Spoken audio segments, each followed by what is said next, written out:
Hello, hello, welcome. Today, I continue working on this game. It is, wow, it's turning out to be a bigger game than I imagined, but that's okay. I'm still gonna finish it. I'm determined. Every week on Wednesdays and Thursdays, I take the fourth week off, but most every week, I come here for 8 to 10 hours on 2 days, actually 3 days, but the third one is a members only stream. I come here, I work 8 to 10 hours, and I try to get this game to the finish line. It's about an alien. Yeah, there's an alien right here. Welcome, Frank. You can see it. Well, you can kind of see it. It's a little see-through right now. There's a reason for that, and I'll tell you why. But first, let me tell you what we're working on today, which is collision stuff. Probably other stuff too, but at the very least, collision stuff.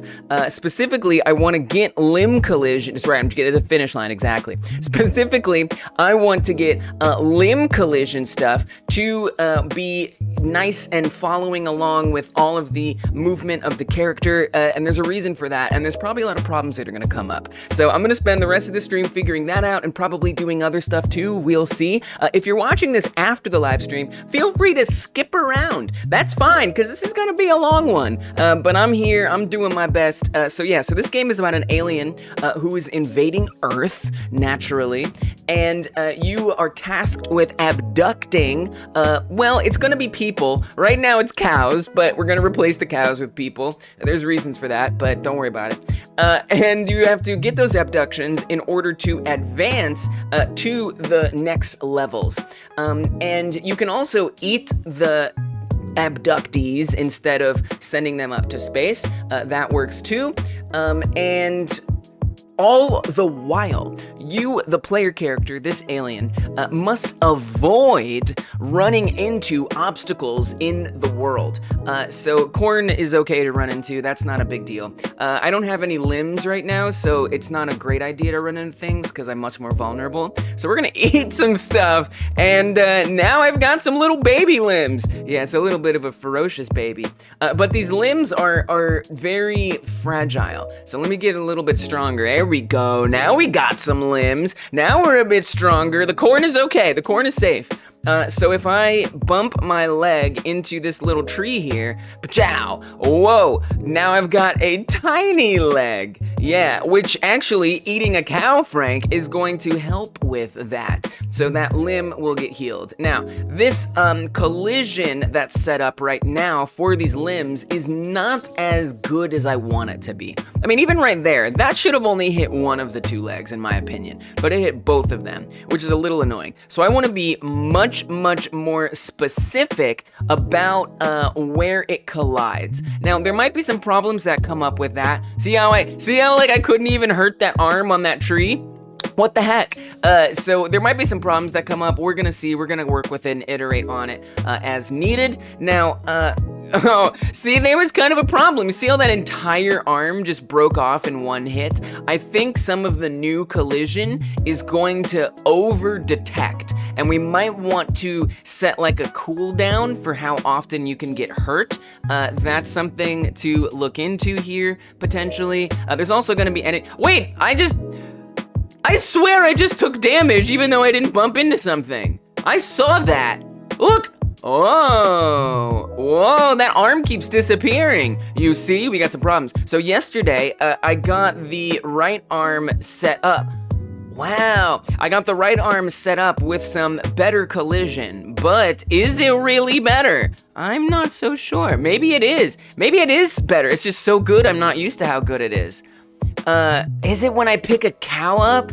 Oh man, I certainly hope not. Let's see. I think that was coincidence. That was a good observation. I think it's just, I don't know. We're gonna have to run some tests. So that's kind of, see how I think what I bumped into there was the building. Yeah. So, and that's, okay, so this is why I have this weird view up right now, because it makes it a lot easier for me to see the collision shapes. Because if I turn this onto the normal view, it's a bit, same color background as the edges of the collision shape. So by changing the way the camera displays, it just makes it a little easier to see my collision shapes. And so what I set up yesterday, thanks to a little bit of help from the chat, thank you to y'all for giving some suggestions. We have a bone attachment here that actually moves a collision shape. It's a little hard to see, but maybe you can tell. There's a collision shape. I think I can move it a little bit if we use this thing. Do. See it? See me moving it around there? Whoop, whoop, whoop, whoop, whoop, whoop, whoop, whoop. Whoop, whoop, whoop, whoop, whoop. Right? You see that whoop, whoop, whoop? That is a collision that has been set up to move with the bone. And so it's possible that it's going in strange places that it's not supposed to. Oh, you know what, Coda? Actually, it makes sense because the arm stretches to grab things. So it would happen when you grab things, because guess what's gonna move with the arm that stretches out? The collision shape. So I might need to set an exception that says if you're grabbing, it won't move. I don't know. That's gonna be that is gonna be a little tricky, because in that sense you'd be a little invincible while you're grabbing. So I don't know. We're gonna have to decide on some things. But yeah, so what I need to do is I need to set the same system up for a moving limb on the rest of the limbs, and raise some questions about whether or not it is going to need some caveats, for example, when the arm is stretched out. So yeah, I've only put it on one thing, and I'll tell you about how I've got this all set up in a bit, but yeah, that's my task, limb collision stuff, and beyond, wherever that takes me. If you think this sounds interesting, or you are appreciative of this channel, I appreciate that. I hope you'll consider hitting that like button. It really helps more people see this live stream if you do that, and it's just something that is good to say, so I said it. Press the like button if you wanted to and you forgot. Thanks, I appreciate it. Also, there's another button, there's a join button around. That will get you access to the Monday member stream if you join the membership. That is another 8 to 10 hour stream I do just for members, except I focus on making game assets. So this very alien that you see here, I made during that, during those live streams. So yeah, okay. Now, you might notice there's 2 sets of limbs on here. That's okay. That's okay. It looks weird, but it's because that's the smaller limb is the shrunken limb. So when it takes damage, that's the small one, the damaged one that shows up. And here they're just all visible. And of course, I'll need to set up collision for all of them, which is going to be a lot of collision. I don't know if you quite understand how much collision I'm going to be setting up today. Only to find out that there's problems with that I have to fix. So sometimes it just be like that. How are y'all doing? What are y'all up to? Coda says, hello there, Lee's last name, Hypergame Dev. I'm currently working on making my itch page. Lasad is my last name, if you want to know. I will tell you my last name. You cannot dox me. I will dox myself. I'm currently working on making my itch page look pretty. Got an itch for it, if you will. Nice, dude. Itch pages? You know what's one of my favorite itch pages? I mean, there's so many, but one that I just like think about a lot is the Window Kill itch page. Window Kill is a game that was made in Godot by a dev called Torquato. Torquato's been making games for a long time, little games, and this one got really, really big. And it's for good reason, honestly. So this game has like these windows. You play the game like with Windows. It's super cool. Not Windows, the operating system in theory, but like actual like shapes of windows that are around. Very, very creative. And look at this itch page. It's got like these great like semi-transparent, like glossy, like windows here, you know, and it's like layered in this cool way. And these are like different images. Like this is like HTML setup or CSS. This is some CSS wizardry right here. I love it. Super beautiful. And then this person also has a really nice itch page as well. They've got these like nice, like, look at these. Look at that. It's so good. Look, it matches I mean, come on. So good. So good. Yeah, I really admire this person. They've been making games since like 2016, at least uploading on itch, back in the Flash days even. And And it's just to see their trajectory of making tiny games that are kind of clever, and then having like that explosive success with window kill is just really really cool. I really like this one. This one is like platform snake, and so it's like you're platforming, but it's snake. So like I don't know how to even describe it. Like it does a good job of teaching you in the beginning, which doesn't actually have a lot of the snake platforming in it. I like how my cursor is moving when I move my my arrow keys. Oh, okay. All right. We're not winning great here. We're not winning great. Oh, you know why? Because this keyboard is bad for gaming. I need to get my other keyboard. Here it is. Hold on. It's worth it. It's worth it. What? I'm just look. It's nice. It's nice. Oh yeah, sock pop, dude. Sock pop is freaking awesome, man. I love sock pop, and I really appreciate. I feel like you might have been someone who first introduced me to sock pop. Here we go. Now we're cruising. This keyboard allows me to do the arrow keys simultaneously. My other keyboard does not. It's very sad. So here's kind of the concept is like, you know how you eat stuff in Snake and you get longer? That's the same here, except your long body is also a platform. Isn't that so clever? And then you use that platform, your body, to get around and stuff, which is like super, super creative.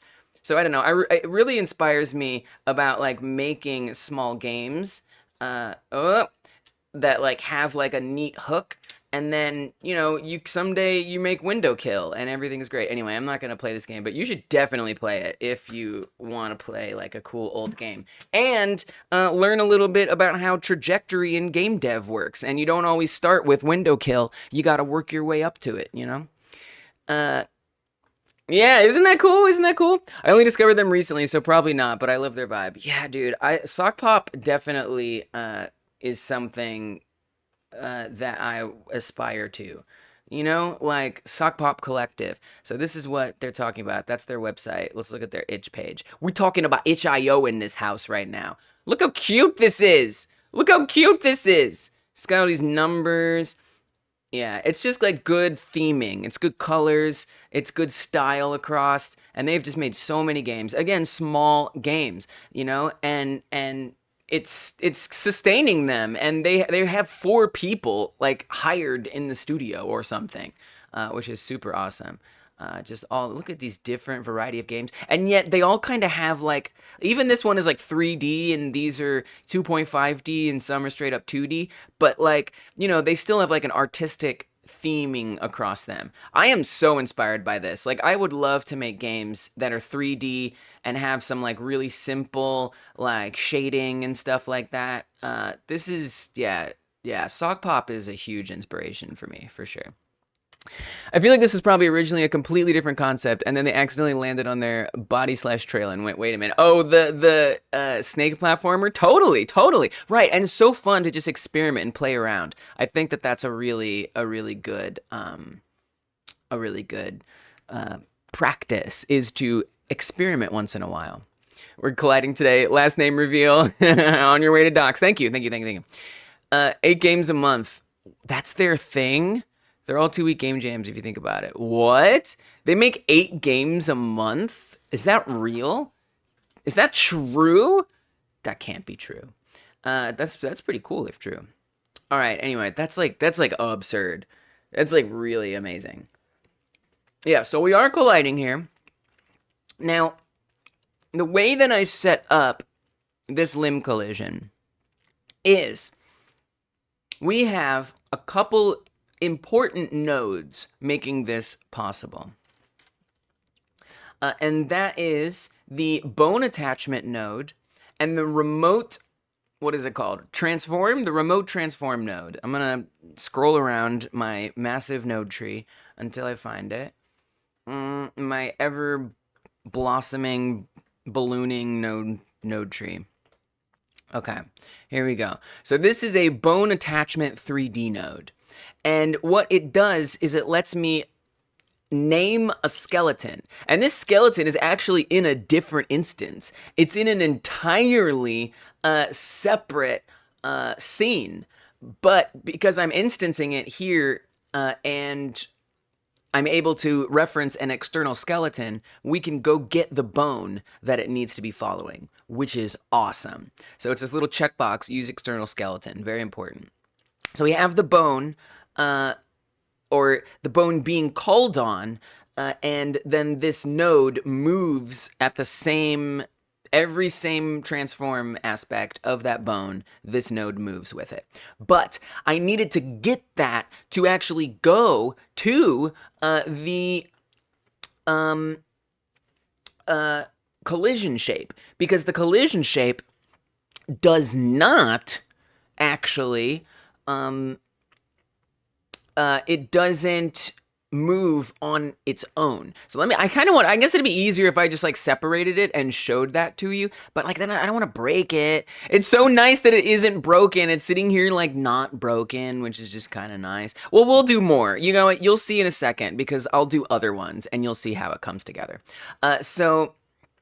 So yeah, so that's kind of the general idea. And then what this remote transform 3D does, so we got the bone that moves in a certain way, and then a child of that is the remote transform 3D. And what that does is it takes its transform, which is based on the bone attachment, and it sends it out in the world as a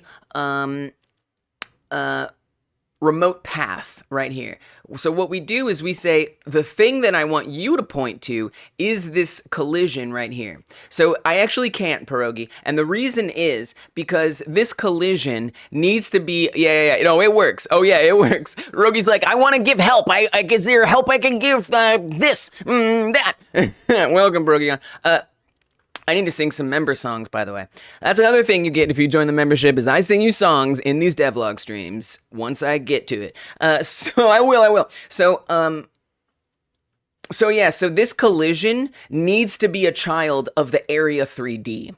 Do you know what I mean? Because if this collision isn't a child of the Area 3D, it's not going to work anymore. You know, you understand? Like, I put this in here, right? It's going to give an error immediately, because it needs, the collision isn't applying to that area anymore. So that's why the collision itself can't be a child of it.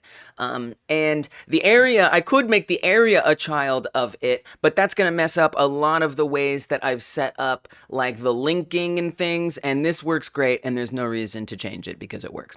But there's probably other ways you could organize it to make it work for your needs. It's a very flexible system. So this remote transform, basically it broadcasts the position that the bone attachment node is finding.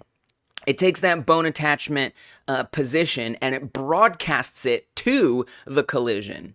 So I need to set up more of these. The code actually isn't set up for more, so I need to figure that out, which is going to be fun. But basically, there are two parts to the arm, right? There's the upper arm or the lower arm, and then there's the upper arm. So I'm going to need, and normally the code is expecting there to be one collision. So I need to make sure either we iterate through everything, sounds boring, or we just set up both of them, sounds boring, but probably more effective.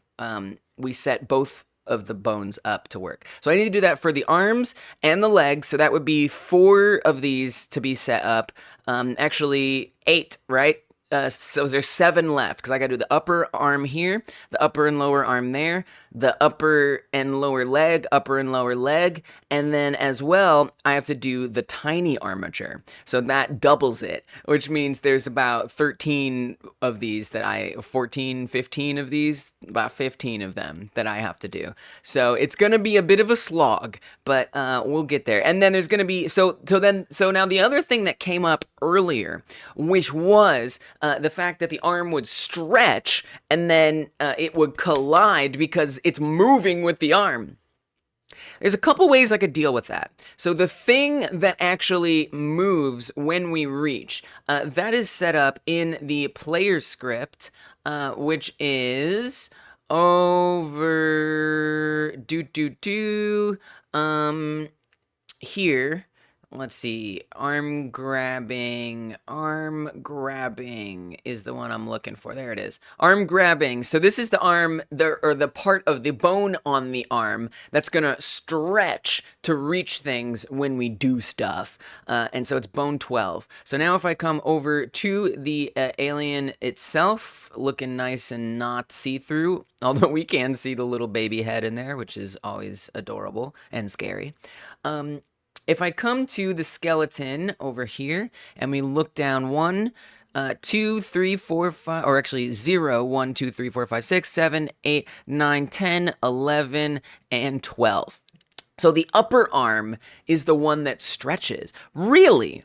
It's the upper arm. Let me count that again. So we know this is 6, 7, 8, 9, 10, 11, 12. That's surprising because the forearm is the bone that's being followed.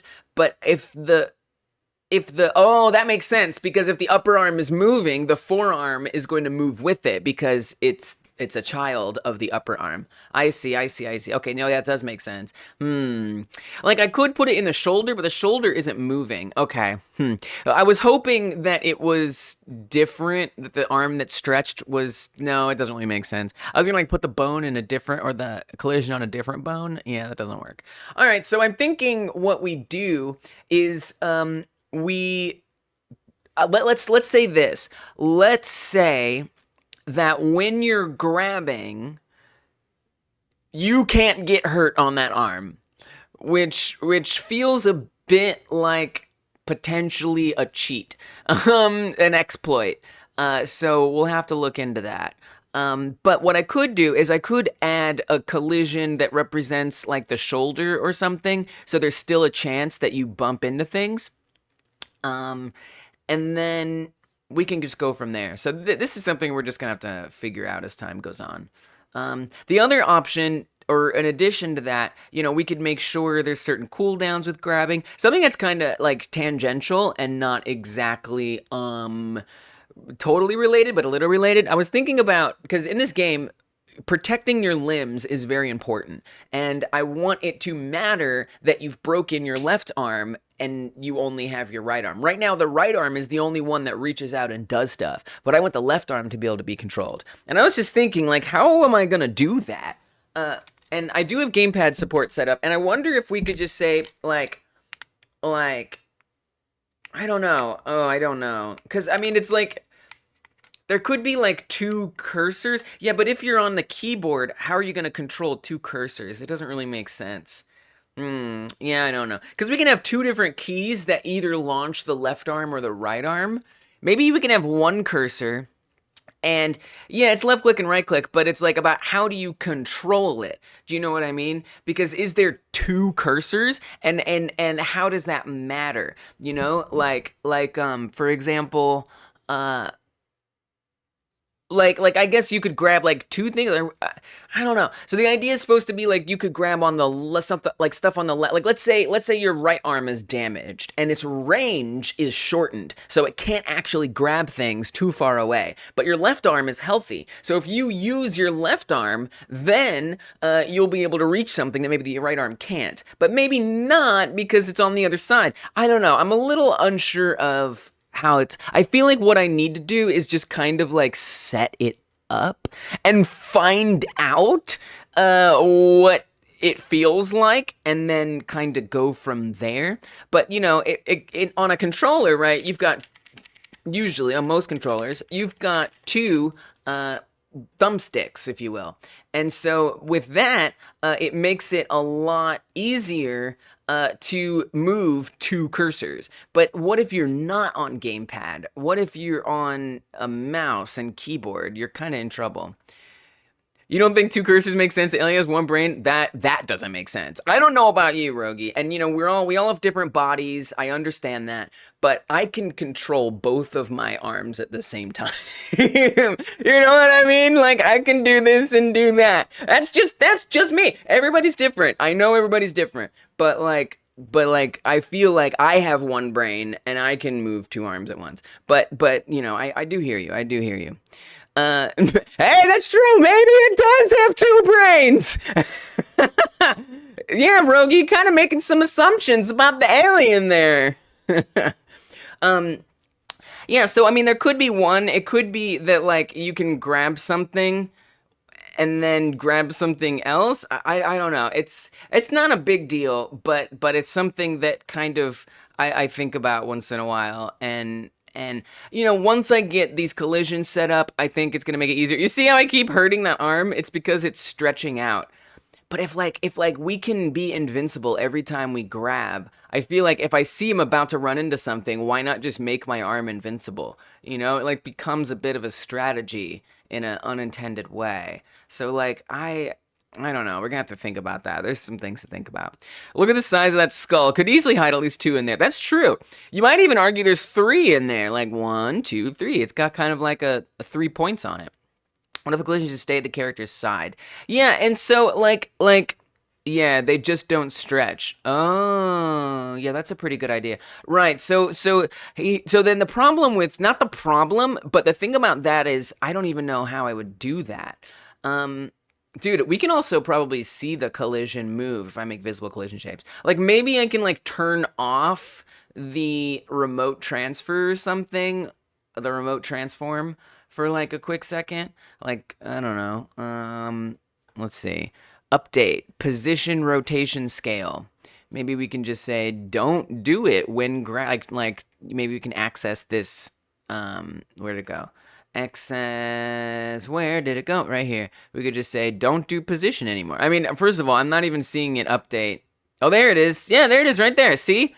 I know it's really hard to see, but you know what might make it easier? Let me switch to, oops, and we grabbed away. I don't know, that just was a song. I guess I'm ready for member songs. I'm warmed up here, obviously. Let me click back on this, and we're gonna switch the camera to this one. Okay, hopefully that's a little easier. It's not. It's not. Maybe. Maybe. Okay, there, that angle is kind of good. So you see this this little tube here that's kind of staying in place. If I click on position, it is now moving with the arm. If I unclick it, so it actually stops in the position that it was last at. Which is, oh, I don't like that. So like, and so then my other part about that idea was that like maybe there's like a shoulder collision right up here that sort of always is there, and that's another potential collision, and so when you stretch, that's there. But yeah, making it stay by the side is a little tough because we have to choose where, and so you know it could be just like floating in a weird spot, which just feels weird. So I don't know.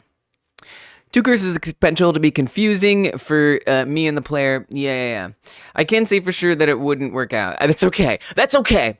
Cursors would need you to probably set something up where each cursor couldn't go over into the opposite screen side. Otherwise, it might end up being super finicky. I don't know that I necessarily agree with that, but you might be right. Like a mod key or something.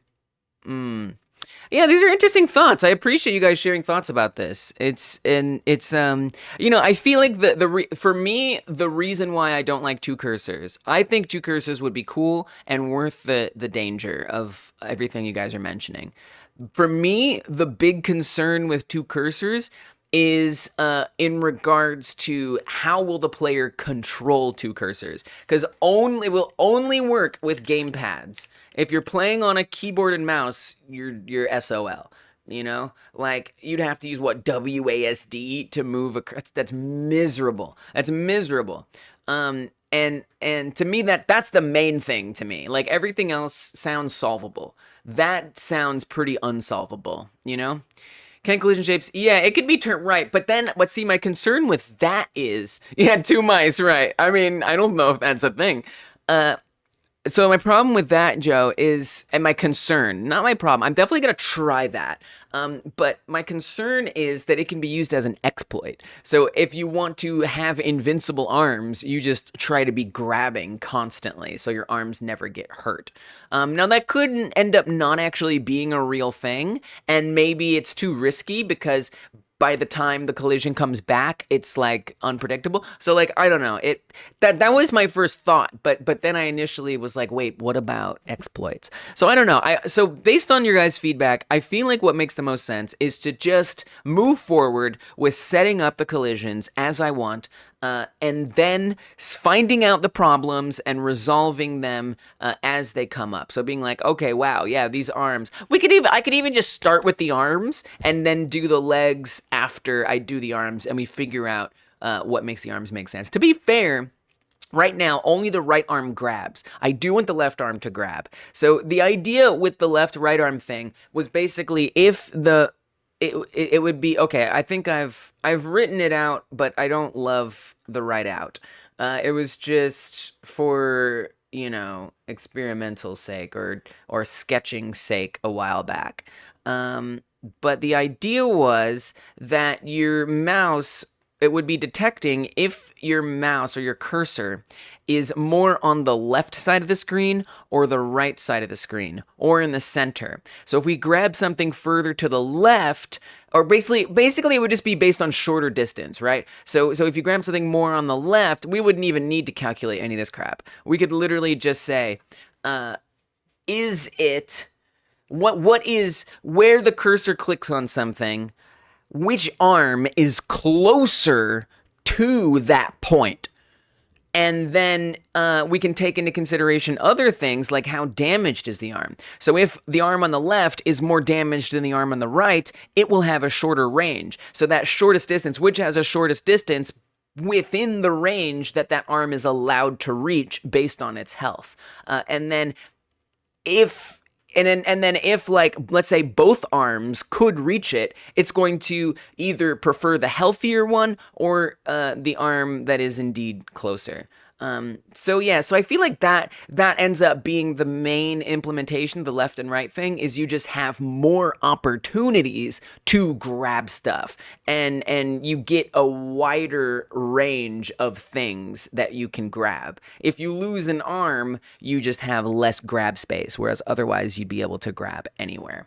I think that's probably the most like reasonable thing, but it would be nice, and then you know, maybe I guess it doesn't make sense for the player to be able to choose, I want to use the left arm, I want to use the right arm. It's just, it's the nerf is that you just can't grab as much. I think that actually makes sense. Okay, all right, problem solved. Excellent. Thank you guys for discussing it with me. I feel like I need like a category in the credits that's like just for like discussing things. Like, you know, sometimes, I mean, it is helpful to be like specific, so I will be specific about collision stuff, and whatever, but like sometimes it's just like general discussion, you know? I guess that goes into like game concepts, like game conceptualization, but yeah, maybe put this, let's do game concepts for this. So, Pierogigon, you've earned your credit. You're grinding out those credits. These credits, by the way, entitle y'all to no compensation. However, they do entitle you to a credit in the game and my undying appreciation. We got some thoughts from Coda up in here. We got some thoughts from Joe. We got some thoughts from, I think that, I a little bit. And then Zombie Bowtie says, whoa, it's an octo alien. Yeah. So that's just because it is. That's just because that's the damaged armature. The tiny armature is what it switches to when it takes damage. So that way those limbs are still moving with all the animations and everything. All right, well, let's grind out these collisions and then figure out what feels best for the collision when it stretches. Something, we'll see. I'll leave for a second. I come back to internet points. Yes, you win, and you're gonna come back to a song. Let's do member songs. Let's see, what do we have like a song that I would sing to ready, available? That's a maybe. Let's see. Maybe the music is working. Yeah. I can't sing to that. Nope. Don't know any Indian scales. Okay. Alright. Coda! Oh yeah, I can sing to this. Here we go. Member songs. Coda is here getting internet points. I'm putting points for Coda in the TXT. Yeah, let's go, now we're vibing with Coda. Don't you know Coda's a freaking Yoda when it comes to TXT files? If you wanna know about typing things, Coda's your Yoda. Coda, you're the Yoda. Oh yeah, Pierogi Gun's not gone. Pierogi Gun's not gone. I can prove it cause they're right there. Pierogi Gun's not gone. Welcome to the stream, thank you for coming here. Pierogi Gun, you're not gone. Oh no, you're not gone. I think that's all the members. I think that's all the members in the house. There's your member songs. I'm sorry. But also you're welcome and thank you. And thank you. You've done this exact rhyme at least twice now. I don't know how to feel about this. Yeah, I am. I mean, that's the thing. I sort of, like, Pierogi Gun's not gone. I've been doing that one for, like, over a year. When I find a simple rhyme, I go with it forever. Like, that's just it. Unless you've got ideas. Maybe I could do, like, soda. No, duh.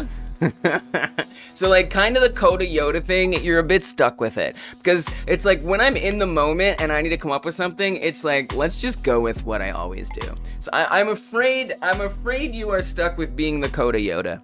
Soda is fun. It's bad for you, but it is fun. Yoda isn't bad for you. You know what I mean? All right, I guess it depends on the soda. I love how like the collision shapes like get the like that like pink like whatever the heck it is. I don't know, it's just kind of trippy. These other camera modes are a trip, man. Look at that one. It's just a friggin' trip and a half. Minnesota, Coda's not from Minnesota. Nice. Yeah, I'm not much of a rhymer. I get lucky once in a while, but usually I'm just throwing things onto the wall and seeing what sticks. All right, collision time. This is the real moment of begunitude. So let's go back to the overdraw because I find that's the easiest to work in because it preserves the the gizmos. So again, one of the big challenges here is going to be setting up the collisions to function in the game properly. Because right now, the code only recognizes one of, basically each limb only gets one collision, so I need to set up two. Okay, you don't know me, maybe I am from Minnesota. You said you live in Spain. You said I'm from Germany and I live in Spain. It's like something you've said like 2 or 3 times, Coda. I do know you, believe it or not. Afraid I win. Okay. When an autist can't help but take sarcasm literally. All right. So, the way I'm gonna do this, I'm gonna just duplicate the same collision shape.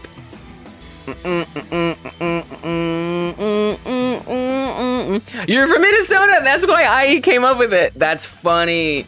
That's amazing that worked out. Well, yeah, that's true. I didn't say I was from Minnesota. I just wanted to whine about it. Thank you very much. That's true. Sometimes we just need to whine. Just have a good whine. I'm not talking about the drink. Not talking about the Caribbean dance style. Just general sobbing, complaining. No, I gotcha. That can be very healing. Oh man, this node tree is getting ridiculous. I get so lost in here. All right, so this is where I'm focusing right here. And I need to make a new collision, and I kind of need to be more specific. So this is going to be, before I do that, let me just search through the code to make sure I'm not referencing it by name. So collision A. Indeed I am not. What we've done is we've drag and dropped it as an export thing, which is, in this case, very convenient. So there it is right there, referenced as a collision area. But we now need a second collision area in the code. So so it can be ready for that. Now, if I rename this to Collision A arm right upper.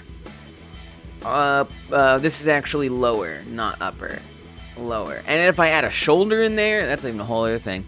Complaining a lot is like the entire concept of Twitter, and it worked out for them. That's so funny. That is so legitimate. Oh my god. Hey, what's up, Anthony? I'm doing alright. How are you doing today? I actually feel pretty good. I made some yummy food. I made me some. Oh, it doesn't look that yummy here. Oh, wow. It does, but wow, the color. Okay, hold on. I can't be busting out my food and you have to see a lie of what its colors are. It don't look like this. Okay, here we go. We're gonna look at it for real. Which one are we turning off? Chroma key. We have 8 and 7 on? Jesus. 8, 7, and then color correction. Oh god, look how I look nauseous. Okay, this has not made anything better. Okay, here we go. I can't get the color to look right. It's not red. I don't understand what to do. I can't help anything, guys. It is what it is. I tried. Basically, it is it's like orange. It's an orange color. It looks like tomatoes, but it's actually broccoli, Great Northern beans, in a cashew cream curry sauce, and it is amazing. A cashew cream coconut curry sauce, cashews and coconut. It's awesome. It's amazing. So this makes me how I'm doing today, which is which is good. It's good, so I'm good. How can I complain? I got delicious food. Who did you disembowel? I know, it looks terrible. I'm so sorry. I swear it looks better in person. I swear. Alright. It's so good. I'm so proud of myself. I've just been like really going in trying to learn how to cook. Yeah. I made sure, like I'm like trying to do all the steps, right? Like I made sure to caramelize my onions to start out with. I put some curry paste in there. And then I steamed my broccoli. Well, actually, before I steamed the broccoli, I took cashews and I pressure cooked them with... Oh, actually, before I even did that, I toasted curry powder, garam masala, and some other things. And then I added some broth and some cashews in a pressure cooker. I softened the cashews and I blended them, and then I took that broth that was left over from the cashew softening and I steamed broccoli in that, and then I broiled the broccoli. Meanwhile, I braised the beans in the onion curry paste, where I also put some broth in there. And then I brought it all together, the cashew cream, the cashew cream, I also added some curry sauce in there that I had, some Madras curry sauce, and then I put that into the braised beans and sauteed onions, and I got the broccoli from the broiler, and I put it all together, and I made this, and it's so good. It was so worth it, and it took me like maybe 40 minutes, an hour to do. It was a mad dash. Anyway, I don't know if you can tell, but I'm getting a little passionate about cooking these days, and I just have a lot of fun. Great Northern Bean, sworn enemy of the little Southern Bean. Brother's so wonderful. I get you. Yeah. All right. Anyway, enough of that talk. So wait, but now I need a bite. Hold on. I can't say all that and not take a bite. All the colors are so weird because even my skin color is like a little lighter than it normally would be, because I have this, as you saw, a green screen wall behind me. So like green is just reflecting everywhere. So I have to like do color correction to make things generally look correct, as you would expect. Oh, and the camera is doing some color correction, so it just kind of everything looks wrong. That's okay. Look at what Yoshi looks like. This is supposed to be Yoshi. You can't even see Yoshi. It's an invisible Yoshi. Like, I mean, just nothing looks correct. This is supposed to be Pikachu. What is wrong with Pikachu? Pikachu looks dirty. It's dirty old Pikachu. So, you know, you can't always have everything look correct. It's simpler, but one of my favorite little Treatos is slices of cucumber on bread. Yes! With salt. It sounds so... No, it doesn't. No, it doesn't sound bad. So my iteration on that is I get some cream cheese and balsamic vinegar, and I mix that together, and I spread that on the toast, and then I also caramelize up some shallots, and I sprinkle those on there, and then I add the cucumbers on top of that, and then I crack some black pepper on top of that. No, dude, cucumber on toast is amazing. That is solid. Yeah, I love cucumber toast. I love it. I literally even posted, I think I even posted some in the Discord. Like, actually, there's proof. I'm not making it, I'm not just sitting here telling lies to you guys. Wow, you thought I was lying? I'm distractible today. Actually, I'm just distracting myself. It's not you guys, it's just me. Bam. This is not one of the best showings of it, but these shallots are way too big and they're raw, so I don't do this anymore. I've learned to cut them much more fine and to caramelize them, because, oh my god, the flavor is so much better when I caramelize them. And actually, this wasn't mixed with balsamic, this was mixed with like a Greek vinaigrette, which I didn't like as much as the balsamic. Oh, and then there's some mint, some chopped mint on there. But I'm just trying to say, this isn't the best. But I'm just trying to tell you, I feel you for reals. We had it the first time in kindergarten where we had a little trip into like a tiny foresty area.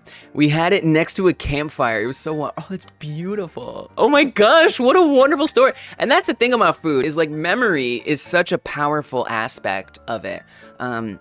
I used to live in Brooklyn in New York City, and I come from St. Louis in the Midwest in the United States, which is, you know, not the most cultured city. It kind of, but not really. And then when I went to Brooklyn, it was just like, oh my gosh, look at all these different types of foods and cultures around me.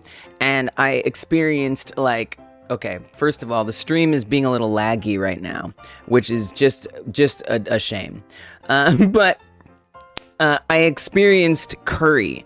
Like, I had never tasted it before. You know, I had been to like some Thai restaurants and stuff, but never had I had it like I had it in Brooklyn. And so now I'm obsessed, and I cook it every chance I get. Yeah, memories attached to food is such an important thing, for sure.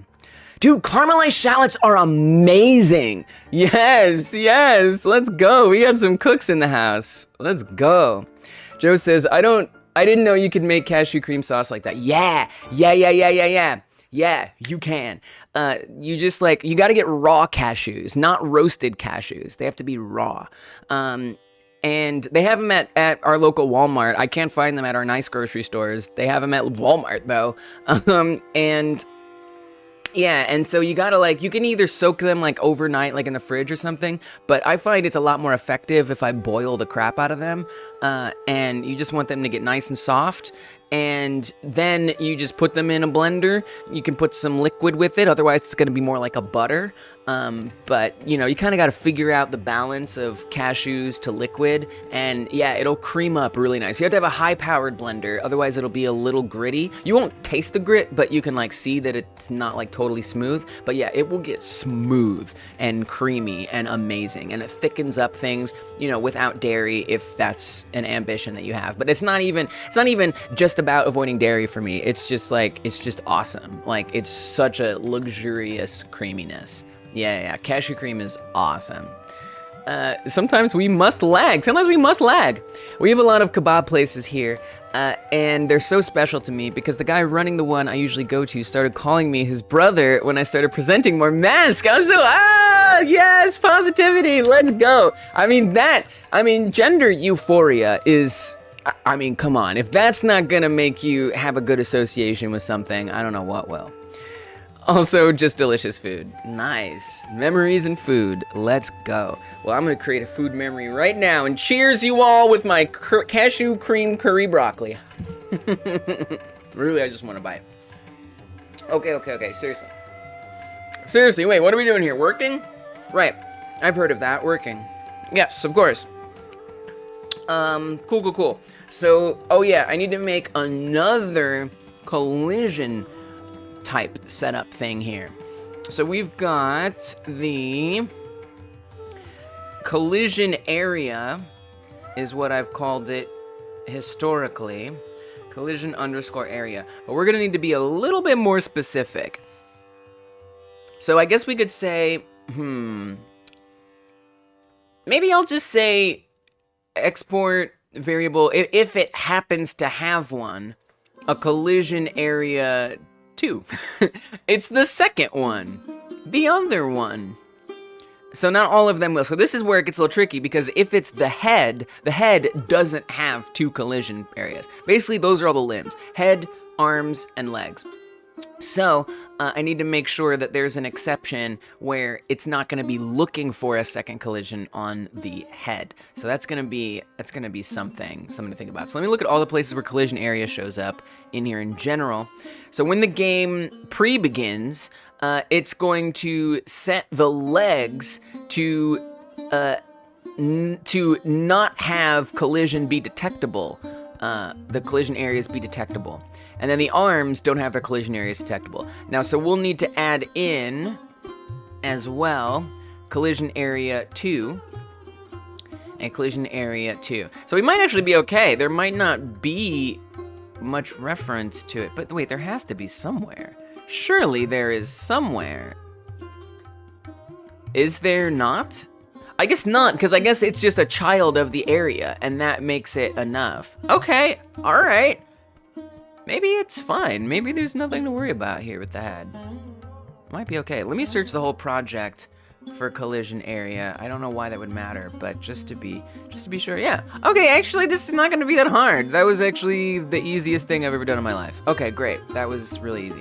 Oh, okay, cool. No, this is great. Cool. So then what I have to do, we have collision area here, and then we have collision area 2. So all I got to do is rename this one. I thought that was going to be hard. It was so easy. Collision arm upper. Oh, it's gone. Click on this and then drag that in there. Bam, it's assigned. Upper and lower, done here. That cannot be it. That's it? Well, I guess once we figure out how the arm's stretching and whether or not those collisions should be on or off, once I figure that out, then I'll have to make adjustments perhaps to that. Wow, good. So, let's put that into the right position, because you can see this one. Let me see if I can make sure that's visible. I've selected the right lower arm collision, and you can see that that gizmo is moving with the arm. But the upper one is just sitting there. It's not actually moving yet. In order to get it to move, I guess I need to create a new, so I actually need to rename this. Instead of bone arm right, I should call this bone arm right lower. Okay, that didn't break anything, which is good. Love the path stuff. Makes it easy to rename things. I guess I'll just duplicate this. And we'll call this arm right upper. And then, and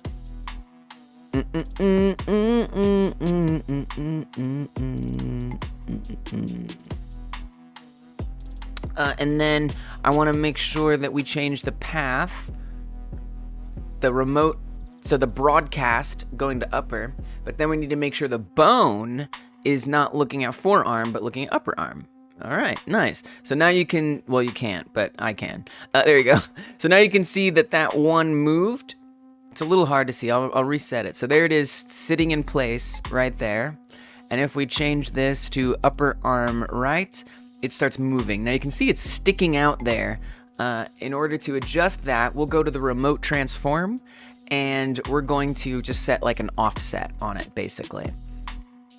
So I'm gonna move it up until it looks like it's in there. There was some other existing offset in there because of the other one. So as you can see, it is sticking off. Hopefully you can see, I know it's hard, but it's sticking off in all types of ways it doesn't need to be. So let me just make some adjustments. Oh my goodness. Yeah, would it be possible for you to stop moving? It's not making it easier. Okay, so we gotta click the animation tree. We gotta click it the correct way. There we go. And then we can pause that. And now I'll come down. I gotta make sure to turn that back on or the alien isn't gonna animate, which is not my favorite. Okay. Alright, now maybe it'll be a little bit easier.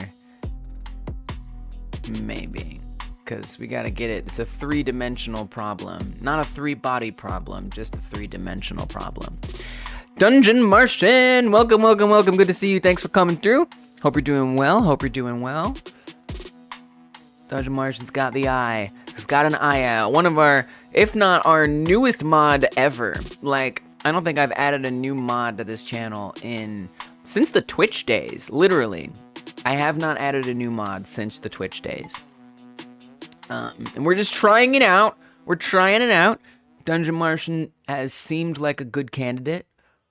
Welcome, Dungeon Martian. Hope you're doing well. Let's see. I want to not be selecting on this. So what I'm working on today is setting up all of these limbs to properly collide with... Let's see. That's the wrong one. Man, there's so many things in here. To properly collide and move with the arm. I have yet to go mad with power, but I'm working on it. Okay, yeah, take your time, you know, because, you know, you're in an evaluation period. So once you get past that evaluation period, I just won't even, like, you'll be able to fly under the radar and do whatever you want. So just you know, keep it cool for now, and don't worry. You'll be ready to cause chaos soon, I'm sure. Oh, 3D gizmo adjusting. Okay, so obviously also this collision is a bit long. So let's bring that down a little. Dungeon Martian also told me about this camera mode. This camera overdraw mode.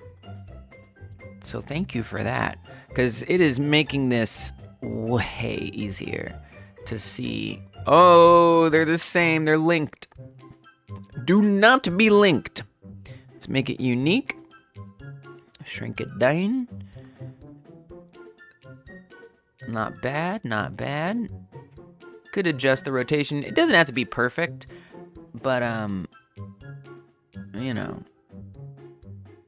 And I'm trying to make it like smaller than the actual mesh is, so there's some generosity there for the player, but for the most part, I do want it to be like embedded in the mesh and not like really sticking out. It looks pretty good, actually. Actually, it doesn't look bad. All right, I think I feel okay about that. Nice. Let's see how it looks when we animate it. Bring back the animation. So the worst thing, I guess, is having to do this again for the tiny armature. That's going to be the most annoying thing. And I guess code-wise, that's going to be the most effortful aspect is...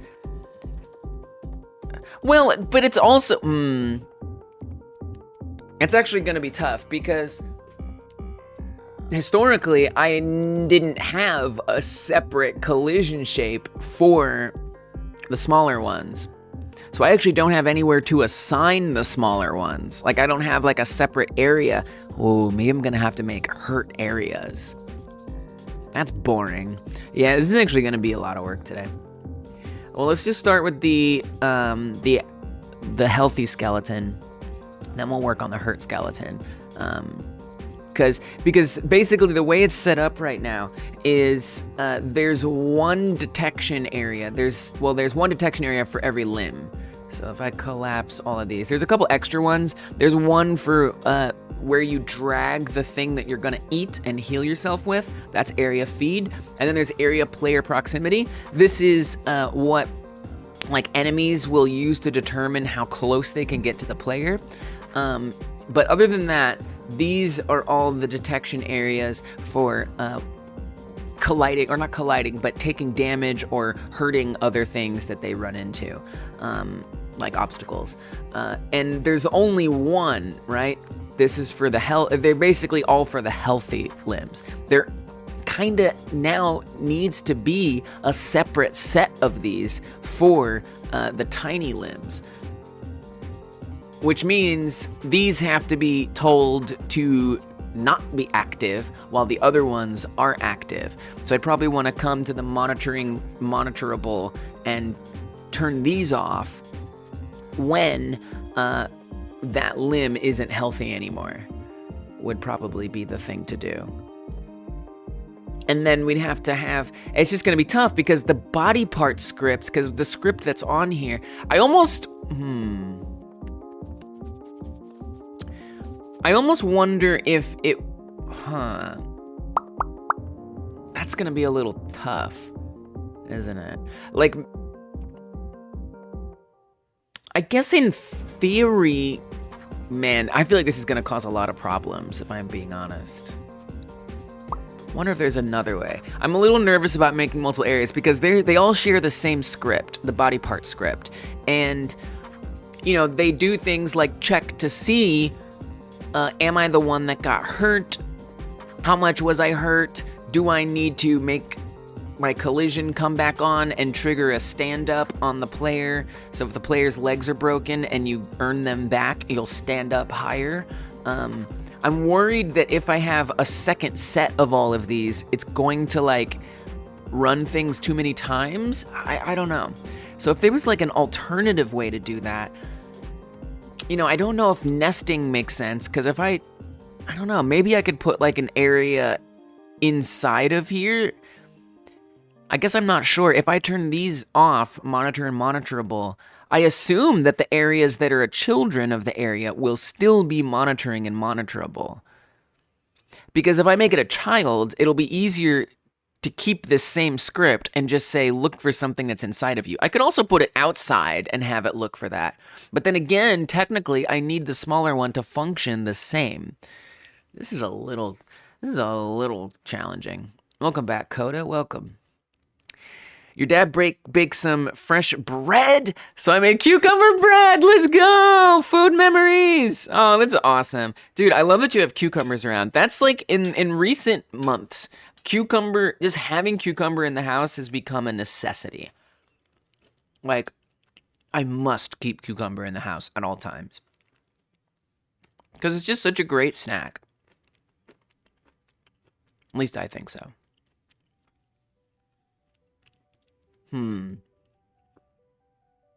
This is kind of a tricky one to me, if I'm being honest.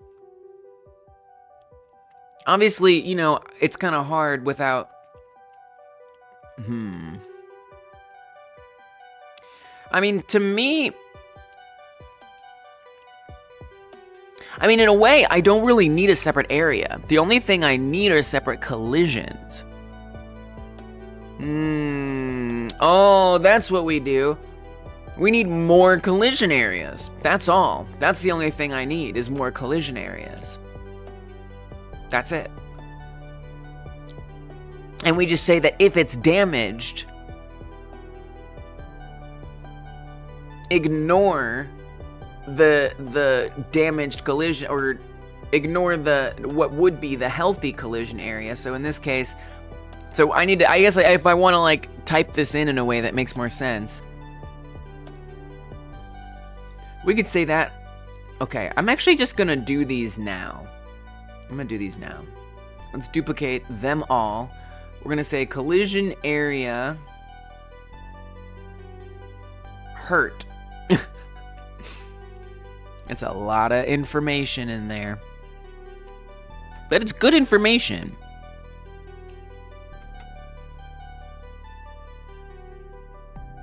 Because these are going to have the same animations and everything. I don't even know that I even need to point them differently. Like, it's probably a good idea to point them differently. Psychonic Joe! Welcome, welcome, welcome! I'm doing good. Hope you're doing good. It's funny that you're back, Psychonic. I was talking about you the other day because yesterday was finally the day that I implement the limb collisions moving along with the mesh. And you probably don't remember. Maybe you do. But you had originally suggested that maybe I do something with a remote transform 3D.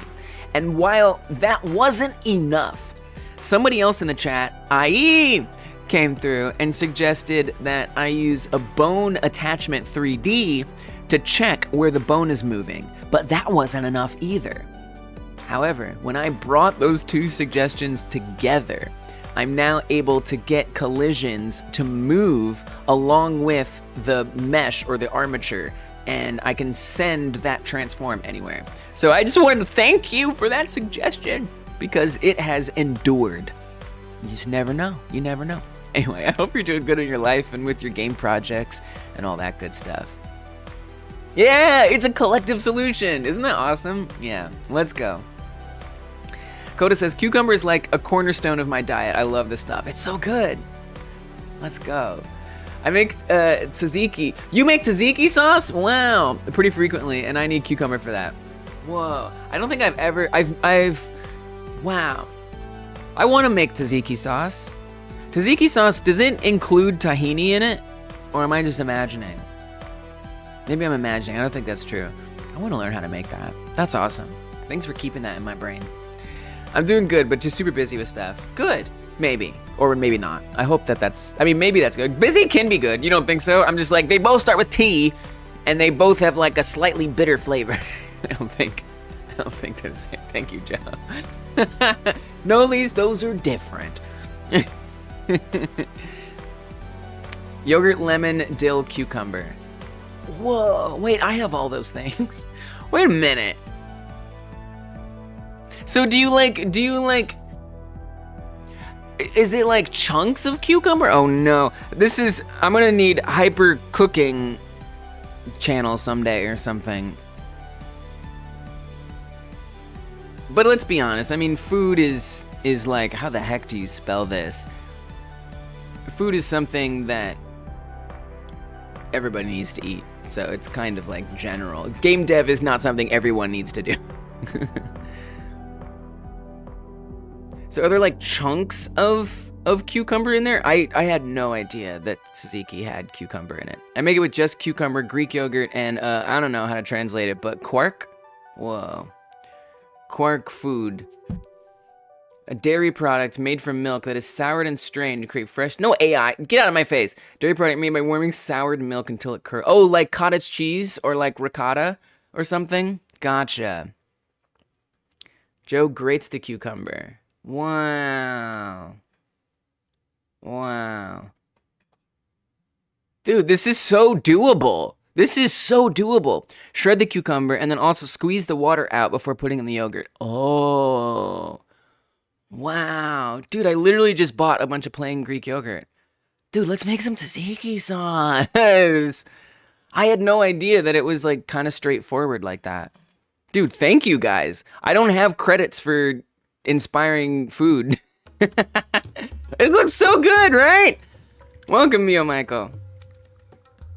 Yeah. No, it seems like it's similar to cottage cheese. It's probably like a little different, you know? It's probably not exactly the same. The garlic is super important. Okay, understood. Not a moral support credit? Oh yeah, it's a moral support credit. Good call, Dungeon. Good call. See, this is why you're a mod. Because you know things. You know about how things work around here. Absolutely. That is so deeply moral support. I love it. Couldn't think of a better application for this credit.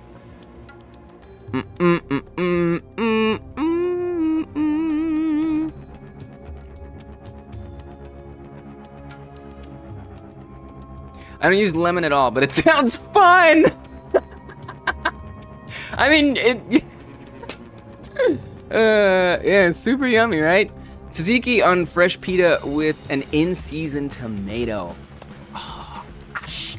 That sounds so good! Okay, alright, understood.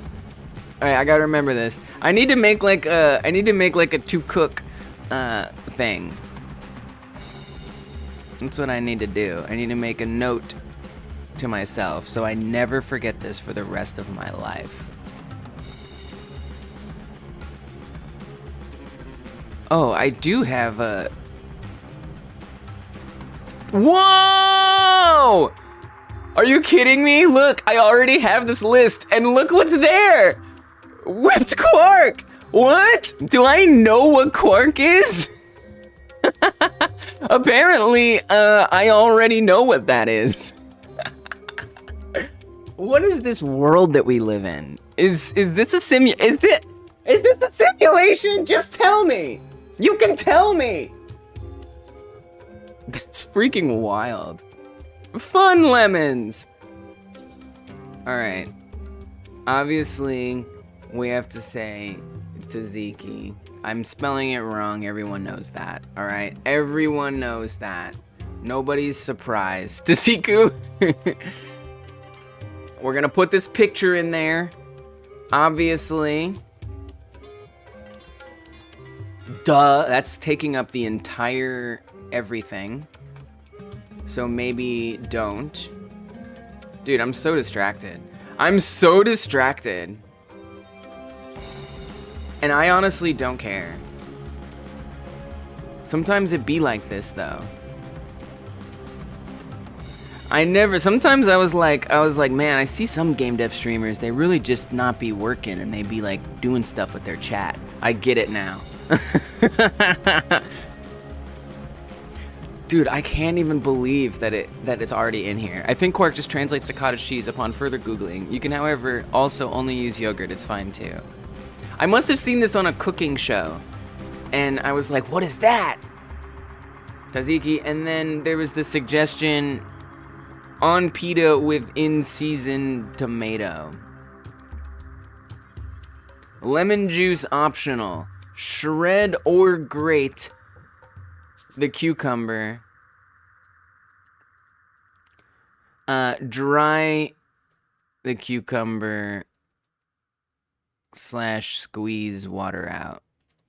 Good tips, guys. I don't know what that is. I bet it's something and it's not a big deal. Tzatziki is the most evergreen food for me. It tastes wonderful with like 90% of any other food. Wow. Potato goes insane. Any meat, incredible. Bread, say less. That's awesome. All right, understood. Understood. We have unlocked the secrets of tzatziki today. Oh yeah, right. Game dev. Totally right. Hyper game dev. Yes, of course. I knew that.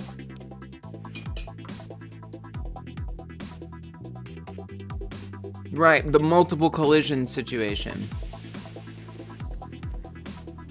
Tatsugiri is a Pokemon. Oh, I have played Red, Blue, Yellow, Silver, Gold, tiny little bit of Ruby, Sapphire, a lot of Sun and Moon. That's it.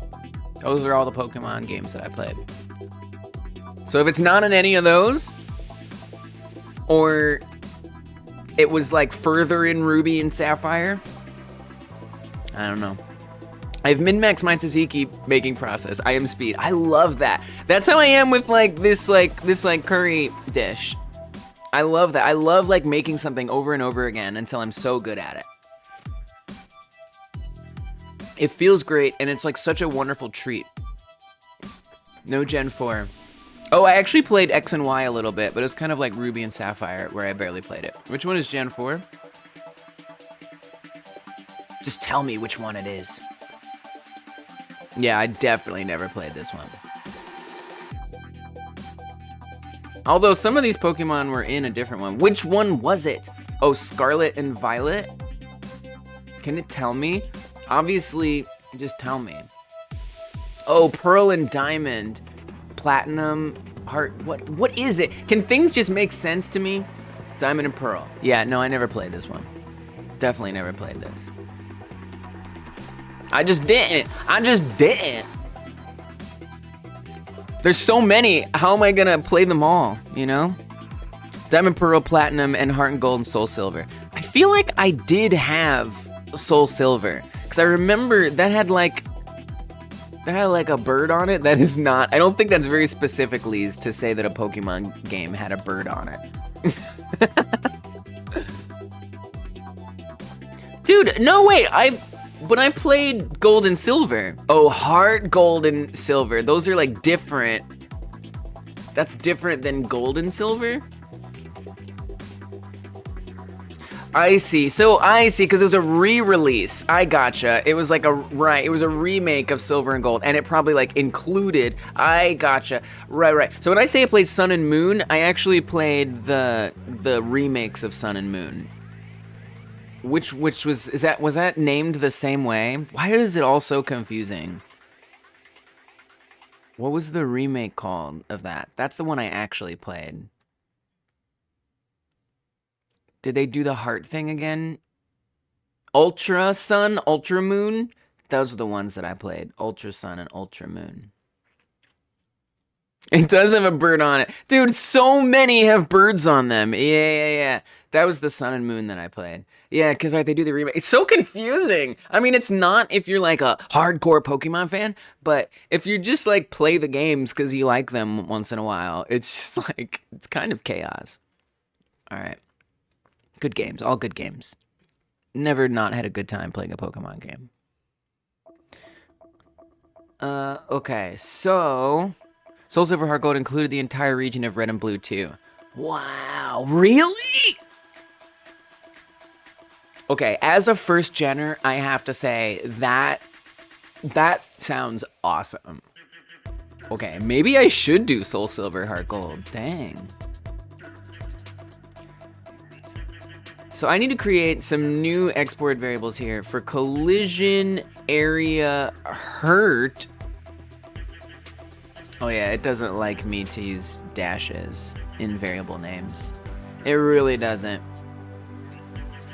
Collision shape. This naming is not my favorite, but that's okay. Collision area hurt 2. Collision shape. Okay, so we'll need to reference these for the hurt one. And we need to say that when it's damaged, it swaps to those. They're pretty much regarded as some of the best games in the series, really? You're biased because they're your first ones. Okay. Those are always the best ones, are the first ones that you play. I figured when you said you were sad because of Gen 4, I hadn't played Gen 4, I knew that it was because that was your childhood generation. I feel like it's sort of like growing up with like certain cartoons or certain music, like the Pokemon game that we grew up with is like something that we're bonded to forever.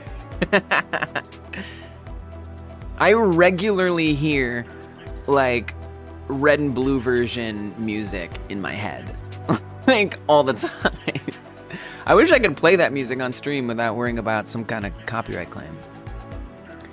I guess I could always do covers of it, but there's risk. YouTube is starting to pick up on covers. Sometimes they do a bad job of it, but not in a good way. Also, your Pokemon...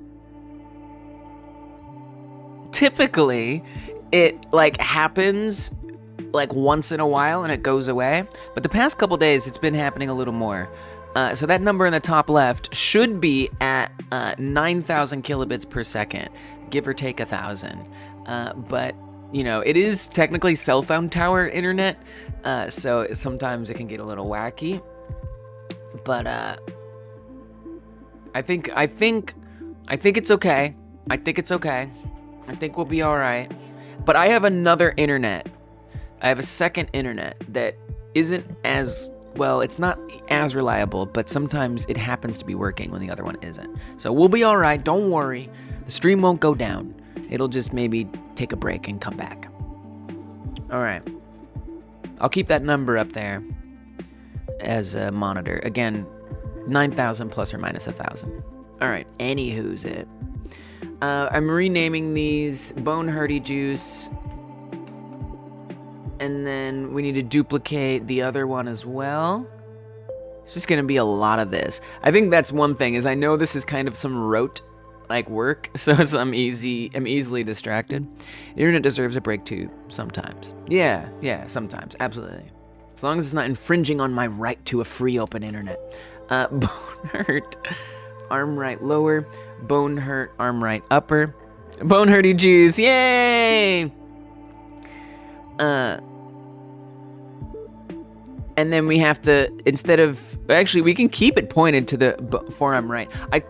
I mean, no, don't do that. Switch it to the armature hurt. Make it be correct. There's no reason not to make it correct. Forearm right 2. It's interesting that it's called _2. I guess that makes sense, right? Because it's the second armature. Let yourself get distracted by my distracting vibes. Also getting distracted from making the whole itch page thing. Oh, you are? I mean, that's, you know, at least that's kind of fun, maybe. Actually, that could be kind of boring. If you're like deep in some CSS, it's kind of a slog in and of itself. This is the hurt one, so we're gonna switch to the hurt armature. And we wanna say this goes with the upper arm right 2. Good, good, good. And then we have to set up the remote transform to point to the hurt upper in this case, and then point this one. I wonder what happens if you point it to the same one and it's doing different things. I don't wonder that much, but a little bit. I'm doing these wrong. Whoa, whoa, whoa, don't mess up this one. This one is correct. We want to do this. It's so chaotic. There's so much going on. It's kind of a lot. Your whole Web 1.0 vibe means I get to be lazy and call it artistic. Smart. Honestly smart. Let me make sure these are set up right. Arm right lower, skeleton 3D, forearm right. This is going to collision arm right lower. This is the hurt arm right, which is on forearm right 2, which is correct. And this is going to collision hurt, which is correct. This is upper arm right, this is correct. And it's going to collision not hurt, also correct. I guess I should make sure that this is also on upper. It is. And make sure this one was on lower. It was. And make sure this one is on lower. It was. Come here to this one. Right 2 is correct. And this is hurt. And it's upper, also correct. Okay, good, good, good. Now these are gonna need to be made smaller so they fit on that armature.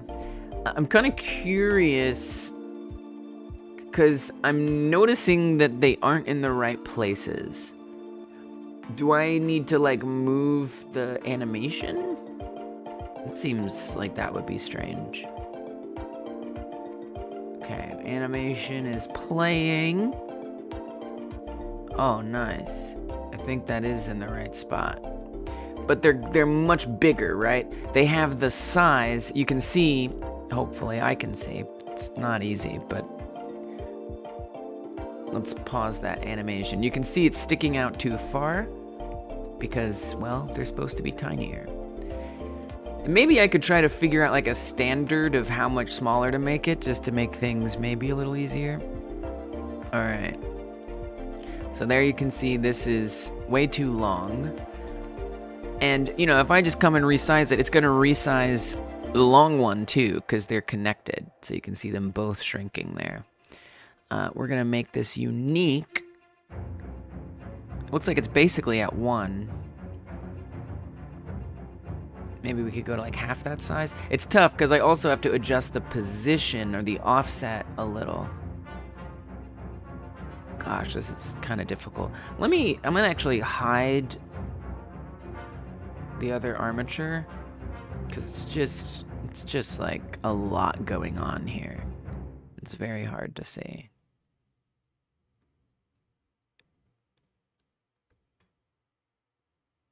Can I see it? Do I see it? I don't even know if I see it.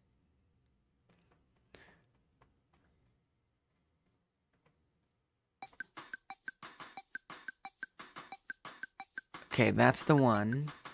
And then I need to also adjust, this is the hurt lower, so that's this one. I need to adjust the position. Not that way. Not that way either. This way. It's confusing because I guess since it's rotated, the X and the Y and the Z are different than what seems obvious. Wow, I can't believe it's even at like a different rotation. It's possible that it's not. Maybe I'll collapse the ones I'm not working on. Just to like maybe make it a little easier to find. Okay, put that there. Adjust the position a little.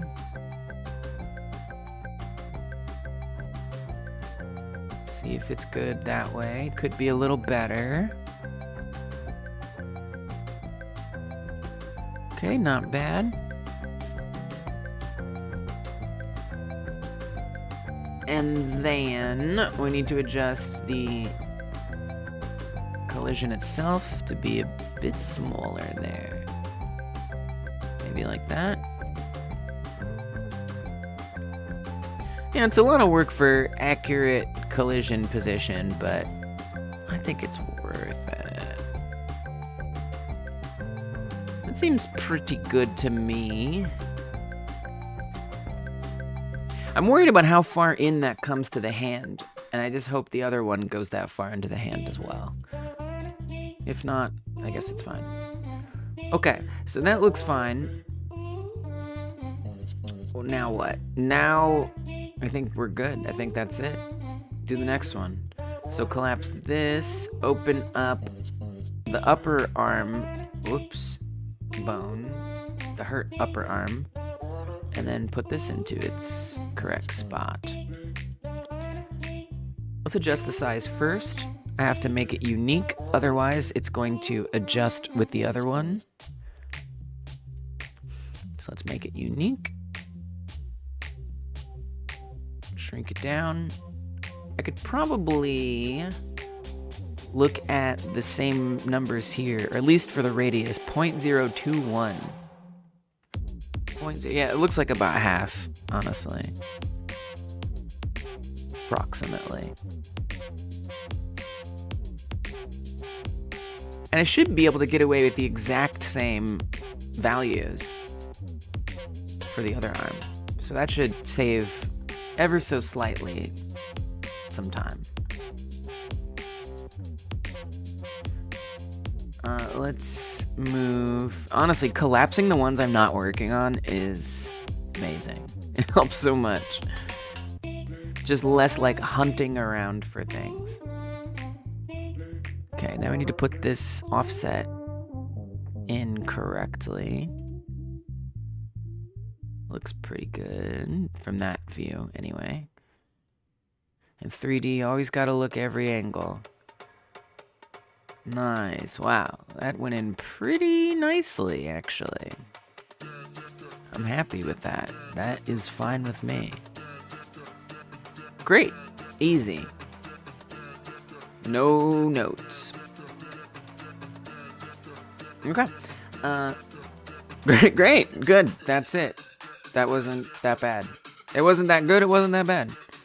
And then they'll all move right along with everything. I mean, I do see there's some kind of differences. I'm a little concerned. I mean, why is this so far away? Maybe it makes more sense in the context, because these overlap in the tiny armature.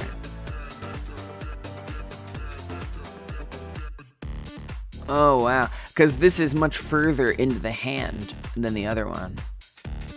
Oh, it's actually not fit that well. Let's let's make this fit a little better. I guess, you know, it was the first one. It was the first pancake, so I can forgive it for being a little ugly. So that's the not hurt lower. Let's get it a little more shapely.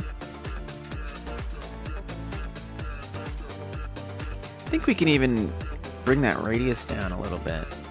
You know, it's just it's a little hefty. Heftier than it needs to be.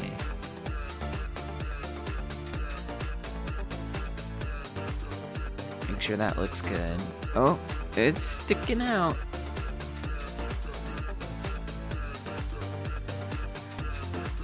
Yeah, I think we can make that smaller. So that's this one. maybe like that. And it would be nice if it overlapped. Oops, we messed it up. It would be nice if it overlapped with the other one. So I'm going to adjust it in a little bit here.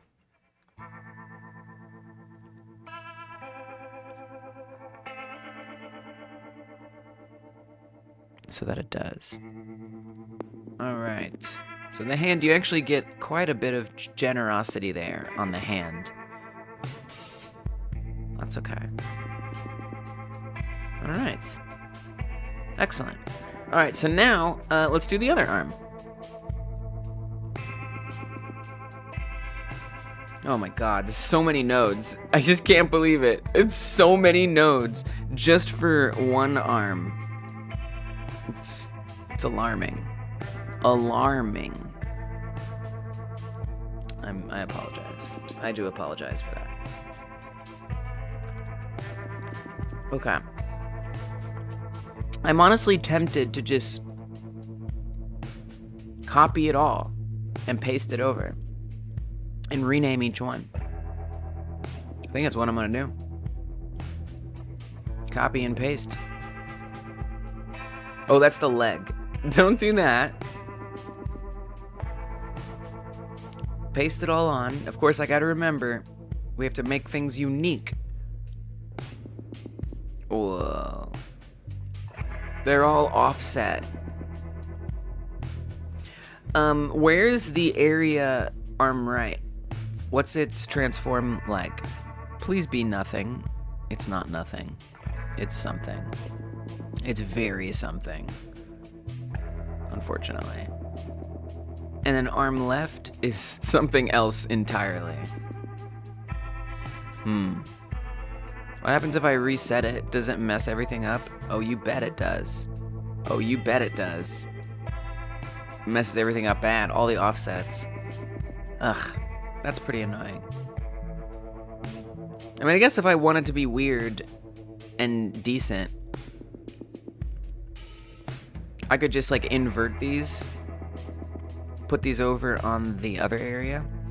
I guess I would have preferred them to be zeroed. Right? That would have been ideal. Is that the areas had no particular position. But that's not the life we have right now. That's not our reality. So we are just going to take all the same values over here to the other side. Oop, uh-oh. That was a mistake. Come over here and literally paste them right on top. I'm a little concerned because it sure don't look the same. That's probably because the contents are different. We'll get rid of the old arm left because we don't need that anymore. That's old news. Nice. Now they're right on top of each other.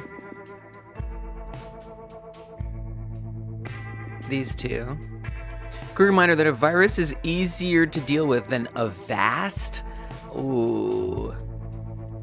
Thank you for that reminder, DJ. Yeah, I sort of swore off antivirus software quite a while ago.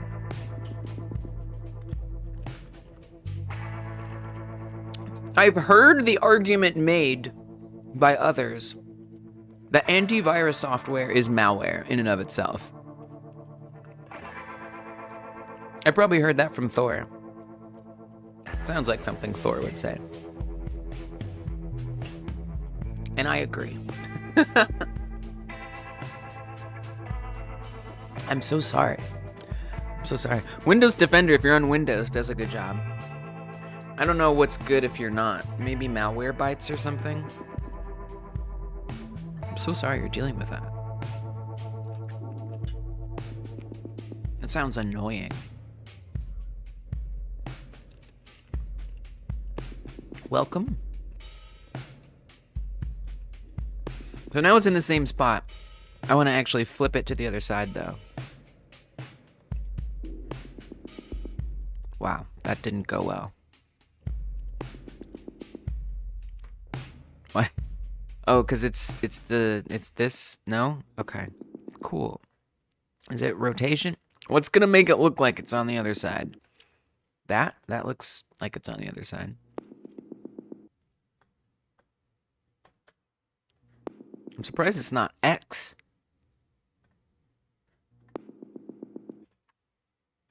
Where are those bones landing right now? Those left arm bones. Somewhere strange. I just kind of want it to be like, this is obnoxious what I'm doing, that's for sure. I kind of want them to just like be over here. What does that look like when I do that? Okay. Do you want me to duplicate it? I could duplicate, I could double that value. That's definitely doable. Here. I got calculators. I got calculators for days.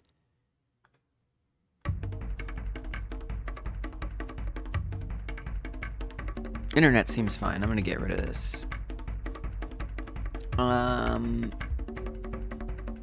It's negative point. That's not what negative is. 0.726 times 2. Whoop. That.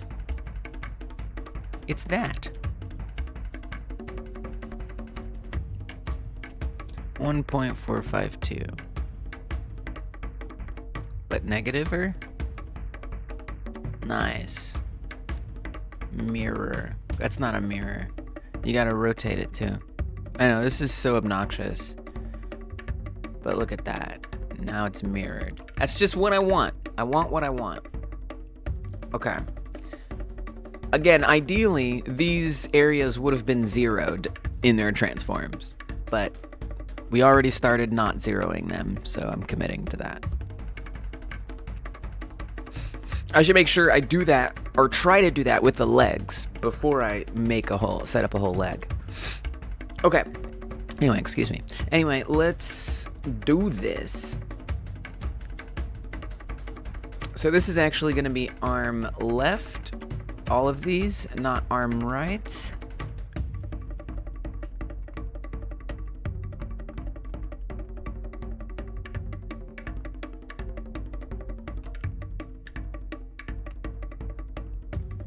Update those so they look more correct.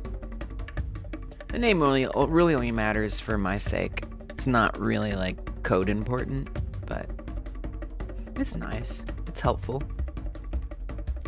And then just before I forget, we're gonna make all of them unique. I probably won't forget, and then I'll just make them extra unique unnecessarily. But let's make them unique, so that way they're not going to adjust the other side on accident. Okay, now we gotta set up the bones. Instead of forearm right, we needed to look for forearm left. For the remote transform, we want to link it to, oh, wow. It already knew which one to link it to. That makes sense. Awesome. Love it. Forearm left 2. It already is linking it to the correct one. Awesome. Guess that's one advantage of duplication here. Upper arm left. Are you doing the right ones? Wait. This is forearm left 2. That's forearm left. Okay, that's right. Forearm left. Forearm left 2, because I just have to make sure it matches with the hurt ones. So the hurt ones should have 2 over here. The healthy ones have no 2. Upper arm left, no 2. And then just to double check, that says left. For the hurt one, that says right 2. We needed to say left 2. Okay. Good. And that should say left as well. It does. Awesome. Easy. Nice. So now I need to play the animation so that way they sort of snap into place. I don't know if it's going to be perfect. It probably won't be. But what if it is? That would be awesome. Oh, it looks perfect. I think it is perfect. Oh, yeah. They're in exactly the right spots. Yes. Oh, yeah, that was so easy. It was so easy. Frick yeah, dude. All right, good. Great. I mean, I know I said I was gonna like start troubleshooting the arms and stretching, but I mean, I'm on a roll here. Like, let's just knock these legs out. This is so doable right now. The legs are a little extra because I have to, you know, position them, but let's just get that out of the way. All right, so I'm gonna pause the animation again because it's chaos not to. And chaos has its place. Don't get me wrong. Once in a while, it's nice to just live in peace. Okay, make it inactive.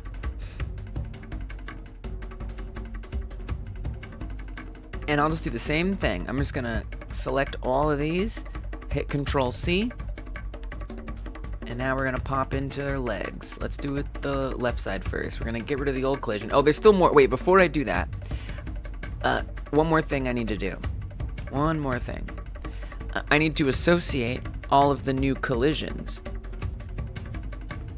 So collision area, that is, oh, this is leg stuff. We want arm stuff.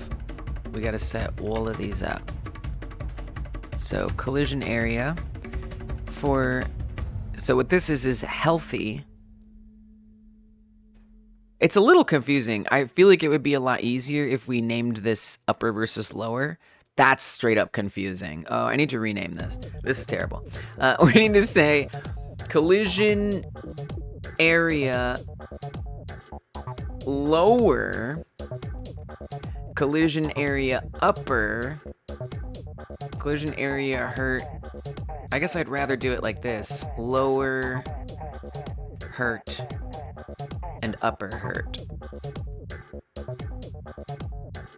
It's tough because, you know, it's not going to, you know, the head is only going to have a lower. So that's kind of why I don't want to label it that way. But I don't know. Most of it is this, so it'll be fine. I kind of hate that, though. I might have to come up with a different solution for the head. Maybe I'll just rename the head to something else entirely. All right, left. So this is called, oh, let me save it so it updates the inspector. And then click away and come back. I said update the inspector. Oh, so if there's an error in the script, it won't update the inspector. We have to rename this as well. Collision area lower, collision area upper.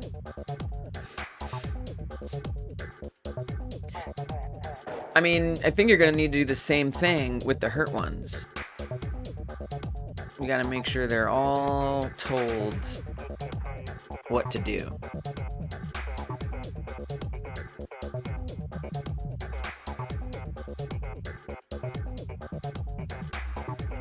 That's a lot. That's a lot of stuff. Okay.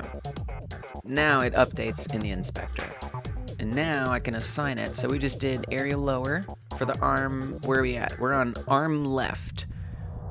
And we're doing area lower, which is this one. Collision area upper on arm left. Collision area lower hurt on arm left. Collision area upper hurt. I remember I've definitely mixed these up sometimes, and then I'm like playing the game and I'm like, what's broken? What is not working right? And I realize I said all these wrong. That is, it may not happen because I am being pretty careful right now, but there's a chance. All right, lower hurt on the right side, upper hurt on the right side. Okay, great, legs. It's leg time. So I'm gonna copy all of the bone and collisions stuff from the arm area, paste it onto the leg area. Now, I do want to make sure that we zero the transforms here. Maybe I'll discover that they shouldn't be zeroed, but I'm pretty sure they should. I think that'll be easier. And we're actually going to get rid of the old collision, so it should be just a little point at the origin. Well, relatively the origin. And then we're going to paste all that in there. And let's rename it. Really wish I could bulk rename them without a plugin.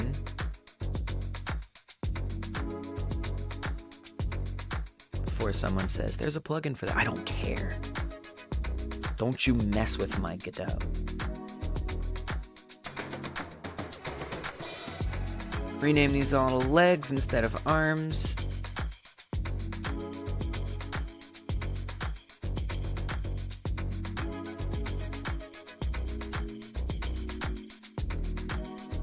This is the rote kind of stuff. It be like that sometimes. All right.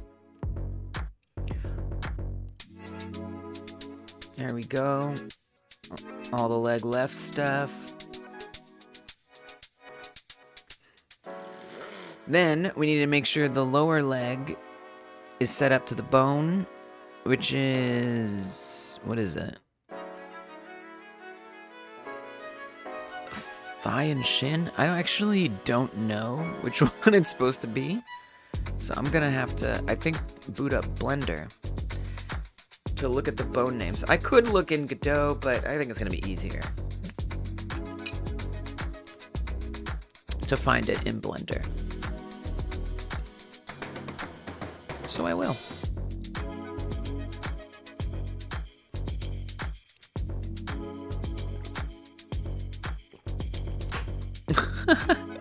It looks so silly in Blender right now.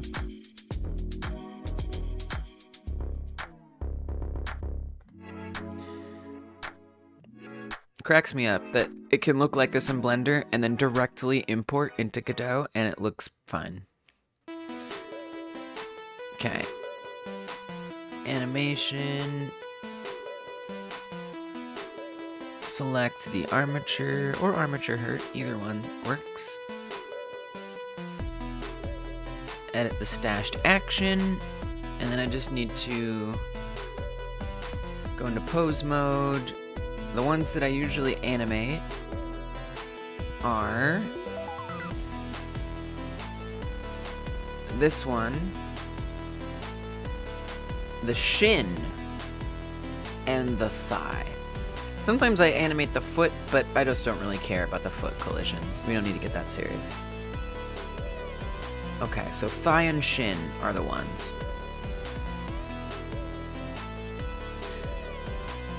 So for the leg left lower, I'm gonna wanna come down here and get shin left.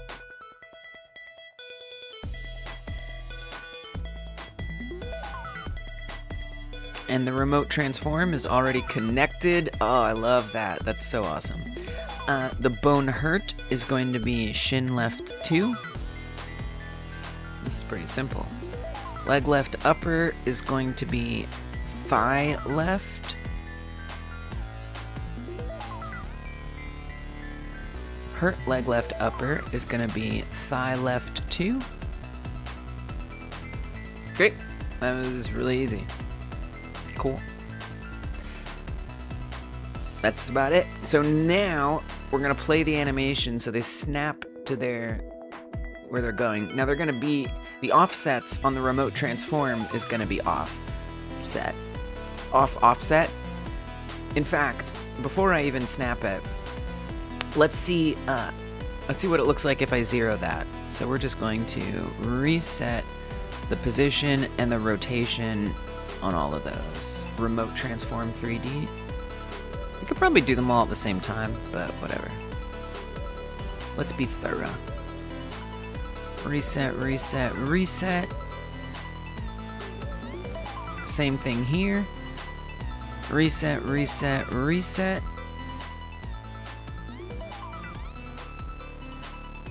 Okay. Now I'm going to play the animation and see where they snap to.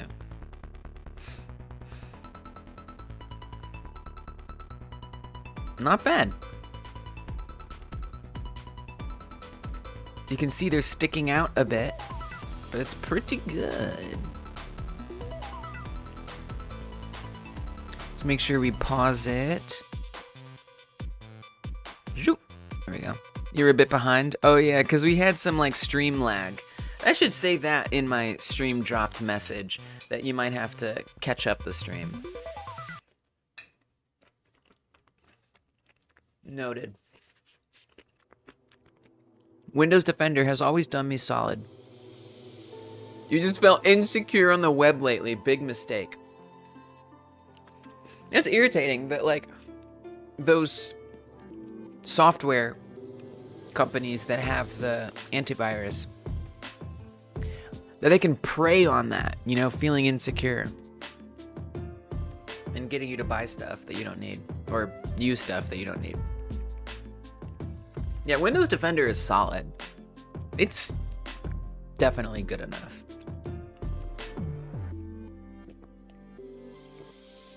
And then if you really want extra, you could run something called Malwarebytes. But I think it's generally overkill.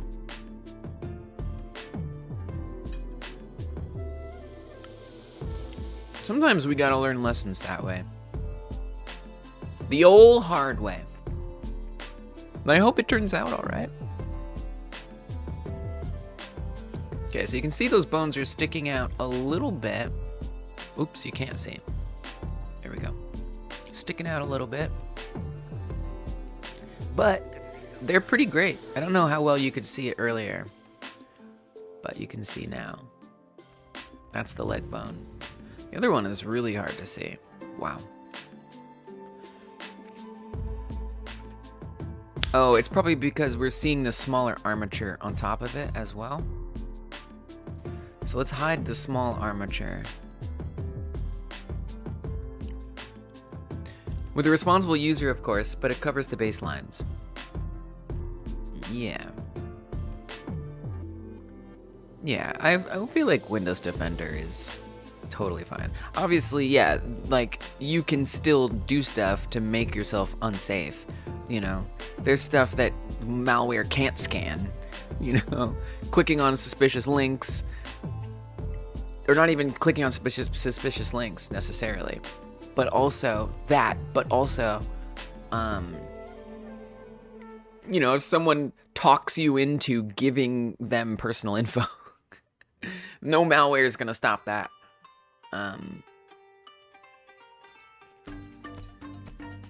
But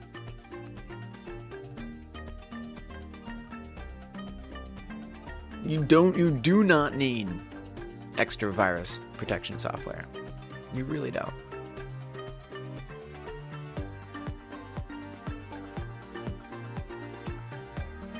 Give me all the funny numbers in your internet config settings. Oh, they are funny. Yeah, I got you. Let me pull them up real quick.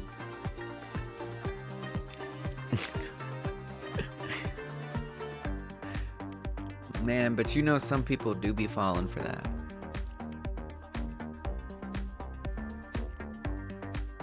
Where is that bone? That is leg... Oh.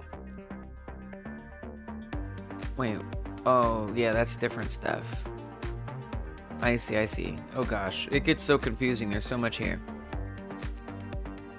Collision leg left. We want lower first. Where is upper? I can't even see it really. Where is it? Oh, there it is. And did we hide the small armature? We did. Can we hide the body too? I don't know. It's just like confusing me.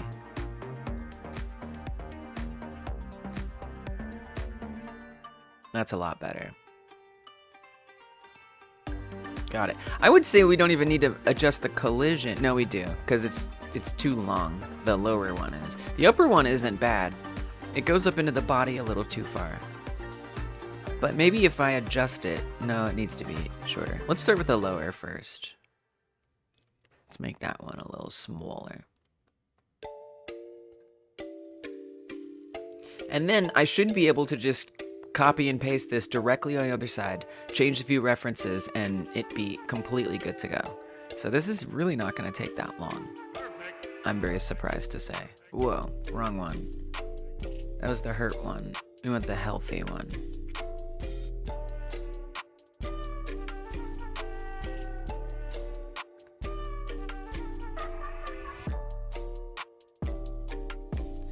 I will have to resize and reposition this on the hurt one too. That's okay. Oh god, it gets so confusing. Especially when I want to like come in here and move around. I guess I could do that. Does that? Oh, that does. Okay, cool. Because sometimes I like to use Shift F to fly around, but I always like click in the canvas to be able to use that shortcut. But by doing that, I select something else and it moves my position in the node tree dramatically. I was gonna say drastically, and then it morphed into dramatically. But then, because sometimes using this gizmo, it like jumps around a way more than I want. But if I even just kind of like lightly tap it, I can still then come in and do my... Oh wait, I can't do my Shift F if I do that? Oh, that didn't work. No. I'm pressing Shift F with my heart's content, but it doesn't work. But if I click out here, now I can Shift F, fly around. And see, now it's selected something totally different, and I gotta scroll. I wish it were easier to just focus this. I guess there's the tab key. Oop, now I just did that. Jeez. Let me just figure this out for a second. So if I'm selecting, I gotta scroll around up here.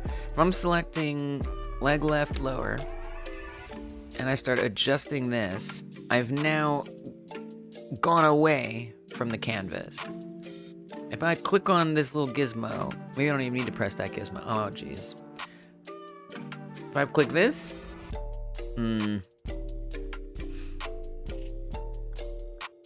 I wish there was some easy way to focus. Did that focus it? That did. Oh, if I click something in the node tree, whoa. Okay. I don't know if you guys saw that, but so there, wow. So when I click on something, right, like these little input areas, you can see there's a blue outline. There's also a blue outline to this like section here. So if I come down here, I mean the blue outline, that is a different blue outline. So here's the blue outline, right? Blue outline. Blue outline. What did I just do? Please go back to normal. Okay. If I click over here, look, blue outline. If I click down here, blue outline. It's blue outlines indicating the area that you're currently in.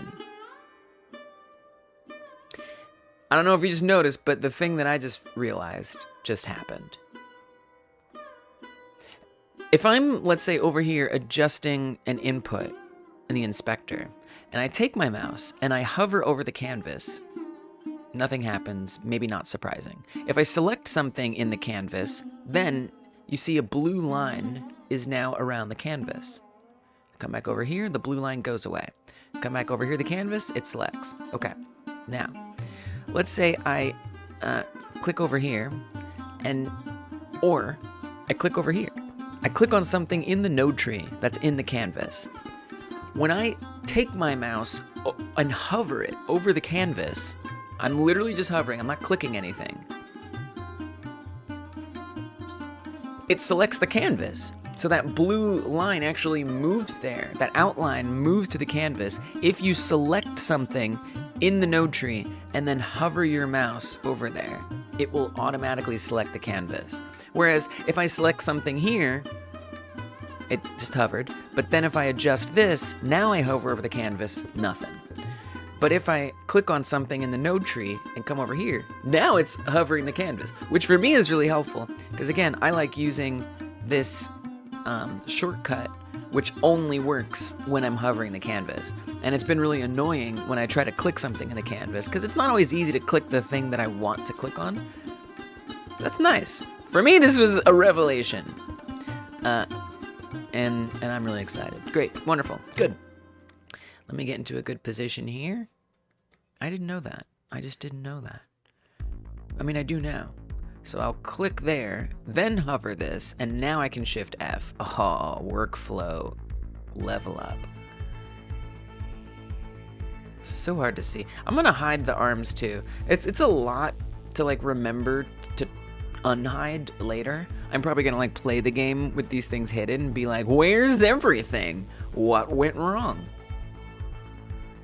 And then I'll realize what went wrong.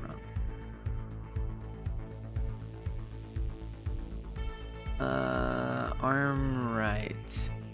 Why is there no arm right in the armature? Am I bugging, or is there no arm right? I see arm left.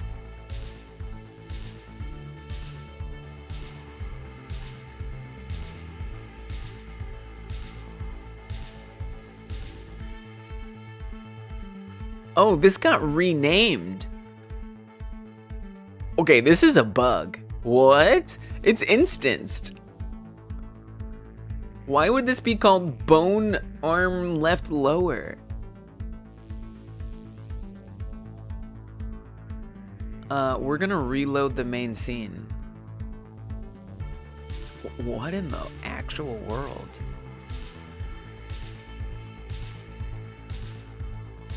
Okay, there it went back to normal. That was wild. I hated that. Okay. I was terrified for a second because it's yellow, which means it's instanced. So like, how could it have had its name changed? That was an interesting bug. Okay. Cool. Not that interesting, but kind of. Anyway, hiding the right arm. That helped a little bit. There's still so much chaos going on in here, though.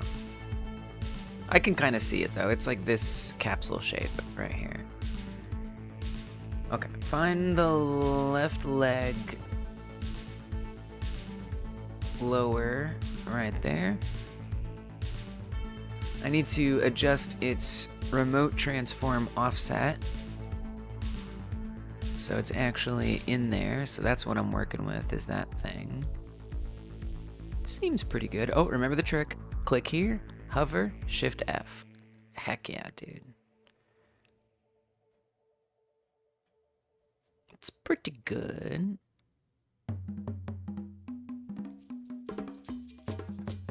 Doesn't have to be perfect. Wait, click here, hover, shift F. I think it could be rotated a little better and be a little longer.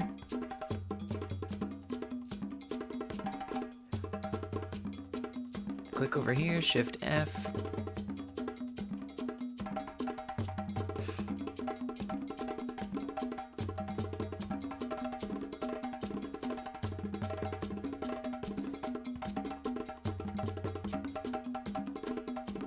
Click over here, shift F. Seems pretty good.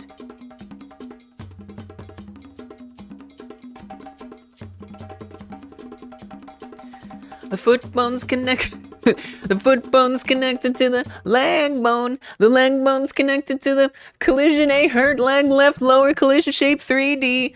The collision A hurt leg left lower is connected to the. Everyone now. Yep.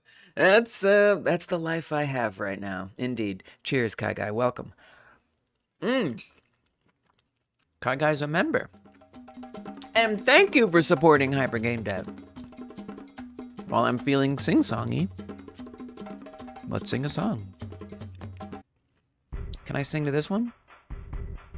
Ooh, it's a little scary.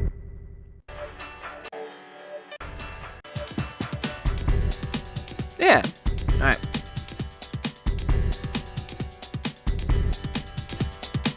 Kai Guy's a guy. Kai Guy's a guy.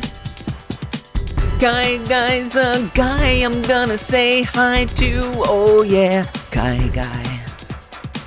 Kai Guy's a guy I'm gonna say hi to. Oh, Kai Guy's a guy. guy. Ah, yeah, don't you know? Guy's a guy. I'm gonna say hi to. Say hi to. Don't you know? Guy's a guy. Guy's a guy. I'm gonna say hi. I'm gonna say hi to Kai Guy.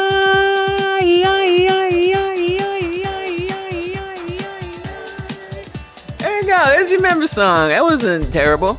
But also, I'm sorry. And also, you're welcome. Thank you so much for supporting Upper Game Dev. I appreciate you.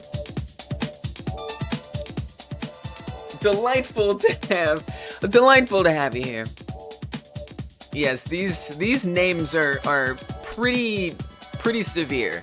They're pretty severe. So it goes. So it goes.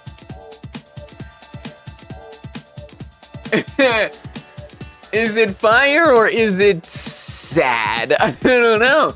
That's up to you. That's up to you.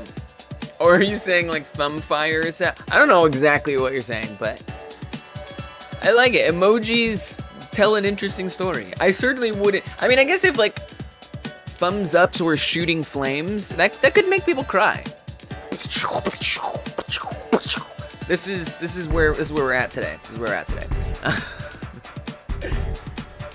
Casting spells with our thumbs.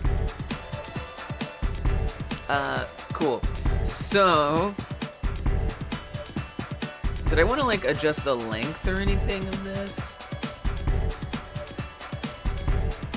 I think it's okay. I think it's fine. Let's just get the let's do the upper leg, and then maybe I can figure out how I want to adjust it from there. So, upper leg, upper leg, upper leg.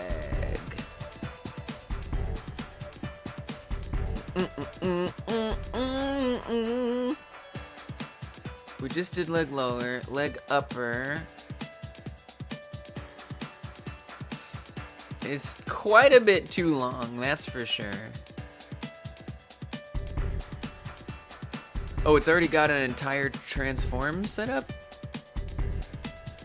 Why? How? It's surprising. Alright, I need to play the animation again. I guess I didn't reset it. I thought I did. I guess I didn't. Animation tree, active, turn it off. Okay, that's actually a nice, easy way to see it. Come back to left leg upper, remote transform. Kudos for keeping all those nodes and bones and collision shapes straight. Please continue. I feel bad. No, it's okay. It's nice. It's all so rote. Look, I could easily just like read it and be like, foot bone's connected to the leg bone's connected. Yeah, totally. You know, so I was like, it's all right. It's all right. Feel no badness. It's up to me to decide how I respond to things. But y'all are, it shows your guys' kindness and thoughtfulness that you know, want to also have respect for like my time and like what I'm doing. And I am ADHD, so naturally I'm gonna get distracted whether I want to or not. But, oh, it's quite all right. It's a nice way to break up this very rote thing. And yeah, it is a lot to keep straight, for sure. Absolutely. But, you know, I guess I'm just trying to keep improving it to make more and more sense to me, personally. Which I suppose is the most important. Oh, that's moving two things. This is not unique. So that must be dealt with. It seems pretty good. Maybe. Yeah. I don't particularly want a gap at the knee, but I think they'll overlap well enough. Alright, good. Good. It even looks like its position is satisfactory. I don't think I have any notes for you, upper leg bone collision. Maybe you can be rotated back a smidge. I say leave it. All right, good. Excellent. Less is more. Okay, so then we need to do the hurt ones. I guess it would be nice just to see what it looks like when I animate it. I'm sure it's fine, but just to be sure. Just to be sure. It's good to be sure. Yeah. Looks okay to me. Except for the hurt ones just sticking out kind of randomly. All right.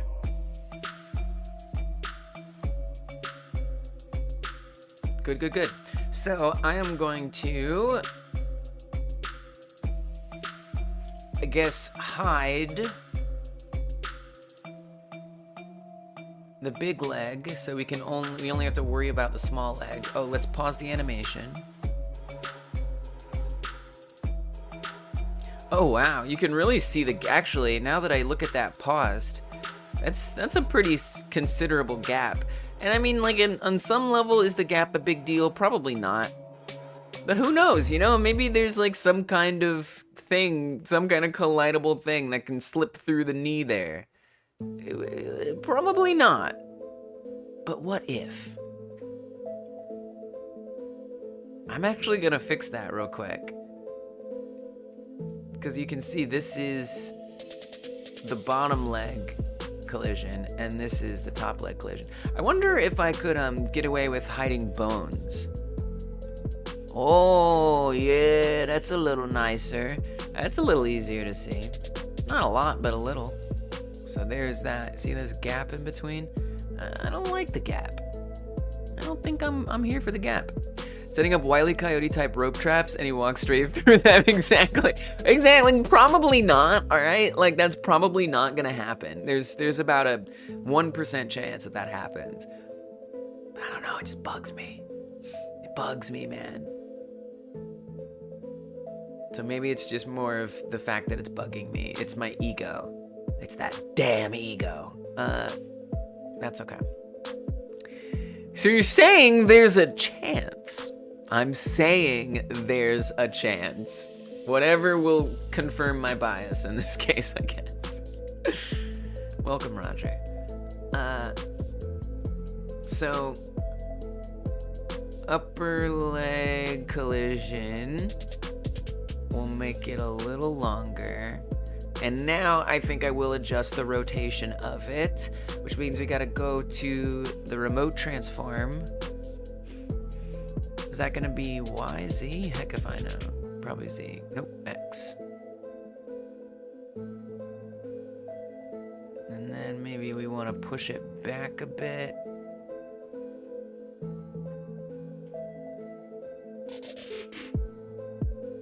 Rotate it. I mean, that's a small enough gap. I can live with that. It is starting to seem a bit arbitrary, but you know, that's okay. Okay, this seems good. I'm happy with this. I am. I am gonna check the animation one more time to make sure that didn't actually cause something horrible, like a weird stick out that bothers me even more.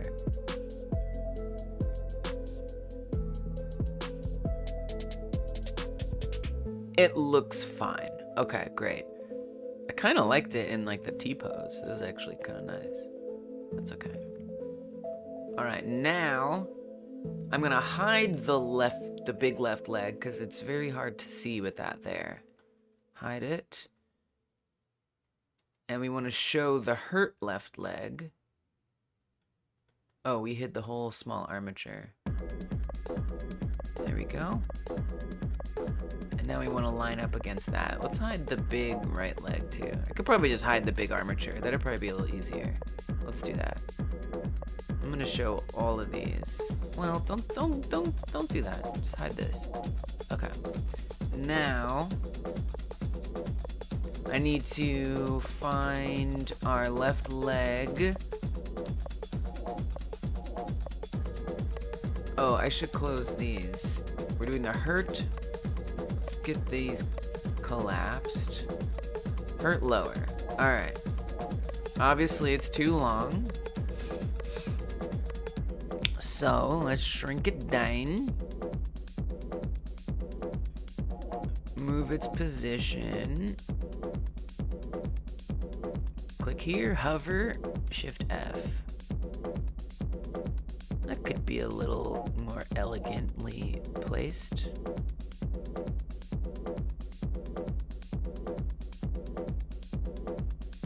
Shorter, I would say.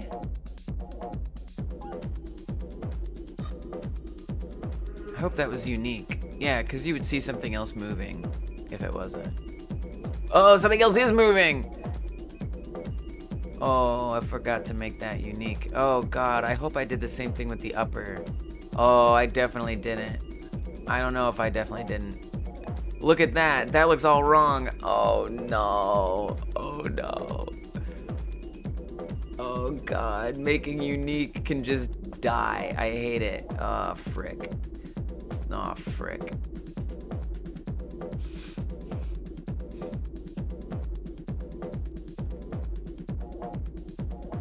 Wait, maybe we are okay. I don't see anything else being modified. But I am noticing there's a weird gap. Why is this so hard? Wait, there's something off. This is wrong. That is incorrect. I definitely did something wrong. Oh, I bet this is matching. I wish that duplicating things as unique was default, and that copying identical ones was like a Control-Alt-D or whatever. Yes. Yeah.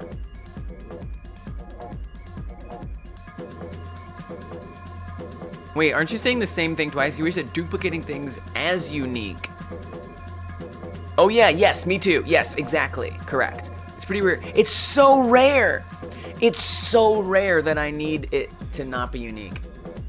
Thank you. Thank you. Oh, there it is. That's the one. It's so rare. Friggin' thank you. Okay, so let's just get that big arm visible again. Like, I get, like, it's trying to, like, encourage as a baseline best practices or something. Yeah, right, non-unique. Yeah. It's so rare that I need non-unique. So rare. And it becomes this annoying thing I constantly have to change. I hate it. I have definitely heard people defend it, though. And it's just like, stop it. Please. I don't like it. I would be surprised because I didn't know. But I also wouldn't be surprised because I would like it to exist if there was some kind of setting I could change that would make that not be the default. But I don't know that there is. I should look into that someday. It would just liberate me. It would feel like a breath of fresh air. If I could do that. So that's gonna be on the arm, or on the legs. That's the left arm, specifically. And that's gonna be the remote transform? No, the collision itself, actually. That doesn't have unique stuff. That's the hurt one. There we go. So I just need to resize the collision itself to be a little longer. Something like that. Okay. Now, I can come back to my leg lower. And let me just make sure that's correct. And it is unique, yes. Yes. So let's make that visible again. Leg left. Looks pretty okay.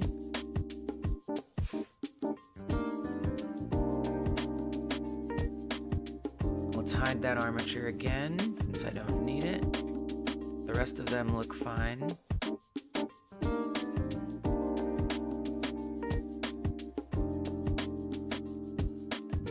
just make sure the one I'm working on, indeed,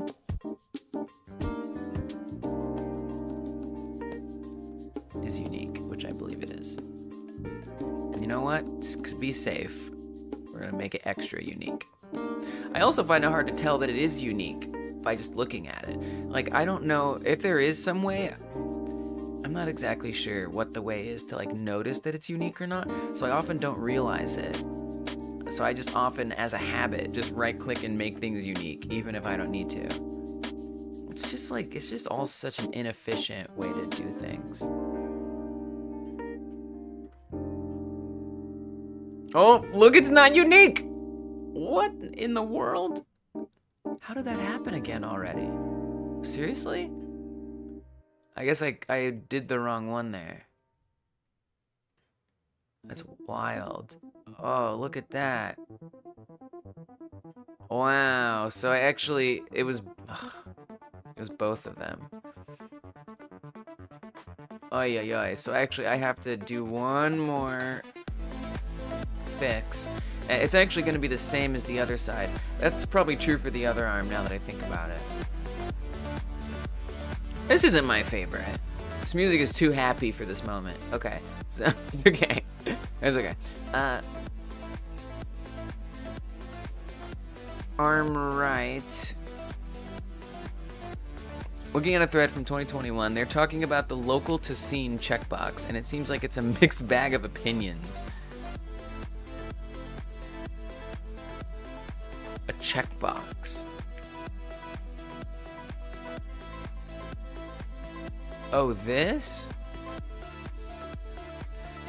I have to manually check every single thing. So it's like, it's not like a editor-wide thing, maybe. Maybe it is. But it does seem to be on a per object basis. Okay.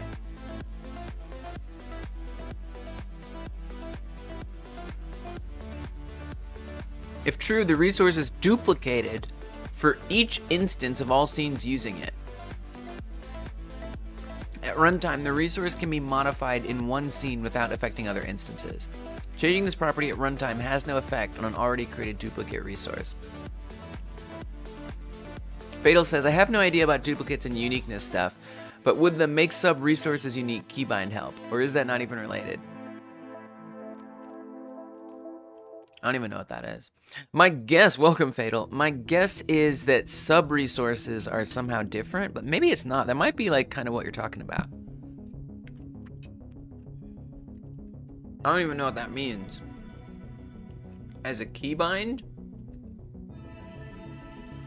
Someone's been Googling.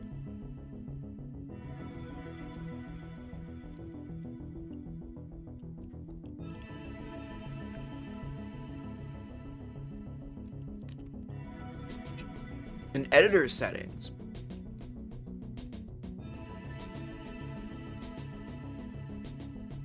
Really, there is some... I am not alone in this frustration.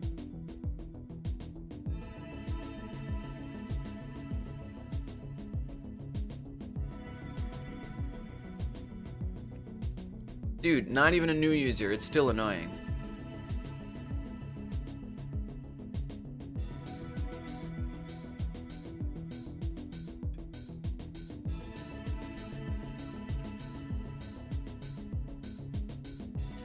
Yeah, it conserves memory.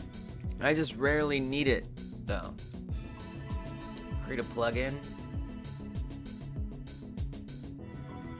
I don't know if that does the same thing, because they're even explaining it here. So I don't know. If it does help, I don't really understand how. But it's kind of interesting. Where even is that?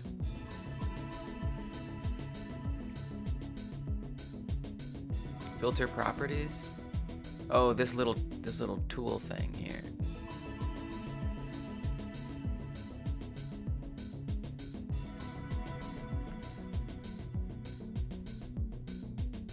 I don't know what that does. I honestly just don't even know what that does.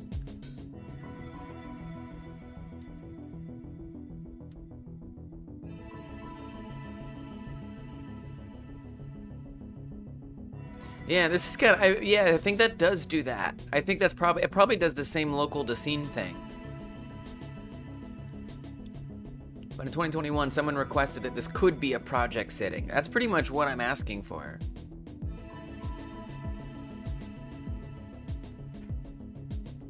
Is just give me the option to set that. It's frustrating.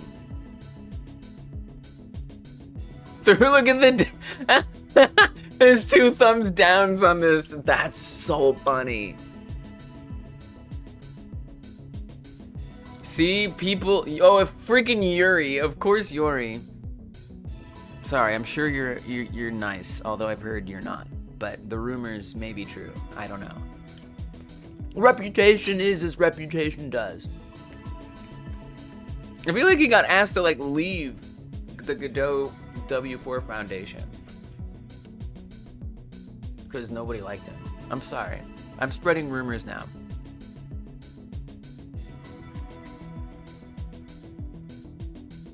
Of course he would defend it though. Of course someone with that reputation would defend it. This will lead to the engine doing less stuff, but it's not unexpected behavior. Yeah, but like, so here's the thing. I'm not saying it shouldn't be default. That's the thing. Like, I think it, sure, make a default. Just let me toggle it to not be default. Let me choose, let me have the editor that I want. It will lead to the engine doing less stuff, but it's not an expected behavior. All right, it's not an expected behavior. Just let me opt out of it, man. That's all I'm saying.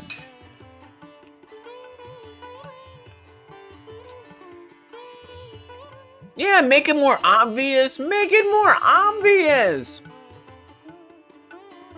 I'm thumbing it up. Thumb it up. Oh wait, I'm not logged in. Log in. Log in and thumb it up. Love it. Thumb it.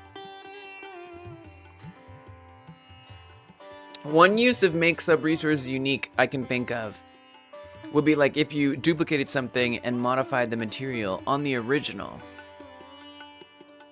It wouldn't carry over to the duplicate, but I could be wrong. Well, yeah, exactly.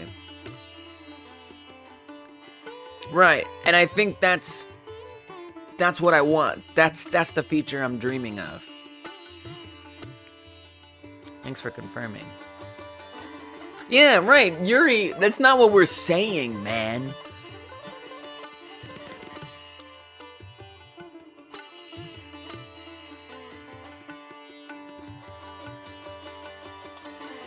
Oh, those are the only emojis? Psst.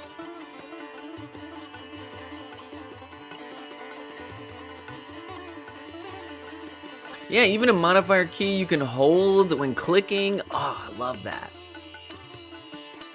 I love it.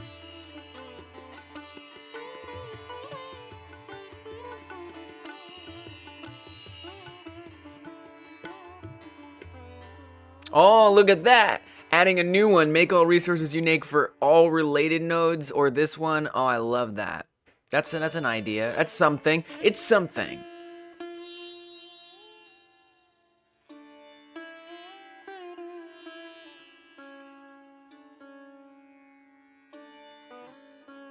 Look, man.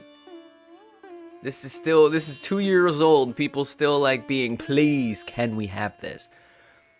Oh, that's what Fatal Sparrow was saying. To do the keybind. Set it up as a keybind. So wait, so what you're saying is I would have to just remember to press it every single time? I mean, I might as well just do what I already do at that point. Someday, man. Someday they're gonna do it. There's someday. It's not gonna happen. Maybe even in Godot 4. Maybe Godot 5. Maybe Godot 6. I don't know. Someday they're gonna do it because it's gonna irritate enough people. It's too annoying.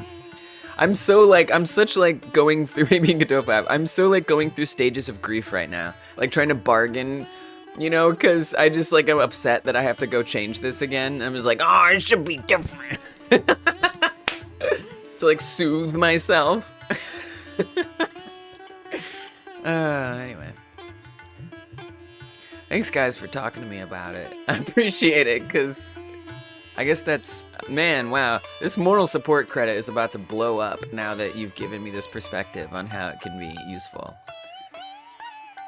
Because this literally feels like moral support right now, guys. I appreciate it. I really do. Joe. Dungeon. Fatal. Wait, Fatal Sparrow isn't on here? Well, it's about time.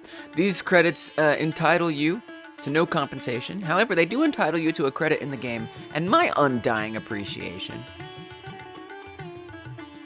What's up, Sparrow?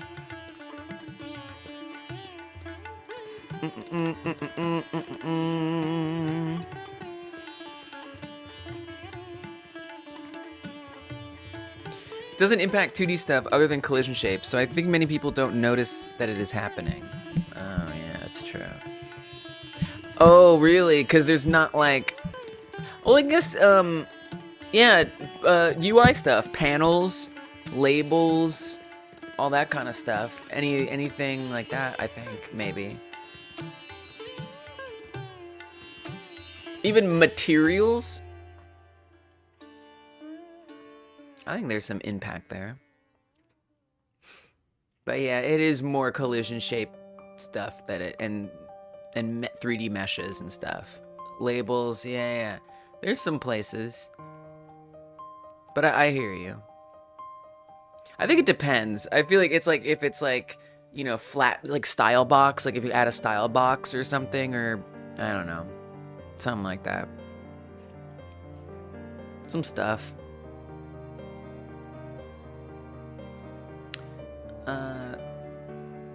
Oh, I guess it was... What even was it? Was it the small arm?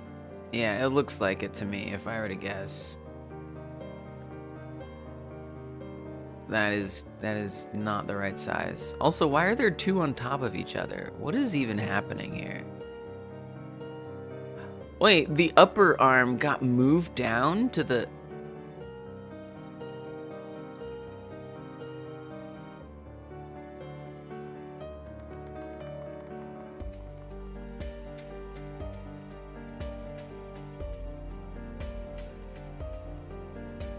Huh.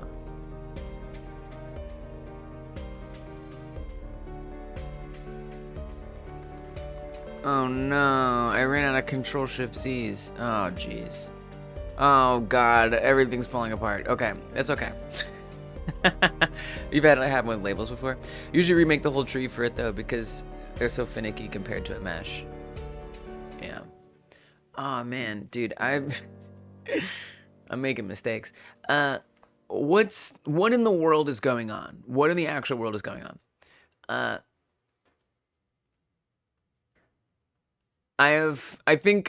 Oh gosh, everything has gotten complicated. We need to regroup. I need to regroup here for a second.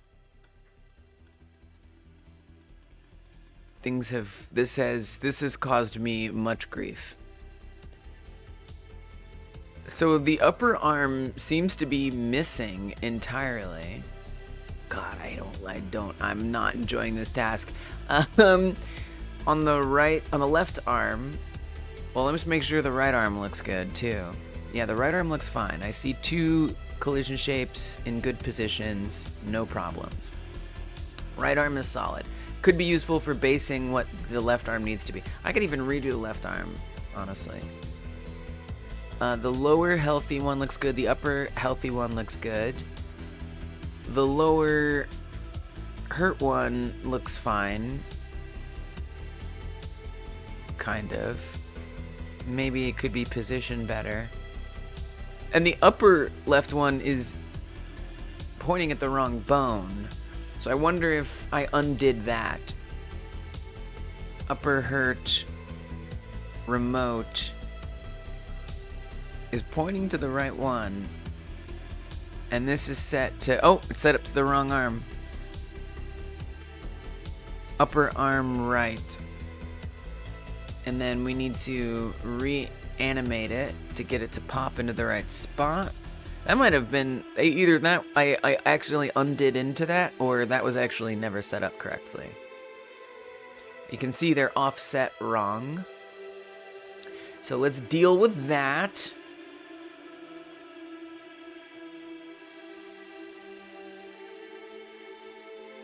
Wait, now I'm confused. Wait, where are they? They're gone. Wait, where do they go?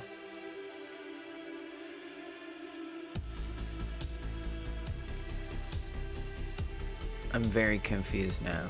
Did they move to the other side? Oh wait, they're there. Wait, they got super tiny. What? Why are they little cubes?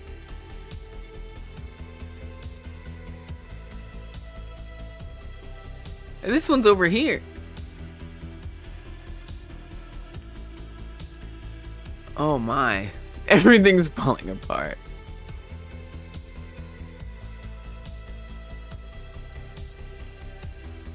It went down to the size of 0.001, 0.001. Yeah, it's been shot. Is that what you're saying? It's been killed. It's been killed. Okay. All right. And this one, that is left upper hurt. Oh, it's been shrunk. Yes, it's been shrink grade. This kind of stuff is why 3D makes my head sad. Yeah, I feel like this could happen in 2D as well. But then again, you could work around it in 2D by it potentially never being something to deal with in the first place.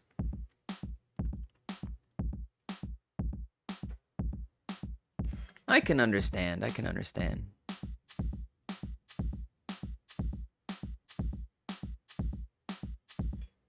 What? Wait, what? Okay, so that's the bone. That's the transform. Yeah, it can happen in 2D, but it's easier to muscle through it because there's one less dimension to worry about. That's true. Hurt upper left is over here for some reason, because it's assigned to upper arm right. Why? Why would you do that? Did I just forget to set those? Like,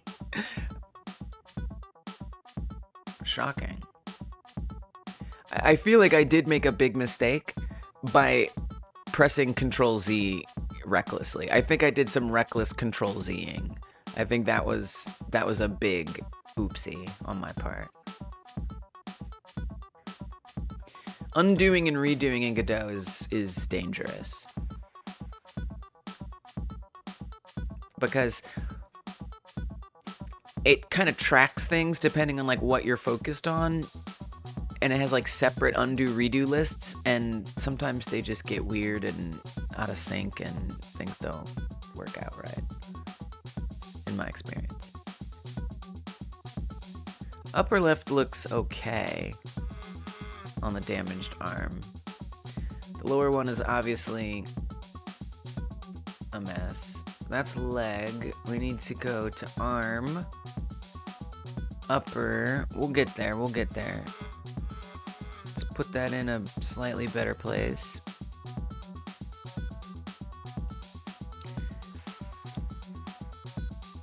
And then for the lower hurt arm on the left, I'm just gonna get the same coordinates or the same size stuff from the right arm, which is right here.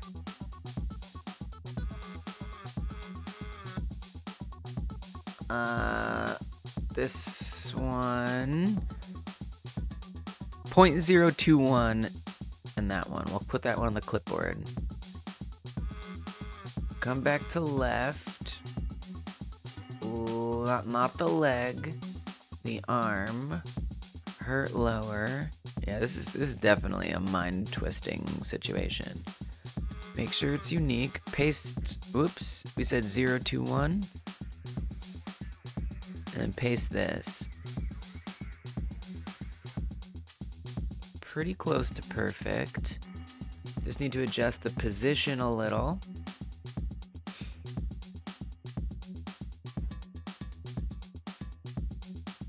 Arm left lower.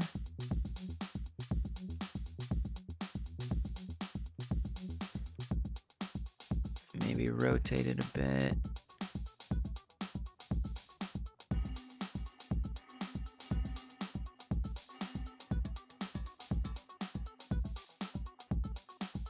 That's fine. See how it looks from other angles. Okay. Sufficient. How's the other side? Looks good. The big ones look good. Okay. This is good. Hey, Rolrick. Sorry about your big mouth yesterday. Oh, come on.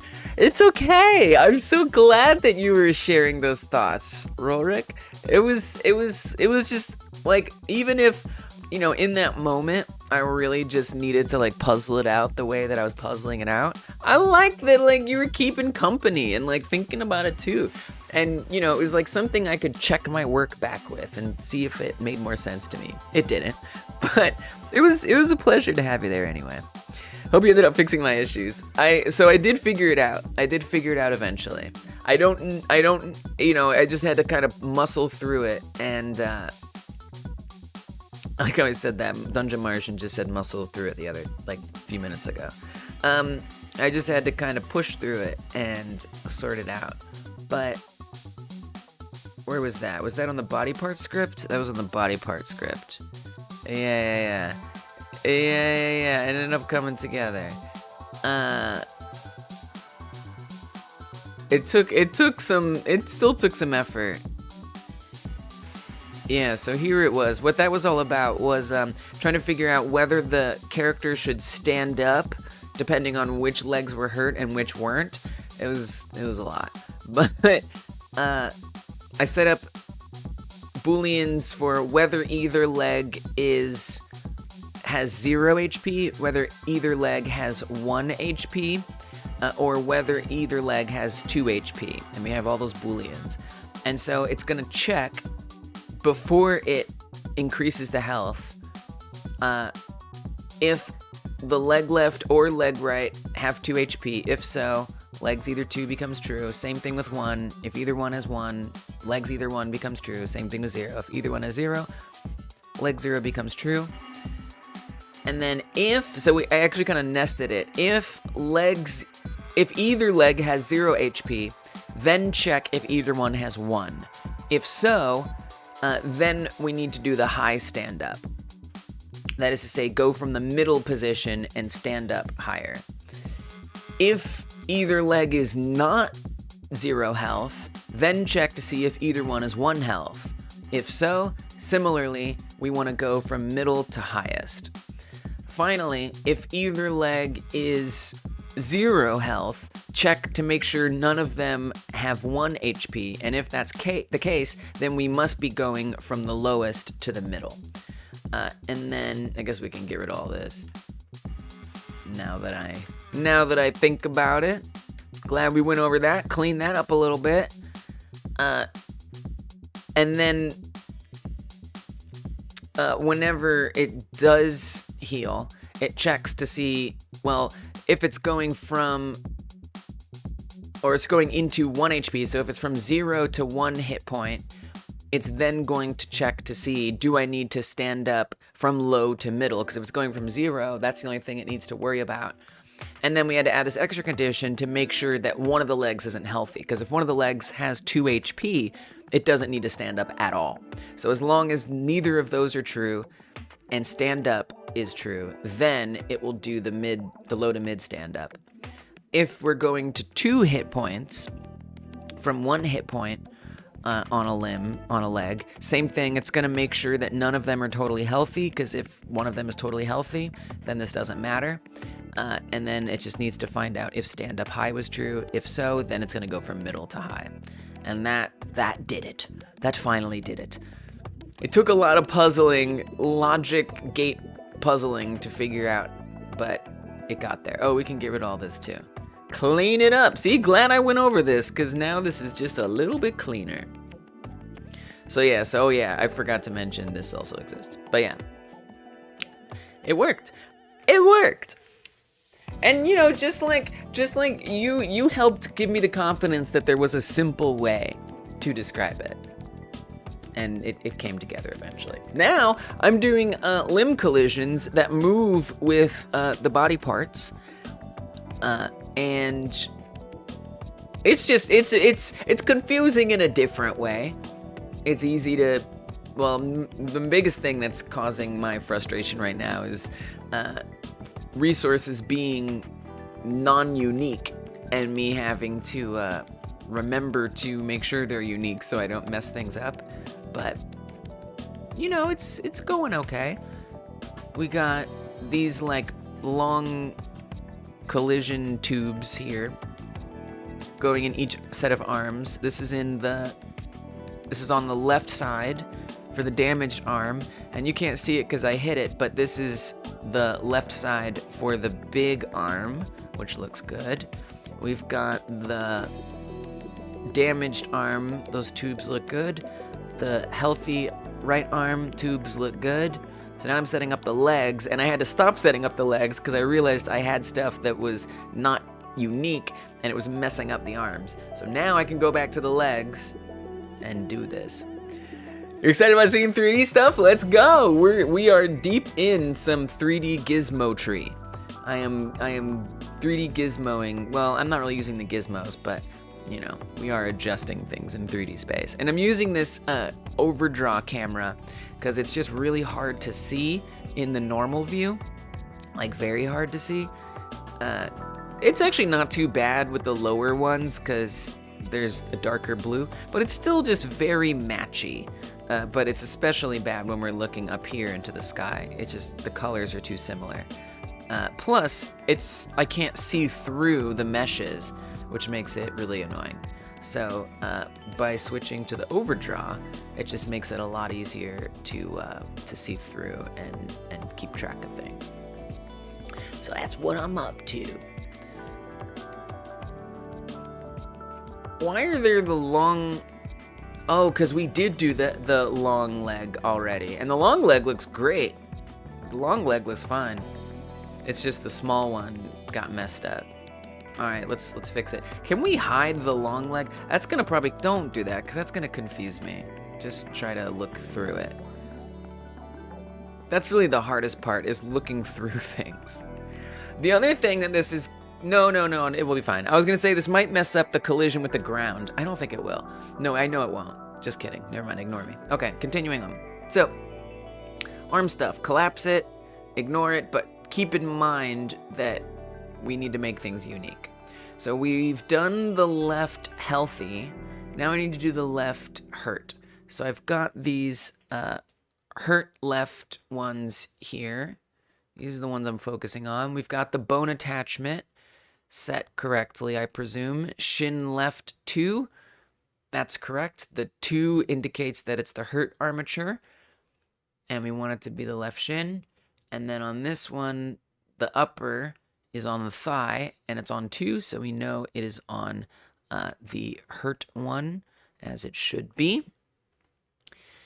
Let's go to the collision shapes themselves. So there's the hurt collision for the lower one. And I'm just going to right-click it, and we're going to make it unique. Come to the upper one, we're going to right-click it and make it unique. Let's go ahead and do the upper one first since we're here, I guess. Wait, where is the lower one? Oh, it got made mega. It got shrunk raid by Dungeon Martian. Understood. And let me just make sure that this isn't modifying something else. Okay, that's the only thing that's moving. Excellent. Good, good, good. Now I need to move it into place. So for that, we need to go to the Remote Transform 3D and then set like an offset here. So it's kind of in the mesh area. Trying to get a spot where I can actually see everything.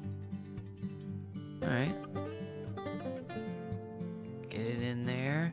We're just adjusting like the offset from the remote transform, which is basing on the position of the bone.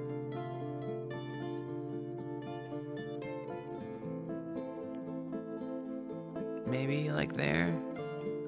Let's see if it looks good from other angles. Oh, it's so hard to tell with the other one on there. I think I really need to hide the other leg. I don't want to, but I feel like I must. It's too confusing with the other one on there. Okay. Could do with maybe a bit of a rotation. Perfection not necessary, but desirable.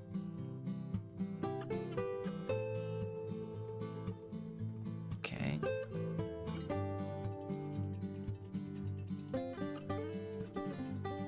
Seems like it's a little longer than it needs to be.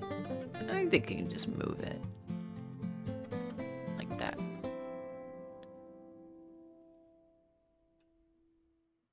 Looks great. Okay. And then we want to do the lower leg, which got a lot more messed up. I'm making it unique again. I don't care. It's just a safety make unique. I don't see anything else changing. Well, to be fair, I made the other leg invisible, so I wouldn't even see it anyway. Let's make it visible. Looks fine. Okay. Something like that. I'm gonna get rid of the other leg again because it's just confusing me.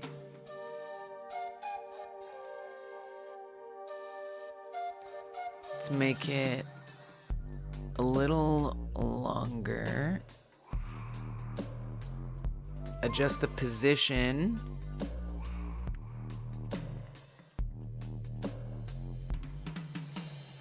And then just make sure it looks pretty good from every angle.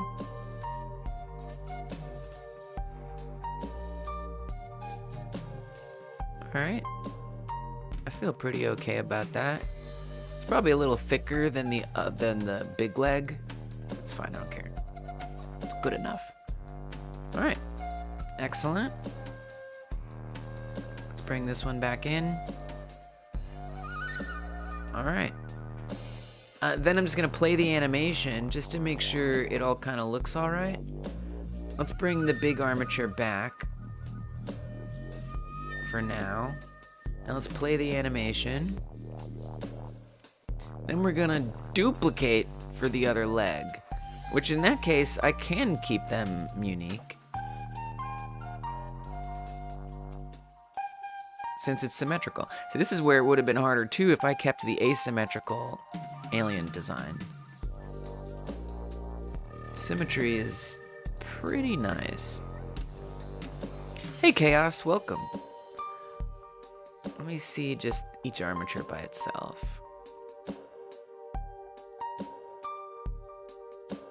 That seems a-okay. Well, I'm glad you made it in. How you been?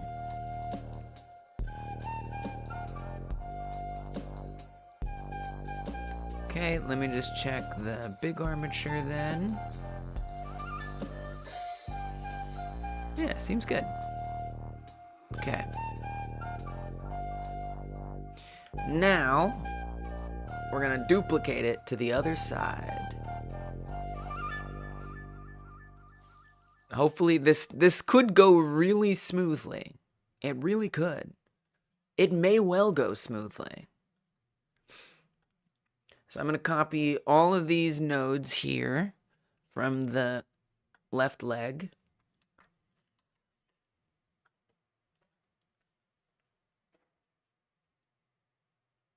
And I am going to paste it into the right leg.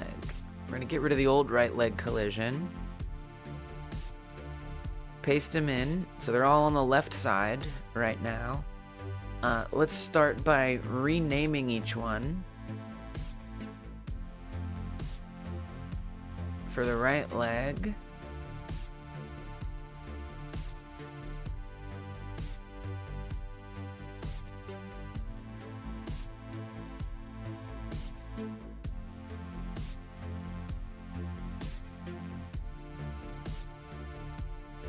All right, looks good. Chaos stopped their main project, but you're now working on a game similar to your main project in a team with 30 people? What? That's a huge team. Dude, there are like professional indie studios that make like multi-million-dollar games with smaller teams than that. That's astounding. Wow.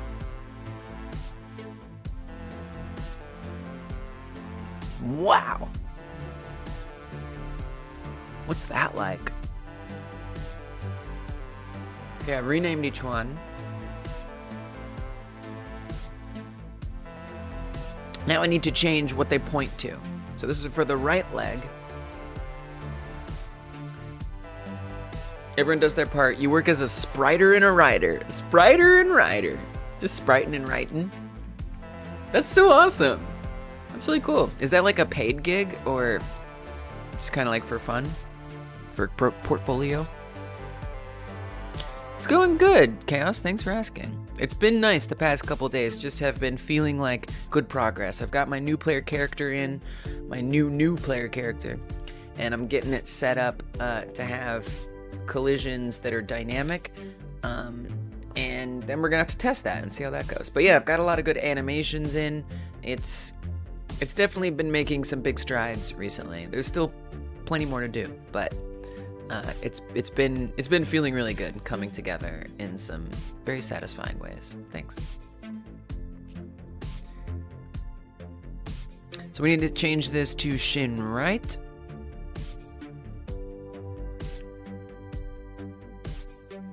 We need to change this to shin right 2.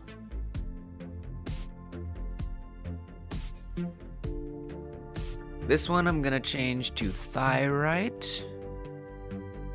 Oops, wait, I forgot something. It's not a big deal, but I forgot one thing. I forgot to 0 the transform. So the left leg, the position, the rotation, the scale is all 0'd on the area. I want to make sure that the right leg transform is also 0'd. So I'm going to reset that. Okay.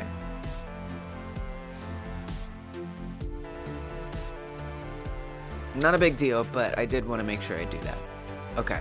This one, shin right 2. Thigh right here.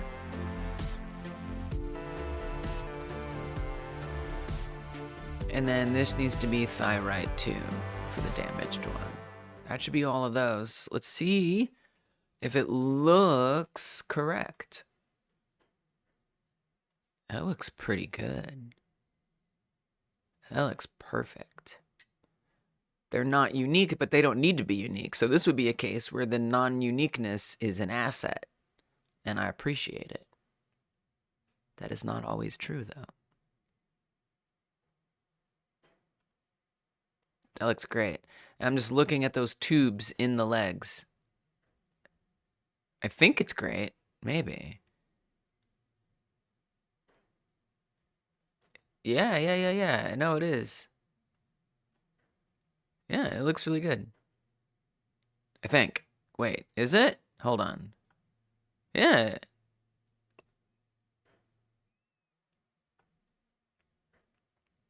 Let me just double check. Chaos says that their 30-team game is not paid, and it's a fan game, so we can't legally make it cost money. Wow. That sounds like fun, honestly. That's really, really cool. Still portfolio stuff. Good experience. Nice.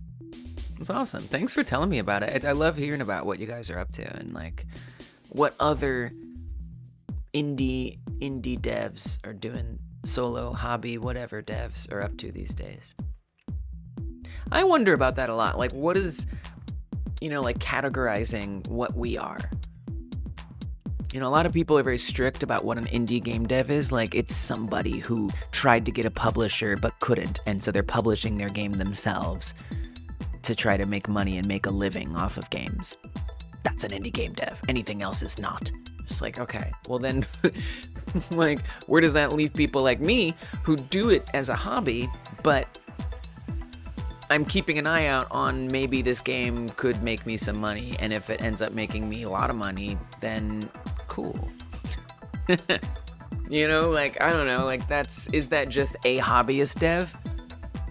And I feel like that's what a lot of us are doing. Like, we're doing it for fun, we're doing it to learn, but we're not necessarily trying to make a living off of it, but we maybe make a few extra bucks on the side once in a while. Or maybe we make no money. Are we just hobbyist? Or are we like some other, I feel like there's like this other category of indie dev that isn't like that idea of tried to get a publisher, couldn't, had to self-publish, and is trying to make a living on the game.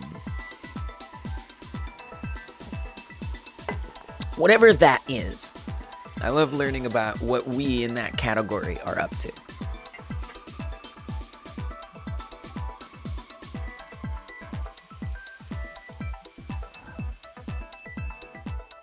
Yeah, this looks fine. Let me just double check that it is fine. So let's get rid of the big alien so I can see the small legs. Yeah, I mean, they look totally good to me. Nice. Yeah, I mean, that mirrored perfectly. No notes. No notes. I think we're good here. All right. Collisions are set up. Now, I need to also... Well, I'll tell you what you're going to do. First of all, make everything visible, and you're going to make a GitHub commit. That's for show. So let's make all this stuff visible again, so things are normal. I think that looks good. I'm just gonna collapse some things for the sake of chaos reduction, because that's always nice. A bit less chaos, except with regards to Chaos the Goose.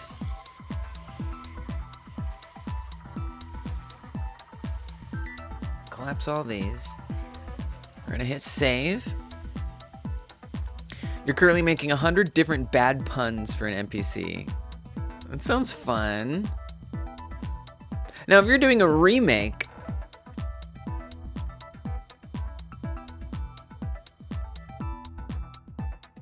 oh, it's a fan game. I see, not a remake. Nice. That sounds fun. I don't think I would be very good at coming up with those, but if I was, I'd have a blast doing it. Oh, I need to open GitHub. We're gonna commit, because this was a lot of effort.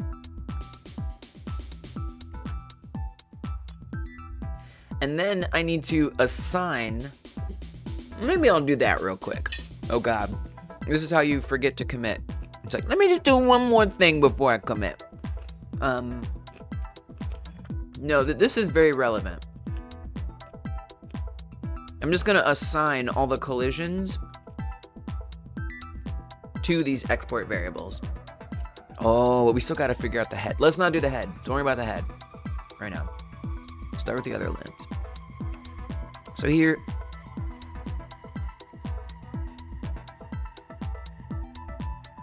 we still have something called collision hurt. That doesn't make any sense. Oh, it does, because this is the physics collision. Okay, no, that does make sense. Just kidding. So these are the areas, not the physics collision. I kind of need to refactor that. I very much need to refactor that. Not right now. Okay. Collision area lower. This is on the right leg. Right leg, collision area lower. Upper on the right leg. Collision area upper, right leg. Okay. Area lower hurt. On the right leg. Lower hurt. Upper hurt. Hurt upper. Right leg. Okay. Now left leg. Area lower. Left leg. Area upper. Right there, left leg. Lower hurt. left leg. Upper hurt, left leg. Good. Arm right is already all set up. Arm left is already all set up. Okay, that's what I wanted to do. Now save it. Pop open GitHub. Added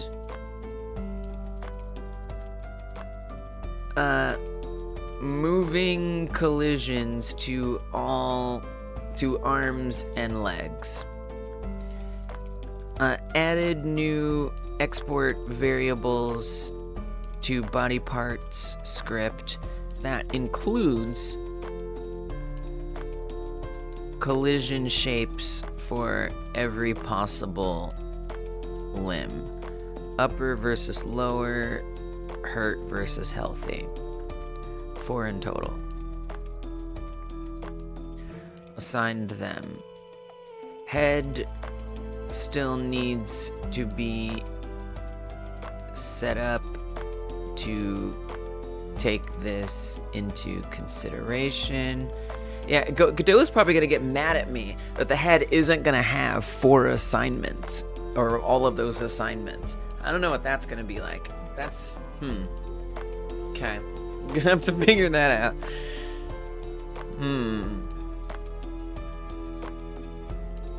I don't know, maybe Godot won't get mad, but by leaving an export variable unassigned, I don't know. We'll see. I might have to just like suppress the warning if it really bothers me.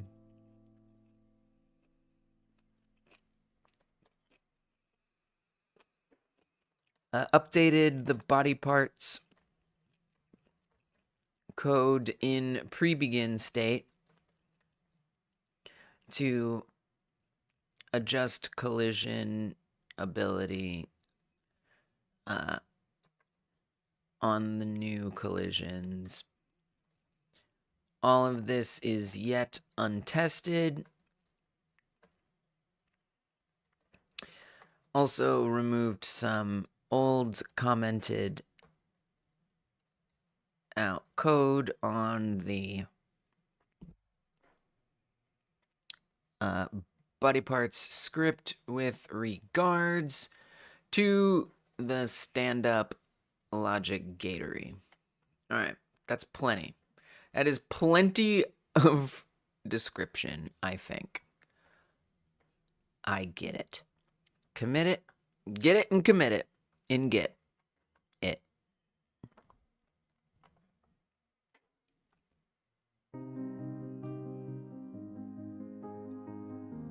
Oh, and then let's push it as well. Okay, we're not done yet. We got a little bit more work here. Kai Guy says, I'll admit to fantasizing about making money one day from this jigsaw puzzle game you're working on. Yeah, and I think that's, yeah, right? Like, of course. I mean, you're putting work into it. That's labor. And look, like, we can, I feel like there's something so weird about the term hobbyist game dev. Like, game dev is too much work to just be a hobby. It's so much work. And it's not to say you can't, like, do smaller things or have a quick workflow or just make like remakes or fan games and put them out for free. Like that's legit and that's hobbyist game dev to a T. But I think when especially we're out here making original products and you know, we're thinking of charging a little bit of money for it. I feel like that goes a little beyond purely being a hobbyist. But again, I don't think hobbyist is like a bad word at all. I think it's awesome, and I relate to it. But, you know, I have an ambition, a goal, and something in mind that I would like to keep improving my game dev style to maximize the potential for earning money someday. I'm not quitting my day job. You know, I don't have a day job. My spouse has the day job. But, you know, so that makes me very lucky in that sense, where I can spend full time working on this without getting any money in return. But, you know, it's like, that's just it. Like, I make sure I have money otherwise. So, you know, in that sense, I'm not an all-in professional indie game dev. But I strive for professionalism. I want to be able to operate in a professional capacity. It's just right now that doesn't make sense or is realistic. I'm learning. I'm still growing. You know? So I don't know. It's like I feel like there's some middle category of being this like indie game dev who is also a hobbyist. But not like you. Anyway, I don't know. It's just weird. It's just like I wish there was like a word, a term. Not that labels are necessary, but it would just be nice for community building and for like identity to just like say, you know, this is the type of game dev I am, instead of being like, well, I'm doing this, I would like to do this, but I'm trying to do that, and maybe it'll be like this. You know, it'd be fun it would be a fun experiment, but making it as a hobby, yeah, it can quickly become a career. It can, right? And so it's like, you know, even something, you know, I mean, I think about like Sock Pop Collective, which we talked about a little earlier. I mean, they are an indie game dev studio. And they definitely are making some money off of the games that they produce. But you know, are they the same as like an indie studio because I feel like they even use publishers sometimes. So, and that's the other weird thing, is we often call indie platformers or indie games, even though they have publishers. It's just how the terms are weird, man. I don't even understand. Semi-professional hobbyist. I kind of like that. That kind of works. You'll always be learning and growing if you keep it up. That's true. Label schmabels. Yeah. No, I agree. You know, it just makes things easier to like, you know, identify myself and others like me sometimes, you know, to be able to be like, oh, you're a this, I'm a this. Yay. Nice. Oh, that's what you do? Maybe I'll do that. Or like, here's what I do as a this. You know, as opposed to having mixed up resources. Because sometimes the ambitions of an indie game dev who is, you know, maybe going to conferences or pitching to publishers, it's a very different priority list than maybe someone like me who is solo game deving, sometimes in a team, okay with not making a lot of money, just trying to learn and experimenting. But I still want to learn how to market and practice putting stuff on Steam, but I'm not worried about getting 30,000 wish lists, right? There's this thing like, you need 30,000 wish lists before you launch. It's like, I do not. It's not like people's salaries are depending on whether or not people buy this game. So sometimes it's hard to get advice about how to proceed based, you know, without being hyper specific about my scope, which is important. But I don't know, it'd just be nice if there was some like way to standardize the approach for people who aren't on the extreme professional end, but aren't on the extreme hobbyist end, you know? Maybe having a huge company and their money behind your projects is the cutoff.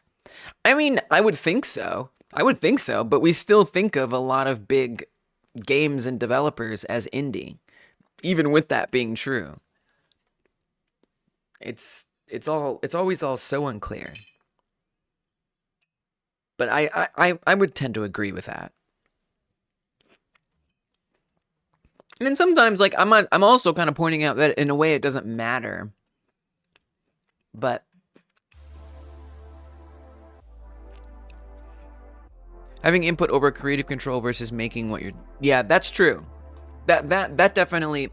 Right, there's so many vectors to having a label. It almost makes labeling impossible.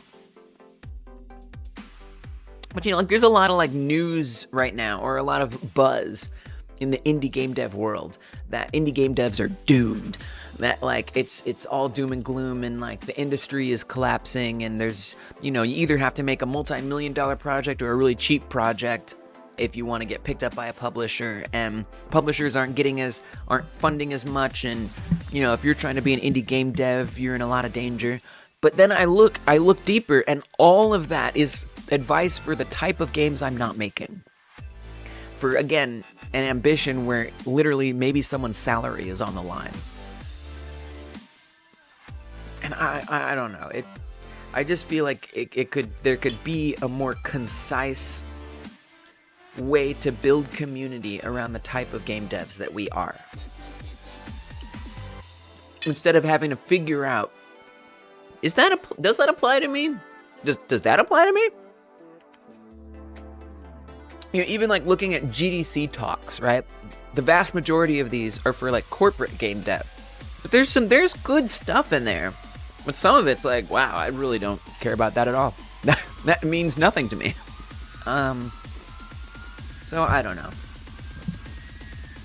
And then with things like Godot, the rise of Godot, yeah, Blender, right? Like the accessibility of game dev right now, it's only going to become more that, and there's going to be more and more of us making games, which I'm hearing people say is a bad thing. These indie game devs, these professional indie game devs, because I'm creating a very us and them right now, because you know the competition is higher, and there's a higher expectation for quality or something. So it's making it more difficult for professional indie game devs to get publishers and stuff because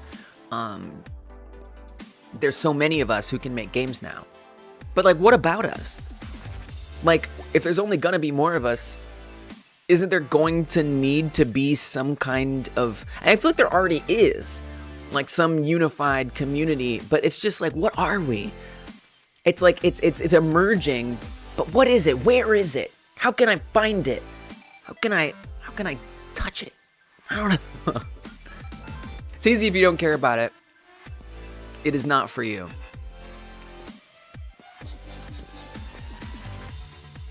Wait, I don't remember what you're responding to, but I bet there's something good there. I just don't remember what you were saying. What are you saying? What am I doing? Where are the cats?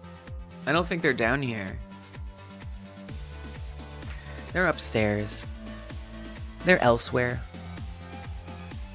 I do have the cat cam, but they were here earlier. Maybe they'll come back later. But they're here. Somewhere. Just not here.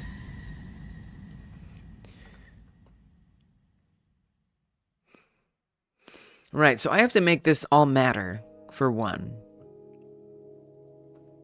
I think this will matter. The biggest problem right now is I need the head to make sense, because the head doesn't have any of these assigned. It has no collision area that's assigned to anything, which is a problem. And then these are just all going to be empty? Like, I got to figure that out. Dungeon says, I think if you're in a space that's viewing other indie devs solely as competitors, yeah, then you're in the wrong space. Oh. Sure, market saturation probably has a limit, but I don't think that anyone should worry about that as an individual. I don't know. I mean, it's like the talk of the indie game dev town is how tough it is right now, competition-wise, as an indie game dev. They're always lurking somewhere. Oh, the cats? Yeah, they are.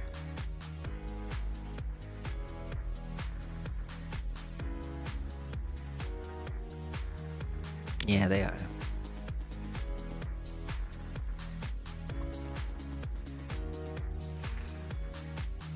Yeah, because also, so wait, well, this code is only running on the legs. It's actually not even saying to run on the head. So it might be okay. Why else do we use this area? I don't know. Let's just see if it works. You know what I should do? I should just run the game. Let Godot tell me what is the problem. Where are my mistakes? I know something must not be right here. Show me the way.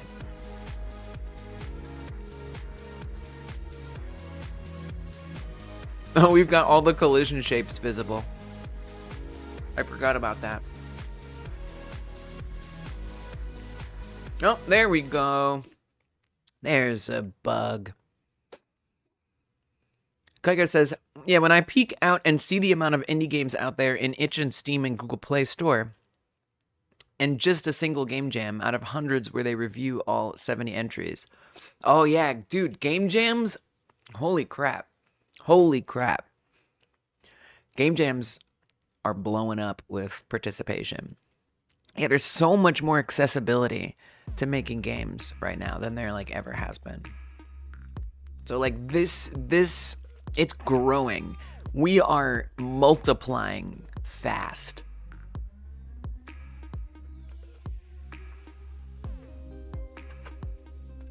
I think that's awesome. I love that that's happening. I don't think it's bad at all. You know, I often wonder about, you know, if we do want to make some money, are there platforms that suit us? Is itch really good enough for us making money on our games? Is Game Jolt really enough? Is Steam a platform we actually have a chance competing on? Maybe. I have to wonder who's going to see and much less pay money for my puzzle game. Exactly. Exactly. I think the exact same thing. I mean, it comes down also to marketing. And that's often where, you know, I find it hard to find resources. And how do you market your game if you're not looking to have explosive salary supporting success? But, you know, really it comes down to, when you say who's going to see and pay money for your puzzle game, as a marketer, which as a solo game dev, you have to be a marketer, you have to figure that out. You got to find where those people are. You have to figure out, as the solo game developer, as the marketer for your game, you have to figure out where are those players that you want to target at. And how can you target them to somehow encourage them? It's like an entire skill set, right? Maybe there's like a puzzle game subreddit where people love to be told about new puzzle games. And you have to find a way to advertise to them without seeming like a jerk, you know? Or somehow something. Maybe get streamers, puzzle game live streamers, to play your puzzle game. You know, give them stream keys. You know, it's like you have to figure that out. But also, I imagine, wouldn't it be nice if there were more platforms that were made for our type of indie game dev, where people were used to going to find new games to play? I mean, even if we think about like Newgrounds or Addicting Games or something in the Flash era, right? There was a place for people to go to put those games up and maybe even make some money. But right now, I feel like that doesn't really exist. Like, yes, those sites maybe still exist in some form, but, you know, Steam, itch.io, Game Jolt, where else is there? You know? And to me, itch.io is very dated and clunky, and it has tons of other stuff on it. You know? It has tabletop stuff. It has assets, tons of asset packs. You know, it's not just games. There's game jams there. And Steam, again, the competition is ridiculous because you have AAA studios crowding you out, in addition to all the other types of game devs that exist. Game Jolt, I don't really use Game Jolt much, although I will look into it more. But I feel like it's kind of in a similar itch.io space, maybe a little more modernized than itch.io. You know, where do we go that's like just for us? And people want those kind of new fun games, unique things to try out. Game jams are like punk rock. Totally. I love that. Yeah, puzzle game fans, exactly. You gotta find them. Hyper 1 hour cooperative game platform. Yeah. I mean, it doesn't have to be 1 hour, but literally, sometimes I'm like, do I need to make this platform? Well, I can't because I don't have any capital. I would need front end developers, web developers. Like, I don't freaking know how to do this, but I do in my imagination, like it could have a companion mobile app, a desktop app, even, like on the web. You could play the game, some games on web, some on desktop, some on mobile, maybe all of them.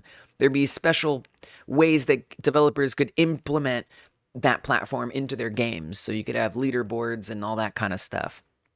And it would somehow also have a strategy for finding gamers and convincing them to come check this website out. You know, I mean, it's like it's so much work. It's unthinkable. Like I can't do that. I don't have money to hire people to do that. But I have to think someone's gonna do that, right? Like that has to appear.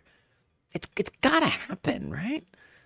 And so people can like upload their games. You can do as simple as just put it up there, your HTML file, your exe file, whatever, just slap it up there and people can have at it. Or you could go more in depth and flesh it out. Sort of like itch.io without all the distractions and not feeling like it's from 1999 as a website.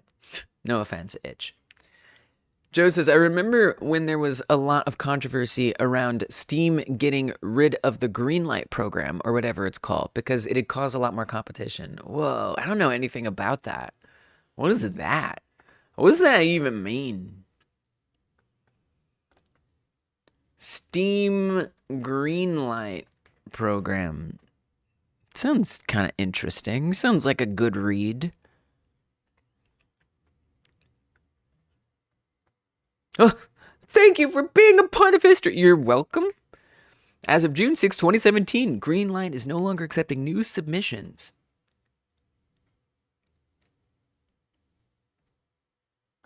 Steam Direct.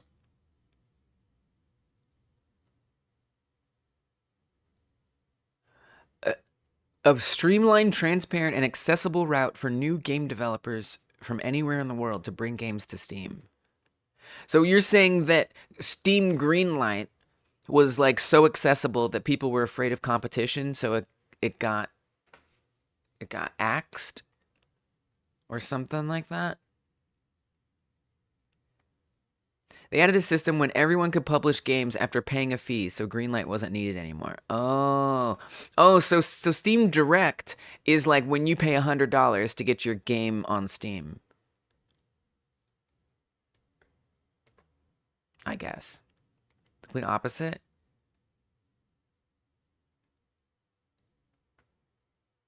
Whoa.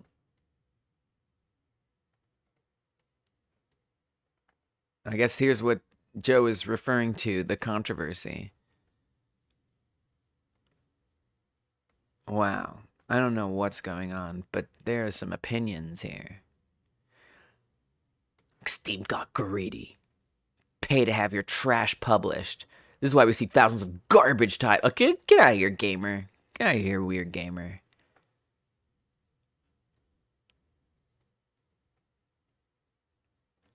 Whoa. Filter by user tags. Then minus profile features limited. Reload page new to hide all not really a game garbage.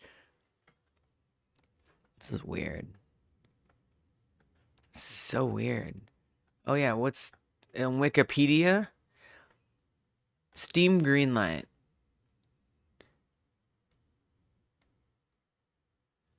Whoa. Chill, Wikipedia. Jeez. Dang, that's a big old article. Yeah, I know what Steam is.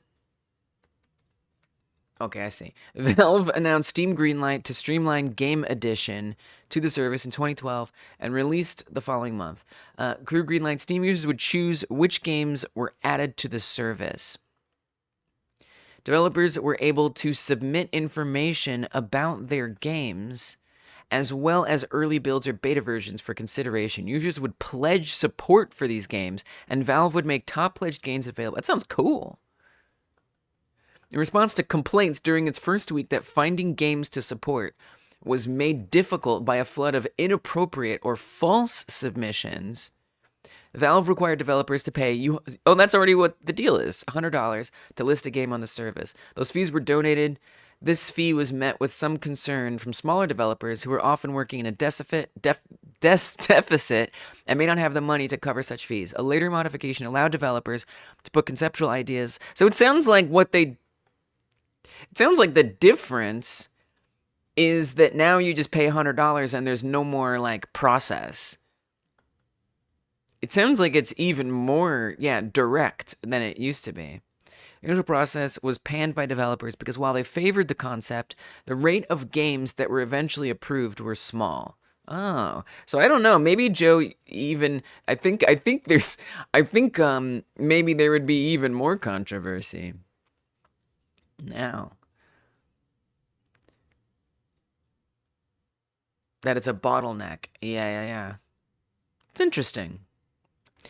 Joe says, any company being able to gatekeep like that causes higher barrier to entry. Oh, so no, I see. You're saying, okay. I think I understand now. You're not saying that. I see. You're saying that Greenlight was the gatekeeping.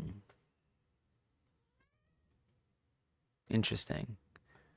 Dungeon Martian says, this community is great because we are all lifting each other up and helping each other out. Oh, there's cats here. There's at least one cat. There is two, but the other one is not in my cat cam view. Let me get out the way. There's one cat. The other one is next to me.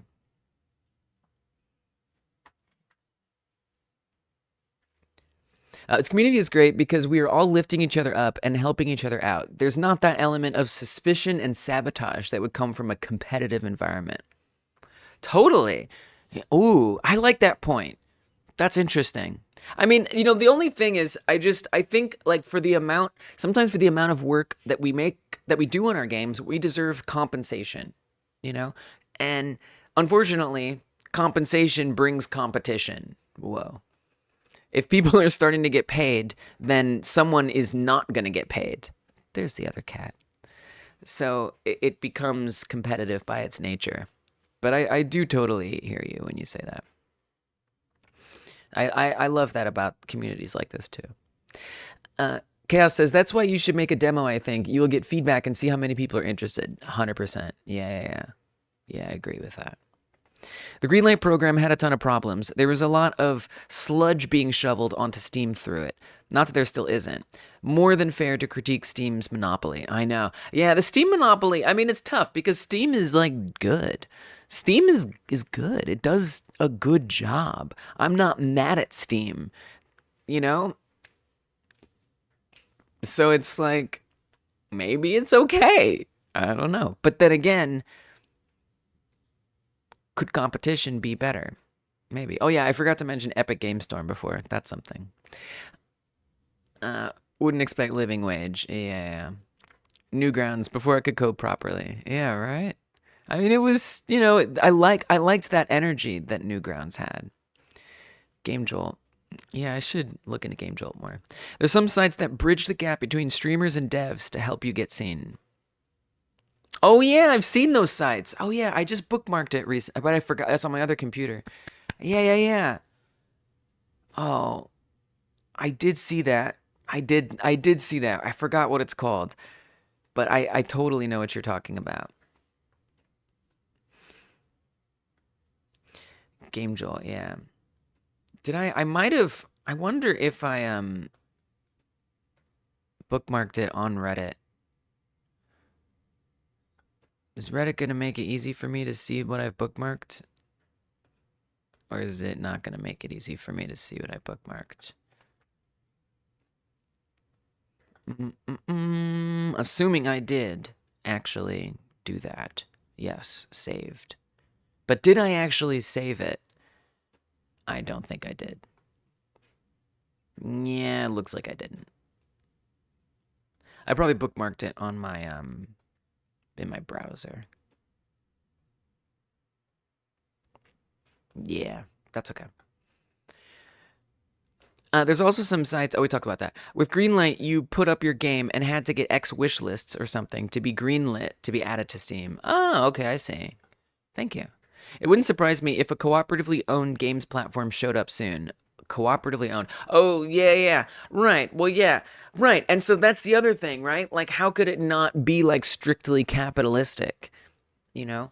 And there be like everybody wins to an extent. That would be awesome. I would love that. I would love that. Oh my gosh. They've been popping up in a bunch of different media industries. Nebula for videos being the one that comes to mind. Totally, totally, totally. Nebula is an interesting one because I mean it's asking viewers to subscribe to individual creators, which is tough because that's a lot of money. But I appreciate that perspective because yeah, I would like that too, for it to be cooperative, a little more socialistic perhaps. Greenlight was a gatekeeper. I see. Taking that requirement away flooded the market. Right, right, right. For me, it made buying games a bit more risky, but it has its worth in long run. Yeah, it's a long page. Kind of fun seeing people I know have games up on Steam. Yeah, right. And like, you know, some people are like, nobody has ever bought my game on Steam. It's been on Steam for years and nobody has ever bought it. um, you know, and at the end of the day, that comes down to marketing. You know, if you get 10 reviews on your game, it gets an algorithm boost. So make sure you find people to review it, you know? So there is always that amount of effort to put into it. What does Game Jolt look like these days? It's kind of like Itch maybe, but like different. It's like Itch, but different. I have to join? I have to join? Just let me look. Oh, this is nice. Oh, this is way better design than Itch. Much more modern. I like that. I like that. Bendy and Undertale and FNAF are categories. It's kind of awesome. Horror, adventure, fan game, action, other.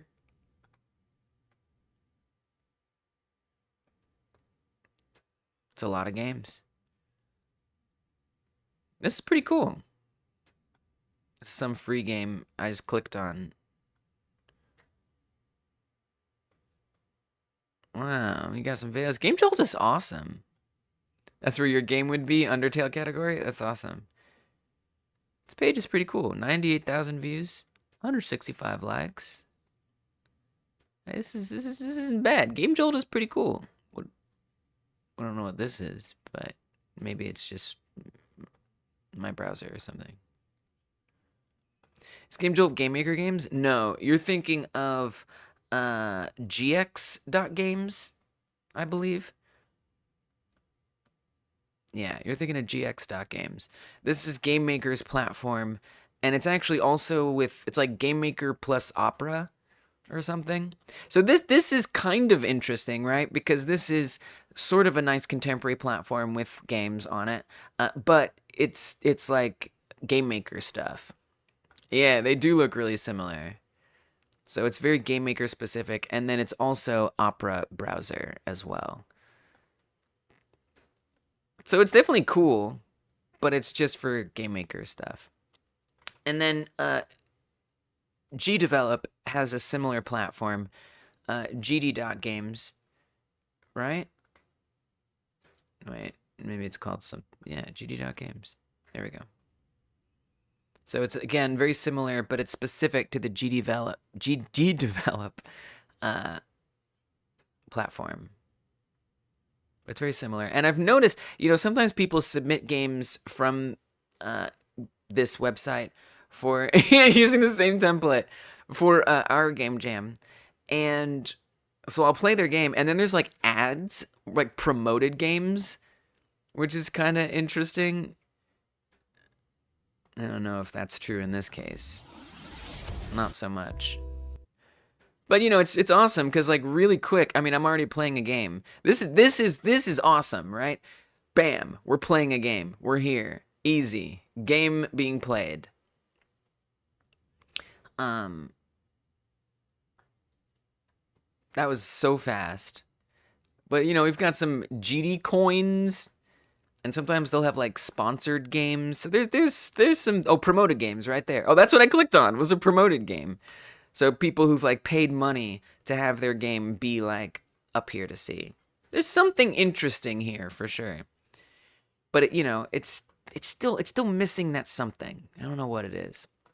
Game Jolt is pretty cool, though. Maybe I need to give more love to Game Jolt. Anyway, another diversion. Okay, so I ran the game after doing all the things I did, and we do have a bit of an error. Cannot call method set deferred on a null value. So this must be on the head, right? Leg left, leg right, area lower. Is really? Are you quite sure that this isn't set up? Because I'm quite sure that it is set up.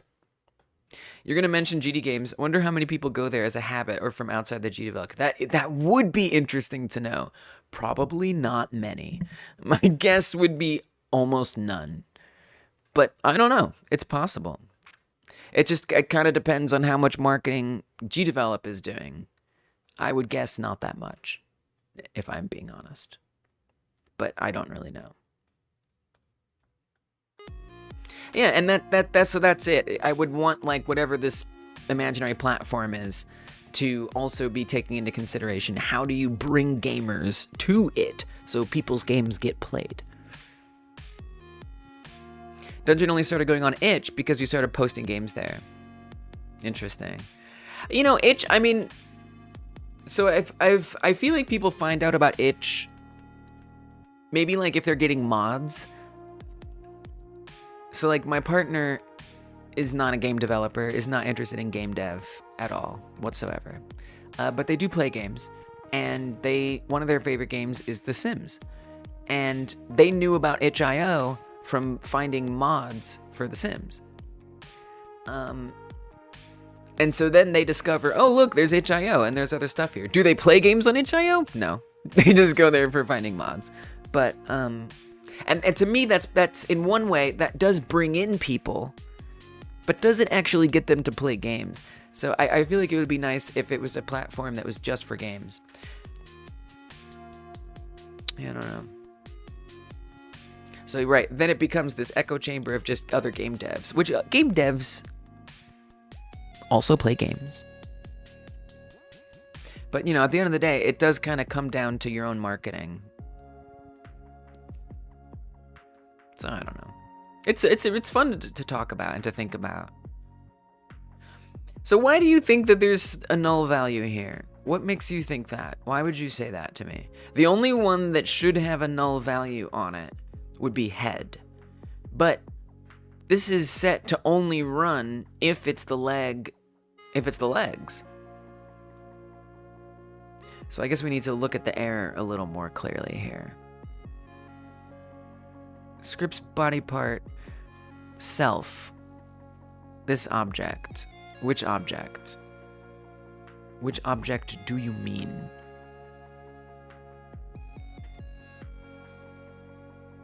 Is head null? Wait. Collision area lower. I mean, that's the only one that they're null on. So what are you on about? Are these not getting on-readied properly? They look like they should be. I'm actually very confused what's going on here. Why is this not working? Marketing plus money is so important. Well, and I want to say you don't need money to market. You know, depending on how successful you want to be, it helps, right? Promoted ads and stuff. But also marketing is, you know, posting places, reaching out, emailing streamers or whatever, going to conferences, which cost money, submitting to things, writing grants. Well, maybe that's not marketing, but, you know, there's often still more to it than creating content than just straight up spending money. Often creators just want to create, which I'll let you continue doing. Yeah, yeah. No. Yeah, but exactly. It's really easy for especially solo game devs or super indie game devs to kind of, really any game dev, to put off marketing, because it's not really what we got in this for. We didn't get into this for marketing. We got into this for making games. So it's easy to make it an afterthought. I don't know why this is giving me this error, but I do know I need to use the loo real fast. I have completely demolished my tea. I've shrunk rate it, and I need to unshrink it. I don't know. I'll be right back. Give me 2 minutes. I will return quickly. Although, oh gosh, the music. I'm going to play different music while I be right back. I'm going to play the old be right back music. Can we, I don't think we can even, can we do the main menu at least? I mean, we got the cats. That's kind of nice. Aren't the cats enough? Yes, I suppose they are. Oh, but now they're in the way of the BRB. That's tragic. Oh, nice. This is a lot. YouTube is not going to be able to handle all that. All right, we'll just do this.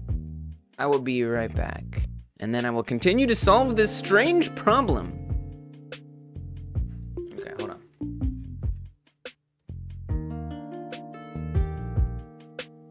If you're co-working along with me, stretch your legs, get a snack or something. You deserve it.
You can tell the cat's being fed well. Actually, that would mean the cat is not being fed well.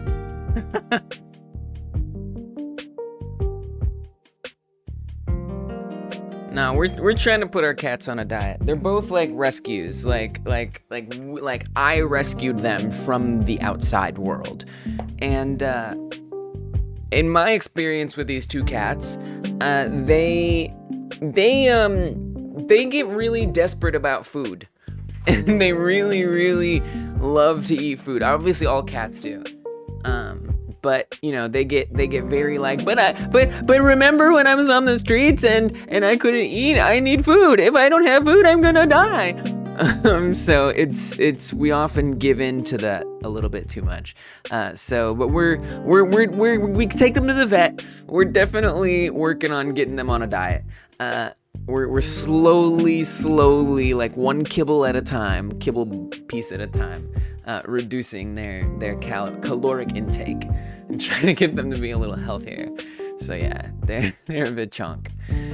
Garfield's lost cousin, Garlotta. What? Garlotta Cridge. What are those words? Garlotta acreage? Like acre, like lots of acreage. That's pretty good.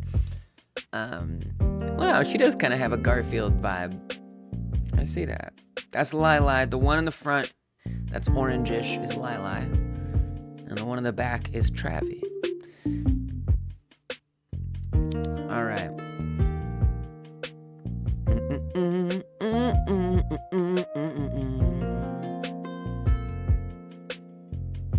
So what in the world is this error?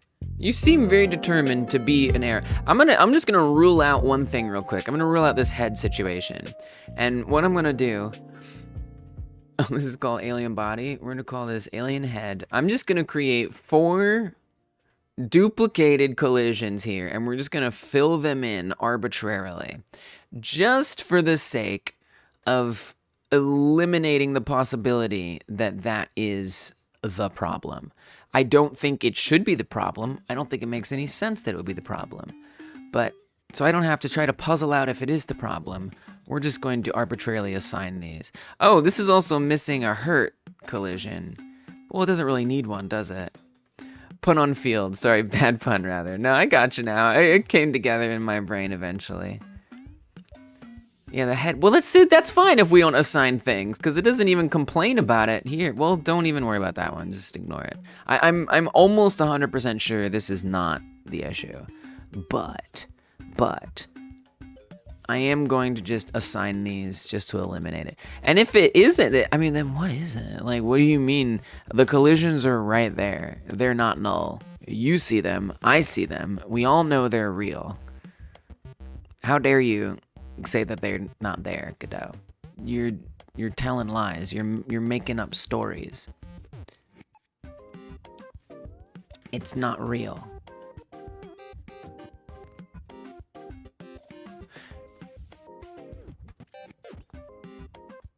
Okay, so we go to start the game. The pre-begin phase is gonna happen, and then it's gonna have a little conniption. Okay, so that definitely wasn't it.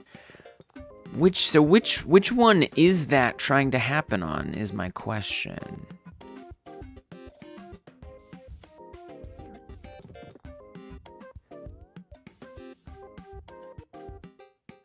That's what I'm not sure of. Is which body part is it trying to make that?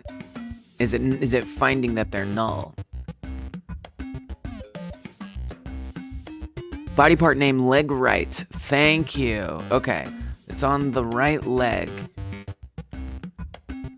Good, good. We are getting somewhere. Okay, right leg. They all look filled in to me. They don't look very null. They're looking pretty not null. So what is that? Why are you saying that? Why would you say that that's null? If it's not null. What do you mean? I can try resetting them all. Sure, I'll reset each one. Let's do that. I don't know why that would need to be done, but sure. Maybe some kind of weird thing happened and it just needs to be reminded who it is. There were a lot of weird undos that I did, and that can introduce confusion. And if it's not this, I really don't know what it is, but we'll get there. We'll get there. Where's the collision area lower declared? I'll show you. Same error. Same error. And is that on a different? It's still on the right leg. What the weird? Where is the collision area lower declared? Up here. Zoop. Okay, it's not a zoop. It's a big zoop. Okay, here we go. Collision area lower, collision shape 3D. Right here. At the top of the very same script that's on each of these.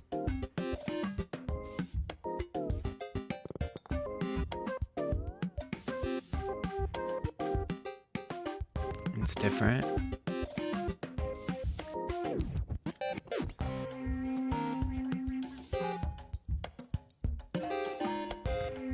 Strange, right? And I mean, it exists. It let me assign it in the first place. Right here. I mean, this is supposed to be very foolproof. Is if you assign it, it's supposed to, like, always be good. But in this case, it's not. It is not good. very confusing. Maybe I need to... I mean, no, I shouldn't need to on ready it. Maybe I need to put it, like... I wonder if there is some... I mean, that should... I don't know. Maybe there is some, like, on readying to some extent I have to do. I don't think so. I don't think I do. I don't think that's how it works.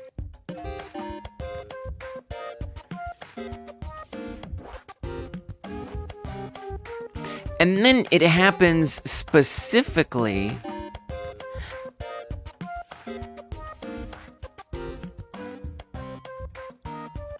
right here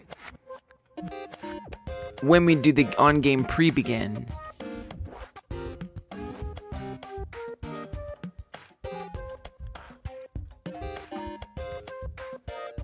Like, what if I just comment out literally that one? I mean, it's ridiculous. But just out of some morbid curiosity.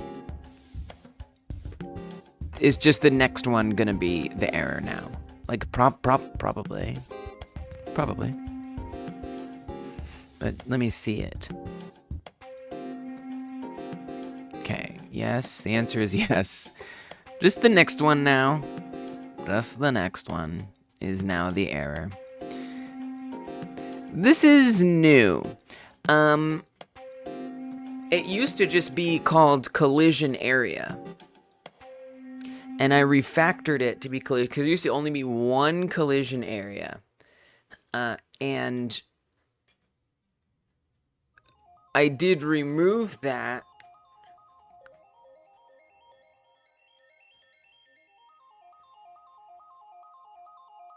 It's very confusing. And I removed the old one, and I added new ones. And I mean, they're just these collision-shaped 3Ds. That's all they are.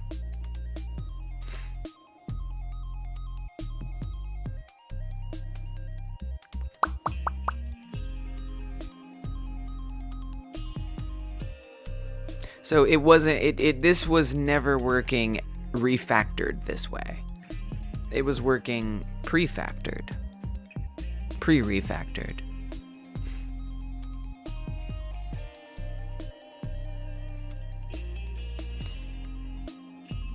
What if I comment out all? Obviously, it's probably just gonna go down to the next one. Yeah, this is a bit of a frustrating one because all signs point to it should be fine. So I mean, I guess I could go back to just having one or something. See what that's like.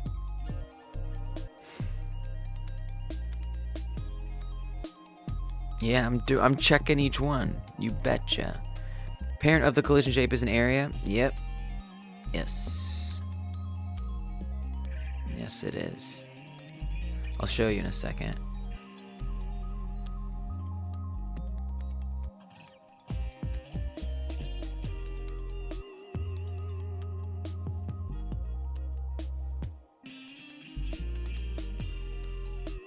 So there's the area, and there's all the collision shapes. No warning or anything. They are linked happily. An area can have multiple collision shapes? I don't know. I hope so. Let's say I hope so. Can't it? Can it not?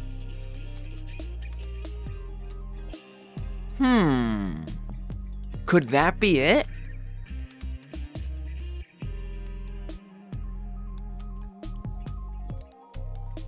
See you later, Chaos. Thanks for stopping in. Good luck with that Undertale game. Yeah, I never thought about it either. It seems like something I've tried, and everything was fine. But maybe it's not fine. Maybe I forgot that actually that doesn't work.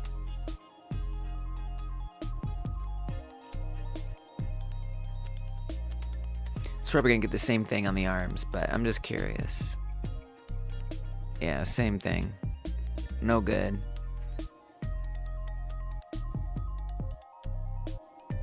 suppose I could try to put it back down to 1. Or maybe somewhere on the area we can clarify. I guess I can look it up. You'd think Godot would give a warning or something if you can't. Yeah, totally. Multiple collisions on one area, Godot. This is area 2D, but that's fine. I have an area 2D who has several collision shapes, one for his body, one for a large circle around him, which is an object. Is it possible to put each collision shape in a different layer object?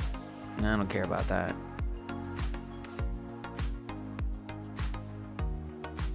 Yeah, so yeah, I don't think that's a problem. Yeah, I don't think that's... Because, I mean, it works on bodies. I've got multiple collisions on one character body. I don't think that's something we can do. And it would be weird for then all of them just to, like, not be... But it's a good thought. It's definitely worth investigating.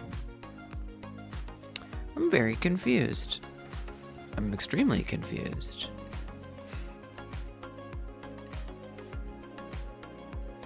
They're there. They exist. Maybe I need to study the error more. Let's just pull the error up again. Well, basically, Godot's saying that these collisions don't exist. That I've assigned via an export variable. So when we start the pre-begin state, we're in the pre-begin state. These collisions that we set up for each limb, they are being enabled, basically. And it just says that the collision doesn't exist. So I'm going to advance us to the pre-begin state. It is going to not like that very much. Cannot call method set deferred on a null value. So it's saying collision area lower is null. So if we examine it a little more, first of all, it's saying leg right. Yeah, set deferred. So set deferred is like a way to, I'm surprised you haven't come across it. It started to become like a warning starting in Godot 4, I think, 4.1, something like that. That, maybe 4.2, that requires that certain things that are happening in the process happen at a certain time because of like performance, memory leak, something, blah, blah, blah. And so basically if I don't put this, it'll give me an error. Well, it's actually not. Well, that's not true. I mean, it might be true, but it won't actually work. There's a couple instances. Number one, for performance reasons, it's and like keeping things secure in terms of how things run, it's important to put it in there sometimes. I think this is actually an instance, if not that, at least it's an instance where the collision can't update at real time, whether it's on or off. Call deferred. Oh, yeah. So what set deferred does is it targets a specific property. So we're saying specifically the property disabled, set it to false. So this is like a property specific version of that, basically. And so basically the collision won't update at runtime if I don't do deferred. It's to like sync it up with the physics process or something like that. I'm wondering if the collision shapes don't exist until after the ready function. That would be okay. In theory, that should be okay, because this happens way after the ready function. So that should be fine. Can you mouse over the line, the variable in line 381? A mouse. Oh, whoa. I didn't know that it would report if it's null. That's awesome. Wow. Because I just was going to look down here for the same information. You can see here it says collision area lower, null. Collision area upper, null. It's like they're not even getting set in the first place, which is really mysterious. It's finding the physics, the character body collision. That it sees just fine. That's getting set up with no issue. It's only these other collisions that it doesn't see. I wonder if I can just like restart the engine. I don't know, there's just something strange about this. This doesn't make a lot of sense. This is supposed to be null here. This is not an issue. But, you know, if I click on, so leg right, they're all assigned. They're there. I even undid them and reassigned each one. And then this export variable is declared up right up here. So, I mean, the game starts just fine. It only becomes an issue when I try to access the collision property. And it would probably not work as intended either. But it's not even able to access it. Very, very odd. Very confusing to me. Because, I mean, it's there. It's definitely a real thing that exists. So same collision area right here. I mean, it is real. There it is. And it worked, you know, with this. It's not like the bone attachment stuff, because I was able to get it when I had only the one collision area in there. I am gonna just restart the engine. I mean, it seems kind of silly, but it's worth at least trying. Are you sure that the if statement is firing? Yes. I mean, it must be if the code is running within it. And when I look at the stack trace, it says that it's happening on the leg. So I think yes, I am sure the if statement is firing. Yes, good question. I think yes. I mean, this is silly, but we'll see. Yeah, process of elimination. It's good. This is an odd one. I don't like odd ones.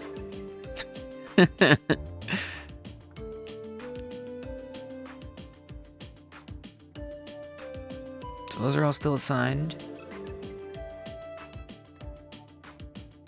It's declared in here. It's just a bit of a roadblock. Wow, it's Kai. Welcome. Thank you, Kai, for being such a long-time supporter of the channel. I appreciate it. Let's get Kai a song. Can I sing to this song? I don't know. It's going good. I have been making a lot of progress in the game, which is great. I'd show you, but the game is a little broken right now for some reason I don't understand, and I'm in the middle of puzzling it out. But we'll at least get you the song. I'll leave the stack trace up there.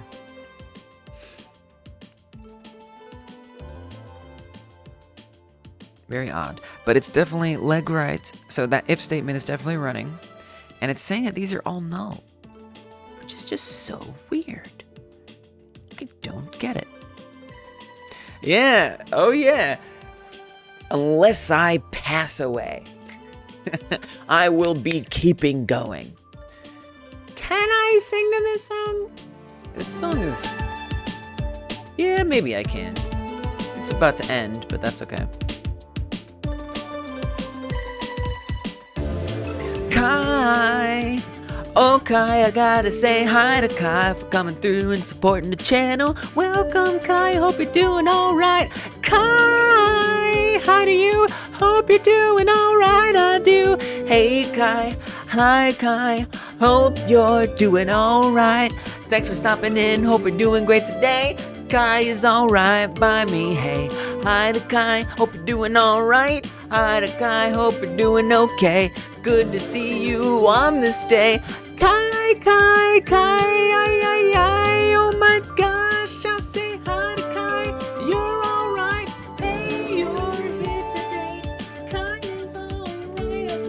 Alright, there's your member song guy. Thank you for being such a long-time supporter. I appreciate it. I'm at it. Great singing. Thank you. It's nice of you. DJ Alexander says, can't even tell you about all the settings I've tinkered with or the near terabyte of data I reset permissions of. But moral of the story, it was a driver update because of course it was. Oh, your virus problem? Oh no. But your computer is not a paperweight. Nice. Thanks for letting us know that you're all good with your virus situation. I'm sorry that happened. Glad it worked out though. Yay, happy ending.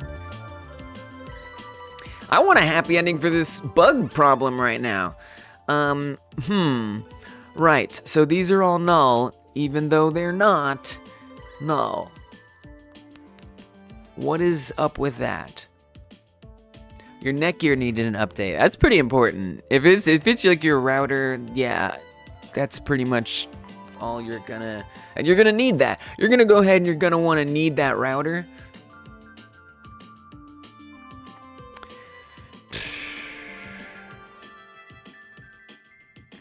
You know what I bet? I bet if I didn't export it, it would work. I could be wrong. Okay? I've always been told that this is a good way to do things. But you know what, guys?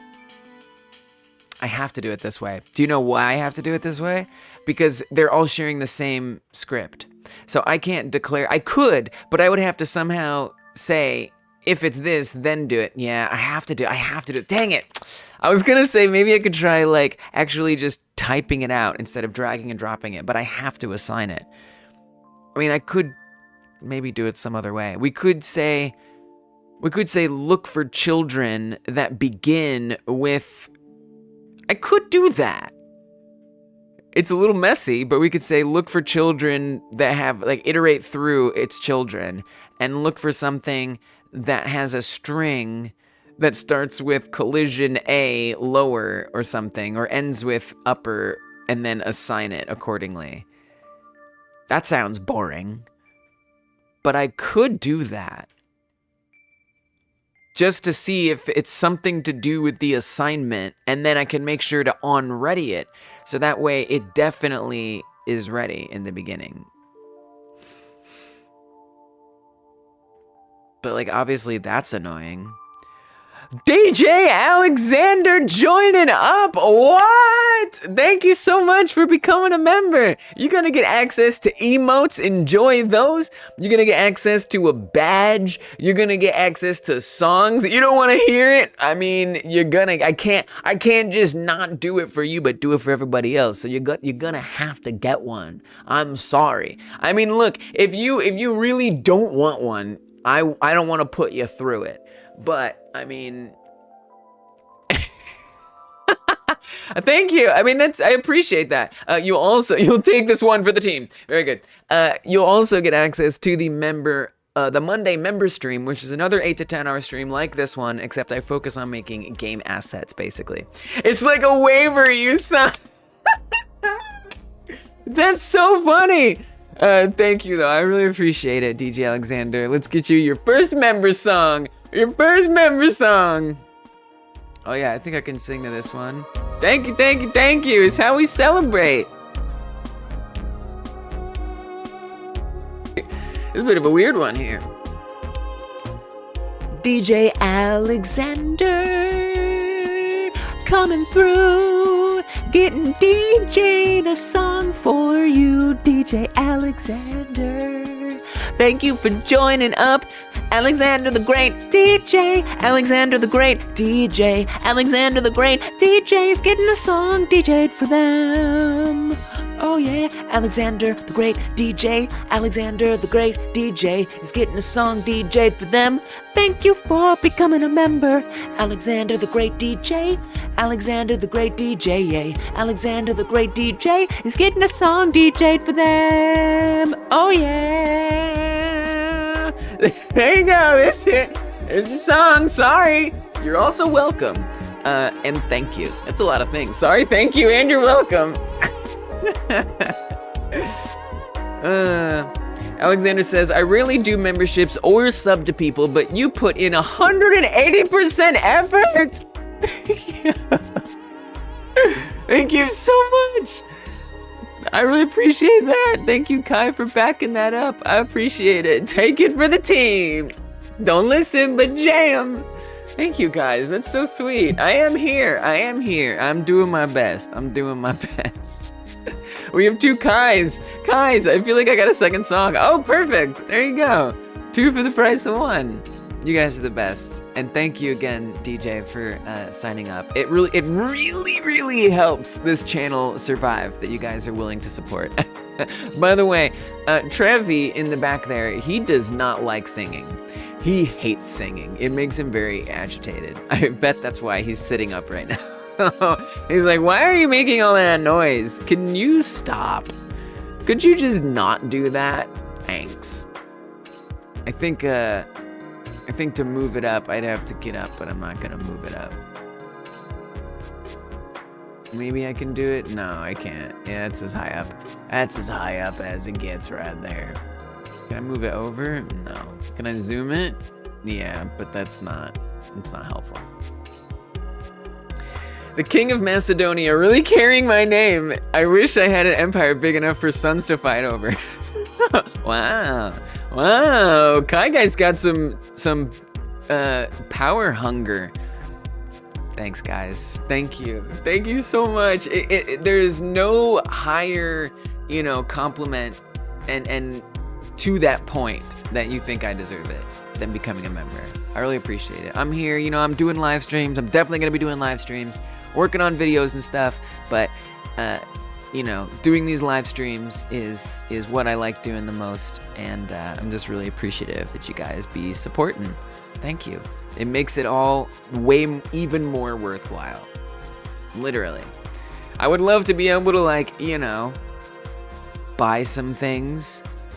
I need a battery backup. I need to make an LLC for the channel. That's something that I need to spend some money on. So all the channel money, it gets saved. It all gets saved and it gets put towards stuff for the channel, 100%. And I need to form an LLC because it's good for protecting you. If I say something, earlier I was saying something about one of the Godot source developers. Maybe that person wants to come and sue me, right? But because I have an LLC, if I had an LLC, which I will, then I'm not personally liable for having said that. The channel is. So it's kind of important to do that. I should really do that. Yeah, but whatever it is, it all goes back into the channel. So thank you guys for helping this channel be supported in that way. I've seen you added a cat cam. Yeah, so sometimes I have one, sometimes I don't. I'm not currently using this camera for anything else. So this is actually an old camera. Sometimes I wish I had another camera, so that way I could,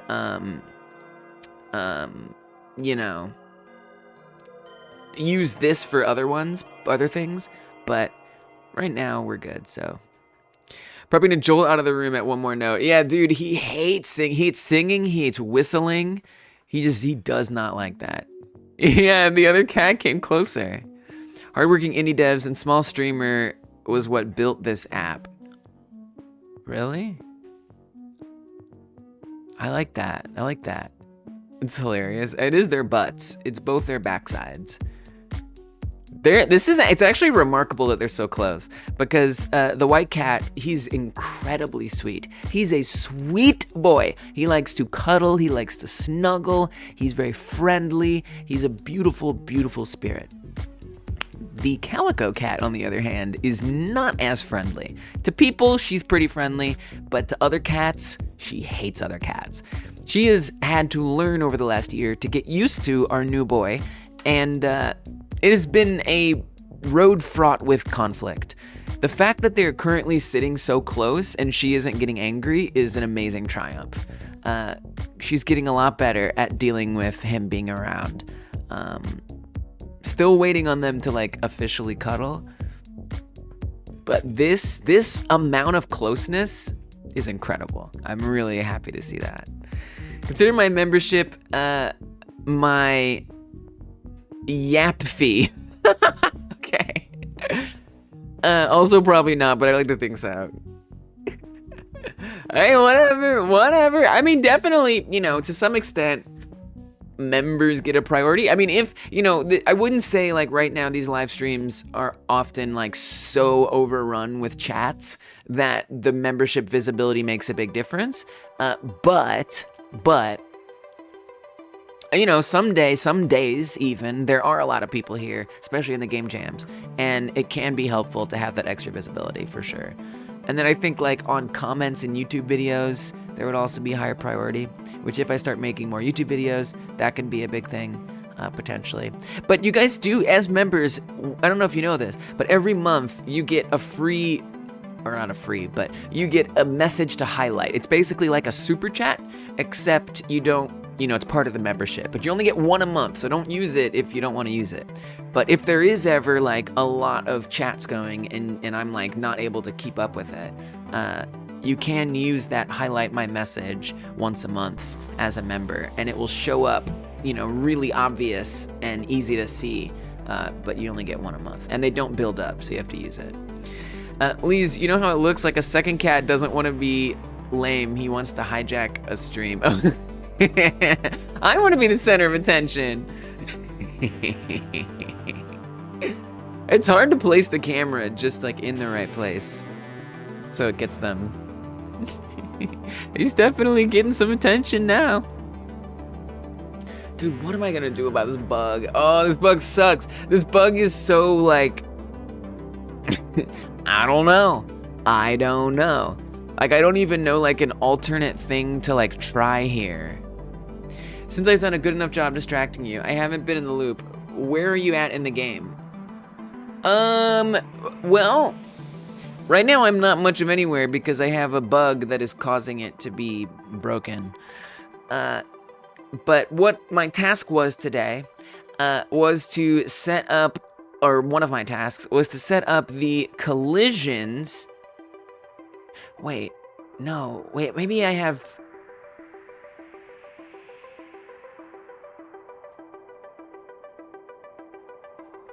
Anyway, we'll see. I'll try different things. But basically, what I was planning to do today, or what I've been doing, is setting up the, so you can kind of see those like tubes in the mesh of the arm that's moving here. Trying to set those up to be in every single arm and leg, because there's two sets of the arms and two sets of the legs.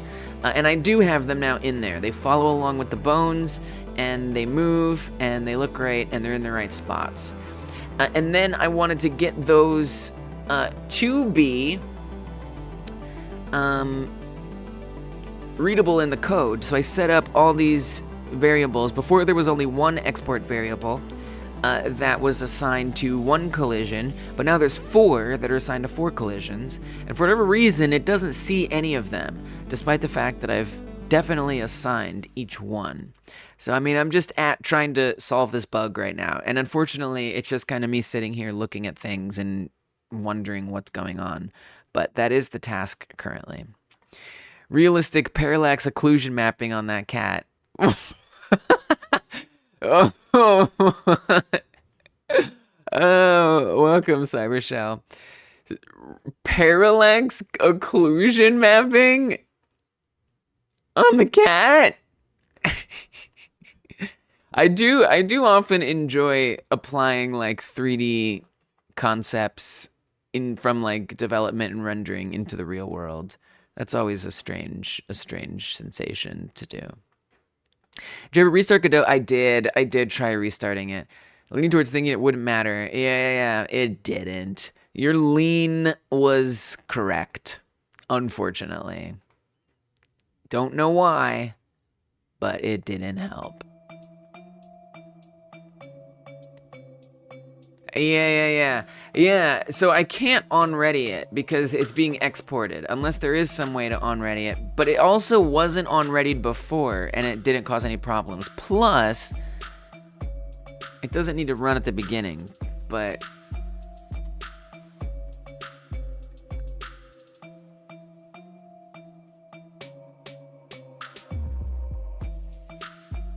So I have a feeling that there isn't some like special way to like do that or anything.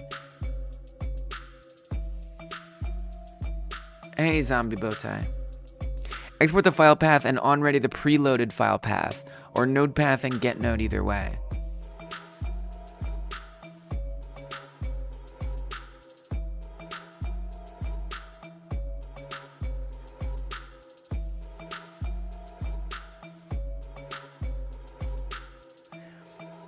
I mean, one thing that's weird is that I've never had to do that before.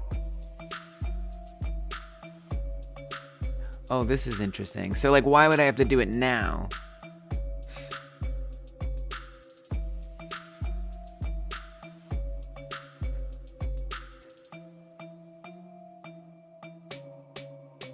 So this is like a setter kind of situation. I see.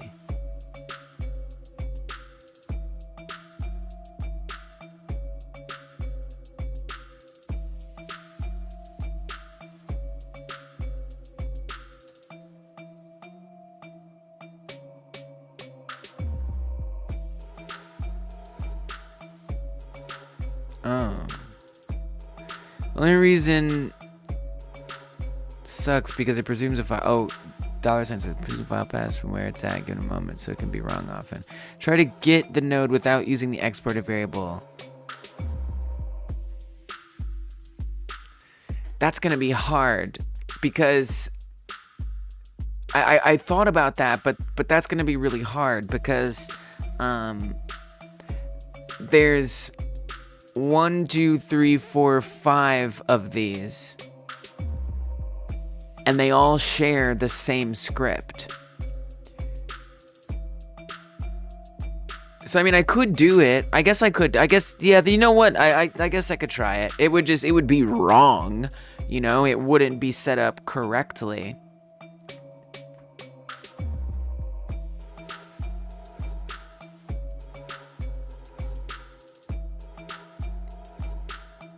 No, it's something to think about, DJ. Is trying to on ready. It's just gonna be kind of a lot. So to what you're saying, Joe, it's obviously not gonna, like, this wouldn't be like a final solution at all, because they all need to have unique things. So it definitely can't work in the long run. But like, yeah, as like a little experiment, we could try this just to see if they show up anyway, if I do it this way.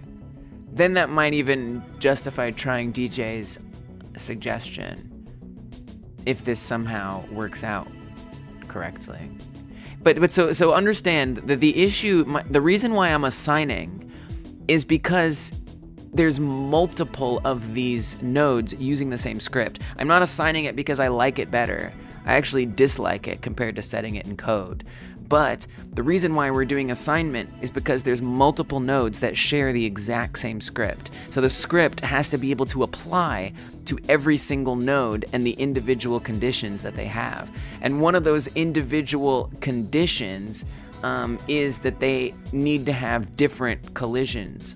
And so the only way that I really had known to do that, to make sure that they are, when there's other ways, but the easiest way to do it is to make sure that I assign each collision, you know, via the export variable, so I can drag them into those nodes. Another way to do it would be to have it find it based on a string. So say, look into your children, whether you're the leg right or the leg left, look into the children and see which one, or assign the one that's named this generic thing that they're all named, you know? That would be the other way to do it, without doing an export. But this will confirm whether we should even bother trying a different thing, if it's able to on-ready at all. I feel like it's just gonna crash, but we'll see.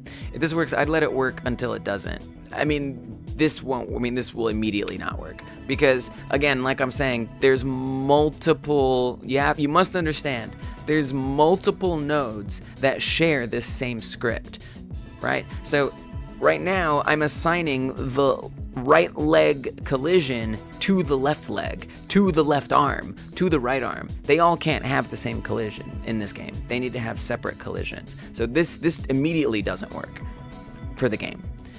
But it'll be interesting to see if,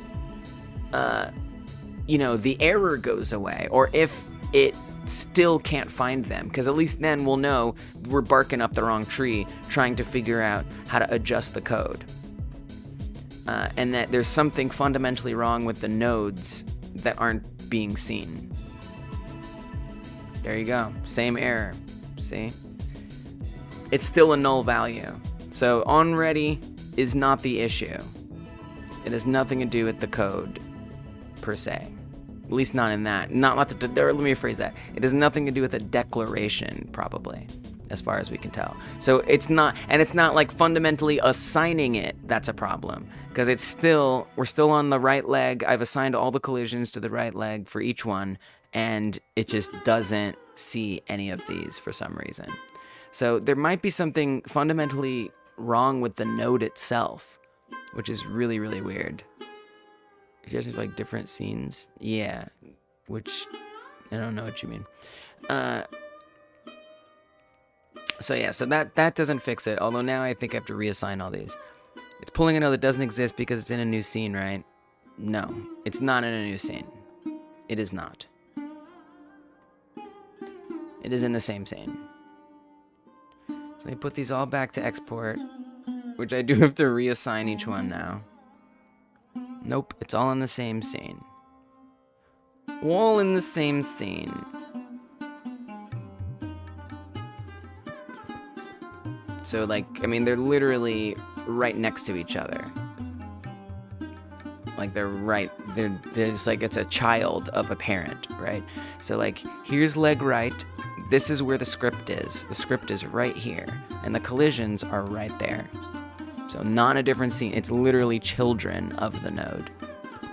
By the way, this project is the GitHub repo. The link is in the description box. So if you wanted to, like, you know, have a look at the code itself and, you know, load it up on your machine, there's some instructions on there if you need to incorporate Blender. But, yeah, just by the way, if you want to, I'm not expecting you to. Don't bother. But if you want to, technically you can go look at the code and run the game yourself. Isn't there a way to get the number of collision shapes an area has? Maybe try that to see if you can verify if it has the correct number. Just a thought. I have no idea. I have no idea if there's a way to get the number of collision shapes an area has. I don't know. I have no idea. I have no idea. I saw a deferred method. Is it possible it's trying to grab the variable before it's even set? I don't think it's possible because this is running after the game starts. So the function that runs is well after the game has begun.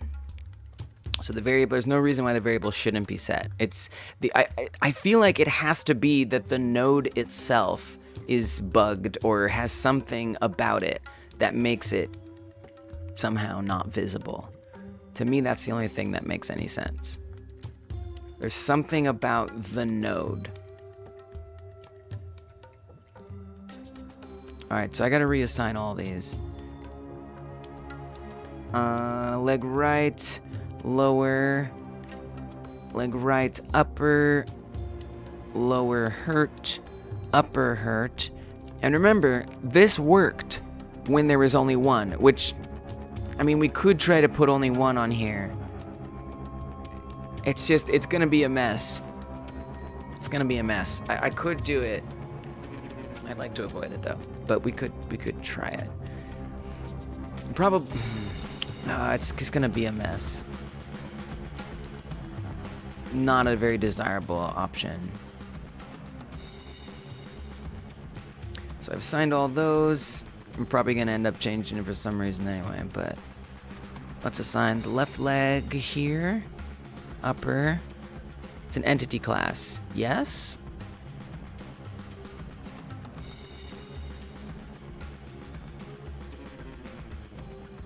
Arm right lower, arm right upper.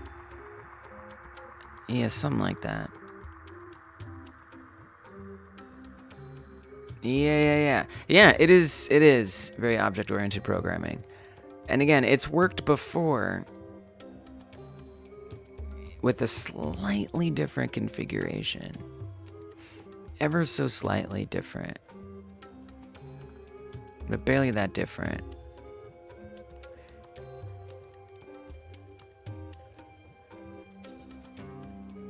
I don't know if that's what Joe means.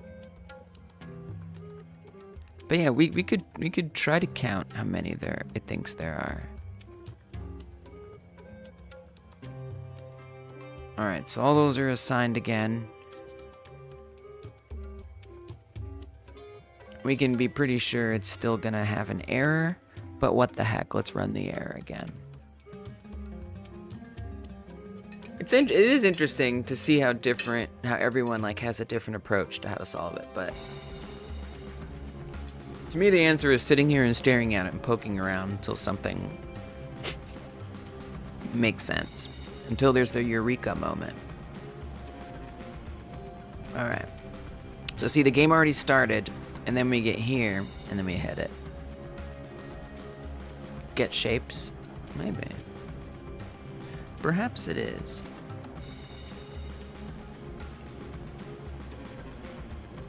Something like that.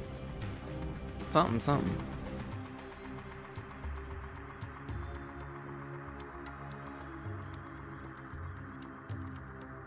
Why is Godot not letting me move this? Let me move this. I'm clicking on this and dragging it. Okay. Why is this stuck in place? I hate you for that, Godot. How dare you? Okay, at least I can minimize it.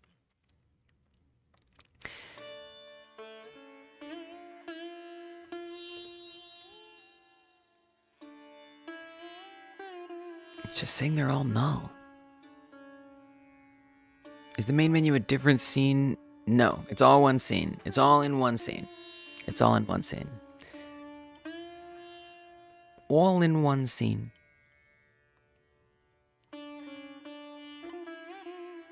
Very strange.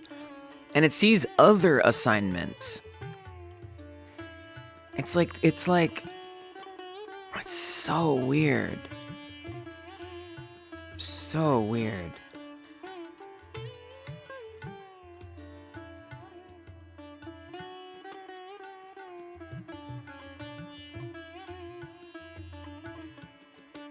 Yeah.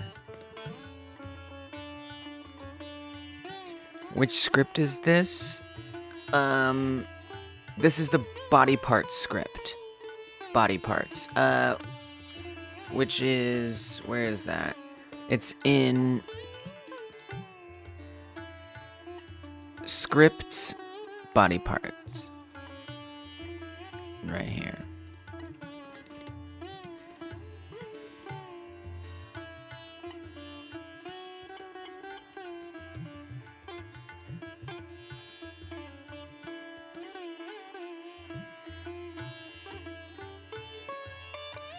Yeah.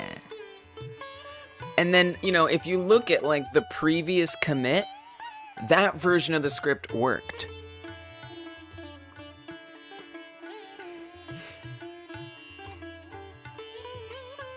Which is part of what is so weird to me.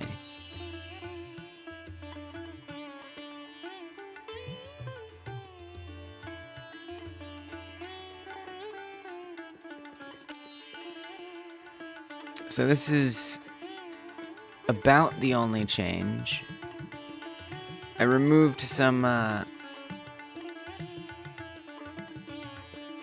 commented out code.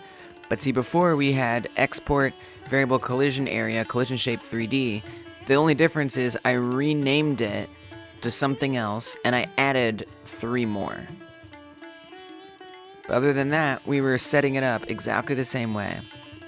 And it was in like the same spot. as well. This is just some commented code that I removed, some code that wasn't actually doing anything.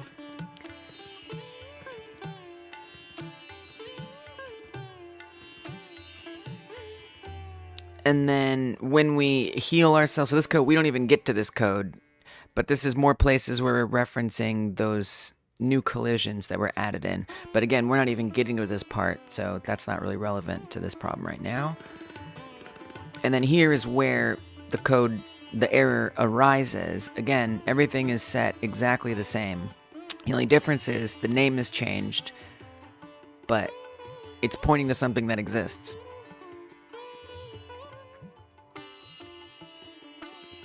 Just like kind of weird.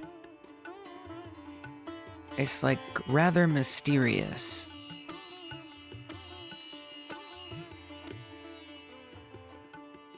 In my opinion.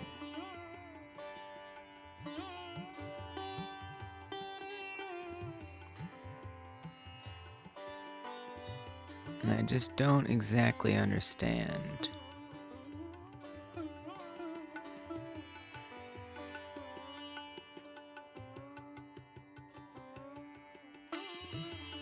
Are you possibly colliding with the empty terrain unit collision box?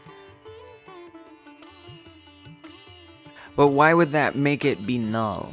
What does that have to do with it being null? Empty terrain unit collision? I don't know what those words mean. Would it be around where the arm is? What is that? What does that have to do with anything? I don't see how that's relevant. Count the number of nodes the area is a parent of. Why? Count the number of nodes the area is a parent of. I don't know what that means. I don't understand. What does that mean?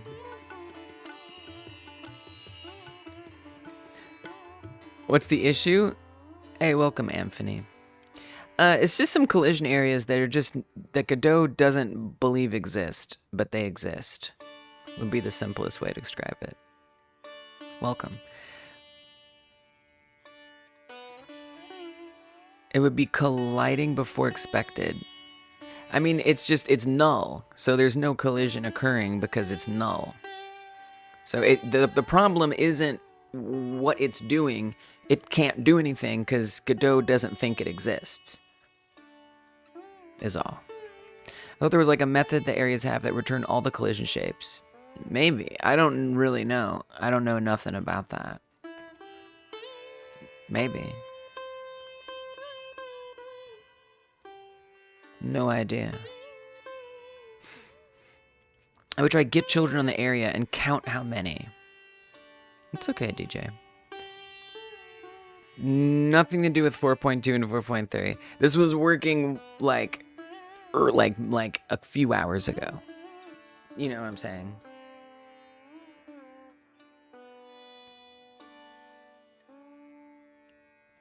It's really strange. It's very strange. Yeah.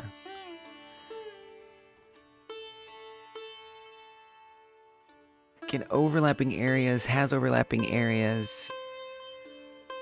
This is just overlapping stuff. So I don't know if there is anything like that, Joe, and I wouldn't even know how to find it. It's a bit out of my depth to know how to look for that.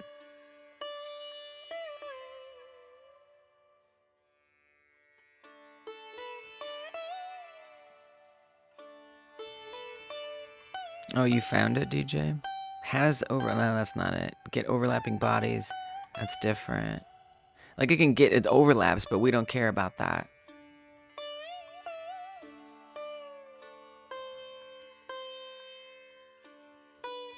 I mean, I feel like we know what's going to happen. It's going to say that it doesn't see them.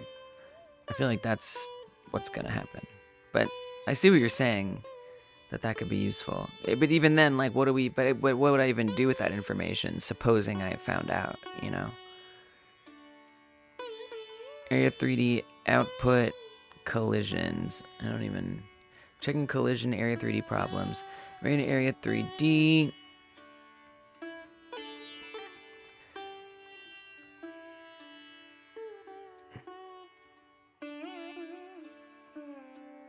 Yeah, I don't know. I don't know. You know, I could... Here's like kind of the most annoying thing. The most annoying idea I have is I actually revert the project back to the way that it was, which is just feels so silly because there's so little difference, but there's apparently enough. And I try adding like one extra collision. I mean, seems like the editor should know that the node isn't null. Yeah. Or is it because export variables aren't really set until runtime? I think that they aren't set until runtime. But yeah, the area isn't reporting that it doesn't see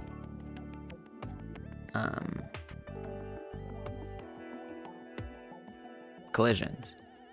It is reporting that it sees collisions.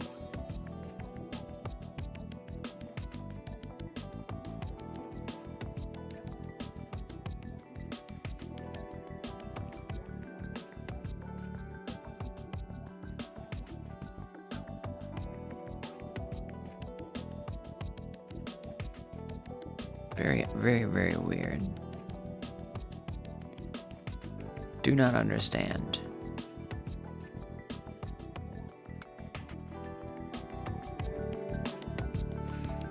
I thought overlapping areas gave collision shapes by area shape entered in the area component. I mean, that'll give overlapping things. So that'll report if it's colliding with something, not things that it has in it.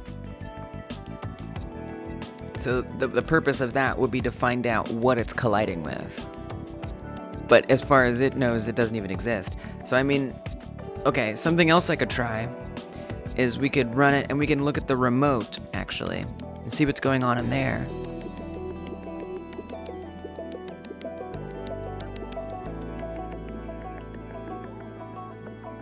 This is a weird one.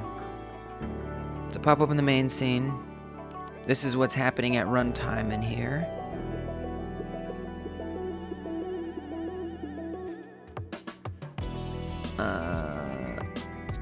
Player. Alien V3. Detection areas. Leg right. They are all there. They are right there. Ah, there they are. In the scene. Existing. Definitely there. Yeah, I guess that sounds true.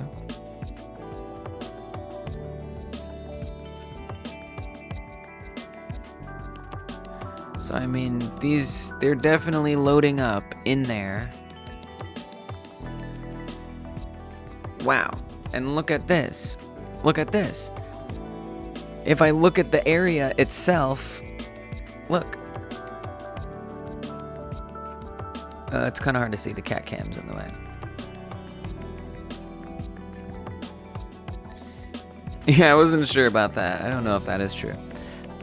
Collision area lower, upper, lower. Look, they're all assigned to the correct thing. In the remote. So that is to say, this is running. Take a break. Take a break. This is running. This is showing like what's happening at runtime. And right now, collision area lower, collision area upper, collision area lower hurt, collision area upper hurt are all not null. They are certainly not null right now. I wonder if they'll like become null when we go into pre-begin. I mean, what else could it be? They're still not null. Look, they're all here. But down here in the stack trace, it says they're all null. I'm gonna get rid of the cat cam. Sorry, cat cam. How does that make sense? They're all there. It's because the arms and legs get deleted. Hover the variable where? There's so many places. Which place? There's over here, and then there's in the code. And there's a couple places in the code. Can you be more specific, DJ?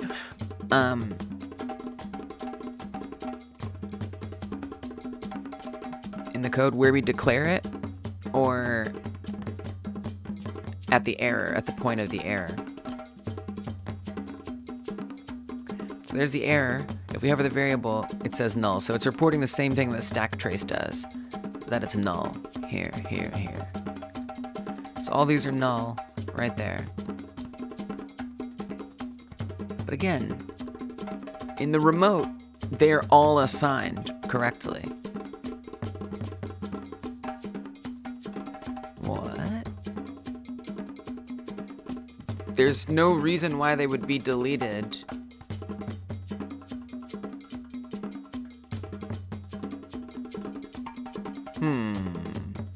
Like there's nothing that's like how would that happen?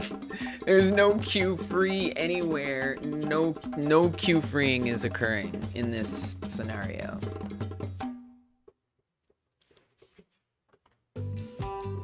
It's just not. This is abductees. That is not the same thing as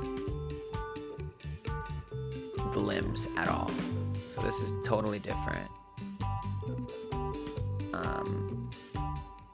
That's really, really, really weird.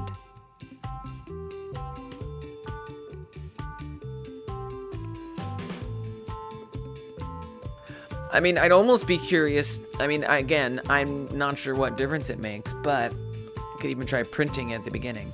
Only thing I could think is to somehow reference the area to give it a clue on what the bug is, because at least we know it's not null, but I'm not sure what method the area has that could help. Reference the area? What do you mean by reference the area? You mean, like, I don't know what you mean. Oh, I mean, it'd be like saying, like, what, self or something? I mean, it's still the same thing. Like, put its own name in there. Or something.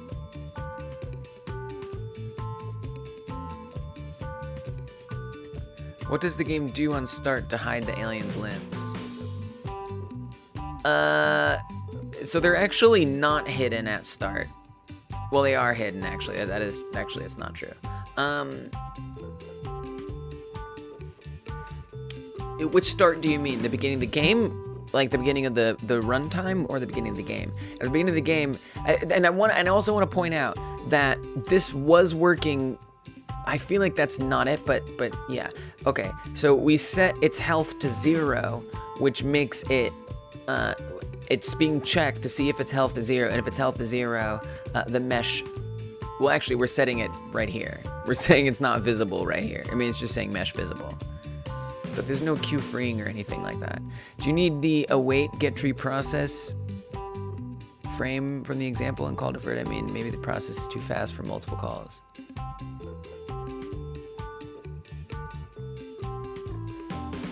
I could try putting it, I mean, that, maybe.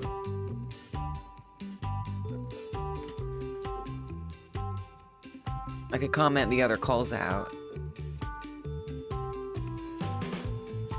But then again, why would that have anything to do with it being null?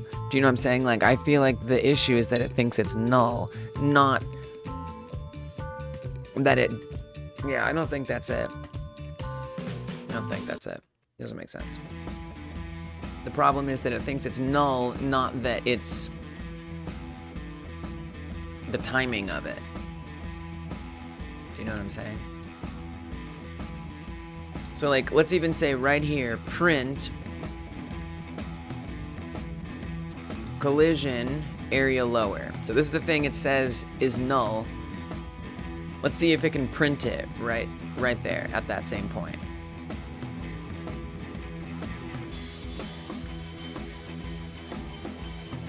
Because if it can, that would be very strange. I'm not saying it would help me much, but it would be strange.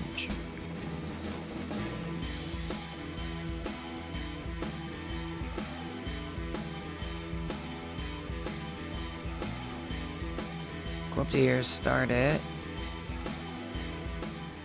And let's see if it printed that out. It did, look, it's right there. It's not null. It's not null. Like at basic, oh, but then it becomes null.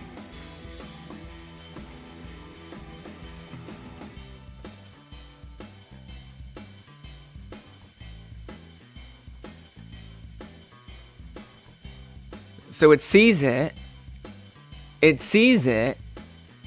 then it becomes null.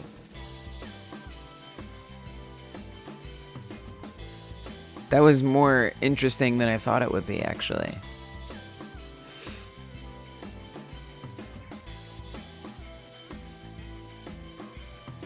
What does that mean? Can you put a break line in code and step through it? Good idea.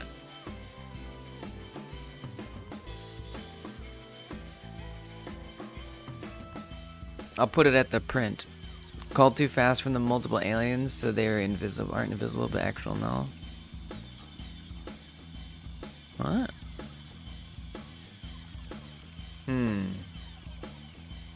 I don't know what you mean. Alright, so we're gonna hit a breakpoint.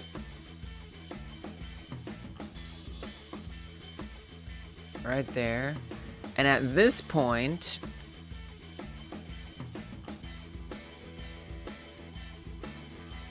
the collisions are all there. Not null. No null. Safe and sound. Step to the next one. Yeah, I gotcha. It's a good idea. Oh wait, is that step? That's continue. Step over, there we go. Next line. Current health set to 0, so this makes... That's such a good idea, Anthony. Oh my god. You all are helping with your ideas, but this is a very, very good idea. So here, not null, all of these are still set. When we set the current health to 0, step over to the next one, set this collision. This is not one of the collisions we're having a problem with. It's all still there. It's all still there. So it's not making this 0. It's nothing leading up to this point. Everything is fine. They are all still seen. I think we know what's going to happen when we go to this next line. This is where we have the problem. Step over. Wow.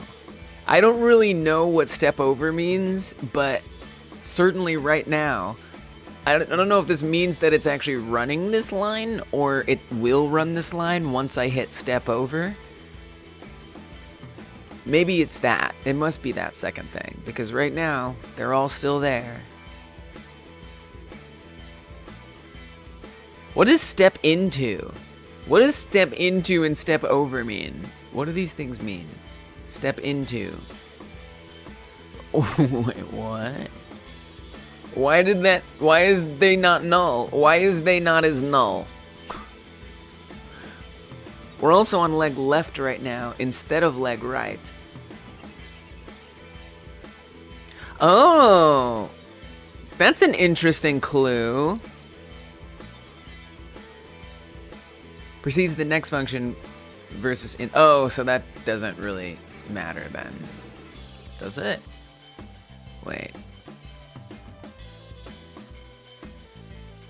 I don't know. I don't really know what the difference was. I need to look it up.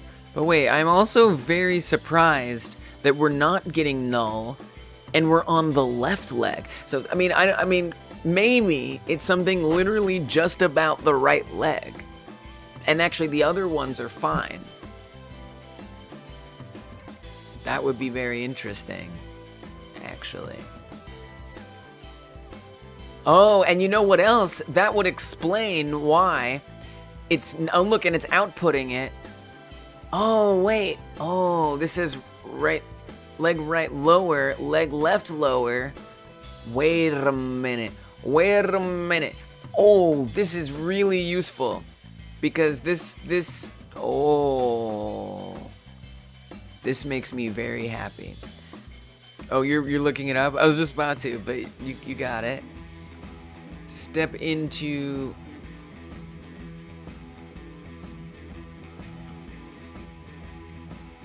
Continue makes the game continue after pausing at the breakpoint. Step over goes to the next line of code, and step into goes into a function if possible. Otherwise, it does the same thing as step over, so I feel like it was just doing step over. Okay, cool. All right, so let's just do more step overs. Thank you. No problem. I really would like to see what leg we're on. Okay, it says leg left. I'm going to attempt to move the scroll bar just a tiny bit. There we go. No, I'm glad you did. That's how we learn. Still on leg left, everything is fine. Leg left, everything's fine. Leg left, everything's fine. Leg left, leg left. Arm right, everything's fine. Arm right, everything's fine. It's when it gets to leg right has some special problem. Dude, dang, Anthony. Arm left is fine. No problems with arm left. Head is fine. No problems with that. Yes, these are null, but these don't need to not be null. Oh, now we're hitting nulls in leg right. It's just leg right. Well, what is it? What is it with leg right? What's wrong with the right leg? Okay, this has been the most information. Okay, leg right. What's your deal, man? What are you doing? Where are you? This was actually, I guess, the last one that I did, maybe? They certainly appear to be there. Something is fundamentally different between these. I just need to figure out what it is. Put your breakpoint to leg right and try again and see if we can pin it down from there. How do I do that? I don't even know how to do it to leg right. I guess maybe if I open up the leg right code. I think the only way I can do that, I could be wrong, because since it's a class script, it might have to run through them all. But I can try. I can certainly try. I feel like I might have to rewrite the code to do that.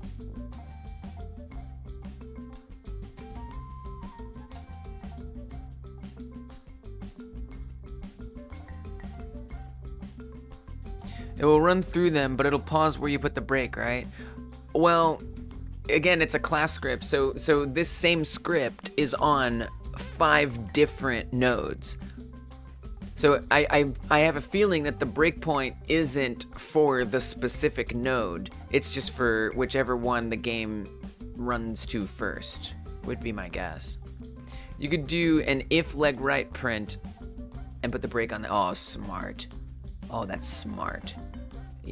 Oh wait, no, it went to leg right. We started at a leg right, but that's also a really clever idea. Okay, so for whatever reason, here we are living the leg right life. Okay, good. Excellent. Happy. Seemed like maybe opening it on that particular one helped. So they're all here right now. On the print, everything is there. Step over. Current health set to 0. I'm gonna step over that. Everything is still there. Step over. Everything is actually still there, which is strange. I guess we need to do one more. Step over. Wait, how are they still there? Why is it still there? Output says, oh, because it's not leg right lower. Wait, what? Wait, what? I don't understand. Wait, why is it not having a problem now? Now I'm really confused. I mean, could this mean that, like, maybe a different limb is somehow... I don't even... What? Does it run in a different order every time you start the game? I don't know. I have no idea. I don't even know how to find that out. That's a good question, though. I'm just gonna hit continue. Yeah, because now it's doing leg left. Continue. Oh. Wait, now it came back to leg right. It did it again. It started at leg right. And it went back to leg right. Again.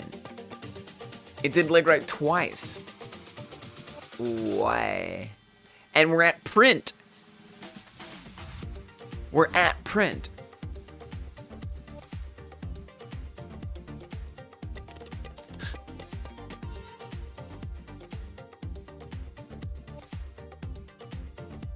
What?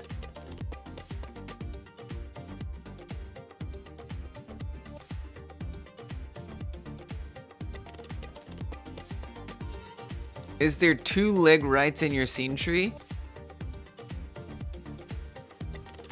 I don't know how that would happen, but maybe.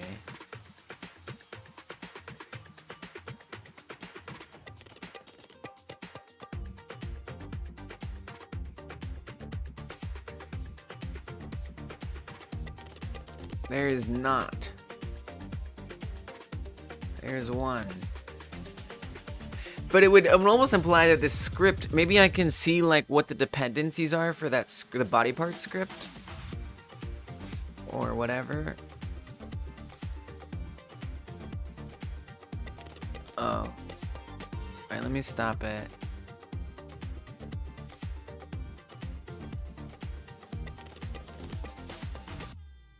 It's in use. Change. What does that mean? How do I see? How do I see what? What do you mean?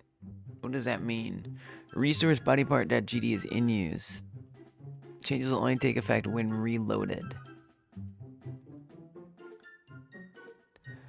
Close the script. It did leg right first. Maybe it's running the script multiple. That's what I'm thinking somehow.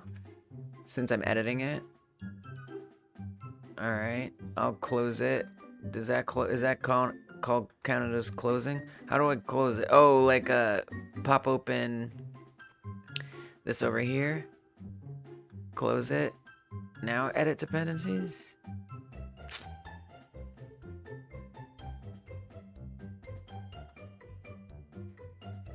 You what, mate?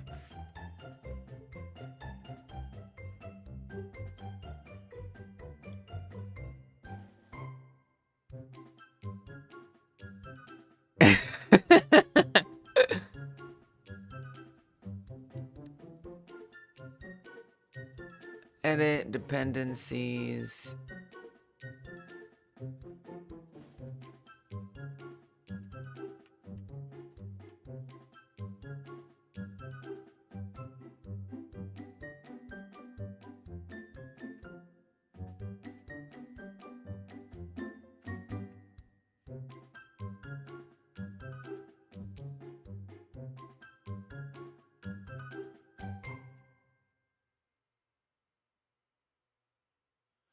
Delete the script's declaration as an ext resource from the tscn file, as well as the place that the script was used. What? You want me to do what?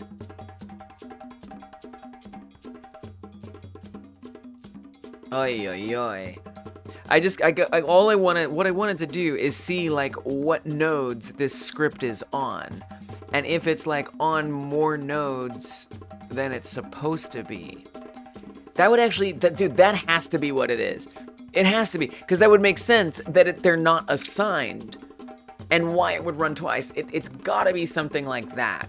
That it's somewhere it doesn't belong and they're not assigned on there because I haven't, that is 100% what it is. I just don't know where that lives. That has to be the issue. It is currently pasted somewhere.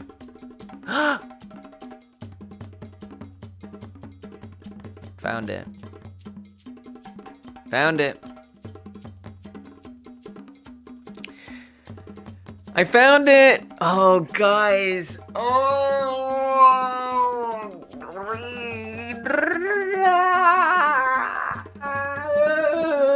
I found it! I found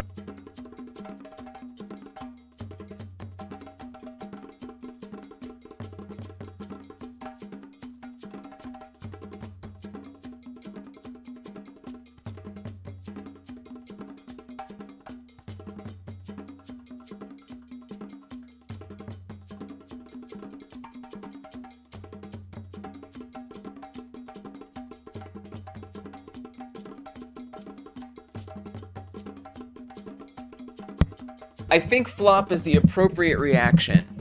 Please share with the class. Okay. Oh man, seriously?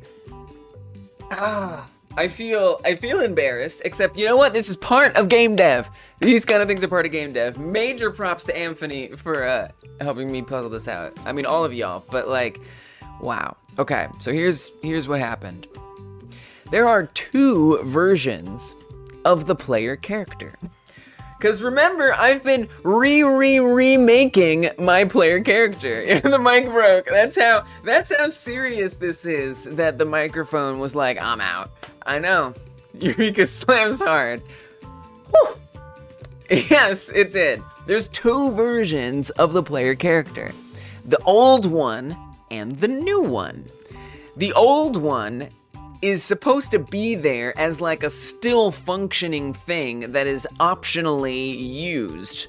If for whatever reason, it's deprecated. Let's put it that way. The old player character is deprecated. So it's there, but it's not currently in effect, right? Well, what it has, so it still functions, is that same script that's shared by every area that the limbs have. They all have the same script. And that means that that same script has those same new export variables, right? But those export variables aren't set on the new or on the old player character. So therefore, they're null. That's it. It's just that. That's all that it is.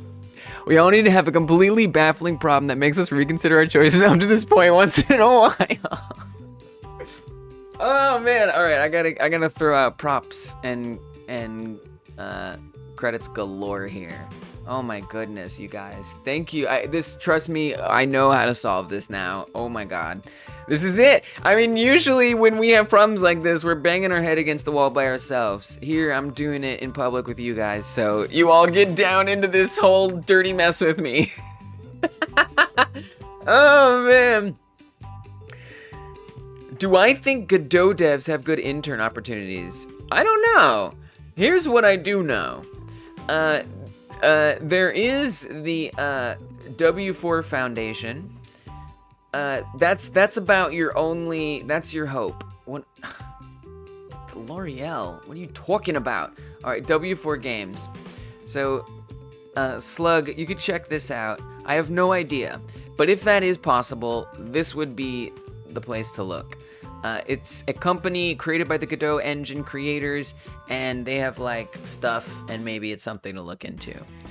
Jobs. Bam. Jobs. Developing its first products. System backend, and I don't see any intern. I don't see intern, but yeah, that would be the place to look. Good luck. Good luck to you. This reminds me, Zombie says, of my beginner days with whatever those letters mean. Trying to find the one line out of 3,000 something lines of code that doesn't have a semicolon. Whoa, that sounds brutal. Kind of relaxing, maybe. Yeah, for sure, Slug. Good luck. There's also, and just to point you to 2 more places, there's also there's these Discords. There's the official Godot Discord that has recently launched. Not this one. This one, so you can try this one too, but Godot Cafe is the unofficial Discord server. It is massive, and there is definitely potential there for people who might be able to answer your question better. But the Godot Discord is probably, you know, probably better. So we're gonna say official Godot Discord. So there's that. And then this is the unofficial Godot Discord, but it's quite gigantic. So it could also be worth looking into. Unofficial Godot Discord. So those are other links that I would point you towards as well.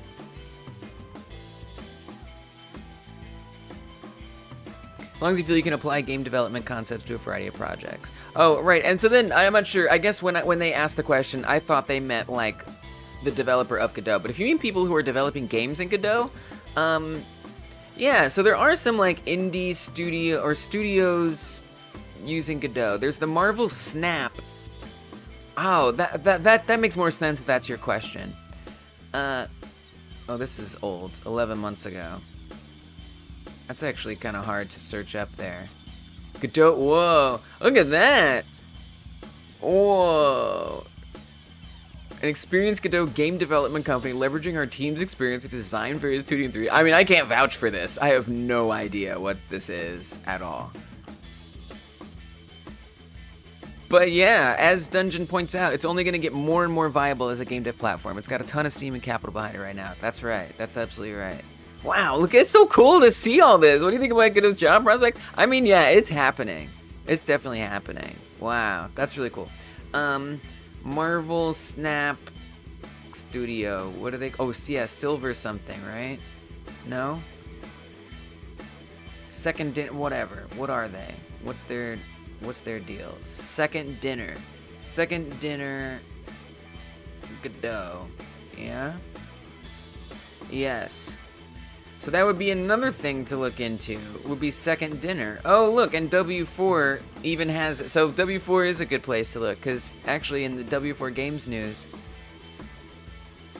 they mention it here. So this literally, they made Marvel friggin' Snap. Like one of the biggest games that's like come out recently. Like a huge game. And... so maybe they would have some internships. There's Second Dinner. Or just dropping links galore. I know that Slay the Spire 2 is being made in Godot by whoever makes Slay the Spire.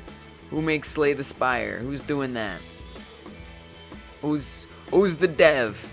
Oh, I don't know off the top of my head. Mega Crit. I should know that. Mega Crit. They'll be doing stuff in Godot. Check out them. That would be another place to look. That's what I know. Those are just the things that I know. Those are just the things that I know. Yeah, super awesome sauce. Good luck. If you ever happen upon this channel and this community again, I'd love to hear I'd love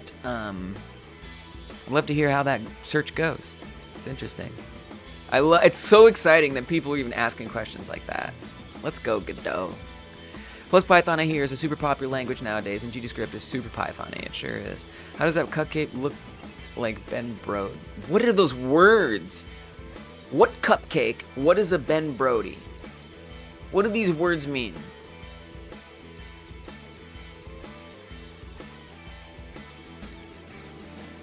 The Second Dinner logo?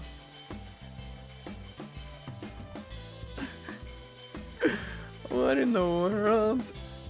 I think that's... I must be thinking that this is like a severe projection on your...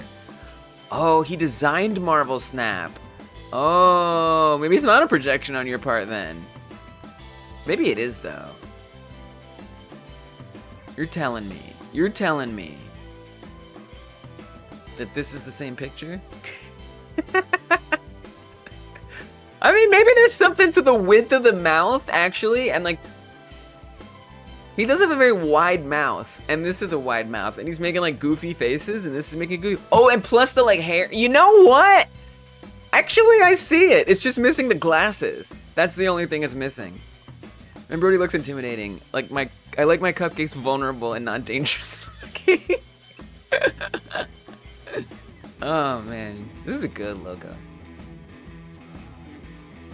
All right, let me give you guys debug credits, by the way, for helping me get through that. That was a moral support thing, but I think we can be even more specific here.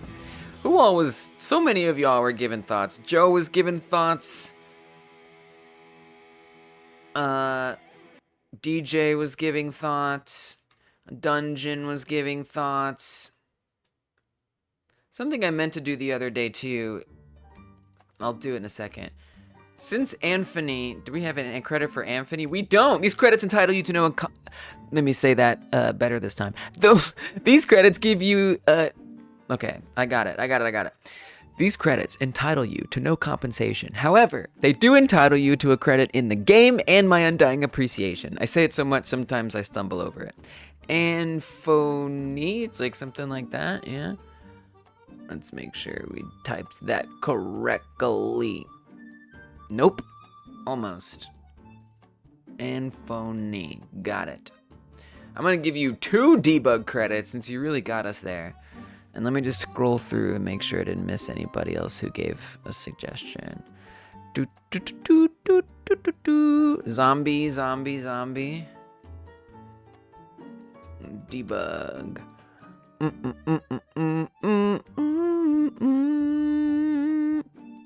Wow, we really were on this for a long time. Look at all those messages. Oh my god. What a mess. What a mess it was.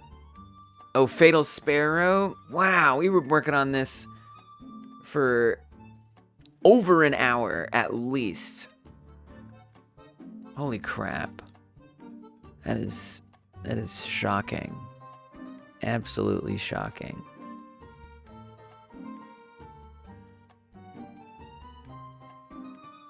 Did we get thoughts? Yeah, I think that was everybody. Yeah. Absolutely. And then yesterday when I was having the limb situation, I meant to give IE 2 credits, but I didn't. Player limb collision, 2 credits. Okay, great. Done. Credits updated. Now, let's fix this bug. So there's different ways I could do this. I think what I'm going to do is we're just going to say if it's player version 1 or version 2, these are relevant or not. That's it. It's kind of starting to get a little ridiculous to keep the old one, but I do want to keep the old one around for now until I'm absolutely sure that the new one has everything the old one does. I'm pretty sure I can totally get rid of the old one, but I'm not ready to burn it down yet. I'm almost ready to burn it down. But I want to be sure. So what we want to do is, well, we could even, yeah, we do need all this. I mean, the old one is super broken now because I got rid of its only collision that it had at all. So the other alternative, okay, you know what I'd rather do instead of setting some annoying if statement? I feel like I'd rather just create a bunch of collisions for it, you know? Just like come in here and, wait, where? Oh God. Wait, which? Oh, because it's not visible. Okay, I was like, what is its collision looking like these days? Let me just make sure that it's not like something terrible. Oh, it is something terrible. It's because these weren't made unique. So it actually, all right, maybe I just kill the old player character. Oh, geez. Its old collisions got messed up because they weren't unique from the new player characters, so they just have the new player characters' shapes in them. Which means if I were to mess with them, that would be potentially unfun. And so that means I could spend development time right now creating new collisions just for this. I don't want to do that, do I? Just put it in the ground. Just R.I.P. the old player character. How sad. What a shame. What am I gonna do? I mean, I can't. There's nothing. The old player character is dead, man. It is dead. There really is no need for it. Maybe we just move on. We just move on. Why deprecate? Wow. Let it go. All right. Okay. Now that's going to be some work because I do have to get rid of the ability to swap between the old one and the new one, and who knows what other issues arise. So like this is not coming without some potential risk. But screw it, let's do it. I'm gonna be really reckless, and I'm actually just going to straight up delete it. Oh, what did I just do? We're deleting version 2 as well. What have I done? What have I done? Okay, so this is not great. So I need to remove all of, before we start trying stuff, I need to remove all the references to it, which at this point should only exist in the swap player functions. Get up, commit first. Yeah, I did. Technically, I've really not done anything since I last. Oh wow, player character returned from the grave to make the stream lag a little bit, I guess. Okay. All right, dead. Player is dead. Now, I need to come to all the swap player functions, and I need to make sure that they are no longer trying to set up the old player character. So I need to burn this. Dude, I'm so afraid of regretting this, but you know, whatever. So this whole swap player function, I am just going to get rid of it. No more swap player function, which means we need to get rid of the swap player signal. So let's do that there on the player, and then on the body part, I also need to do that same thing. Get rid of the swap player function in its entirety. Come up here, get it out. Look elsewhere where that might exist. No more swap player debug button. Wow, we've got old player, new player. No. Pass. I'll pass. Thanks, I'll pass. I do need to look for where the, let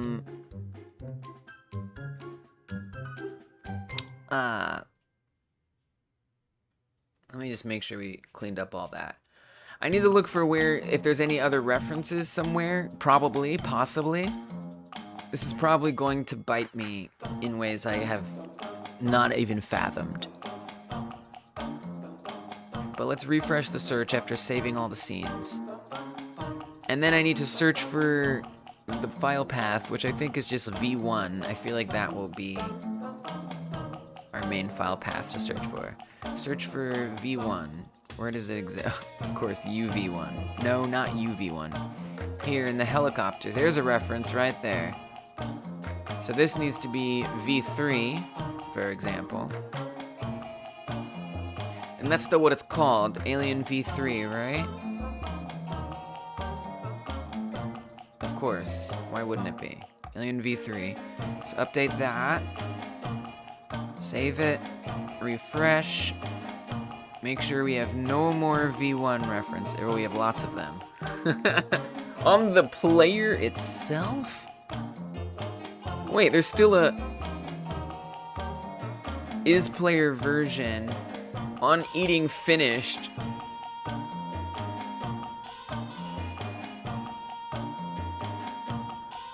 What? Why would this exist here? Oh. Because when I collapsed it, don't collapse functions and try to delete them. Just a touch of advice. Don't do that, because they don't actually delete. Okay. The player script, Alien V1. Where is that? Pray tell.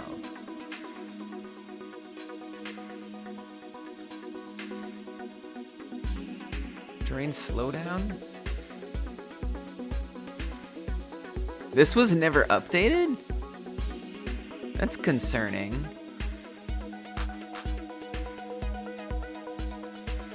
So this was never happening? we're gonna have to see. I might need to test. Okay.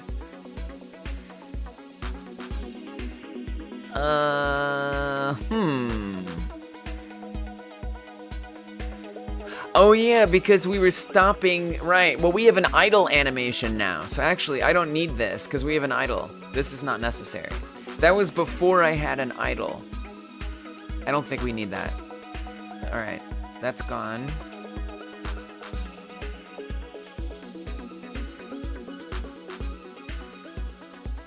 Right, so we have the player version enum. We'll get rid of that once we do all this. Up here, oh, this was for debug, right? That's what this is on? Debug? Body part? Okay. Oh. Whoa. This is for what we use to count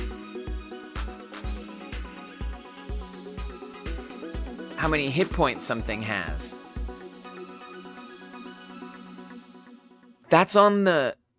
That was on V1? That's terrifying. Wow, this is actually...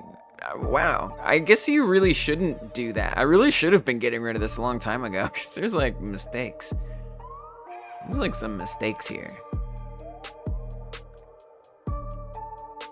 So we might have other problems. Okay, this is commented out anyway.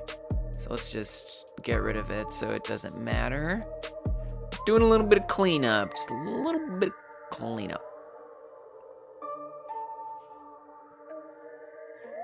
This is kind of an old script that I don't even use anymore, to be honest. Very old, very messy. But whatever, sure, do that. That'll still exist, technically, so that's fine. Sure, leave it. Okay, refresh. Here in the debug menu. Yeah, we can just update this. I don't really use this, but in case I do want to again, it's allowed to be there. Refresh, those should be gone. Finally, here in the raycast, for the hover ray, we've set an exclusion. Oh wow, yeah, that would have been a problem eventually. Wow, okay, good, glad we updated that. Wow, a lot of things I'm catching here that could have been issues if I hadn't dealt with it. We don't need is player version, but let's make sure that doesn't exist anywhere else, just to be sure. So we're gonna search for player version. Oops, I'm gonna spell it right though. Doesn't seem to be referenced anywhere. Let's just double check. All right, looks good. Okay. What's broken? What isn't broken? Is it broken? Is it not broken? Time will tell.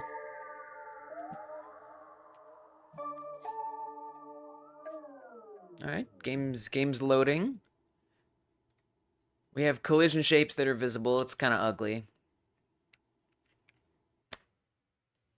Getting past pre-begin? Game is starting? Aliens coming down? Oh, it looks like a dang game to me. It looks like a game to me, baby. All right, let me get rid of it. Actually, it's kind of nice seeing the collision shapes. They're not supposed to be there, but I kind of like it because it's just like, yeah, we did that. We did all that today. All right, let's get our limbs grown. No problems. Functionality is all over the place. I love to see it. Very good. I have some questions, but nothing too serious. Grown up. Limbs are getting broken off. I think everything is fine. Let's try that terrain slowdown just to make sure we're good there. Yeah, we're good there, baby. Aw, yeah. Everything is fine. as far as I can tell. We gotta keep going. You know that's never enough to be sure everything works. That's the thing about making big changes, is technically you gotta test a lot of crap. Now I did notice that limb didn't, oh, you know why? Because that was the problem I thought I was gonna be working on during this time. But we still have plenty of time to work on it. So the arm collision is probably, and I kind of want to see while these collision shapes are visible. Yep. Did you see it stretch? Do you see? So the problem that we have, look at it go. Whoa, that's so weird that it plays it when I click on things. But you see how this arm, the collision stretches when I click on things. This is not good, because it means that every time you reach out to grab something, I mean, in some ways, on some level, we could say, well, you better make sure you only try to grab stuff if there's nothing in your way. But the reality is it's running into an obstacle. So it doesn't, on one hand, there's something kind of nice about the idea of making sure you're not running your arm into something when you grab stuff.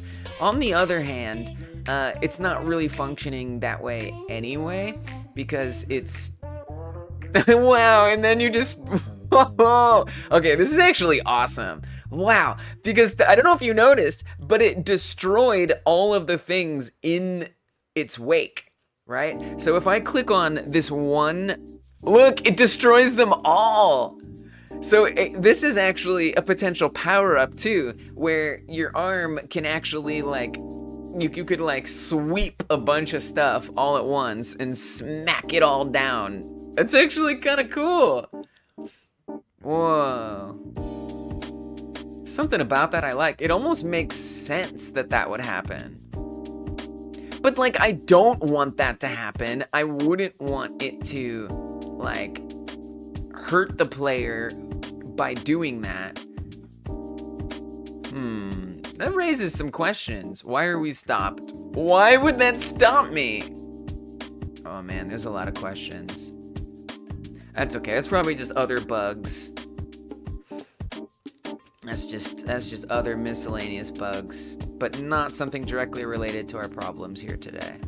Also, what are these two collision shapes right here? What even is that? I think that's a capsule. That must be some leftover thing. And then you can see on the left leg, actually. Oh, those are the old...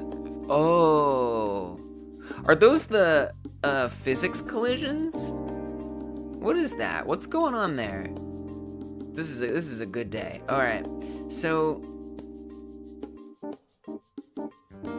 Oh, is it because they're not visible? I don't think so. I think they show up no matter what. Let me look in here. I want to see what those things are. What is going on? Because I don't see them here, so they're not the areas. But if I turn on left arm, there you see it, right there. But why is there not one on the right? Where's that one? It is not there. Oh, it is there. Oh, it's tiny. It's tiny. Oh, that explains some of the weird collisions, physics collisions that are happening. Because these are also not made unique. They're shared. I hate that Godot defaults to things being shared.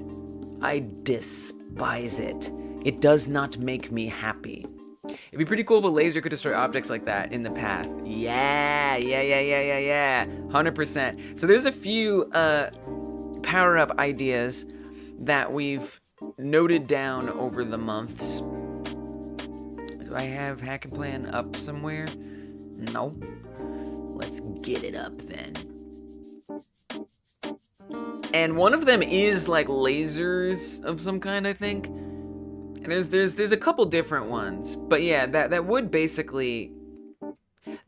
I guess we can just come up with like different ways that, you know, it could be something that moves like across and breaks something in like a certain line. There could be random there could be something that like shoots out from the player. There's so many different configurations of power-ups we could set up that do that. Oh, I really want to get into power-up setup. But I feel that I must have more of the game built. And maybe this is a mistake, but my plan has always been I need more of the game built before I can really test out the long-reaching implications of power-ups and stuff. Speed boost, sensing meat through obstacles, inventory, grab glove, assign power-ups, lasers from eyes. That's all we got. This was suggested by Zombie Fish. Somehow lasers shoot from the eyes and it can destroy enemies of some kind at some time in some way. Yeah. Laser eyes with a screen shake would be epic. Alright, we'll add you on here. Lasers could cut through multiple objects and make the screen shake. Could cut through and destroy multiple objects and make the screen shake. Cyber Shell Rev. I think a Katamari like ball upgrade would be fun. What? Oh, that's too much work. That's out of scope. But that's interesting. Yeah.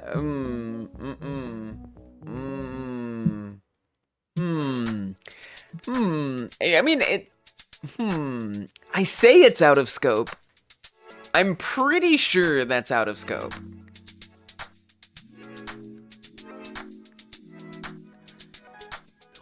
But I will, yeah, you know why? You know why that's out of, wait, I don't even know. It kind of,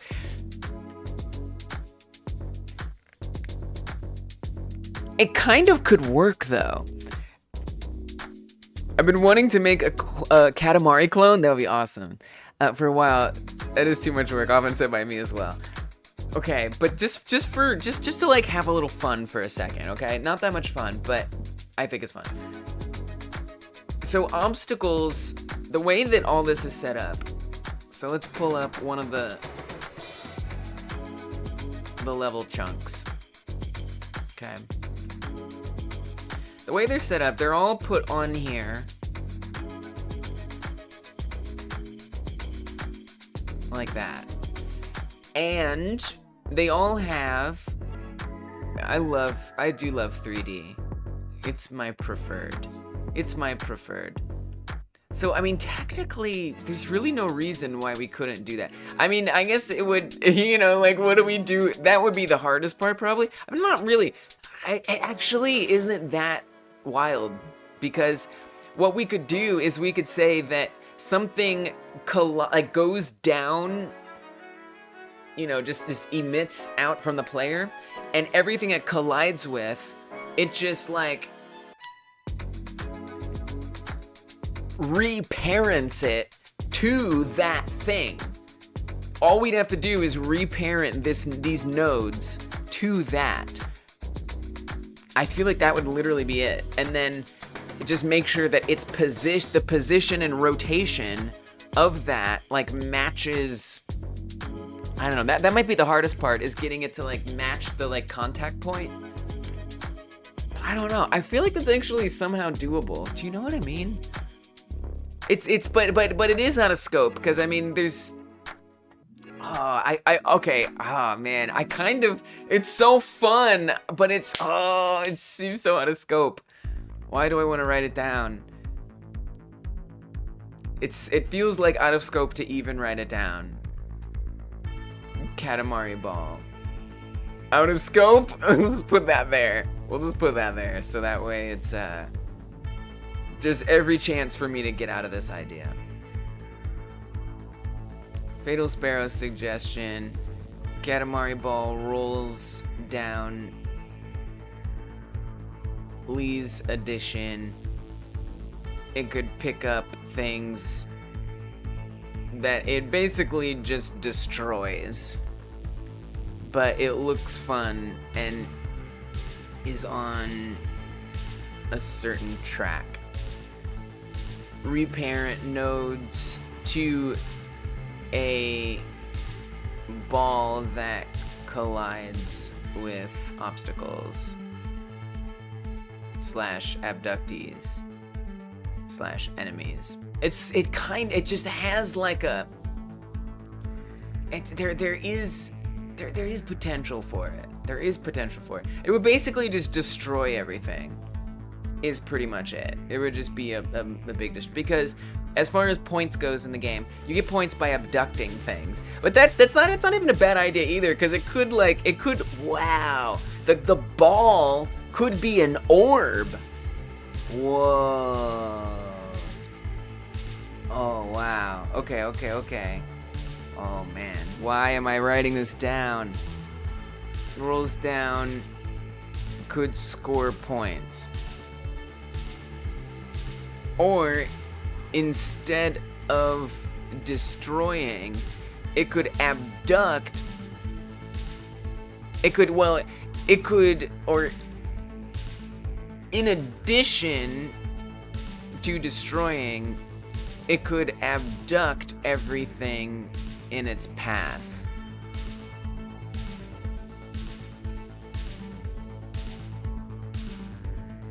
Ball could be the alien orb. And this has a great negative positive, because in this game there's going to be a karma system. So some things will cause you to lose karma, which will have negative impact in the gameplay potentially. So if you just roll something across that abducts things, you might abduct something that is bad karma to abduct, or whatever. Orb that becomes a mini black hole, sucking in garbage and growing. I mean, that feels like kind of the same thing, just like a different visual aspect. Oh god, you guys. Oh no, this is dangerous. This is dangerous. Orb black hole. Please stop giving me ideas, guys. Kai suggests. It's crazy because power-ups is so far away from something to be ready to work on. But it's what y'all have given the most suggestions on. Kai Guy suggests black hole that grows and sucks in everything around it. Could be similar to Katamari ball idea. Dang, that music goes hard. Could be similar to Katamari ball idea, where it destroys and/or abducts things. Lee's edition could leap out to a certain point only and have a limited range. Is that point random or chosen? Who knows? Who knows? It's great. It is great to have these just in case. You're trying to suck me. I see what you did there, little orb black hole. Suck in there. Similar, but there are differences to it potentially. Progigon says, "Oh yeah, there is someone making a Katamari clone." Yep. Very true. Very true. It's pretty Blender modeling heavy project. Fun type of project. Yeah, it does look fun. I've seen that one. I forget what it's called, but I do remember seeing that. It's like, is it a frog? I don't remember. I feel like I've learned a ton watching you today, so I guess I have started. Nice. Heck yeah. Yeah, that is a way to start learning. I love that. Yes, indeed. You're taking in things. Getting some contact learning. I'm sorry, that's legit. It can be TLC, there you go. Don't forget to add time travel and dimension jumping. You make me laugh. Alright, so we want to say, for Game Concepts credit, we got an explosion of credits here. One for Kai Guy. And one for Fatal Sparrow.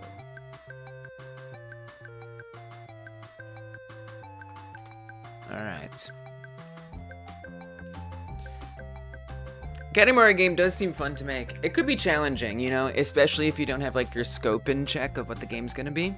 But it does seem possibly doable. Definitely potentially fun. All right, what the heck am I doing? I'm making a game. I'm testing things. Oh, we need to fix collisions. Yeah, right. Okay, we got some collision problems. What are those problems and how do I solve them? Let's see. Let's get back to the main scene. And portals. Don't forget portals. Oh yeah. So the physics collisions, the collisions on the character body, unfortunately, were accidentally set up to be shared resources, which means they are the wrong sizes now. And you know what? Honestly, I don't like them anyway. First of all, why do the arms have physical collisions? They don't need them. There's no reason to have physical collisions on the arms. I just don't see the purpose. I just don't see the purpose. What good is it? What does it do? Why does it exist? Question to myself. Do we, we don't even like set them up for any reason. There's just a bunch of collisions. Really the only ones that seem necessary are the legs, you know? Those would be the most important ones. You're gonna figure out what those extra collision balls were left us. Yeah, that's exactly it. That's exactly what made me be like, wait a minute. So this one is actually the arm physical collision. So, but there's really no reason for the arms to have any physical collision. It just doesn't need to exist, you know? The only physical collision that exists in this game is the player on the ground. So that's like how like jumping works and stuff, is it does physically collide with the ground. But also you can see now the foot is sunken into the ground. So I do need to make some changes.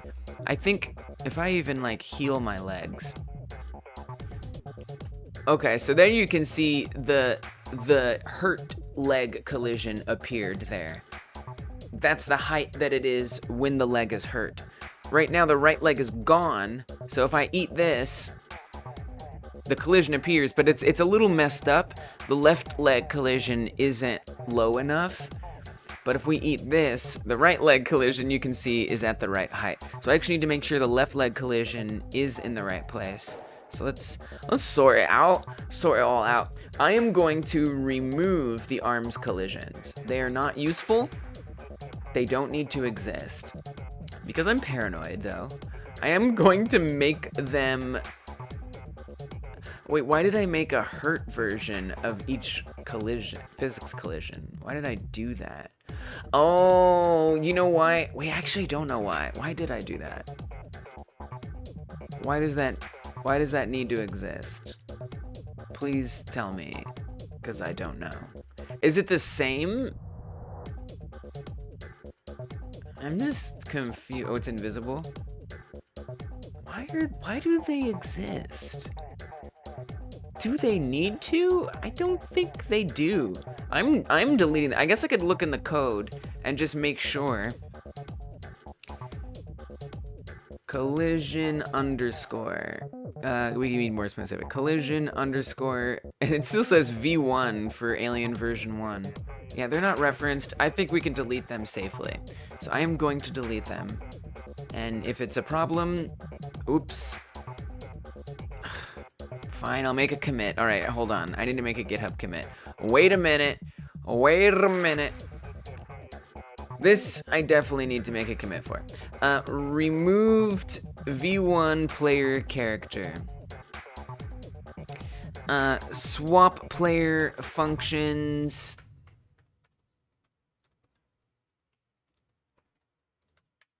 And signal stuffs are all removed.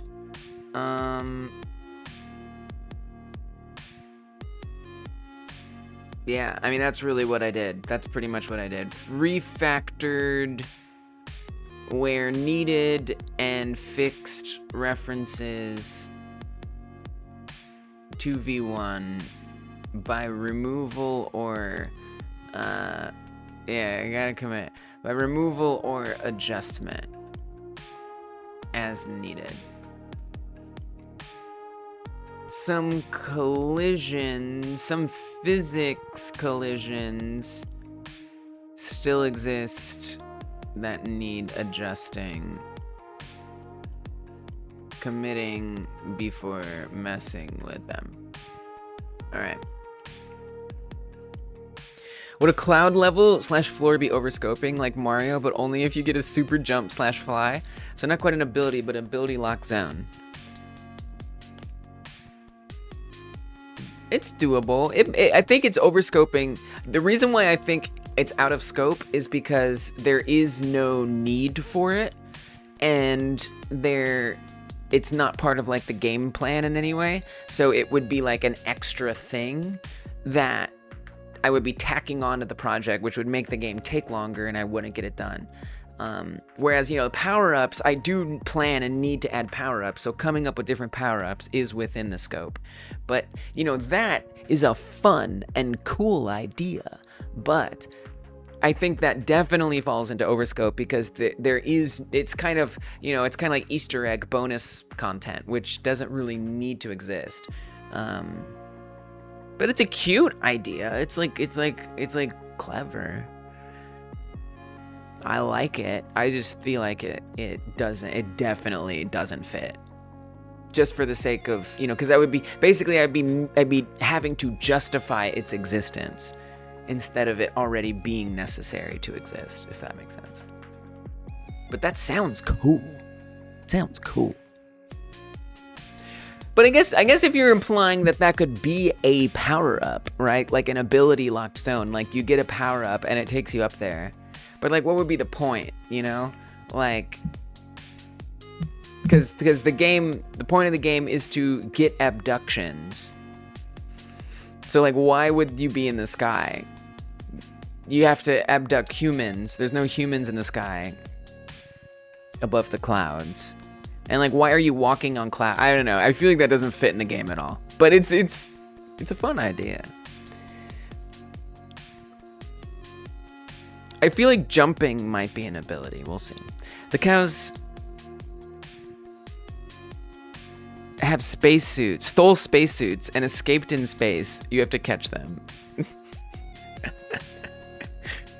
Yeah, I mean, it's a fun idea, but it's just so different from the main game. Super fun though. It's just like now we're making a different game, you know? That's my beef. That's my beef with that. Okay, so we've made a commit. Hopefully I made a commit at the right time. Yeah, we're good. Everything's fine. Okay, cool. So, let it finish. I didn't actually save all before I made the commit. Yeah, we're good. Okay, so, now I'm gonna start removing this stuff. Arm left, physics collision, should not need it. Oh wait, before I do that, I am going to make this unique, because I'm paranoid. Alright, delete it. Arm left hurt, make it unique. Yes, Frank, much cow eatery. Make unique, and delete. You're not wrong. Well, you will be wrong, because one day, the cows will be gone. The cows' days are numbered. Cows are getting completely yeeted from the game soon.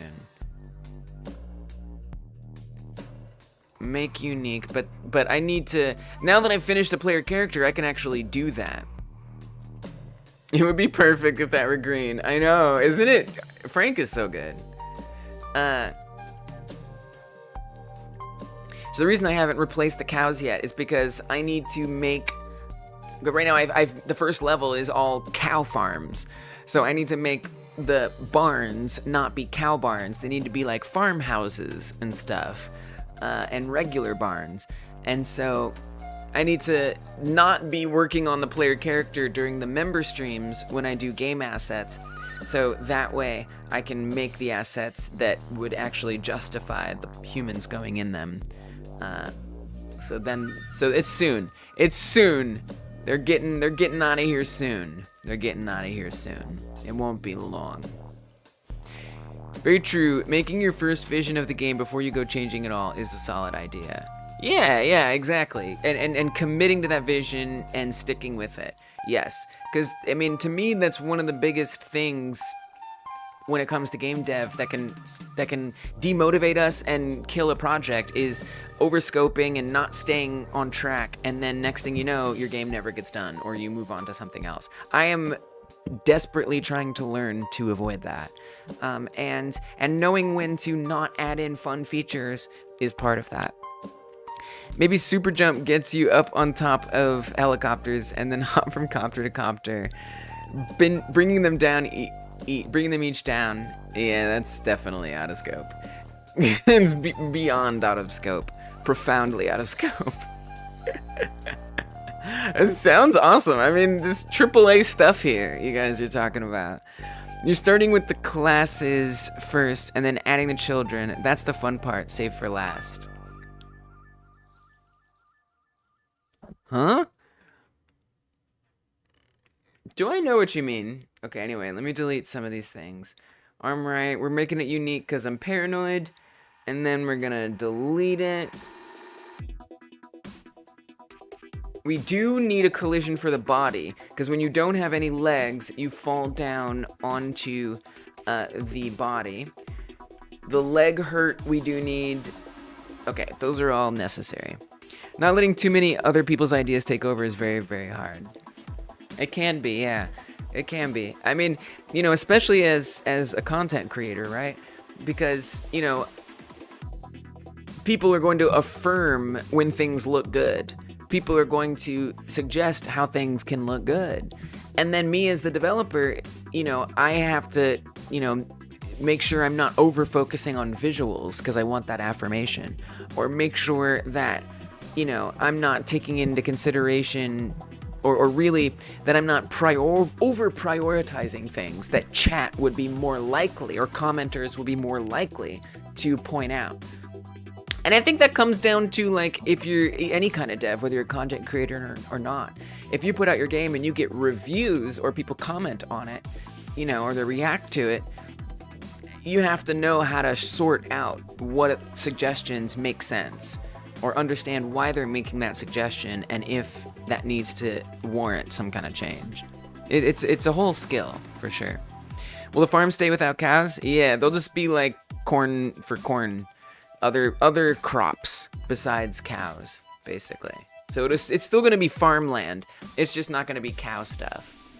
The cows have to be cut from the game, because originally there was going to be a cow player character, because the lore of the game is that eating corns. The lore of the game is that the aliens, if they eat animals or humans, they grow limbs of the creature that they eat. And I started to do a quadruped and actually made an entire walk cycle, run cycle, armature, and everything for it. But it became clear that this was tremendously overscoped, and it was going to be so much work to figure out how to make this fit into the existing gameplay paradigm, for more reasons than I'm interested in going into ever again. It is so cute. I know, it's so good. I know. And so the thing was, having the cows in the game, you can eat the cows. And so it wouldn't make sense if you could eat the humans and grow their limbs, but eat the cows and you don't grow their limbs. And it wouldn't make sense if you could eat the humans, but you can't eat the cows. And I didn't want to have to deal with any of that. I think that's, for me, that bothers me as a creator of a world, that you're not allowed to do something very specific that you absolutely should be able to do. So cows just gotta go. They just have to completely go. Now here's the good thing. This will not be wasted, because it's going to be repurposed. Yeah. No, we're gonna use it. We're repurposing it for this power-up, for a stampede. Precipier in the chat suggested this. Yeah, really complex. So what we'll do is there'll be some flavor text. The aliens discovered bulls. This should be interesting. So it's like a power-up where all of a sudden a bunch of bulls like charge across the screen, and you just like, and they're like alien shaped, and they just like you know, trample everything in their path or something like that. So it'll be repurposed as a fun, amazing power-up that will be like, why would they put that much work into that power-up? Because I needed to do something with that. Too good to be left on the cutting room floor. I agree. So yeah. But that's why the cows have to go, because it breaks the rules of the world for them to be there, but you can't turn into them. And it makes more sense if they're just not there at all. And yeah, that's that story. That's that story. And then, you know, this was an old version of the player character. The version that I realized looked terrible from way up here, just absolutely looking like crap. But I repurposed this for the humans, which I'm going to eventually put in once I make places for them to be. But yeah, I took that same design and we moved it over here for humans. And these are gonna be the things that you eat and abduct. And we just swap out their heads, and they're totally different people. We can change their skin tones. We can make them have like pants or shorts, pretty much, right? So this is a leg. We can just change the leg color to be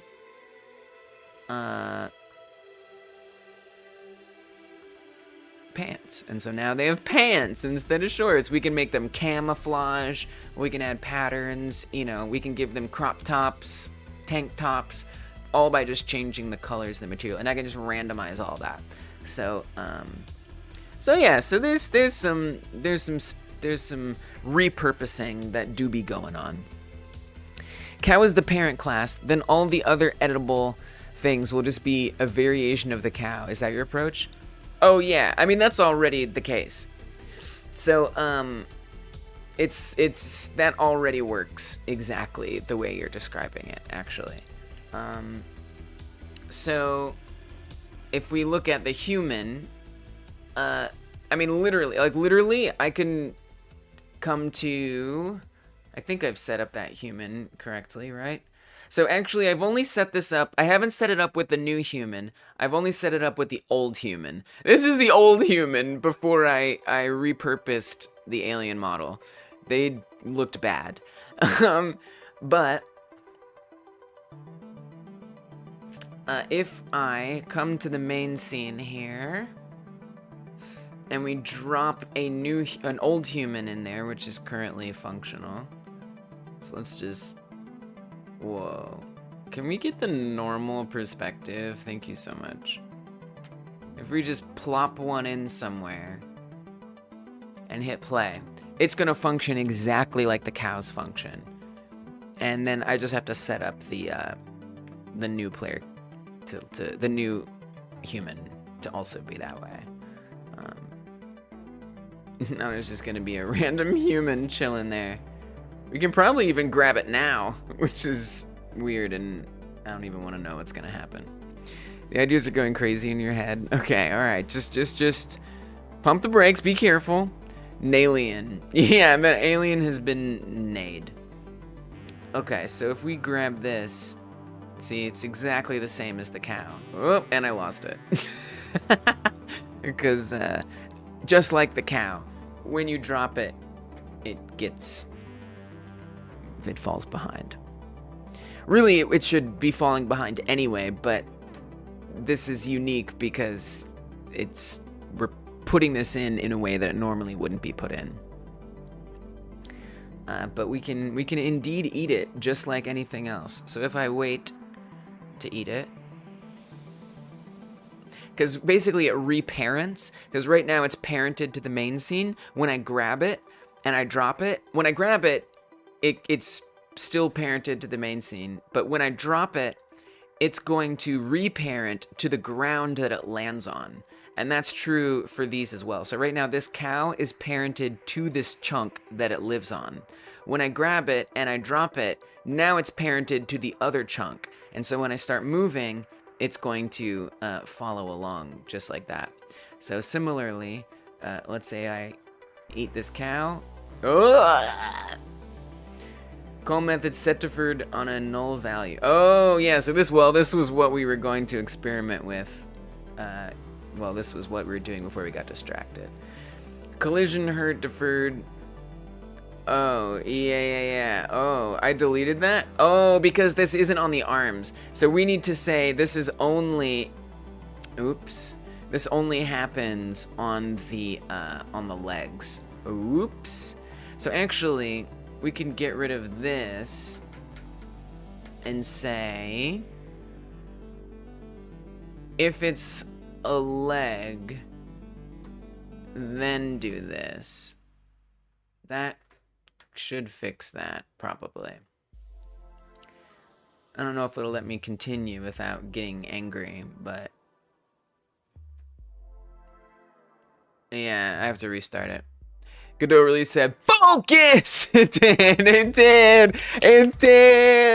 I know. But I also love catching you guys up on like how things work, and it's cool when you're like excited about like how something works, because I am proud of like what we've put together here, and it's cool to like be able to be like, hey, this is how it's been done. And it's nice to like catch up too on how it's been done. Wait, where's the human? Why is it invisible? Where did it go?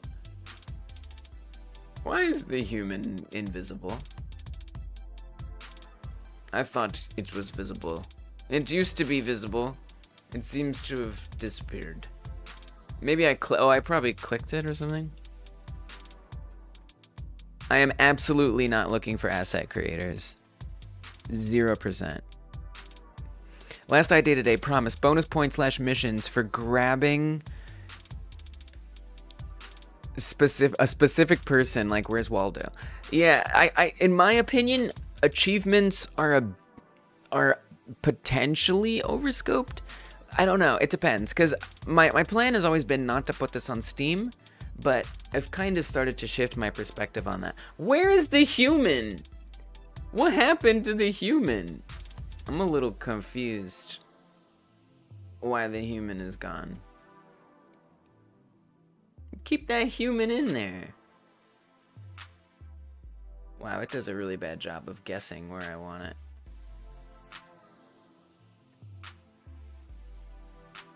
I mean, it is just a distraction, but I never got to have the satisfaction of actually eating this human. What a shame. What a shame. We're the shy, yeah. You're excited about how cute the alien is? Heck yeah. The alien is cute. So I don't know. So I am thinking it is worth putting it up on Steam. And so, then I might want to think about achievements, right? So it's possible that there could be something like that. It's possible. Because there might be like more difficult enemies than others. So there's something there. There's something there. Originally, my opinion was that achievements are overscoping, but I think it might be good from a Steam perspective to think about achievements. Okay, anyway, let's just make sure things are working. At least it forced me to test the game. All right, there we go. We're good. So there you can see, eating that cow healed us. If I grab this human and I drop it in, we get an error. Why? Call method set deferred and a null. Oh, same. This is the same bug. Same bug. Because it's trying. Basically, the reason why this is a bug is because I removed the physics collisions for the arms. And remember, the script runs on every single limb. And so since there's no more physics collisions on the arms, when it tries to do that, it's like, I don't know where they are. That's okay. So we only want it to bother if it's legs. That's the only scenario, please. Let's just make sure that's indented correctly. All right, here we go. Now we can test it for real. all to say that the way that it works is there is like a thing called, what is it called? Hit points? Abductee? Oh, there's the abductee script. So the abductee script can be put on a cow, it could be put on a house, it could be put on a frog, it could be put on a human, it could be put on a sphere, it could be put on anything. And as long as it's a rigid body, it will function the exact same, no matter what it is. So that way, and in theory, I was going to come up with more different kinds of NPCs, and there will be, there will be like different kinds of humans or whatever. But, it just, I want flexibility. I'm all about flexibility, as much flexibility as possible. Okay, so here's the cow. We can eat the cow. If we eat the human, just like the cow, it levels us up.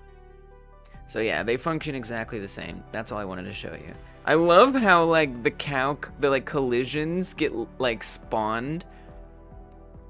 That's really funny. I didn't realize that happened. What? What's the error now? Oh, same thing. So this is actually keeping me on task. Again, Godot saying, focus!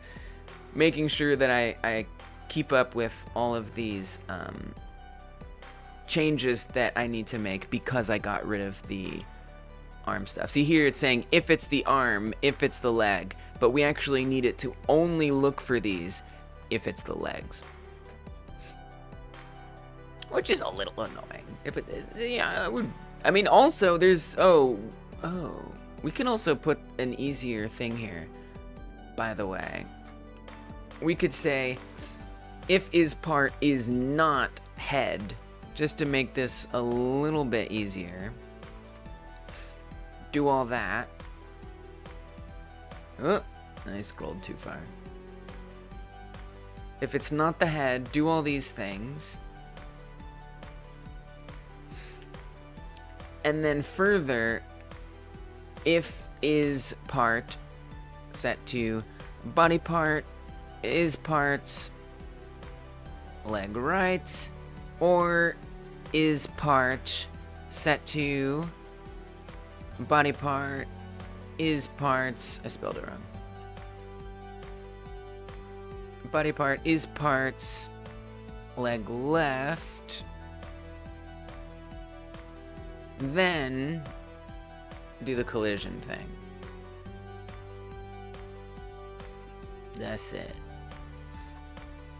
But then we also gotta fix it here for if we're at this health. We're gonna simplify this, and I'm gonna grab that so I don't have to do that again. We're gonna simplify this to if is part, if is not that, then do this. And within that, if it's leg left or leg right, I guess for consistency, we'll do it like that. Pretty pointless, but that's okay. That's okay. And then indent that. Okay. Good, good, good. Show me all the others. Let's just make sure we're not missing any others. Legs only. Perfect. Arms. We don't have collisions set up in there anyway. Yep. Okay, good. So that should resolve all of those collision problems. And hopefully the collision shapes will all look a little nicer here. But I was appreciating how we spawn all those collision shapes. There's a reason for that. It's because every time we pick up a abductee, it's not actually picking it up. It's actually spawning a new one and hiding the old one. Okay, I guess we'll take our little freebie here. A little free snack. Oops, I forgot. You know, that would be cool. Whoa. Wow, I didn't even think about that. Dude, if we grab it and drop it, it should fall into the mouth. I mean, that seems like unnecessary, but that was my like natural instinct, was to just like, boop, drop it in. But what you're actually supposed to do is hover over the mouth. Is that worth trying to set up?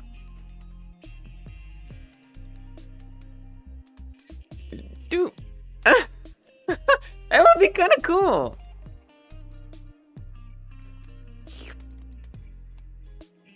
I mean, it would take a little bit of, I don't know how I feel about that.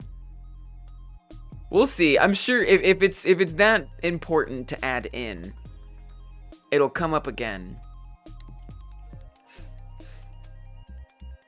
Wow, I can't believe I wanted to do that and it wasn't like an intended mechanic. That's wild. Oh yeah, right. So the next problem, now that we've gotten all that set up. Okay, two things. One of the things I forgot is I need to get the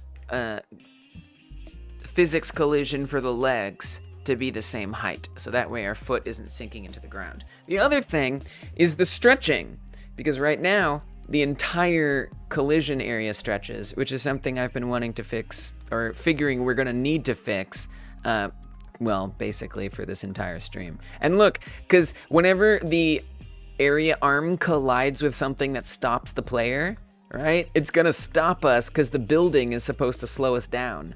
So even just grabbing it and touching it causes the game to make the player stop, which is incorrect. The Stallion model looks both like a speed boost and a sleep paralysis demon. What? A speed boost?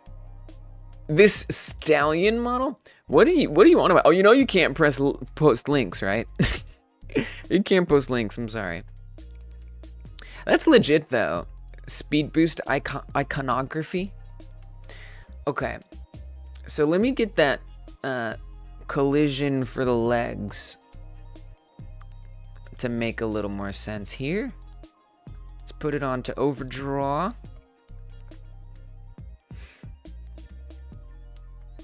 We'll just look at it. I mean, I can just duplicate it. This is another area where shared would actually be an asset. So maybe I'll use that to my advantage, actually. Leg right, leg left. Their heights are completely different. They might actually be connected. I think it's just their, like, transform. So what is their transform, pray tell? I guess it would be the y-axis? Yes. So we're just going to copy that 0.612. Come to the left side. Make sure that's the same. Done. Done. It will stand the same on each side, as it should. Fixed. I will say, I could appreciate the collision being a little more better positioned. They're also, are they actually, they're not linked. They really should be. Let's link them. First I want to make this unique. Oh, well, before I make that unique. Oh, that's like how you tell if it's unique or not? If I say make unique? Oh, interesting. Huh. So that's its path? That's like the... Weird. The shared resource, I guess, is that path. I was always wondering what that meant. Now I see. The hurt one. Is the hurt one connected to it? No, it can't be because they're different shapes. Okay, so here's what I'm going to do. I'm going to copy that, or make it unique first. I'm going to copy it, and then I'm going to paste it on the left side, because I actually do want those to be linked with each other. That's not how linking works. Okay, cool. All right. Do I even know how to do that? Evidently, I don't. I didn't know I don't know how to do that. Cool. That's a bit surprising. Maybe because I made it unique? I don't even know. Huh. Well, I mean, I could just duplicate it. Call it leg left. Or get rid of the left one. That is here. Call it leg left. And then move it over. And then resize them both. Yeah, whatever. I can't even figure out how to create a shared resource when I want to. Oh, but now the height is to do not mess with the height. Please. I beg of you. Please. Please. Oh, we gotta get that human out of there. Yeah, it looks fun. I kind of think it's weird that they're rotated. It seems unnecessary. Seems very unnecessary. Maybe the camera's rotated. Links, I was delayed, but it just looks cool and terrifying.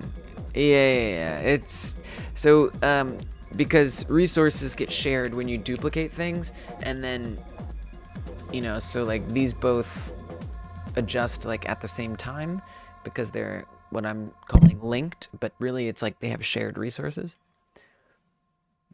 Yeah. Okay, so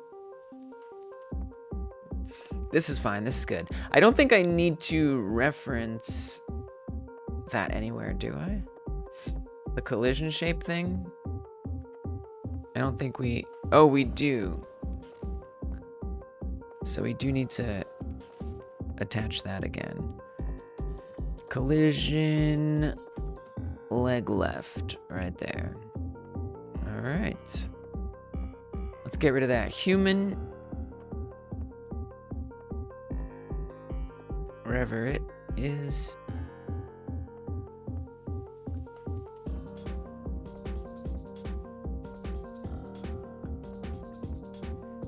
And then just run a test, make sure we're in the right place. And then the next thing to fix, I'll put this up as a task. The next thing to deal with is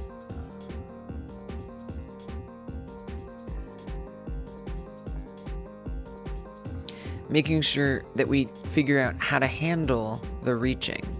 So reaching collision needs to make sense. Reaching collision behavior needs to make sense. That's the task. Make it make sense. Okay. You can see the players standing over there from the collision shapes. Players just already chilling. It's very interesting. Though it makes sense because the only armature that descends is the healthy armature. Okay. Things look fine. Let's break a leg. I mean, I meant to do the other leg, but that's okay too. We can test that as well. Now that, I gotta say, that actually doesn't make sense, does it? Oh. Because right now, this leg is just dangling here. Shouldn't I be able to miss it getting hit? Oh, that does kind of look like it would get hit, though. Actually.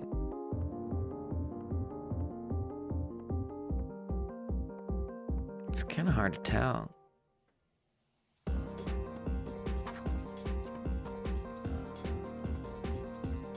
Would it get hit? Because I guess it must, because I don't think it's using the long collision anymore. I don't think. I think we turn it off. Oh, it's so hard. It's so hard to get really close and pause it.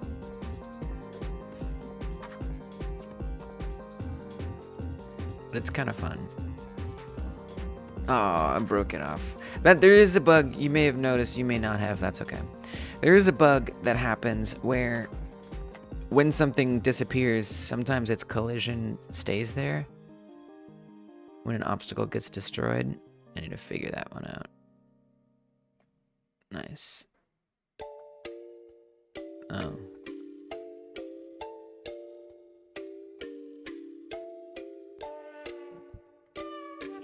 Because I guess I'm just trying to figure out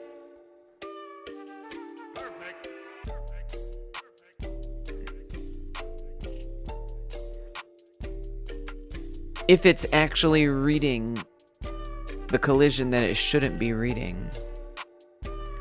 I don't know, it'd be kind of nice if you could like miss that. Then the other thing that it would be nice to add on is that this leg doesn't play an animation. You know, so that way it just looks like it's hanging there or something. That is something that I want to deal with sooner than later. I don't know how I feel about that.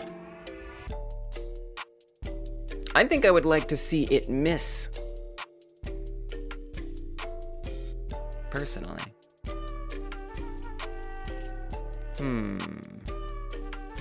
Let me look at the code. I feel like it should be when the limb takes damage. Dangling physics? I think it would just be an animation. But it would be funny if there was physics. We get like a soft body. Whoa.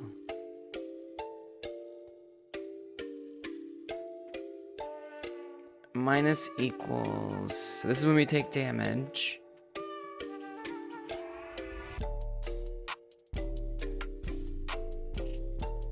If it's damaged down to 1 and it's legs. Oh, no, it only turns off the physical collision. Oh, okay. So let's, because when it heals,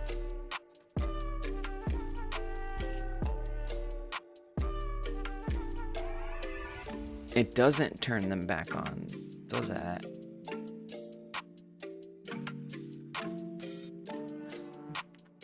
Well, maybe we could set that up. I say let's do that. I think that would be really nice.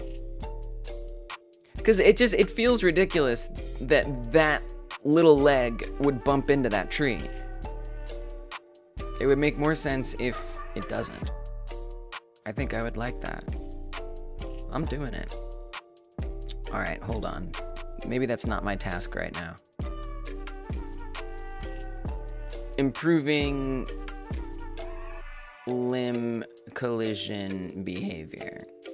Let's, because I mean, you know, I just added that in. I think it makes sense to just make sure that's added in properly.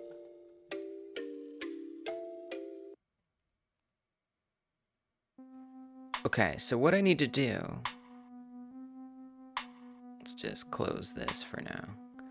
What I need to do is say that when we heal, if it's the legs, not only do I want to make sure that the hurt limb physical collision isn't disabled, I also want to make sure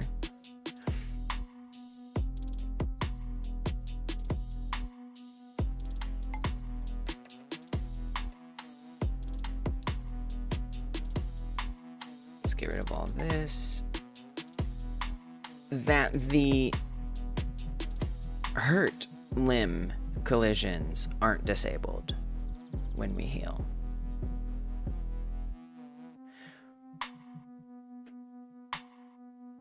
That's if we have healed up to 1 hit point. If we've healed up to 2 hit points,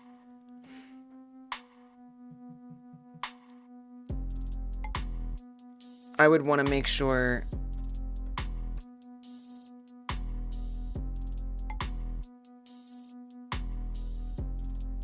jelly noodle inside an alien casing would be amazing. Yeah. Yeah, I can see that.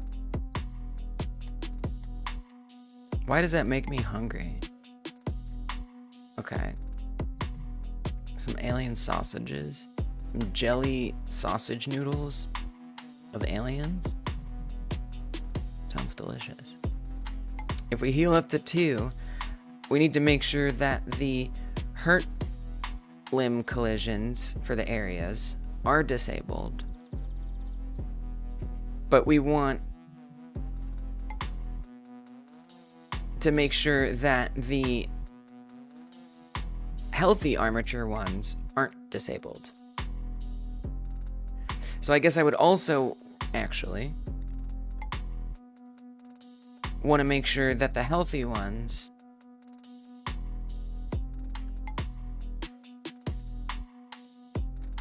are disabled when we're not healthy. But that's only no. You don't need to do that when you heal. You don't need to do that when you heal. This is only upon healing. Upon healing, we don't have to. Actually, we do have to do that, right? No, this is kind of confusing. It's kind of tripping my head up a little bit here. Let's just go to the damage. Maybe it'll all come together here. So when we take damage, if it's the legs, so we go down to 0 from 1 hit point, then the damaged physical collision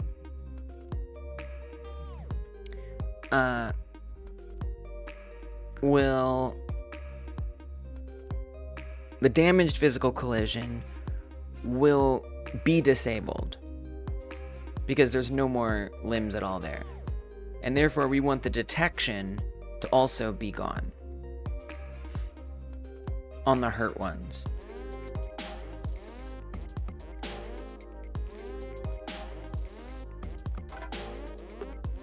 Like this. Acceptance, yeah, we want it to be true, yes. So those go off at that moment. Understood.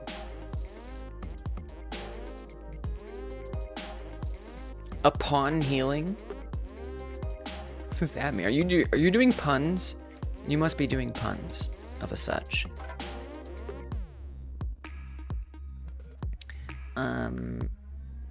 Collision deferred, disable, true. So this is for if we go down from 2 hit points to 1 hit point, the healthy physical collision is disabled, and the hurt physical collision isn't disabled. So therefore, we have to handle all of them for this, apparently. We want to say that the hurt ones aren't disabled,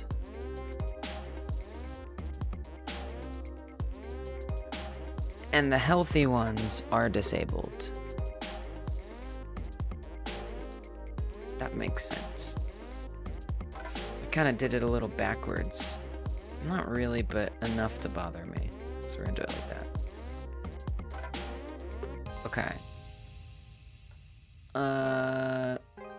Hurt ones aren't disabled. The healthy ones are disabled.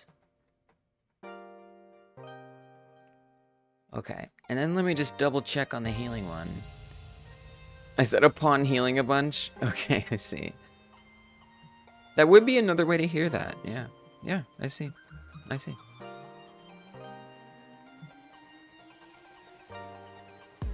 Just double check this.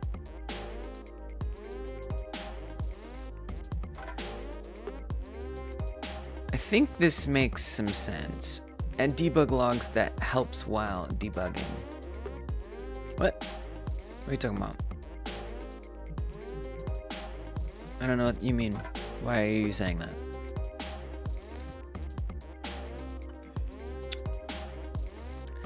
So, I mean, if this works, I think the little leg should clear the tree. Unless it doesn't, it might, if it doesn't, it would be just barely. But I'd kind of like to see that we could clear that short tree when we have one leg that's injured. But we'll have to see. Okay, first I need to get some limbs.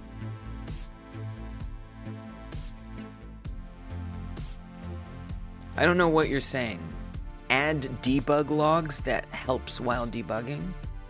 What is a debug log? I don't know what those words mean. What does that mean? Break off this. Okay. So let's see if I can clear that tree. Hey! We stepped right over it. Nice. Good. Now this tree I shouldn't be able to clear. Nice! Obviously the damage flashing is all messed up. I don't know what's going wrong with the damage flashing. It's been broken for a while for some reason. Wait, why did that break my entire leg? Uh-oh. Uh-oh. That didn't make any sense. I hit that one time. That should not be breaking my whole leg. That was strange.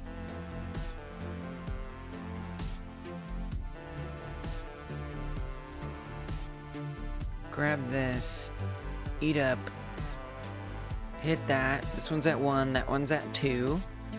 Hit the tall tree on the 1 leg.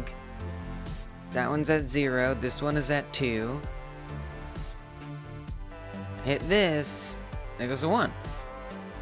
Maybe I double hit it and didn't realize it. Debug log is what the entire engine is processing in one wall of text. Okay. And then you're saying that I should add it? That sounds kind of, I mean, that sounds interesting.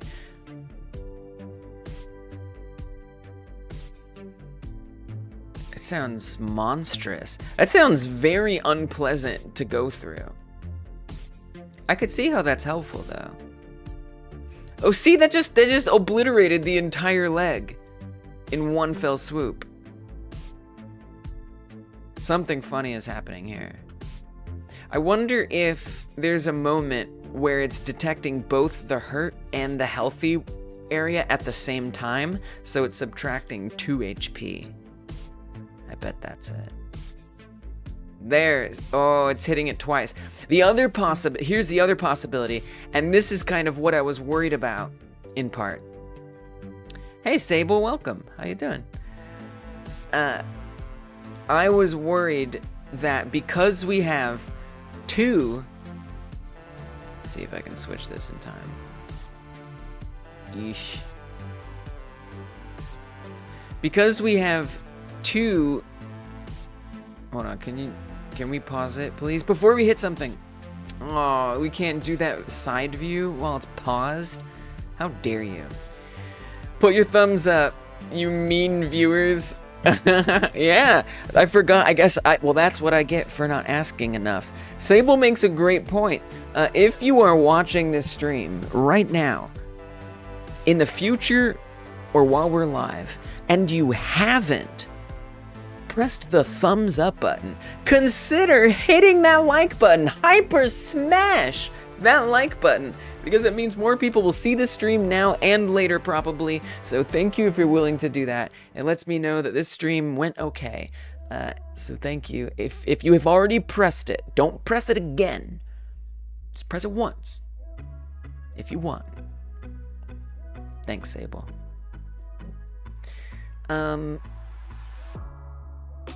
My deed is done. I can now go. But I won't. Good to have you. Good to have you. So the concern that I have is that because there are 2 bones, right, that are like doing this, you know what I mean? So imagine my microphone is an obstacle. So if one bone hits it here, and then the next one hits it here, it's like -1 hit point, -2 hit points, right? -1, -2, -1, -2. So it's going to like get hurt multiple times. I think that, so it's either that, or because I added in the different collision, it's like hitting it on one collision, and then that collision goes away because it got hurt, and then the new collision appears, and then that one also hits it. It could be either, it could be both. I'm not exactly sure. Something though. Cyber Show forgot to elbow that, like, give it a little bump. Better German suplex. I don't know what a German suplex. Is that like something? Is it like some kind of like wrestling move? Yeah, just to be sure. Just to be sure. But only once. Only once. Or 3 times. Just make sure it's an odd number of times that you've done it. Okay. Yeah, I'm not really sure. Honestly, even how to like find out. Wait, why are we... I'm sorry. What in the world is even happening right now? The limbs are infinite? Okay. I feel a lot of confusion. Maybe because I paused it, it got confused. Let's go with that. I think it's the multiple bones thing, because if it was the other problem, we would be seeing that happen more often. I think. So I think it's that there's multiple bones and each one is separately detecting a collision.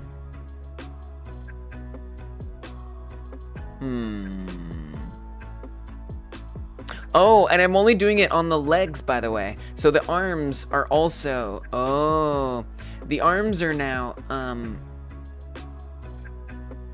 Oh, God. Okay.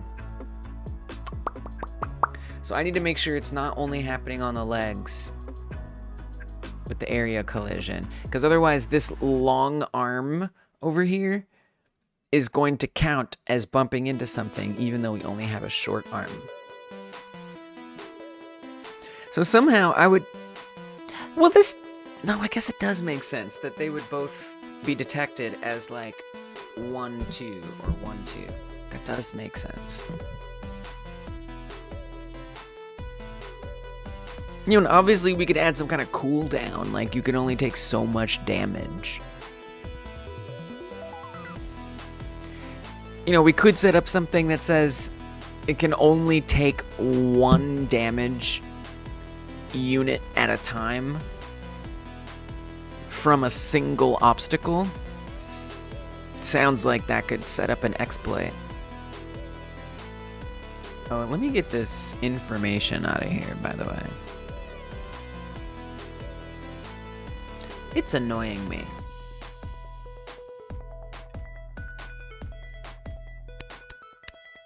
I don't know. This introduces some complexities.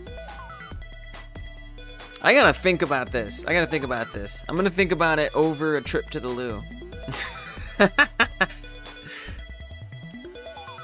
I'm gonna skip to my loo. Give me like 2 minutes. It won't take long. I'll be right back. Get yourself a snack if you're co-working along with me. I gotta think about this. That's a bit of a tricky one. All right, hold on. Be right back.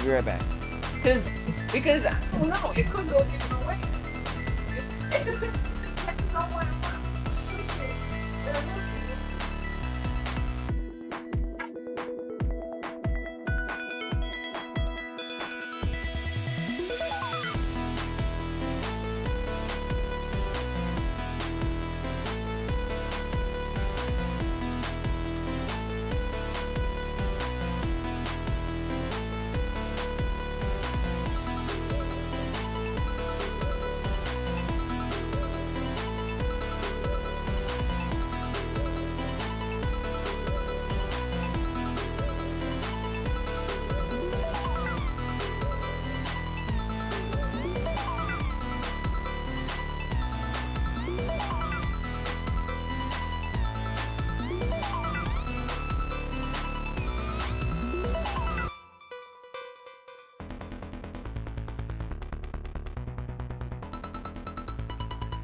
Different ways to handle it. I just gotta think about it. Gotta figure it out.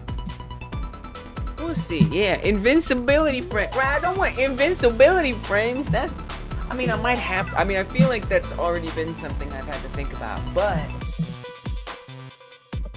I mean, this is really invincibility frame town. This is like major invincibility frame. I don't know. And it's just there's so many ways it can go wrong. Very bad ways it can go. Yeah, we're just burping. Very bad ways it can go wrong. It seems like it's just gonna require some figuring out of things. I don't know, I'm not sure. Wow, that's a thinker. That's a thinker right there.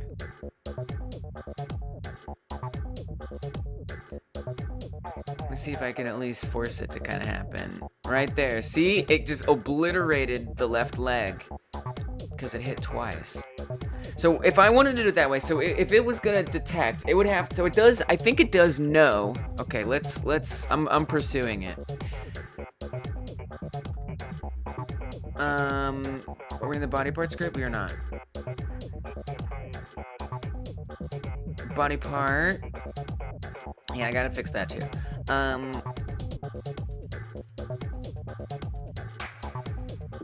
Whenever we take damage,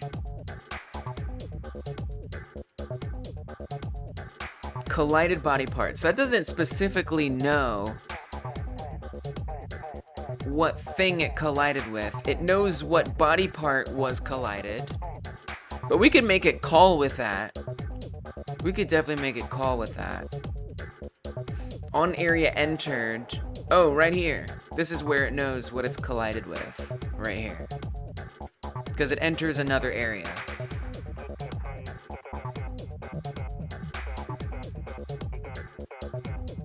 Variable is delayed false, and then it, oh, I see. Yeah.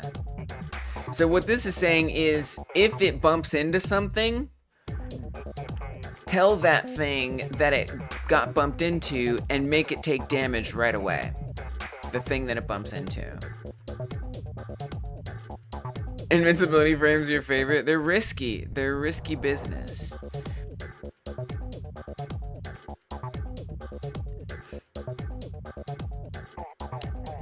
So if we update something with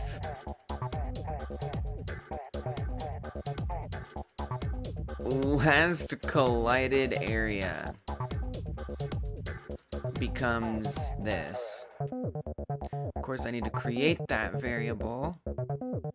This is gonna get weird quick, I have a feeling. It's just a feeling. Variable last collided area.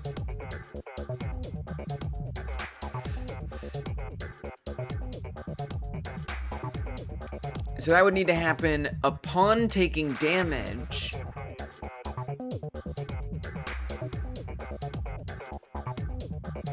When it takes damage,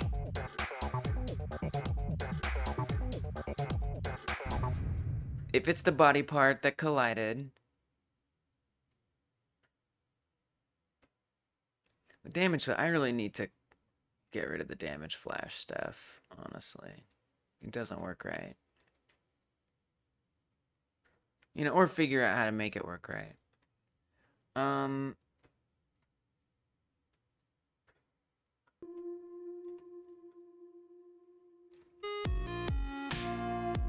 When it takes damage, it needs to check to see what it collided with. And then check to see if it has subtracted damage. So I guess we would say like a Boolean if it's the same thing. So we need to set another variable.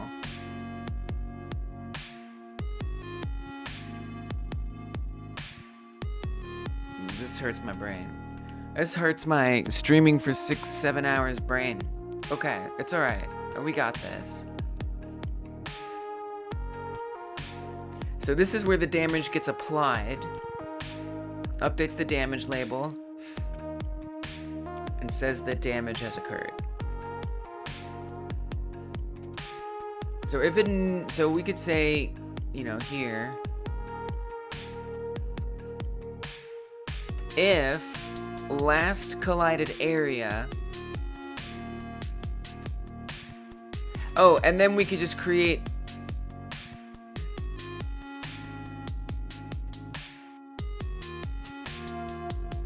I'd kind of need it to be in the same function though. Well, the first is have the first time it runs variable.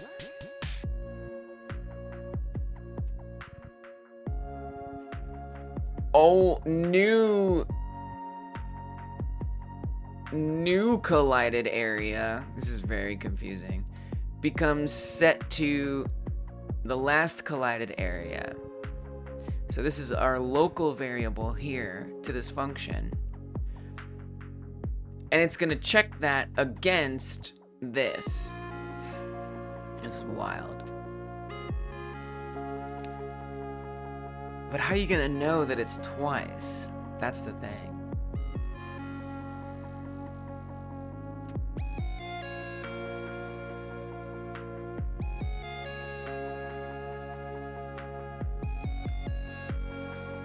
Like, we can say,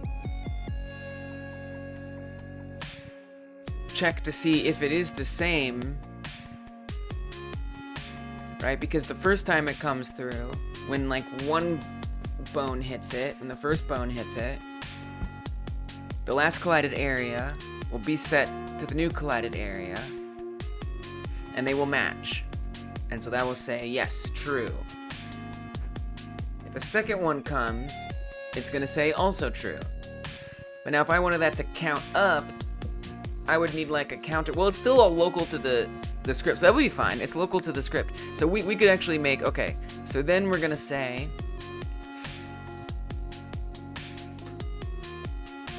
variable last collided area count. I should really declare what this is, by the way. I didn't. Last collided area, this would be an integer right here. The count starts at 0.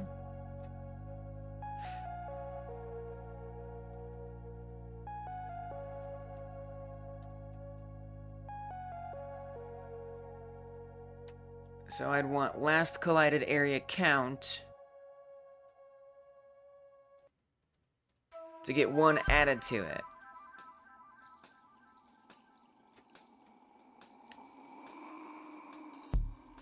And then we need an extra check. We'd also want to say if it's not the same, we want last collided area count to get reset back to 0. I don't know if this is gonna work, but this is my idea.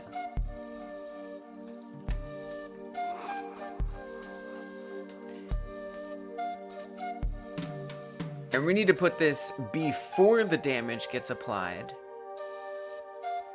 So that way we say we only bother applying damage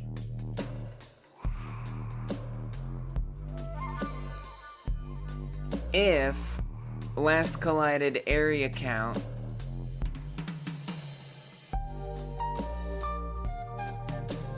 is less than 2.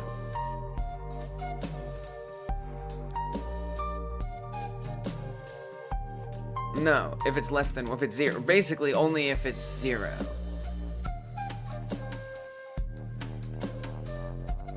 Alright. Alright. No, yeah. Does that make sense? Is that what sense is?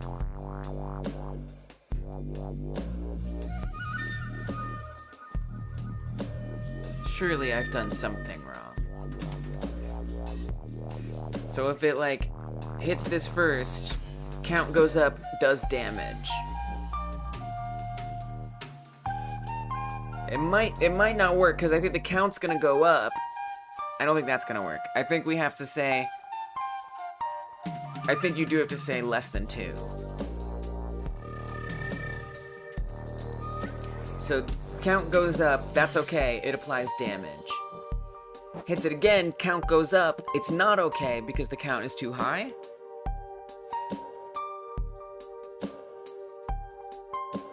And then it's only gonna reset it when it collides with something new.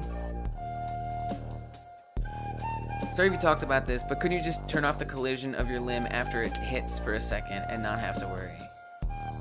Right, but then it adds in the invincibility potential. I worry about exploits. Like, what if I do want you to be able to take like a ton of damage? But then again, you know what I like about that idea is maybe it's nice to the player. We could do that. That's an option. That's definitely an option. I worry about it not being completely solid, but that is an option. That's definitely an option. But my worry is about potential exploits or like unintended consequences. Whoa! So actually, this is a great test.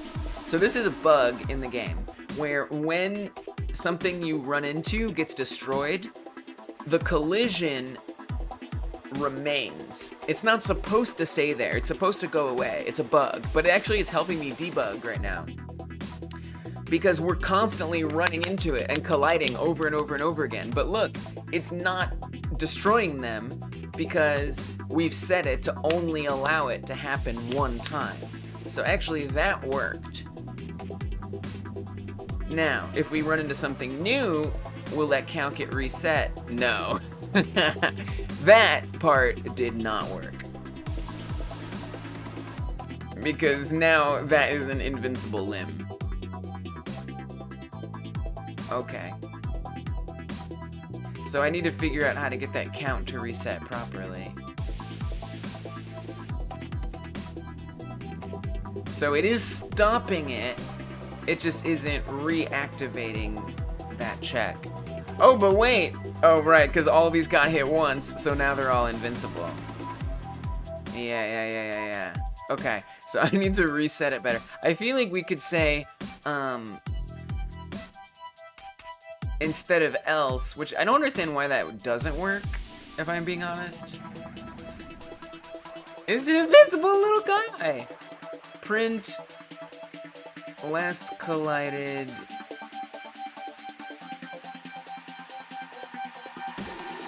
Last collided area is... Oh wow, I have a lot of prints that I've left behind, actually.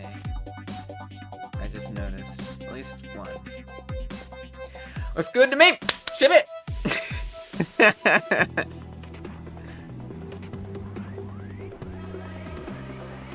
Last collided area count. I mean, it would be interesting just to see. But, perhaps a more reasonable thing would be to say that once the damage does apply, well, no, because we wouldn't want to reset it then. When would I reset it? How would I determine that it's time to reset it? I don't know. At least the prints you set up help you find them. When I do them, it's stuff like what help test. Yeah, I used to do that, but it got annoying. So I try to make sure I do explain a little bit in there. I understand, because when you're in the moment, like, you just want to, like, oh my god, like, please just, like, give me the information I need right now. Like, it's hard to, like, bother doing that. I totally get it. And sometimes in a moment of such fury, I will also do something like that. But generally, yeah, I try to be specific. Especially because I forget sometimes if I have other values here, and I'm like, wait, which one is which? Help. That's a very funny one. I think the problem might be that the area isn't updating correctly or isn't holding on. Oh, it probably isn't holding on to the new one, and so it isn't. I think I see why. Because it's not actually seeing a different one in that moment. The same you effed as a go to. I'm working on getting better at not doing that. Oh.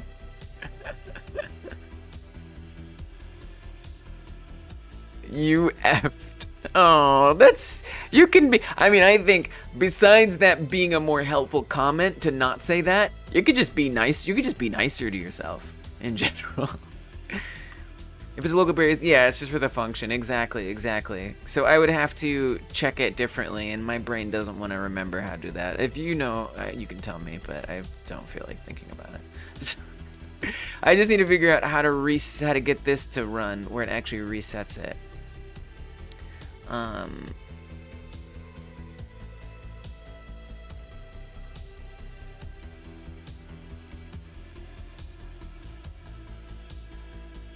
Well, if the last collided area count is less than 2... Oh, here, put the else here. No, don't put the else here. Because then it won't be... Well, I mean, it would only be 2 times, but no, don't do that. Don't do that. You don't want to do it there. I need to... Yeah, I guess I do have to figure it out. Okay, fine, I'll think about it. So, we're creating the local variable, so that way it knows locally... Wait, does this make sense? Does this actually make sense? I think what I'm doing doesn't make sense. What did I do? What did someone help me do in the arrow hover script? Was it the arrow hover script or was it something else? Maybe it was a different script. It's like hover interactables. Maybe it was hover interactables. This one. Hovered current, hovered old.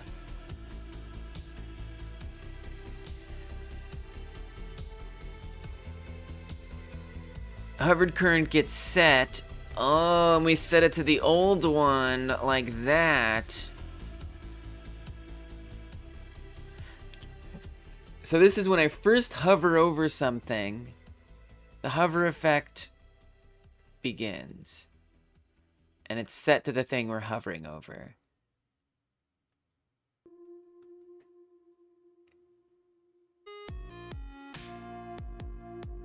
If it's no longer being highlighted, then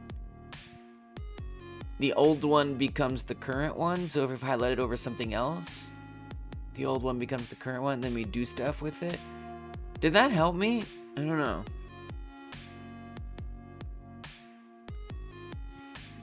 No, I think you're right that I don't need it to be a local thing. I need it to be out here. Last collided area. Old. Or current. I don't even understand. This kind of thing like hurts my brain badly.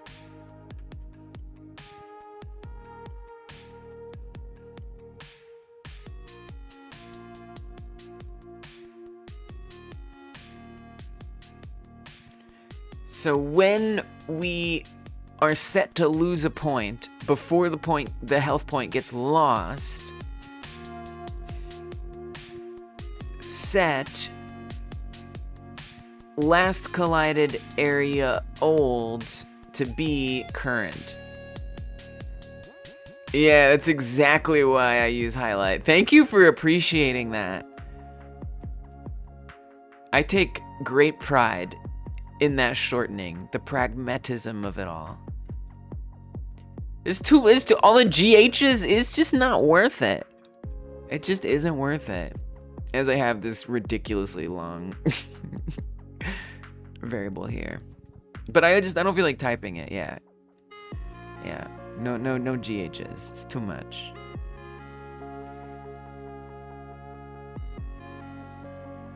So right there, it gets set to the old. If last collided area current is set to last collided area old.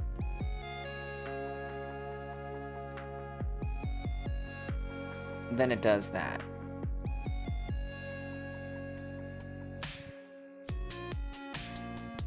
Yeah, because then that's gonna be different. But then this is gonna update. That's the thing. So we only want last collided area old to be updated in a certain condition, which would be if last collided. We would want to say last collided area count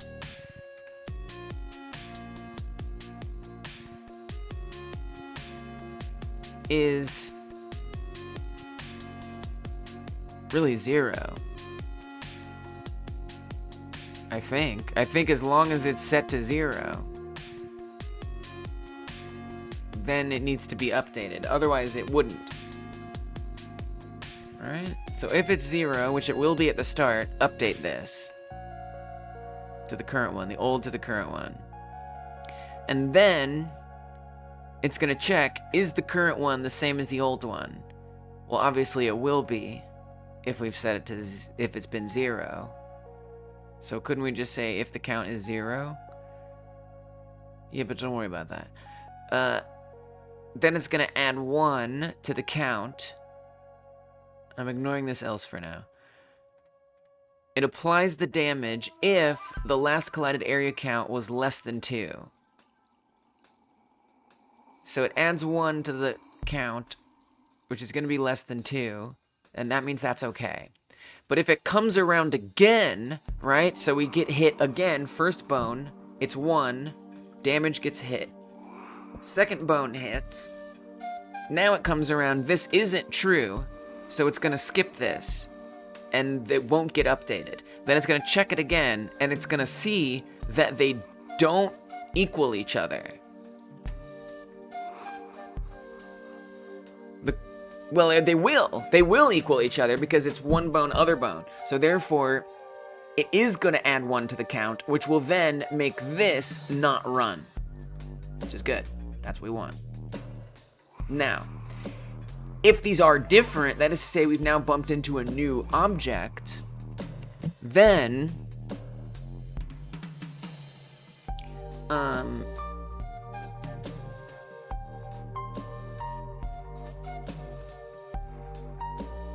it's going to set the count to 0. This makes sense. This makes sense. Thank you. I mean, first of all, I haven't tested it, but I feel like I gotta give Dungeon something. Coding, logic credit, brain good credit.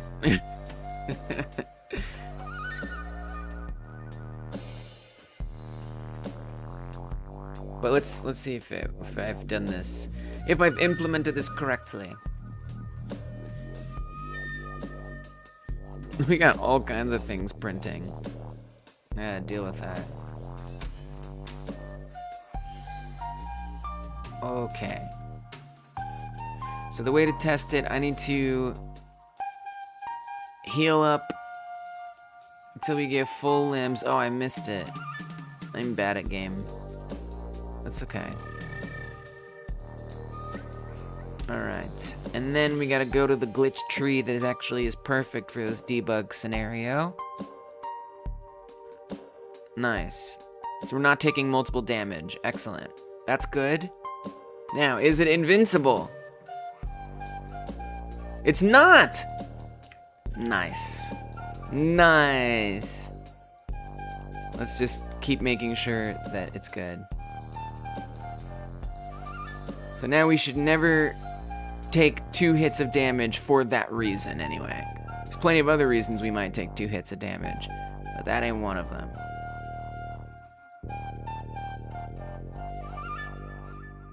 Yeah, I guess I just wanted to be like highly specific in how I address this problem rather than a sweeping invincibility frame. I just kind of wanted to make sure that it was only for this single problem. I do know that we just broke that without any good reason, but I think I know why. I think it hit the arm. Nice. Yeah, it looks good. So yeah, so we do have some problem here. For example, the arms are still colliding, even though they're gone. I don't think that's the case with the legs. The legs, we have resolved that problem, but we haven't for the arms, so I gotta set that up. But yeah, this is perfect. Excellent. Thank you, Dungeon Martian, for... I mean, I think there's a moral support aspect, but I'm gonna say that's a coding consultant. Really, it's more like logic, but I feel like that's coding consultant. Thank you. Thank you. It gave me the strength to believe I could solve that. So the arms. I need to make sure the arms don't have their collisions active. So when I made the legs not have collisions active, I only did that here. So basically what I need to do is just move this outside of that. That's really easy. It's like very easy. The only problem is it can't happen on the head. That's okay. Isn't this already in if it's not the head? Yeah, this is if it's the head, do stuff, otherwise do this stuff. It'd actually be a little more consistent if I said not.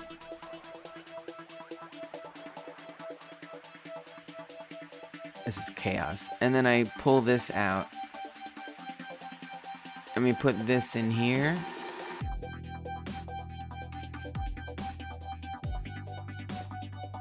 Oh god. Wait, do it differently. Please. Basically, when I heal stuff, I have head at the bottom. And I want to make sure we do head at the bottom here. So we're going to say if it's just because it makes sense, I promise. If it's not the head, do all that stuff. If it is the head, do this stuff.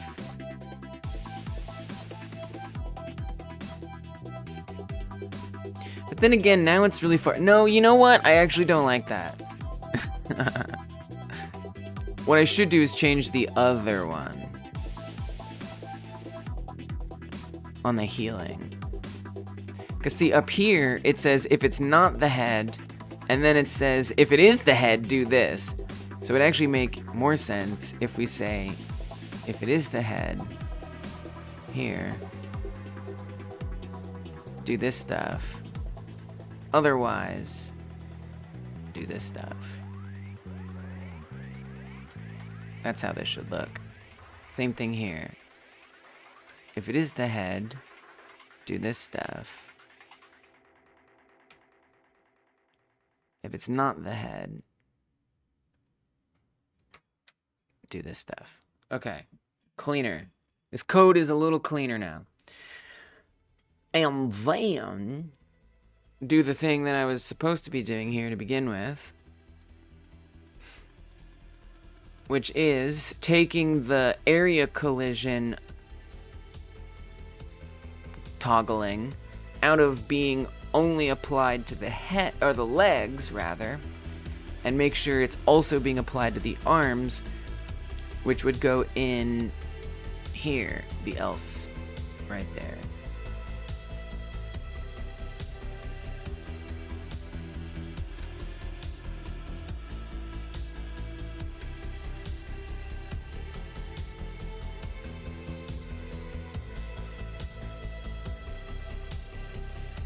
Alright. This is what we want, yes? Yes. Okay.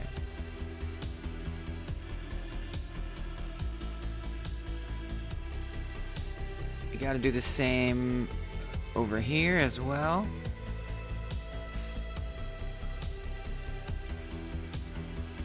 Put it in the else. And then do it for healing, too.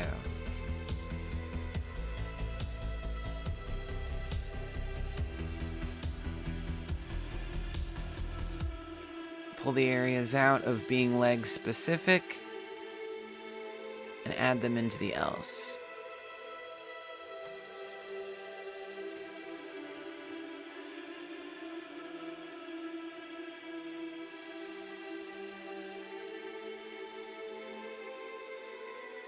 Okay. And then there's one more here. Pull them out of leg specificity. Add them into the else. There's a little more consistency we could do here. So let's do it. I'm just cleaning it up a little. I'm just doing a little cleanup now that things are coming together more solidly. Oh, there's a print. Clean up the code. Very important sometimes. Sometimes.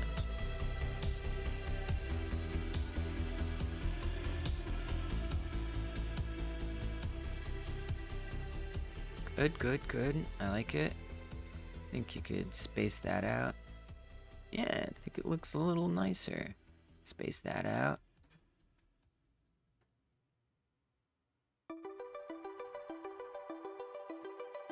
Okay, healing looks good. And then for damaging,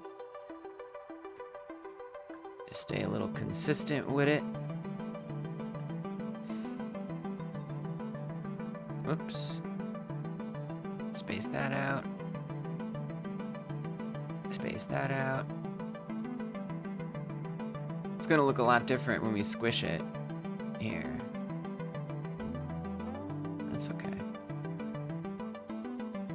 Alright. Let's see if all the problems are resolved.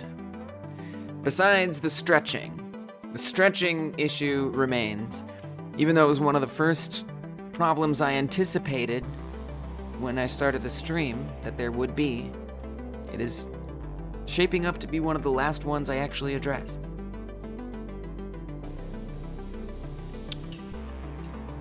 But at least it's not one of those streams where I say, we're gonna work on something at the beginning, and I don't work on it until the end.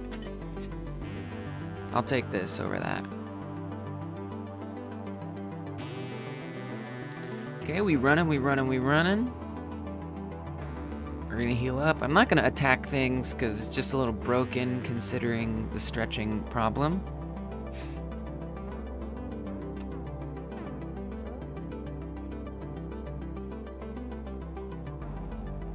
Alright, so what are we testing? Well, I want to make sure that this long invisible arm here doesn't collide with anything. That would be bad. Oh, it looked like it did.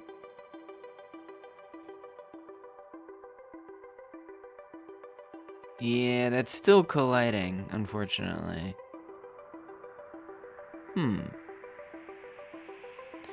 Does the leg thing still work? Yeah, we still step over it. Yeah, the arm is definitely still colliding. Why? Why would that be the case?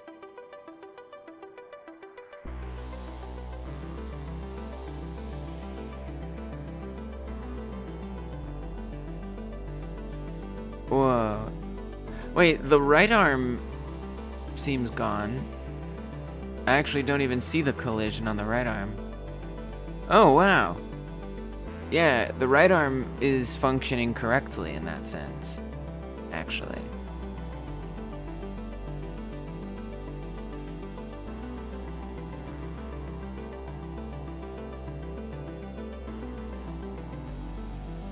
So I can breeze right by that on the right side, but on the left side, it still collides. Wait, why? That's interesting.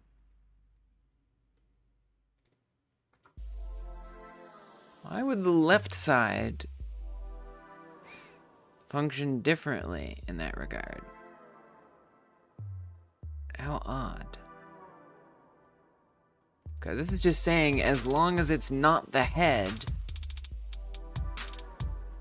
turn off those collisions. I guess we could try printing it and see which ones it does it to. Print, this is healing or harming? That's healing. Right now, I'm not interested in healing. In terms of taking damage, if we go down to 1 hit point, so if we take 1 damage, I want to know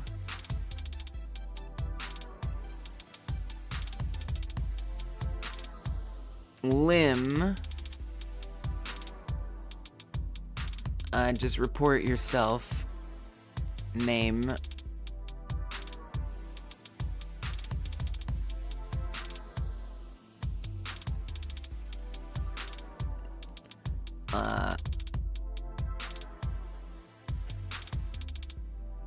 adjusted its collisions. That should be enough. I could put it up here as well.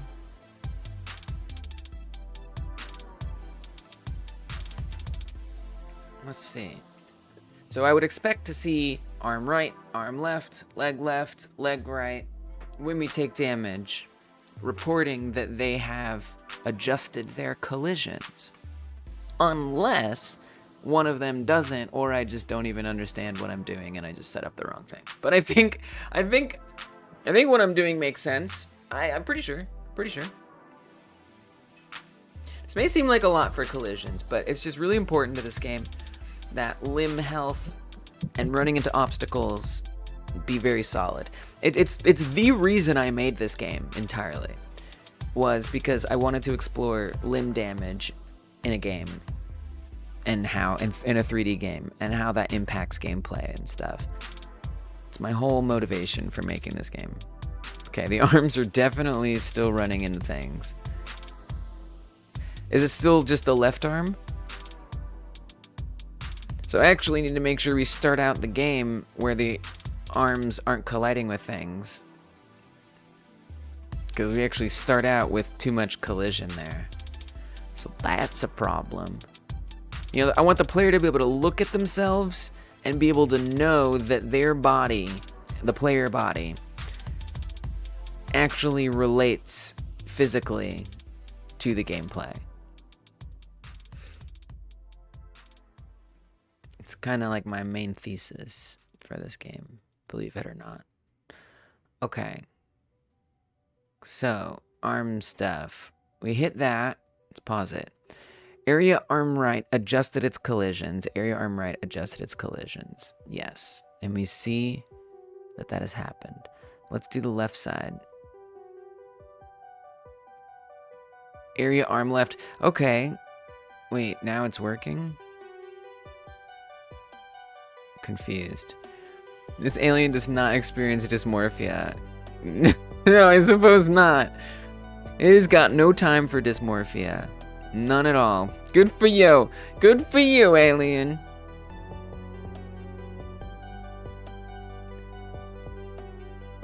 Wait, now it's... I wonder... Oh... I wonder if it's like multiple happening at the... Uh-oh. I think we're seeing an unintended consequence. Maybe not, of my last collision counting.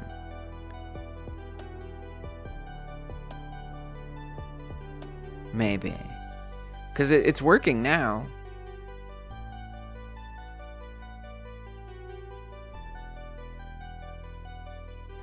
Now there is no left arm collision, but I wonder if it's because I hit the left arm and the left leg at the same time, and that let it remain for some reason.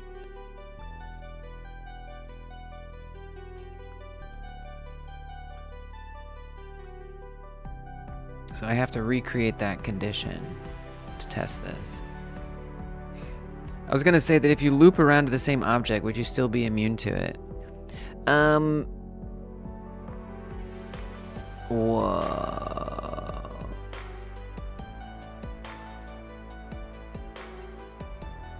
I feel like, yeah, wow.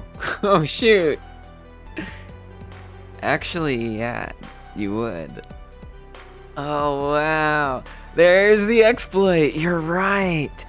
You're so right.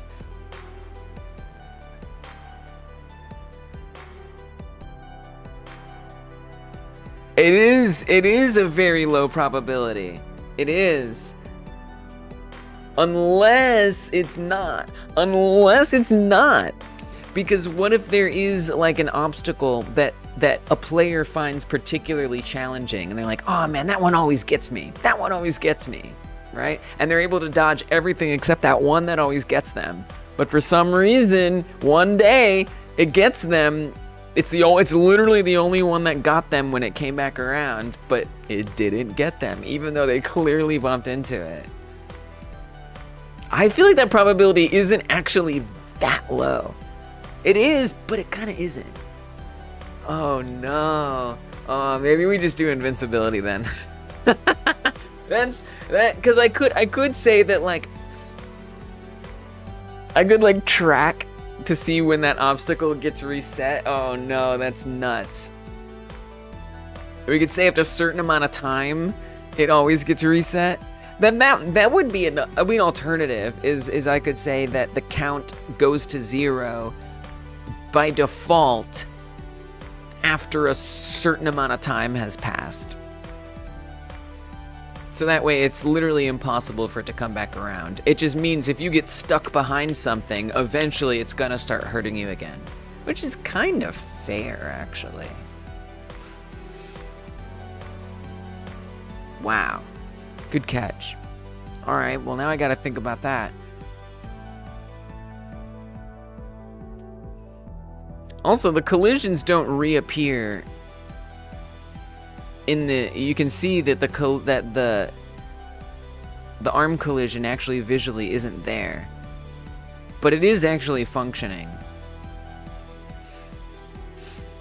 I guess because it can't re-render the collision shapes as debug or whatever for some reason, which is kind of annoying, but whatever. It's fine. I'm sure you have your reason, Godot.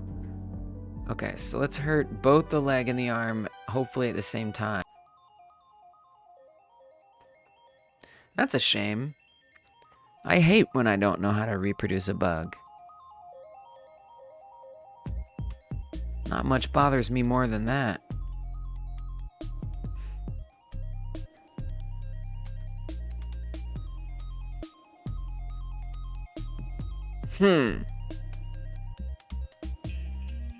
Because I guess it seems like it never went away in the first place if it wasn't...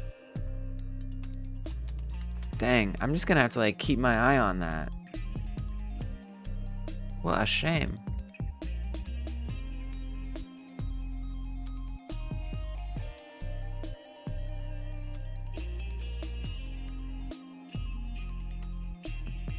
Unless it was that situation.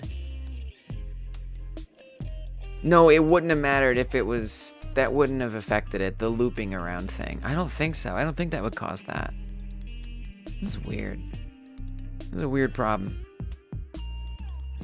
Let's try the, solar panels.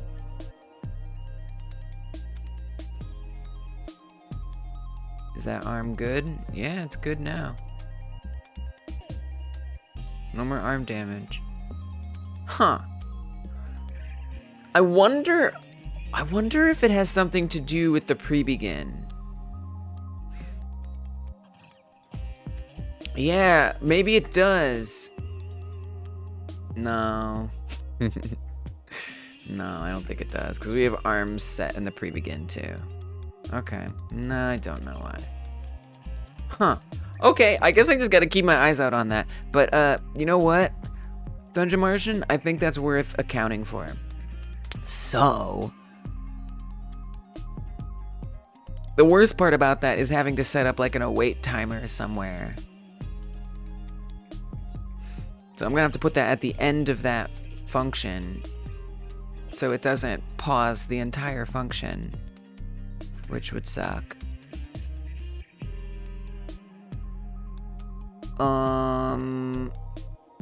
Let's see, where did we put that? I forgot. Last collided right here.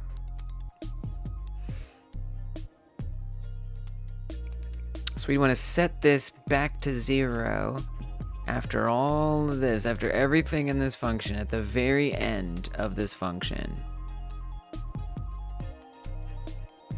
Which is just such chaos. But wait, we need it nested in a certain place. Let's just collapse all of this stuff. Chaos. Absolute chaos. Collapse, collapse, collapse, collapse, collapse, collapse, collapse, collapse, collapse, collapse, collapse. We need it on this line right here.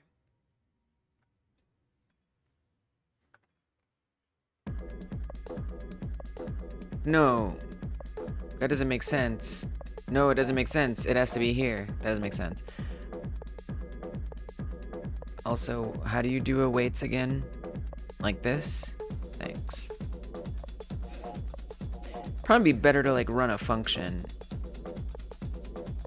Because it's a global thing. Just run a function. Make a function, girl. Don't be messy. You make a function right now. Func. Reset.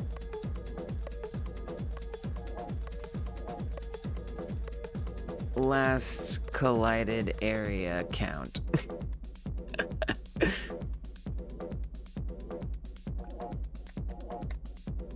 Await. I don't know. We could do 10 seconds. It doesn't really. You're definitely.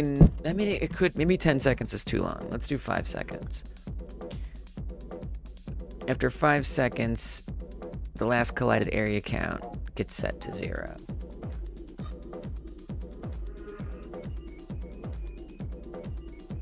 But wait a minute.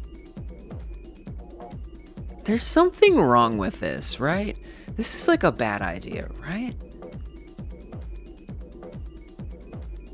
I don't know. We're not gonna worry about it. I think you might just want to make a real timer and start it if it isn't started. That's so boring. I don't have to do that, do I? You'll get a lot of virtual timers potentially this way. That's true.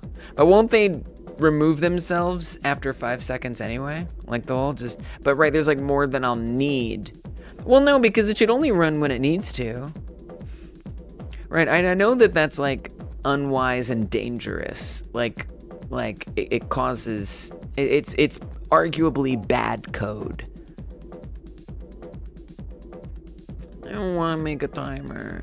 Making timers is so boring. I don't wanna. But I should, right?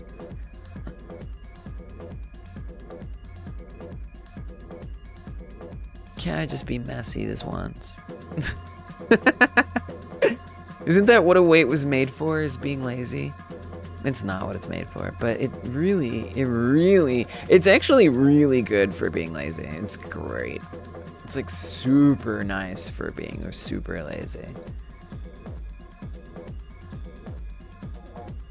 So we would just say, if it ever happens. So this else right here. So if it's less than 2, it allows it. If it's not less than 2, then prepare for the possibility that we're gonna reset the collision. And I could even like enjoy the chaos of seeing how many of these timers we're creating. You know? And I'll code in a print statement.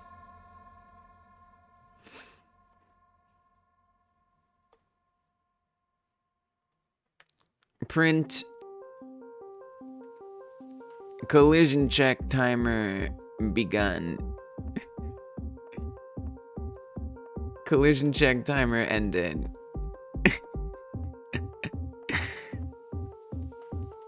just to appreciate the obnoxiously. Plus, oh man, there's still all of the... Okay, can we please get rid of the other one? But it could be useful for debugging someday. This is all very complicated. But I really want to explore it. So the reason why this is something that's so important to me is because something that made me take game dev seriously is wanting to make a survival game based on a really life or death situation that I was in real life. And part of it was all about limb damage. And I want to make a survival game that has super realistic limb damage, more so than Green Hell, by the way. And it's gonna have a lot of things in it. But that game turned out to be way too gigantic to make for me at my stage in game development. And so the plan is to make small games that explore mechanics that would be in that hyper-realistic survival game. And then by the time I start working on the survival game, I'll have explored all of these in some way and learned important lessons. So I really want to make sure I do learn limb damage in a game lesson. Whatever that takes. Okay, so before I continue, I am going to remove. One thing that's very interesting is how all these collisions aren't visible anymore. I don't really know why, but I guess I'm not mad. I guess I do know why. Oh, we put it in the damage. These prints. Let me just comment these out, because it's going to get in the way of my observing the chaos of all these virtual timers. Okay. Oh, I have to save it before it won't do all those at runtime. Collision check timer begun. Ended. Wow, so and it's cool because it also shows me when it did something. When it like protected a limb from getting hurt. You know, it's not doing that. It's not doing too bad. Last collided area is 0.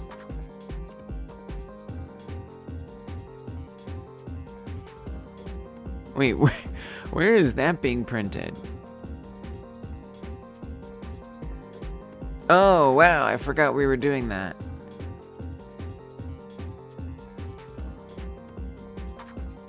Yeah, no, you don't have to do that. Thank you.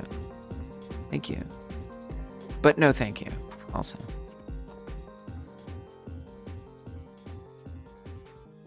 So there it didn't need to start a timer, so it didn't. I think it's not too bad. There's not that many that are running.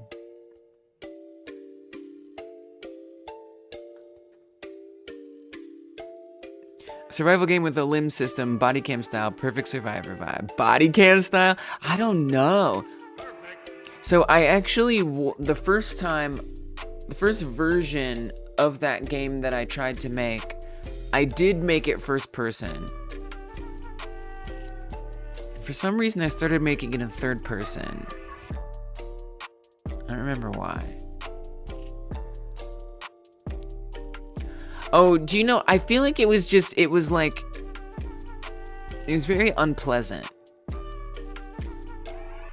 Because, you know, part of the idea is like that you like fall over, you can like fall, like you have like actual like gravity physics. So like, you know, if you're like standing on an edge, you could actually like fall off that edge if you're not careful. Like if you're like, you know what I'm saying? I don't know. It was a lot of experimentation. It almost was giving like a QWOP vibe, where like you have to like hold yourself up. Realistic survival game? Unpleasant?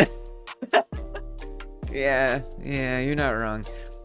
And I feel like the constant moving was a little too, and falling was a little too much. I don't know. Anyway, no, I hear you. There's something to think about there. Anyway, I can't imagine what that game is. I had to cut myself off from that game for a reason, for a good reason. That is long in the future to worry about. I think this works. I think this is decent. I'm glad that the arm collision is fine now. We'll keep an eye on the arm collision problem, but right now, this is the best collision that this game has ever had. Because look, I can get really close to objects now and miss them. So it allows me to play, wow, you know, just more accurately. It's never, this is what I want right here, is to feel that accuracy of the collisions. I mean, this is awesome. Can we turn off the collision debug?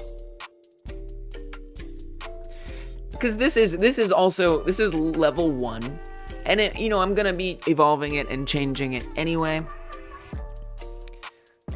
But the levels will get harder. They'll change the obstacle patterns. You know, I'll experiment with different obstacle patterns. But I really want, you know, the player to be able to have like close calls and like weave and, you know what I mean? Like experience something.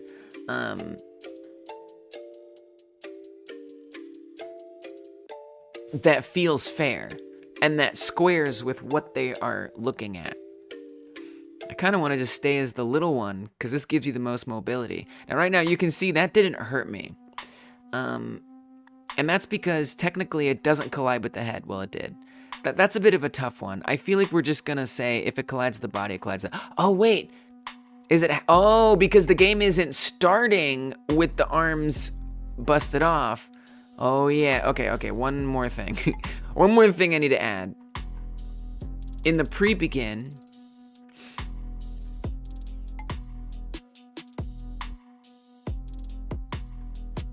Now, why are we saying that those are false? They should all be true. Why would I not want these to be true? I think we want these all to be true. Because we don't have any limbs. This is telling them that we should have them. We want to say, no. No limbs. I want to feel that. I want to weave between things. I want to feel like I have some particular control over my character with how it relates to the world. That's my dream. Oh, it's nice to play the game without all the collision shapes everywhere. Delightful. I kind of want to check up on some of our debugger. I'm noticing that there's less errors than there used to be since we got rid of the player character. That's good. It's nice when errors resolve themselves. Do some weaving. Yes. Oh, that was a tough one. That was hard. That was a little too close to be able to handle. I need to change that crosshair. One of y'all, maybe it was Zombie Bowtie, tried to come up with a solution for me. I didn't ever get to check it out. I need like a hard level. I need like a level that has some really difficult obstacles. I mean, honestly, the solar panels.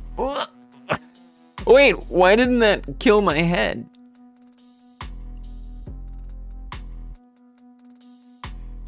There, that killed me. Oh, another thing that's been broken is the reload. I wonder if the reload works better now that the other player character is gone. I just used to assuming that the reload won't work. But yeah, I think it's a good idea to just play the game a little. See what that feels like. After making such fundamental changes to everything. Now there's still the grab collision to deal with. But let's start with this. Oh, that's too hard because we don't move fast enough to be able to weave between those. They're too wide to do weaving.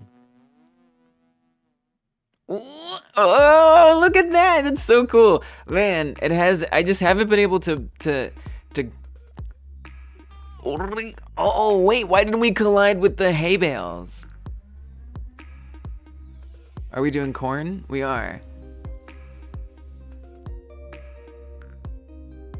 I wonder if the collision shape isn't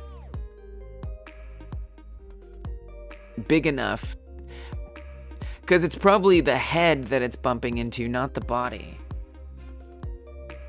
So I would need like a body area in order to make that work. Dude, I want to hit the little hay bales with the body. That's going to be tricky though. Because it would need to be a special collision. Well, Lise, I think what you should do is change the head to extend down to the body. That's what I think. That's my opinion. So let's do that. Head area, and if that feels like it's unfair, we can always change it. It's got a long neck, because technically the torso is supposed to be indestructible. But I don't know. I don't know. I feel like it's just confusing. So we're just gonna make that not the case. Oh yeah, we've got like multiple ones. Totally unnecessary to do that. We only need one.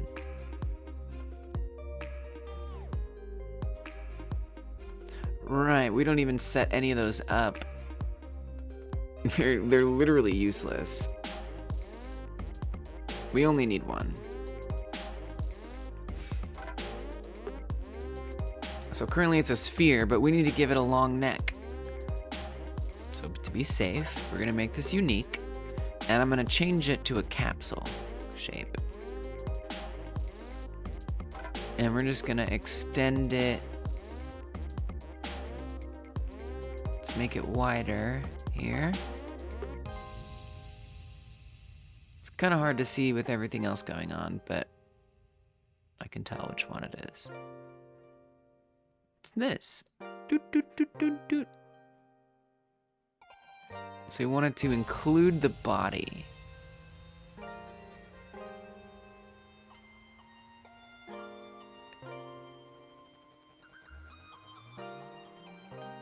Maybe just like right about there. So it's still kind of small. There's still some generosity there. How does it look from this angle?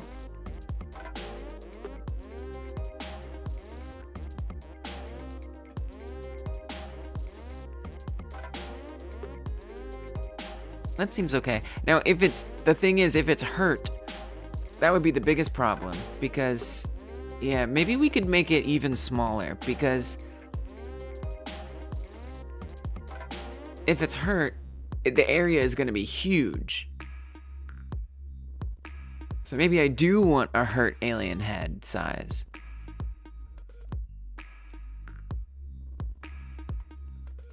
Because look, now it's super gigantic. Which sucks if you're the player, and it's like, oh my god, I thought my head was tiny. Oh man, I think I need to set up a hurt head. I think I do.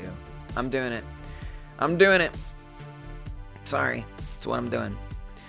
So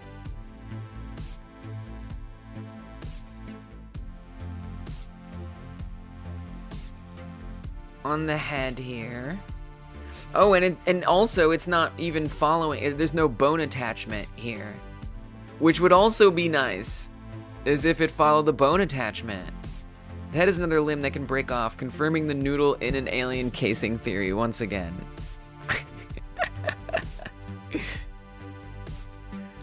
Look, I'm not gonna deny it. Alright, you be the judge. That's up to you. Alright, this is actually going to be a little bit more work than I had bargained for, but that's okay. Bone attachment 3D. We're going to call it Bonehead. Bonehead. Alright, sorry. It's stupid. And then we need to add a remote transform 3D in there. The bone head is going to point to an external skeleton, specifically the main armature.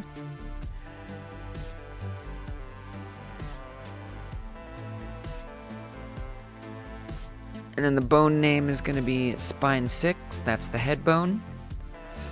And then we want the remote transform to apply to our new bonehead collision.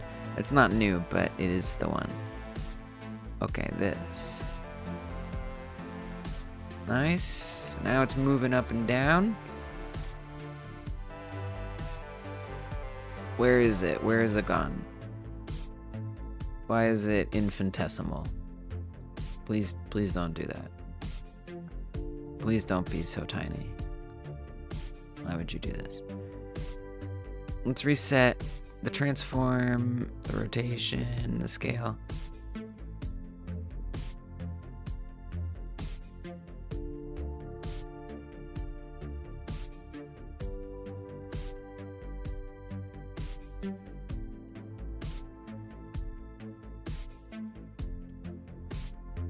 Wait, where is it? Oh, maybe its scale was super. Wait, scale 10? Why is the scale 10?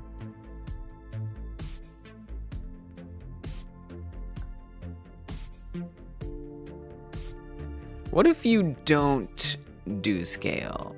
How about that? I don't understand why the scale would be set to 10. That seems unnecessary to me.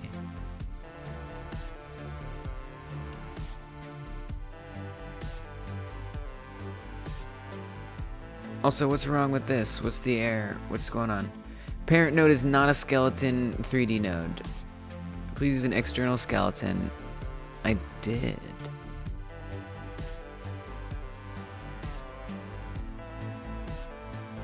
These errors are lying. Those things are not true. I don't believe those errors for a second.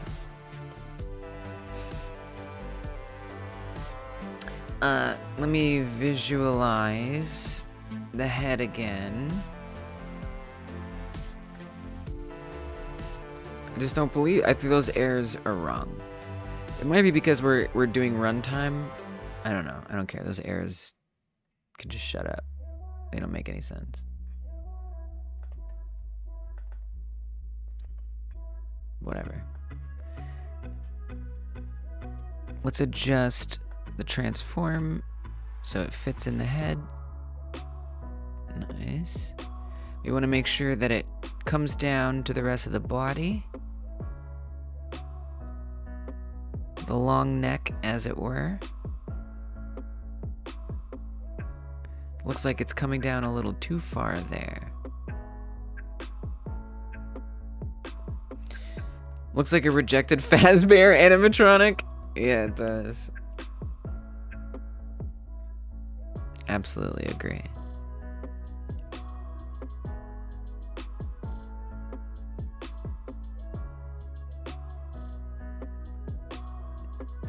They all kind of got rejected though, didn't they?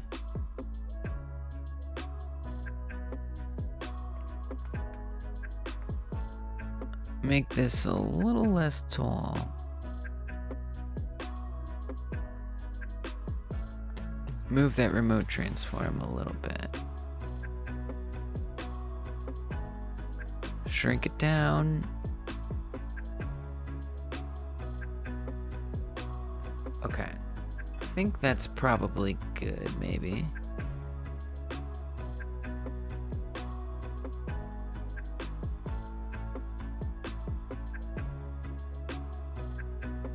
Seems fair enough. Alright. Then I'm gonna duplicate this. Yeah, now the errors are gone. This is bone hurt head. This one's gonna point to the other armature. And we want to get spine 6 too. We need to make another collision. Non-uniformly scaled. Don't non-uniformly scale it, please. I'm not interested in a non-uniformly scaled one, as it happens. So, yeah, don't do that. What? It keeps scaling it a tiny bit. Non-uniformly. Strange. Collision A hurt alien head. I don't know what to say. I mean, I'm saying don't change the scale. You know what that must be? I must not, in Blender, I haven't normalized the scale of the head. That's probably why. I need to apply the transform correctly to the head. I think that's why it's coming in at 10. We're just gonna hope that that is behaving correctly. It's adding a 0.001 on there. I mean, that almost seems like a bug with the remote transform 3D when we turn off the scale update. It's somehow still kind of updating it. You pick your favorite half and chop and mirror? What does that mean? I don't know what that means. I think I mean, that sounds like that makes some sense for like designing things. I'm not sure how it relates here. Yeah, it's very strange. In Blender, cut a model in half and flip it for centering. Oh yeah. Yeah, so it's not centering, it's the problem. It's resizing. And it's not yeah, that works with Blender with mirroring stuff. But what this is that like I've scaled it, but I've not reset that scale to be 0. I don't know if that makes sense. I'm really not qualified to explain it, but you know, I mean, if you have to like, okay, here, let me just explain this. I don't want to do it because I'm afraid something's gonna get messed up, and it scares me. It scares me a lot. But like,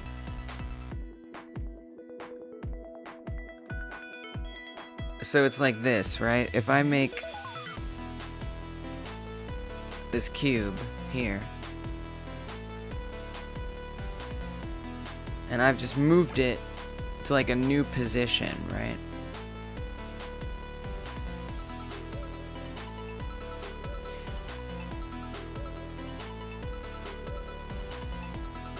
If I hit Control A and do apply transform, see how that went to 0? So if I Control Z, if I move this somewhere, right, anywhere, those numbers in the bottom right there, they're all over the place. If I hit Control A and then apply all transforms, or even just location, those 0 out. So it's this is relatively to it 0, if that makes sense. So what I think the case is that the head somehow, and if not, then I really don't know. Yeah. Well, I don't even know if that is the problem, because it doesn't appear to be anything. So I don't know where those 10s were coming from, genuinely. I actually have no idea where the 10s were coming from. We do see the Z isn't zeroed, right? So if I were to come in here and apply the transform, that would go to 0. But that could be risky if I've already animated everything. With this not being 0, stuff can get weird. But it would seem, actually, that I'm glad we came in here, because the scale actually is not set weird here. But yeah, so that can be really important, especially in exporting into game engines and stuff, to make sure you 0 that out. Relative space, I don't know. There's a certain extent where I don't know how to explain how it works, guys. Just so you know.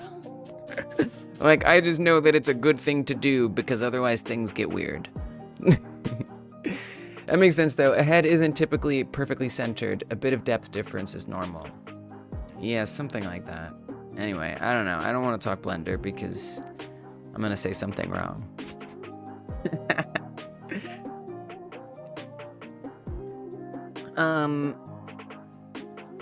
Okay, so, but honestly, it shouldn't be a weird scale. The bone... Oh, but it's also the bone. So it could be that the bone size is weird. Right, it's not the head, it's the bone. That could be scaled by 10. Gotcha. Well, I mean, I feel like that would be less risky to change. Wait, let me check that. Let me just check on that bone scale. Choose the armature. Click on this. I think we gotta come down here.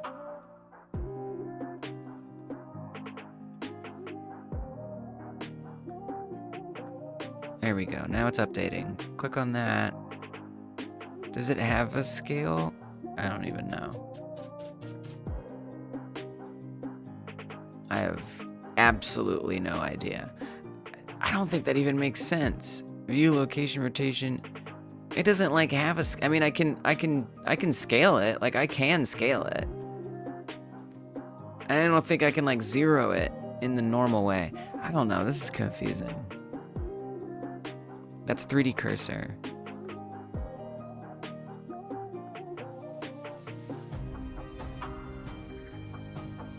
Because all of them have weird scales. So actually, I don't know what it's on about. Why are you doing this? I'm turning this back to 1, or to on. See, it makes it 10! Why? Does it do that with any of the others? It does not. It keeps those to 1. Why is that bone at a scale of 10? That's super weird. View skeleton.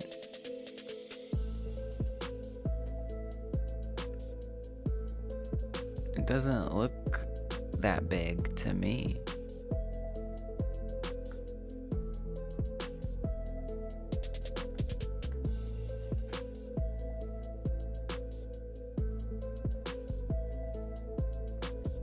At all. Wait, but where is it? Also, spine 6, scale. No, and even here it says the scale is 1. So what's it making it 10 for?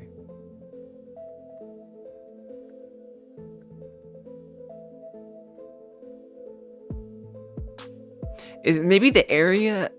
I wonder if the area 3D is set to 10.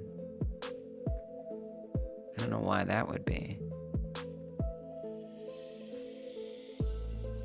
Well, it's set to 0.1. That's not good. Please don't be set to 0.1. Also. And heck, don't even give it a weird position.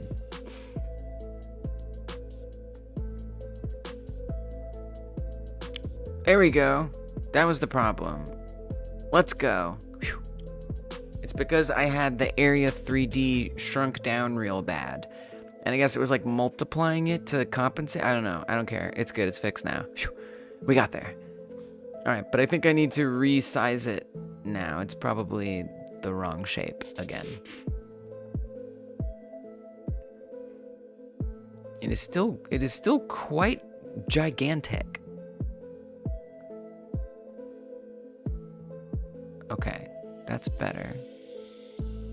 All right, here we go. Take 3. Shrink that down. That already looks perfect. Love it. Looks good. No complaints.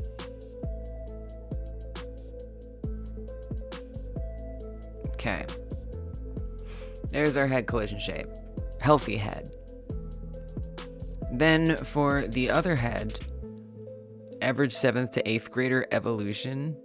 What does that mean? What? Are you talking about puberty? Like when you go through puberty, like becoming small and getting bigger? That's pretty funny.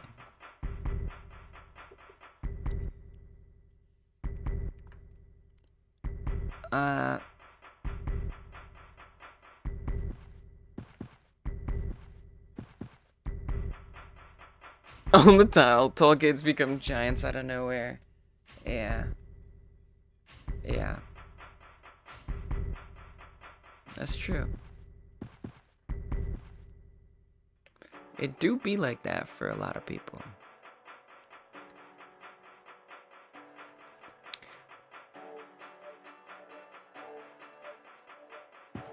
This is unique. Let's reset its size. I'm gonna hide... I guess I don't really need to hide the big head. I can kind of see. Because we want it to be the same body. I remember being really hungry in 7th grade. That's pretty funny. Makes sense, makes sense. Your body's like, I need it now. Please, please. I got stuff to do. I got business to take care of. You don't understand. You sympathize with the alien's lankiness? Nice. It's okay to be lanky.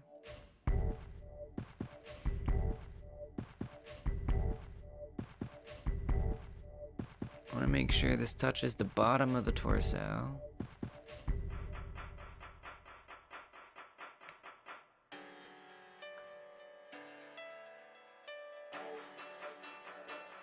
But still kind of reaches the top of the head.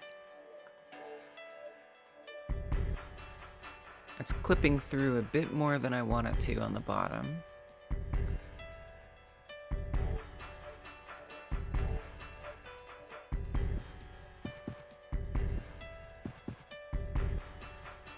Now it's going to the head too far.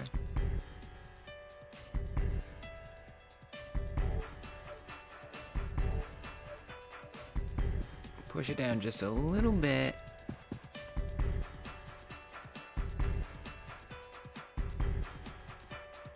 Make it a little bigger. Make sure it's not peeking out the bottom. It is. It super is.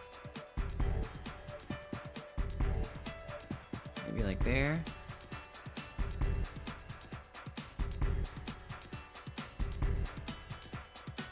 Push it up. Come up here. That looks good. Whew. Okay, now I need to actually make this do stuff in code, because right now it ain't. It don't know nothing about this. So I need to actually add some new export variables.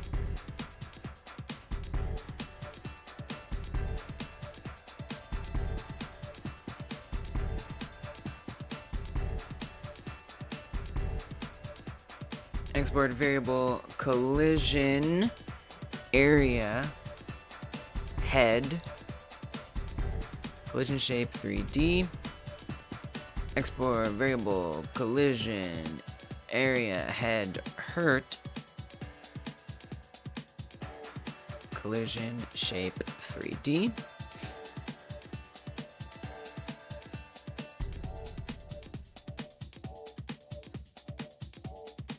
Drag that in, drag that in, and now,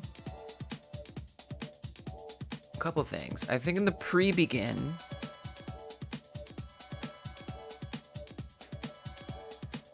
wait, actually also at the beginning, it doesn't make sense for the hurt ones to be there, by the way.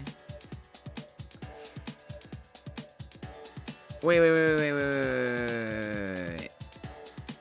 No, they're all gone. Oh my god. Don't make mistakes, please. Okay, stop that. Leave that alone. Don't touch that. Snub it. If it's the head,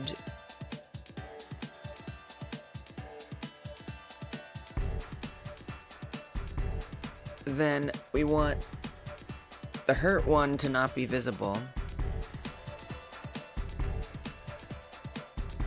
Area head hurt. The hurt one is definitely not active, but this one does need to be active, like that. It's the only collision that's active. Now, when we heal and take damage, we need to make adjustments as well.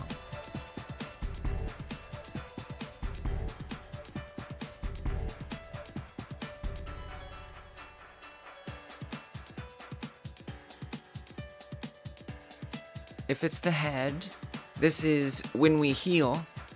Current health, add 1 to it.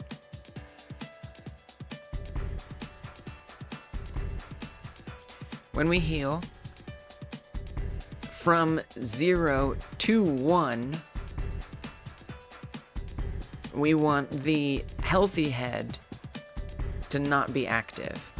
However, we want the hurt head collision to be active.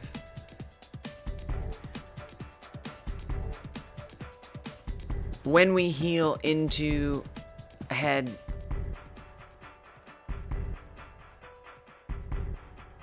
and we have 2 HP, I'd want the healthy head collision to be active and this one to not be. Okay.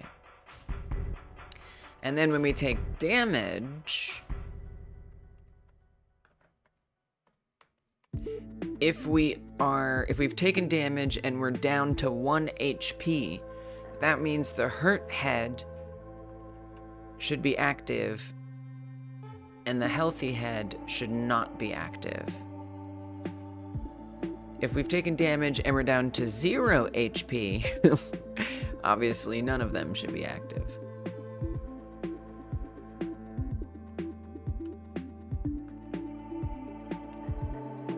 Okay.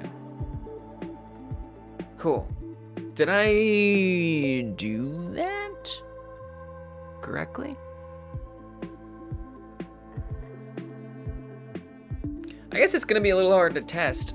There's not a lot of stuff that like targets the head yet. I would like to set up such things. But I guess at this point, I just want to make sure there's not errors and stuff.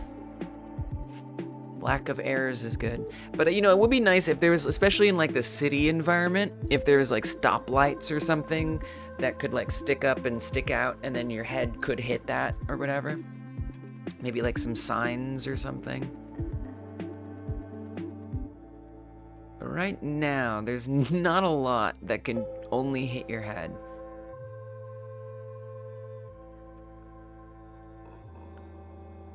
So... Oh, and then the whole reason I wanted to do this is so we could destroy the hay bales. That was the whole thing. So that when we're short, the hay bales get destroyed. So that area extends down. And that seems to be functioning, which is good. So let's get some limbs here. Make sure everything else is working nicely. Gotta be careful, don't bump those limbs. Good, good, good.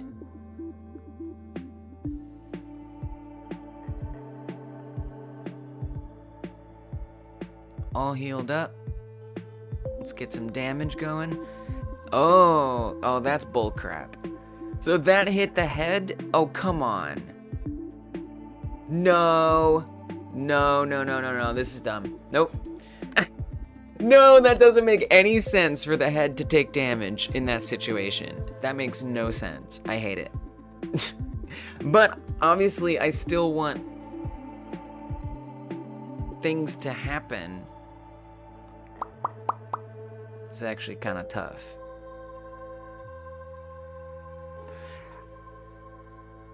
What I need...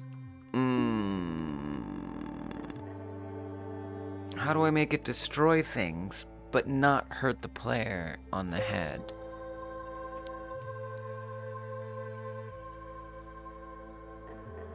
That's a little tricky. That's a little bit tricky.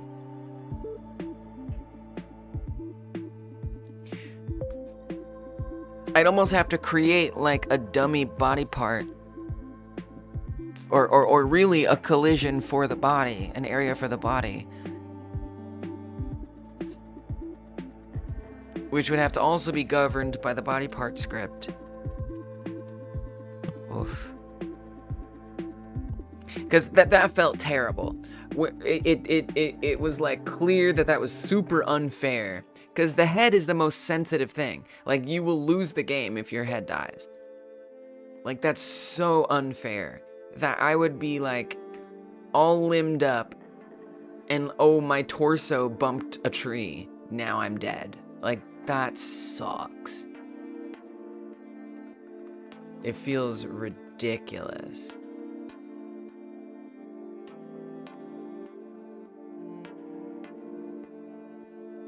So that hurt my head. That was nowhere near my head. Makes no sense.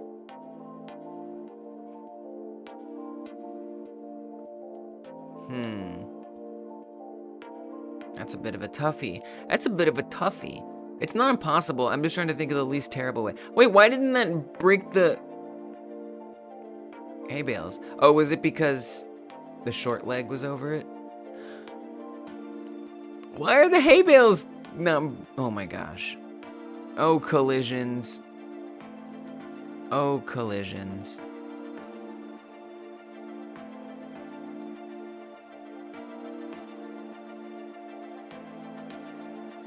I mean, I think you're stepping over them. I think is what's happening. I think the bone is going over top of the hay bale when you walk over it. And that's why it's not colliding with it. It's kind of amazing. It's so accurate that it almost looks ridiculous. All right. That's fine. I can live with that. But, you know, running, like, if I run into this tree right here, okay, with this height, I think this is going to hurt the head. That's ridiculous. That can't hurt the head. That's not fair.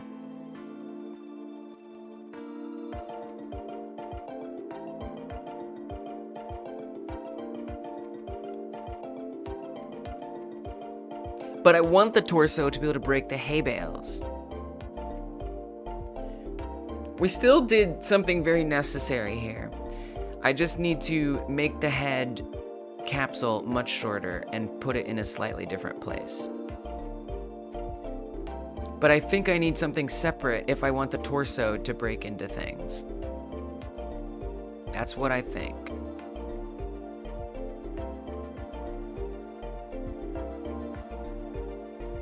This is the healthy head. Make this small.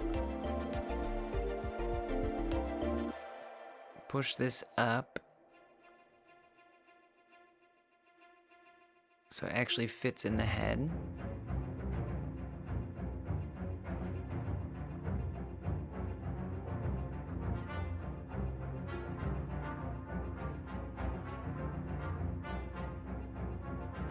It's pretty good. It gives some leeway here.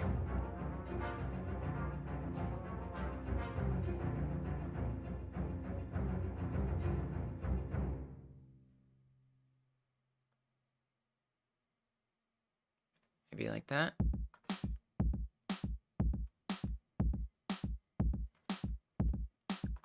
And then on the hurt one, that is way too hard to see. I definitely need to hide that big head.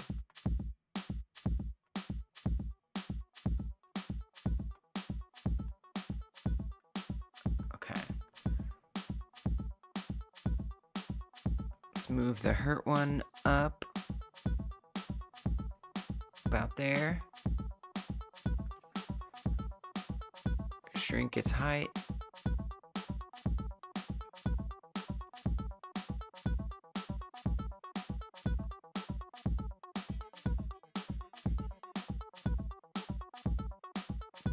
It's kind of jamming to the music, isn't it?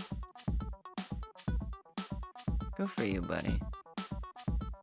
You've been through a lot today. You deserve a little bit of a jam.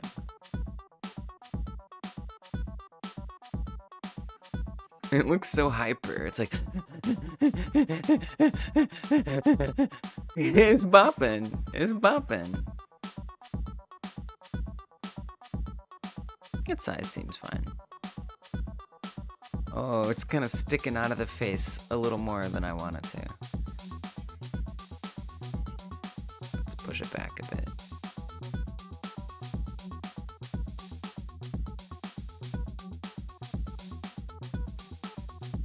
It's so funny. Let me actually make sure the big one also isn't sticking too far forward. No, it's okay. All right. So how do I get the body to destroy things? It would need to be governed by the body part script, but it would need to be set up to not take damage. It would need to have like a special exception. Well, I mean, on obstacles. So if we come over to the obstacle script, when a collision occurs, it says, it just checks which body part collided. And the body part that, and then it sends that out to the character to let the body part know, hey, you got collided, you need to take X amount of damage. So we could just say, don't, well, it does still need to inform. So actually, no, I was gonna say just don't inform. No, it has to inform it. Okay, never mind. Because otherwise it doesn't know to go back and destroy the obstacle. So that gets received on area damaged. I guess we could just amend the damage amount. That would probably be what makes the most sense. We say that if the body part is the torso, then amount damaged is none.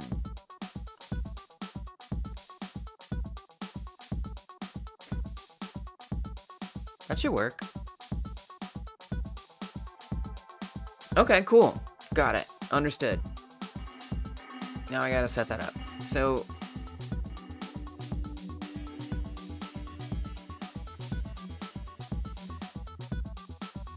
whoa, I didn't know that would stop the animation. Jeez.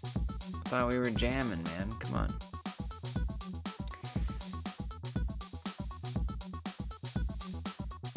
So we have a bunch of areas here. We've got one for the head,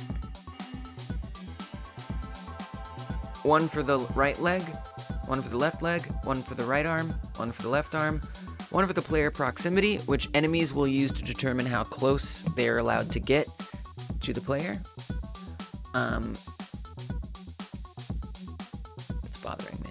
And then one for the feeding zone, where you drag what you're eating to your face. I'm gonna add a new detection area. Area body. Oh yeah, that's not how you add things. Area 3D. We're gonna call it area body.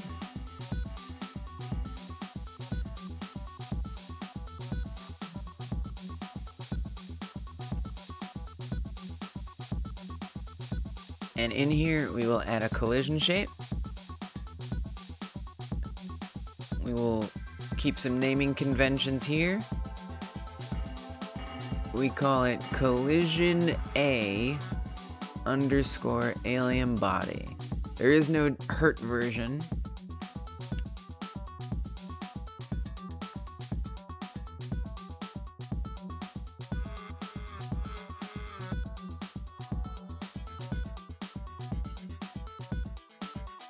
And by the way, these have different scripts on them. That's why these don't set off the obstacles, because this script isn't the same script as the body part script. These have their own unique scripts. But this one is gonna have a body part script, but it's just gonna have, it's just gonna, when it hits an obstacle, it's not gonna be handled in the same way. I could see myself being confused in the future about something someday regarding this, but that's okay. All right, alien body. I need to actually make this have a shape of a switch. Make it a capsule. Let's not worry about positioning it yet, because I also need to add in a bone attachment. We'll call it bone body. Using an external skeleton.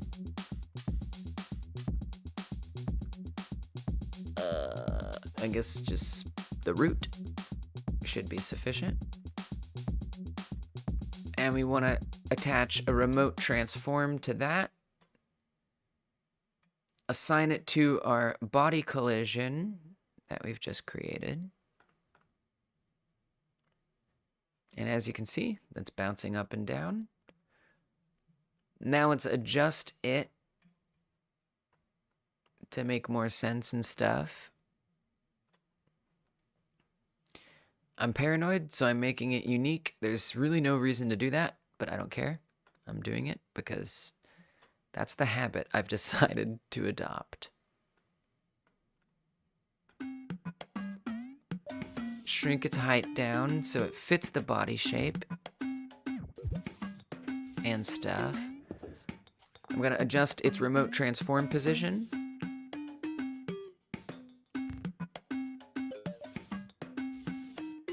And really the only purpose for this is so it interacts with non-damaging objects, at least for right now. Maybe someday I'll be like, oh wow, really glad I have that. That's really useful for something. I don't know what that would be. Certainly doesn't exist yet. But maybe one day. It'll be there, ready for that time. Oh God.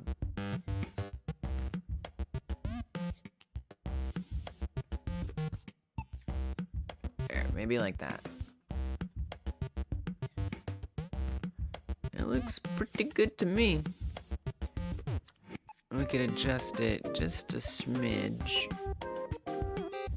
Make sure it looks good from the side. Seems pretty okay to me.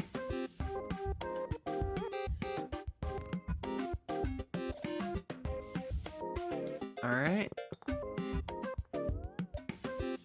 Great. Now that we know the name, it's called area_body. That's probably the hardest thing is, well, oh, so here's one other thing I need to do. I need to attach the script to it, the body part script.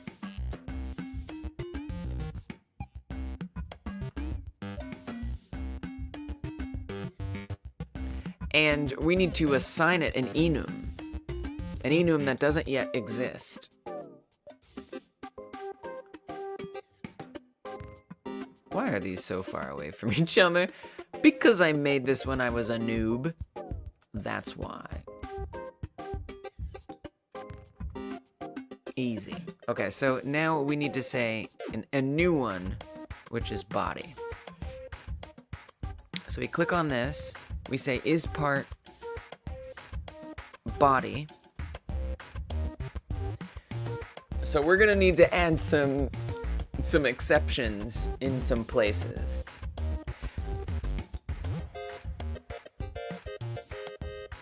Unfortunately. Because now, if we say, if it's not head, that also is now gonna include body. Which kinda sucks. So we need to say, if it's body or body part head. Oh, this has got a lot messier.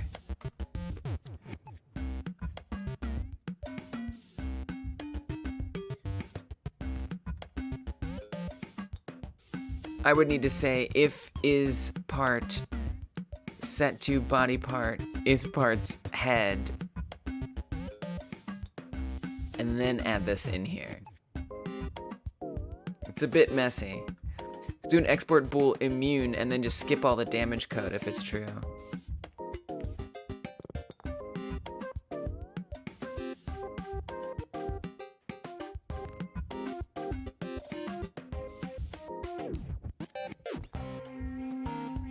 Why does that seem more complicated to me?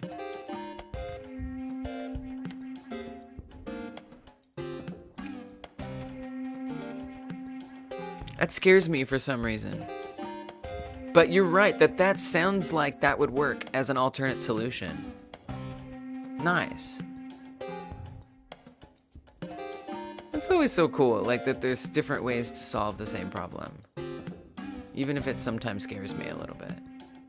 Because I'm like, wait, should I be doing that? I don't know.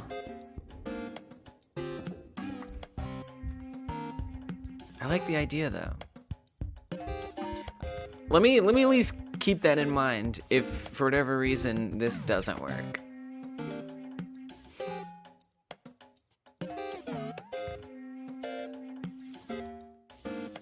There's something to that.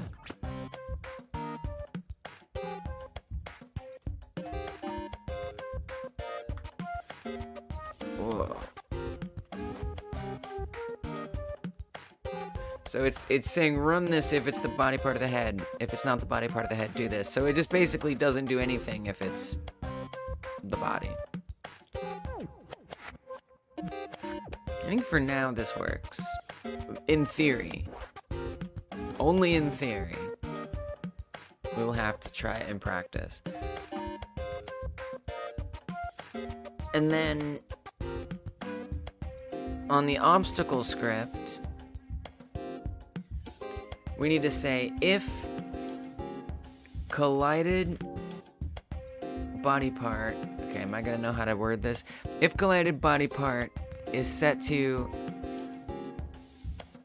whoa, what if we can do is? Anyway, if collided body part is set to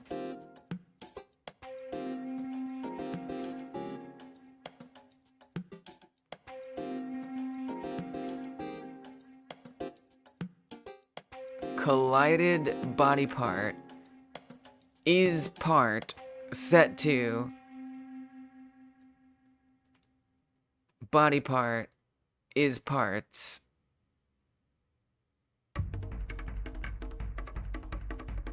body.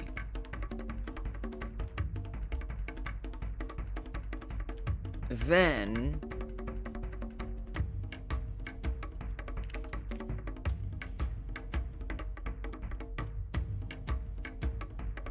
amount damaged. We kind of want this to be the else. So also else emit that with the damage amount. Otherwise,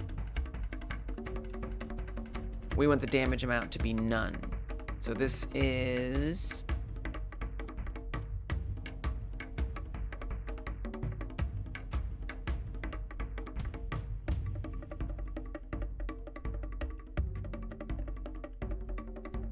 damage amount dot none? Wait, that doesn't make sense. Damage amount none set to, wait, what does it look for on the body part? This is kind of confusing.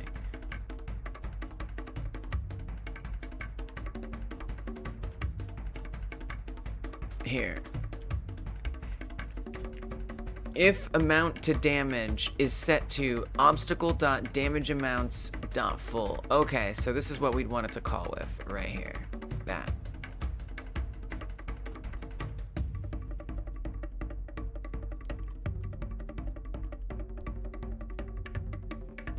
There. Okay. Otherwise, do the normal damage amount. Is that enough? Did I code? Did I make a game? Are there problems? So what I would expect to see, ideally, are no errors, for one. Oh! Immediately. What is it? Tell me. What'd I do? Can I get node on a null value? Oh, it's gonna it's looking for a body mesh, but there is no body mesh. Yeah. Ooh. Yeah, that sucks. That is not ideal.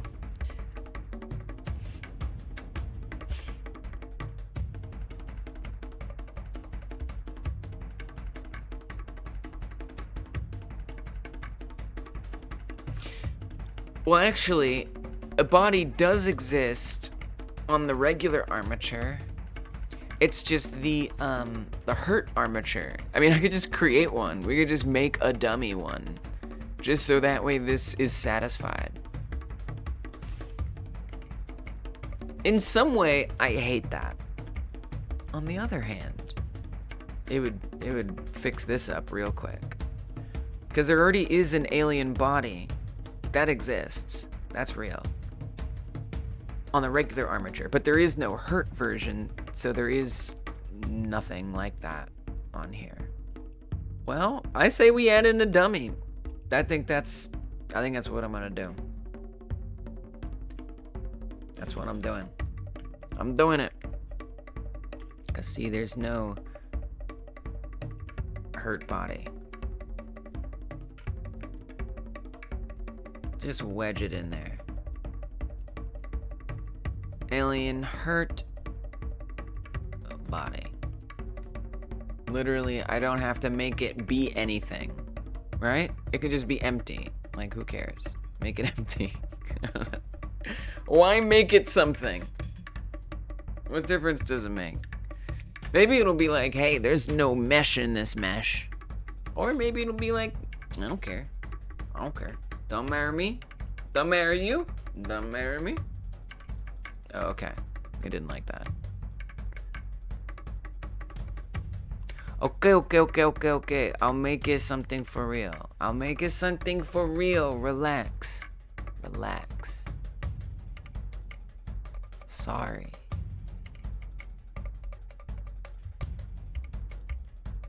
Oh, and you know what? I can't do it here. It's because I have to do it in the actual instance. It's not looking at the editable children. It's looking at the actual instance. So I gotta come over here to the main scene version, or its own main scene. And we gotta put it in there like that. Okay. You know what? Let's put it up on the body. It's ceremoniously, is that the word? Add it in there. Just learned how to know which side of a cube was collided with. So if you ever needed that, I'm your guy. It's awesome. How to know which side of a cube was... I bet there's a lot of different ways to do that. What was the way that you came up with? If it's not too frustrating to share. Because I mean, you know, you could do like a really obnoxious way. I guess it'd be, you know, the best way would probably be to do it like mathematically. Right.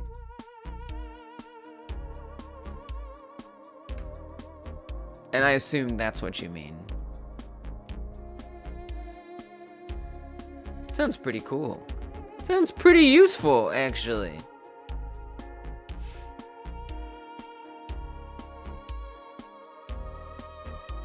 Alright. Having a collider for each face, then you use the get collider shape to get the ID. Oh, yeah. That's kind of what I was thinking. Yeah, I think some people might, like, you know, try to, like, mathematically figure it out. But that's boring and probably performant.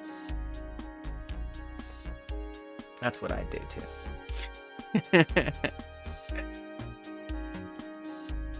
Nice. I don't know if I would get the ID, but I would definitely do the collider on each face. That's pretty good. That's definitely more performant, I think, even the way that I would do it. I do foresee the mathematical function being way too complicated. Yeah, and I bet it even like is elegant and like short, but like confusing and brain hurty or something. Nice job, Sable. That was a high five. I'm not smacking you in the face. That was a high five. Look at you 3D'ing. I assume Sag, but yeah, no, the mathematical route is so much more tedious for most stuff if there's an available function. I know it. But like there's some, I've come across some people who use, I mean, just any engine, but specifically Godot, who are like, you must not make collisions if it's not physics-based. If it's not physics-based, never use collisions. You should always be detecting collisions based on the position of objects in space. Using math. I know! That's boring! It's way more performant, but I don't want to do that. You got Wi-Fi slapped. Happens to the best of us. Alright, so we got our dummy body in here. Dummy. Did we get rid of the original dummy or not? Yes. Alright, let's make sure we actually can run it. I just feel like I understand what's happening better if I can see the math. Yeah. I know. I feel the same way. I feel the same way. What? No, but I made it! Am I not naming it correctly? Maybe I'm not naming it correctly. Alien V3 / Alien / Armature Hurt. I mean, I can put it in both places. Just like, what's gonna make you leave me alone? What will make you go away? Oh, I put it in the wrong place. Put it on the wrong armature. That was my fault. I did that wrong. At least, that's what I did. We'll see if there's not more that I did wrong. But I certainly put it in the wrong armature. I might have to also put it in the main scene. Please no. How about please no?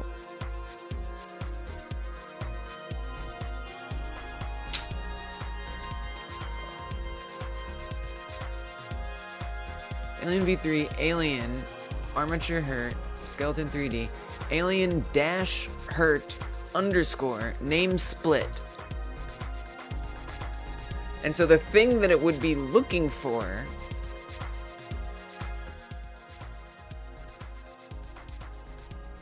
is 1, which is, this should be coming from its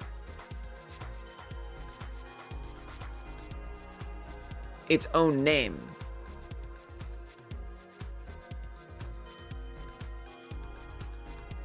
I gotta remind myself what the heck this 1 is.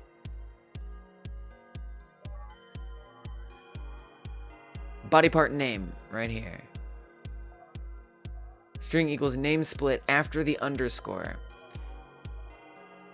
The first thing after the underscore. Which, if we come to the main scene here...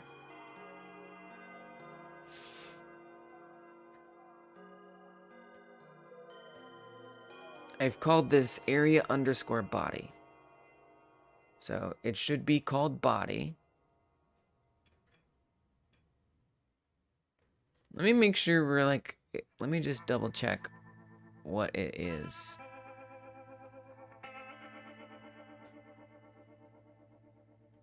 Oh, it's the head. Oh, it's giving me this error on the head.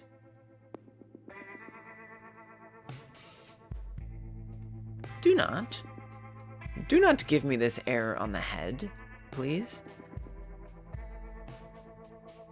Why would you be looking for the body on the head, pray tell? Did I forget to... Oh, did I forget to call it? No, I didn't. I called it the body.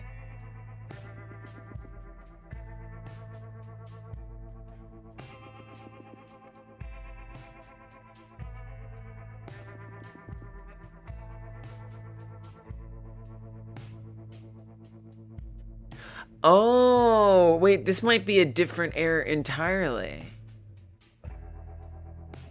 They're all... Wait, no, there is. No, this isn't, because there is a hurt head.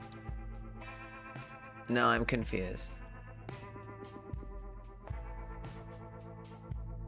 Oh, geez, I've got myself in a situation. The idea is to know where to create the new block when you right-click one. Eventually, I will expand it later with more shapes to allow for easier construction. Oh, right, because you're making the building game. Nice. That was my least favorite part of doing geometric proc gen. Yeah. Wow. Getting it done. I just got the face ID at the moment. What does that mean? That's a good single step to have. Generation isn't too bad. It's what you're doing with it after it's generated. That's when it becomes painful. So getting it done early.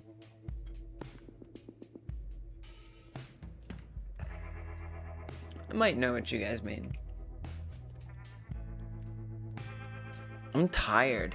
I want this problem to go away. Why is it not going away? Why would the head? I should do what Anthony taught me earlier and add a breakpoint and stuff and scrub through it line by line. But that's very strange that it's the head that's having that problem.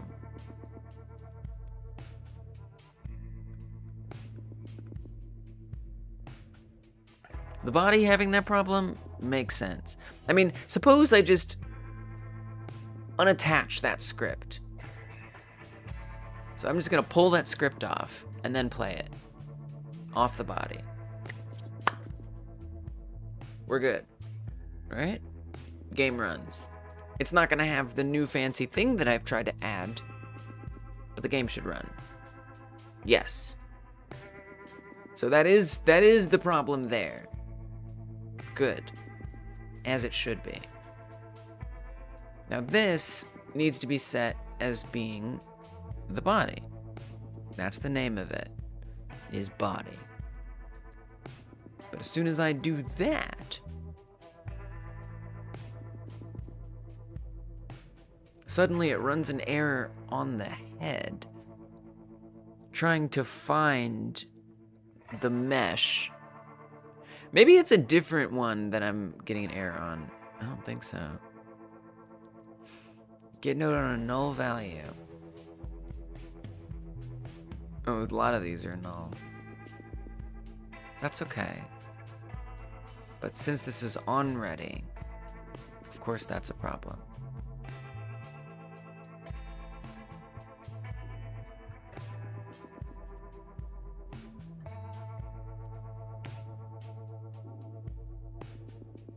Body part name. It doesn't have a, oh, there you go. It doesn't have a body part name.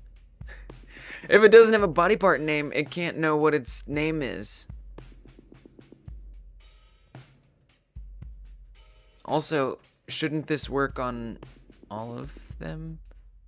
Shouldn't this be a problem on more of them than just this one? I would think that the name would not be being fetched on others as well.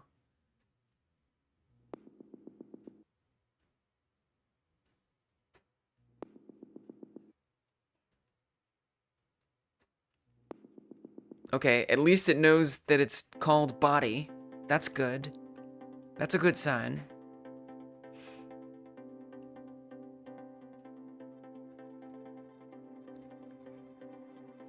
Alien v3 / alien / armature hurt. So if it looks at alien v3 in the main scene, that's this. If it looks at alien, that's this. I did not add a dummy into the main scene. Try that, Lise. You might actually need the editable one. Maybe that's it. Let's try that. It may, cause I was doing the wrong thing anyway. Okay, let's try that. Let's try that. Put this in here. There's our dummy body. Oh wait, it's already here in the editable child. Oh no, it's right here. There's the dummy, it comes in through the instance. So there is definitely, do you want me to make it something? I can make it something. I can make it a box mesh. Just put a random giant box mesh in here. That's fine. I don't care. Yeah, that's fine.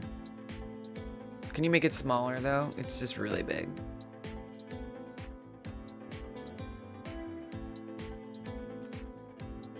Make it tiny, make it invisible.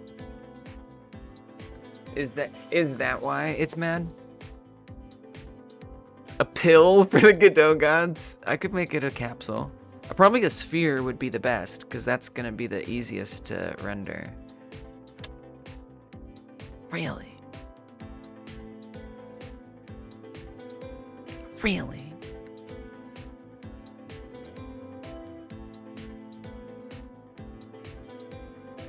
What, mate? I mean, really, you what? Alien v3. Let me check in remote, I guess. It's not a character unless there's a capsule somewhere on it. Yeah, you're right. player.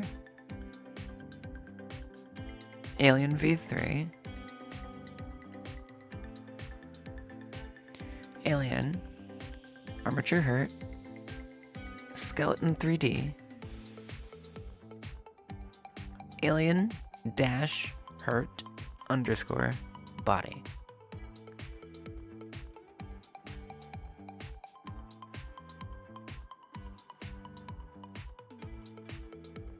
Like, what more do you want me to say?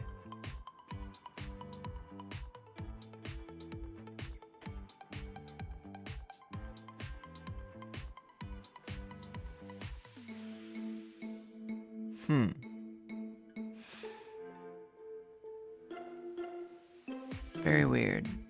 Very confusing.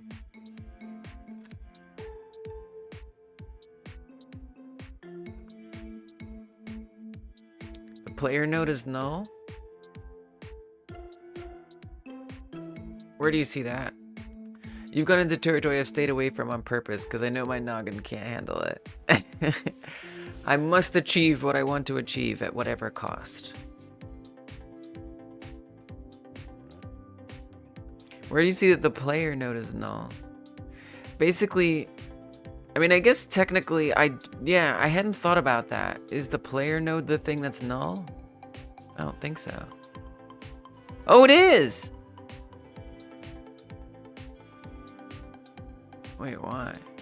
Wait, it's all null. Oh. What is the territory? Brain is only half there. You're right. It's happening at a higher level than the mesh. Oh. 3D stuff, but such a big project too. Yeah, it's a lot bigger than I kind of thought it would be, but I gotta commit to it. That's an excellent point, Joe. And the entire thing isn't being detected. Okay. What is being detected? The head. There must be something else I need to set. Okay. This has been incredibly helpful. What did I miss? What did I miss here? That's kind of the thing about creating a new body part. Is I'm not really sure how they're supposed to be set up. Oh!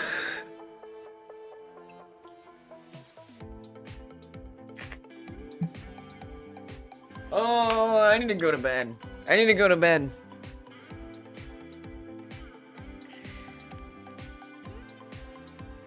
So usually when I set up things like a player reference, okay, I actually type it out. That's usually what I do. For this one script, for no good reason other than when I first set this up, I was like, well, actually I wasn't. Somebody who was coming through and helping me, I think their name was Marion, they showed me about this assigning thing. And so we just got assigned happy and had everything be assigned by an export, including the player. But like my usual process is not to assign it. So I just thought, oh, player, yeah, right. I don't need to assign that. I do. For this script, it needs to be assigned. So on the new one, it's not assigned. So it can't find it. It's also going to be looking for a collision and stuff, so that's things to think about. Okay, let's give it a player so it can find stuff. Oh my gosh. Let's definitely disseminate a credit here.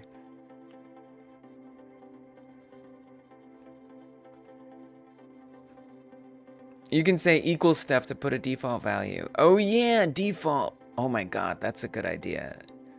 That way I can keep it the same. Smart. Let's give a debug. Debug needs to be a lot closer to the front. I don't know why, it just feels like it should be. Let's move it. No, not like that.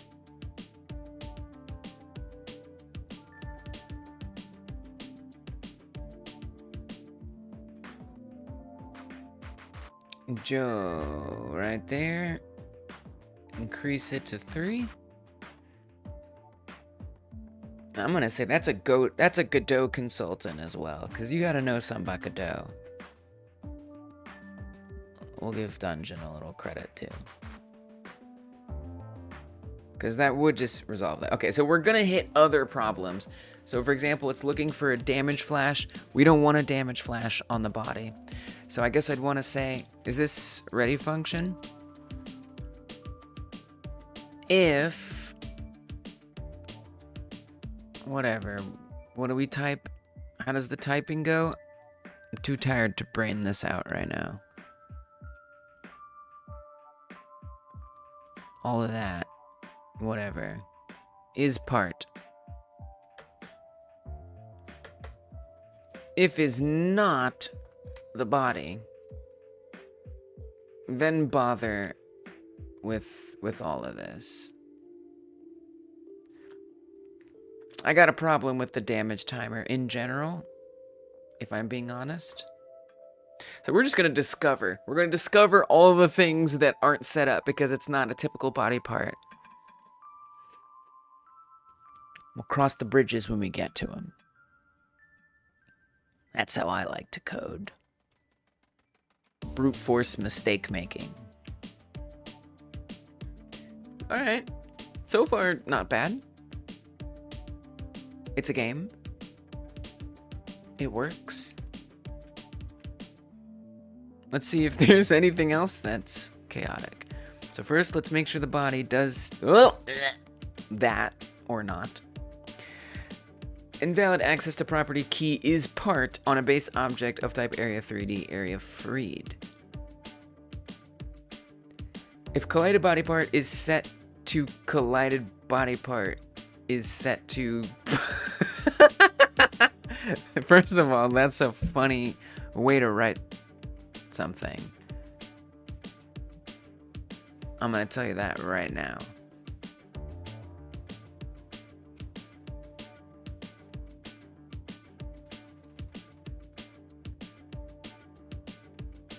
So let me see.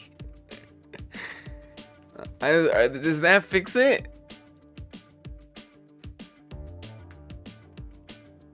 I don't think you have to do all that. I think you don't need the is part. That would be my guess.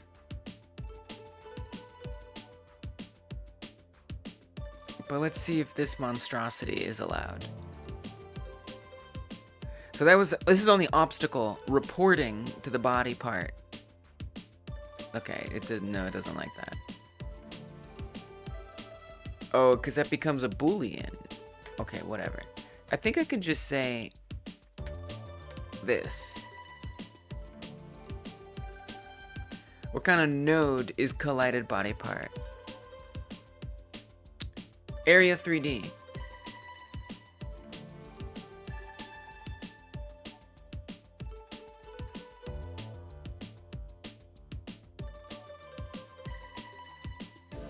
But that's why I would want to say...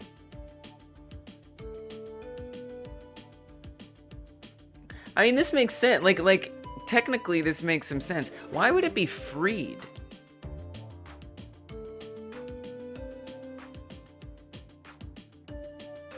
But I also feel like this has to be very confusing to Godot to see the set to, the double set to. It can't figure that out. It doesn't know what that means.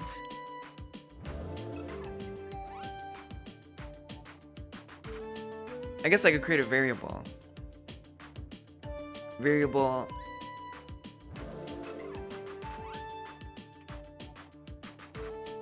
collided body collided with body with actual body equals this, but that's still gonna be, that doesn't help.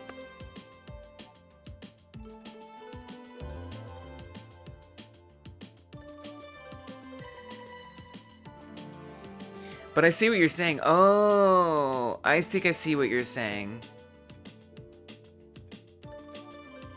I think I see what you're saying. So I need to say collided body part dot. It's an enum. So I need to say collided body part. Oh, is part is a variable, is a probably a integer, would be my guess. Collided body part. Oh,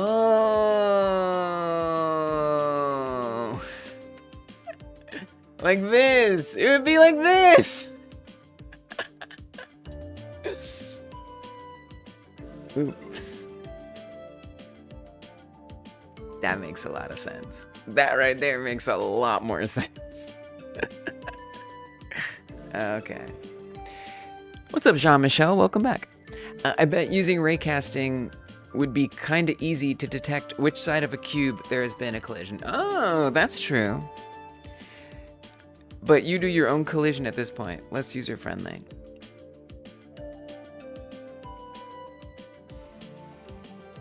Yeah, so Jean-Michel is responding to, I think, when Sable Spirit was talking about how they solved figuring out which side of a cube is being detected.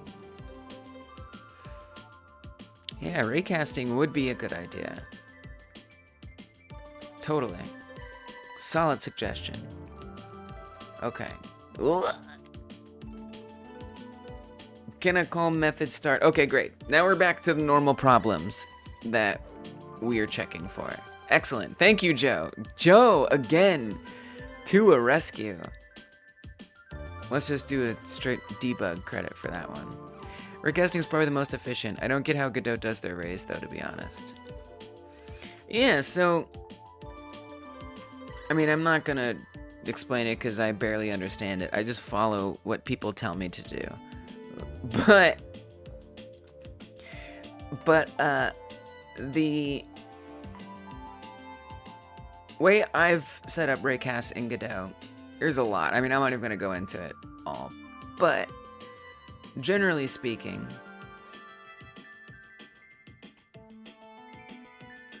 we just define the length of the length of the raycast, where it's coming from, the mouse origin. Define 2 as where it's coming from. And then we normalize, we make a vector of a such, doing some crap that's trigonometrical and smart. We define the world space. We make a query physics rate thing. This is something else for my own purpose. We define what from and to is, and then we report what it sees with an intersect ray function, obviously. I don't know. I just followed what people in the chat have told me to do. So, like, that's why that works. This is all what I missed out on. Things I can reference this. Yeah, I often put this in other things. I just grab this code. There's a lot of good tutorials out there that tell you how to do it too. Okay, other problems. So, right. Fixing things. Yes. So we need to add the body part exception again. Here. So just discovering all the things that are not pertinent to the body. And then keeping on and seeing what happens. I can handle the node, obviously, but the functions confuse me. Yeah, confuse me too. But, you know, once someone told me what to do and stuff, it just kind of works. I mean, I generally get what it does, but I wouldn't be able to remember how to do it without looking back at it and copying it again. It, like, makes sense to me, and I can make tweaks to it and use it, but it's not something off the top of my head that I can put together. I'm okay with that. Hey! Oh! We got one. Property is key part. Oh, dang it. Oh, we got the same bug again.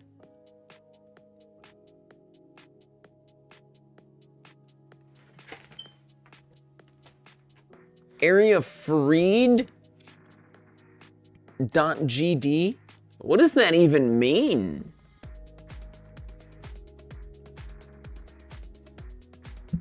Is not part looks kind of odd. Yeah, it is kind of odd. But it works. There's nothing called freed. Is part as an enum?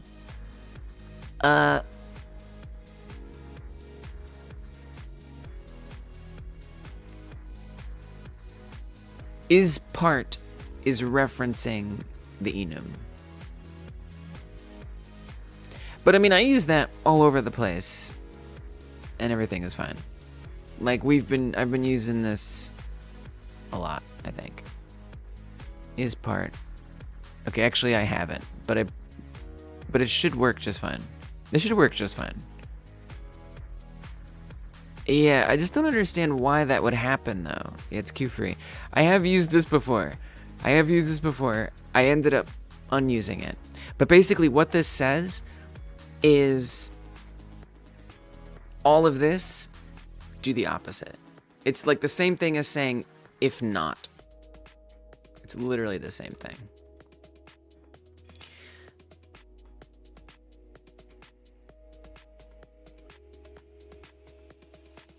What the heck? Why would it create area-free.g? That's so confusing to me. How would it even know to maybe create that? Area feed? Wait, area feed? Wait, what is area feed? Oh,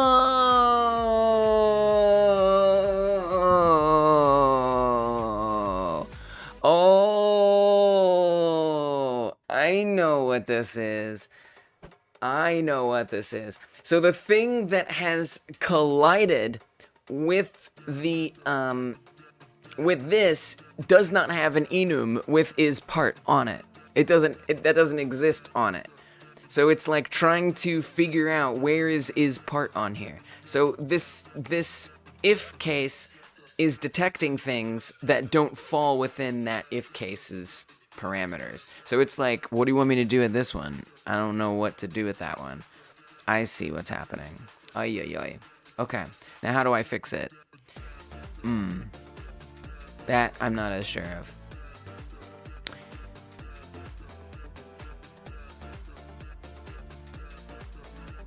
Because it's colliding with things.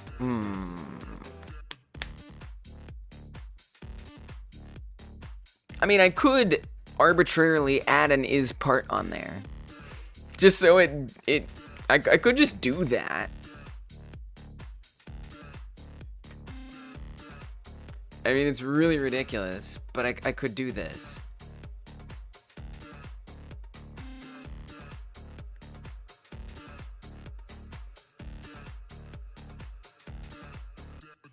Is part integer equals -1. I'm so sorry to the world for what I have committed. This is super silly. I know that this is so ridiculous. And then I should just get ahead of this and do the same thing. Man, I'm gonna get real confused if I create more areas and get this error again. Maybe I should add a note to myself. So this one too, let's give it an is part random. Yeah, something like that. Does it make sense? I don't know. I don't know if it does make sense. Maybe it does. I don't know.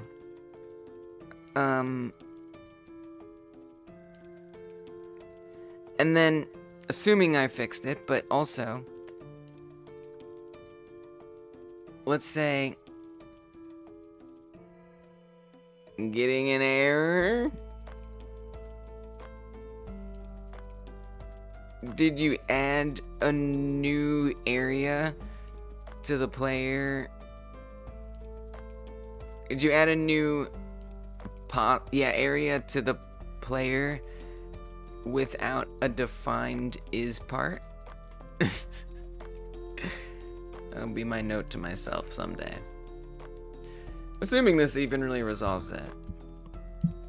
So yeah, so the reason why this is such a headache is because there's not supposed to be this body part, but I'm wedging it in because in some ways it'll make things easier, maybe, if it can be there, doing what I want it to do, which is interacting with obstacles without damaging the player. There's a lot of reasons why I could be doing it differently. Alright, no errors. Let's see if I can do the thing I wanted to do, which is weave in between those buildings and break those hay bales. That's what this was all for. Is I want to weave between these. Bam, bam, bam. Yeah, that's it. That's what I wanted. Alright, now I have to play the rest of the game to make sure other things aren't broken. Oh, nice. So there, I can actually break through things. Yeah. I can break through this, and it doesn't hurt me. Okay, it did, because the head reached down to it. Hay bale destruction. So I might want to consider making the head collision a little smaller, so we can break through the trees. There's something I kind of like about breaking through that. But. Let's not worry about that right now. Oh, okay. That already ended. Let me make the head collision a little smaller. Just a little smaller.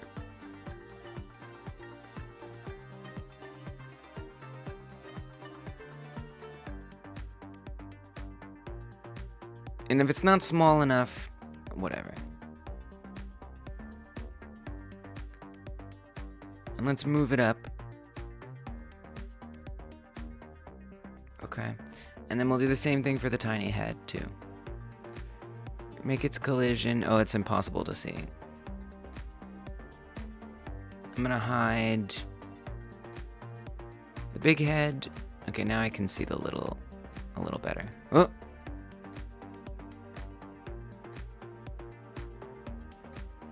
Make it a little shorter.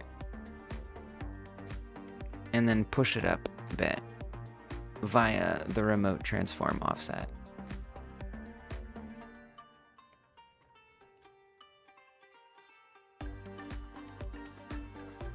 I don't know if that'll actually have that result, but I hope that it does. Because it'd be nice if the player could learn early, because you start the game as the short alien. If the player could learn early that your body doesn't get hurt, but your head does. It just might facilitate that potential feedback discovery. Maybe. Or maybe not. But touch and feel as the body of the alien is all so important to me for this game. Okay, we get 3 errors there at start. That's new. Oh, I bet I know why. That's probably because of the pre-begin state. It's not finding a body damage label. We need to add a fake damage label to the body. More dummy stuff. Oh, and it's looking for that timer as well. Oy, oy, oy. Alright, let's see if I can bust through this tree. No, it still hurts the head. Alright. I mean, whatever. It would have been nice. Wait, why didn't that heal the arms? Uh-oh. Something else is broken.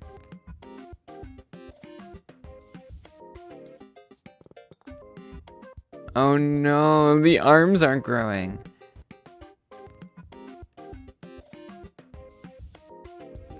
Is that because...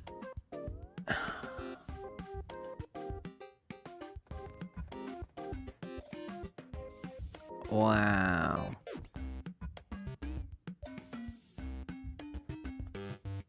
Dang. I wonder if it's because I'm referencing the body. Oh god. Late night additions causing some serious. It was happy for a little while. Yep. That's it. That is it. It really do be like that sometimes.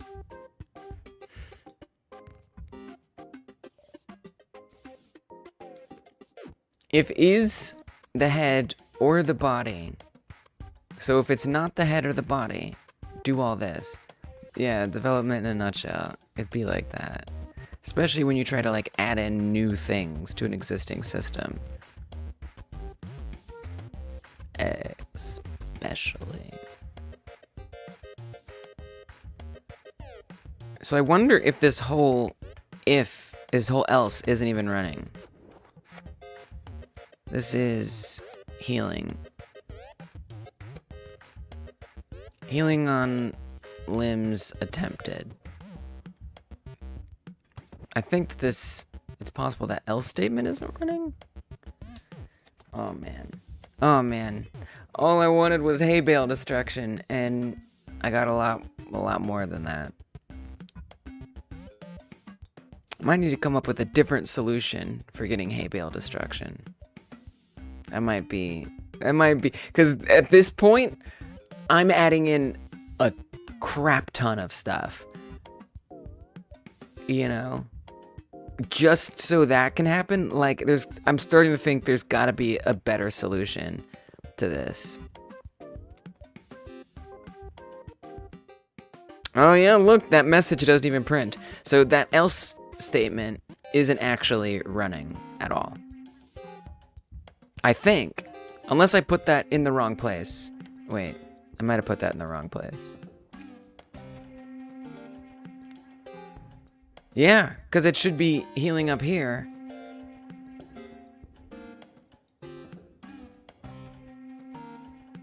I believe that has broken it.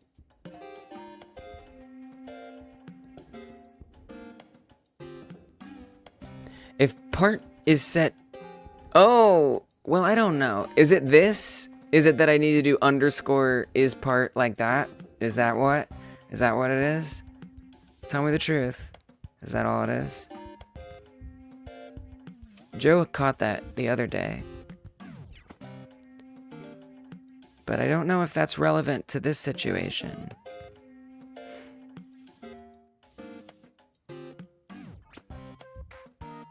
It really might be, though. Especially if it's this else statement that I'm having a problem with. Right? Like, it seems a little conspicuous for it not to be the issue. Elf? Maybe you're separate if that doesn't work. Oh, elif. I thought you said elf. Dude, I still don't understand elif. And honestly, I don't want to. Yeah, it's worth a try. For sure. I'm just being honest with you. Elif, it's been explained to me. There's elves in the code. And I'm sure it's really, really good. If this, else, if this. Yeah, I don't understand. That doesn't make any sense. Same as if this, elif this. Yeah, I don't know what you're talking about. You're speaking in tongues. What? I know that it makes sense, and I know that it's real, and it's useful, and it's valuable. I know. I'm just stubborn, and I haven't had a eureka moment with understanding what the heck its deal is. Oh, I see. Yeah, that's okay. That's all right.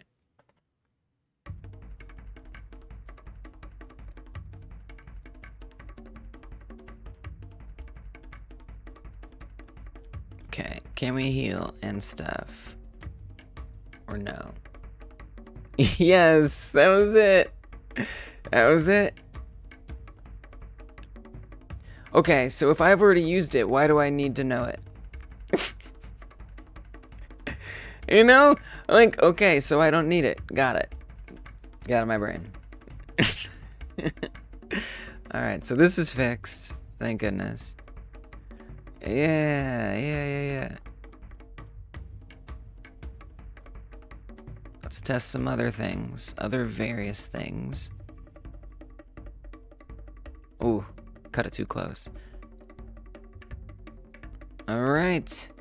Now I'd actually like to see that we can break the tree here without breaking, nice, without taking damage. So now we can do this, break that tree right there without taking damage. That's the torso. Honestly, Gab, totally fine.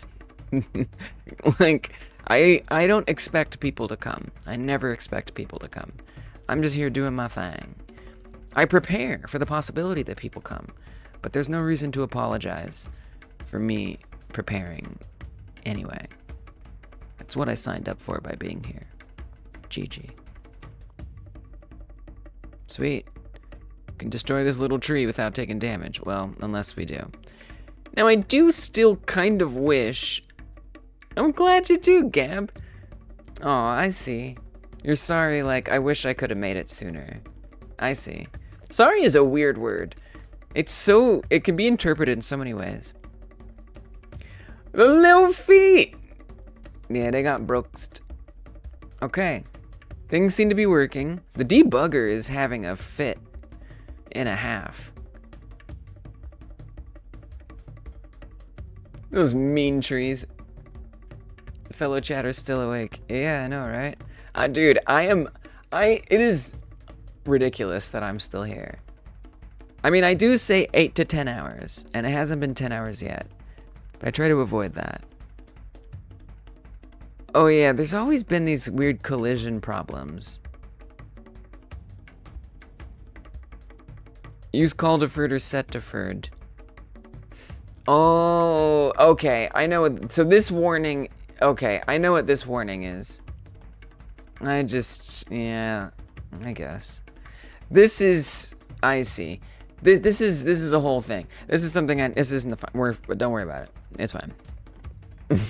It is something that I should fix, but it's not something that's relevant to what I've been doing today. So, I'm not worried about it. Something to work on one day, but...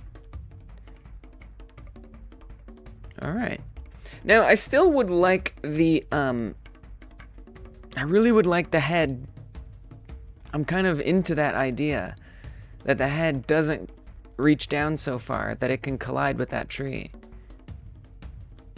I'm surprised that the collision does.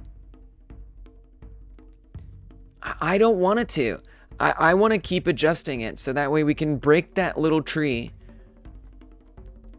I'm stuck on that idea. Also, let's add a fake damage label. The Blood Slayer effect is so awesome every time. It is awesome, right? Blood Slayer. It sounds like something that makes sense.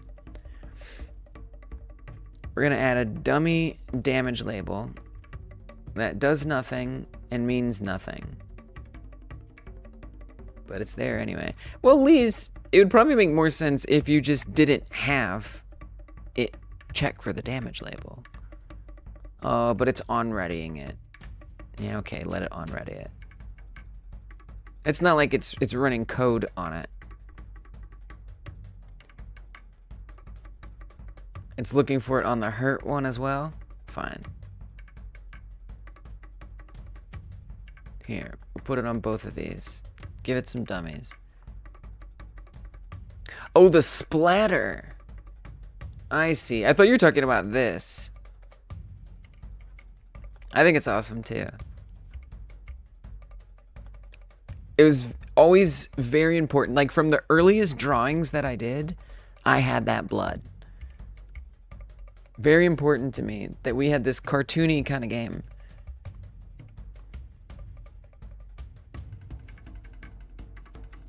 But we still had a bunch of that nasty blood.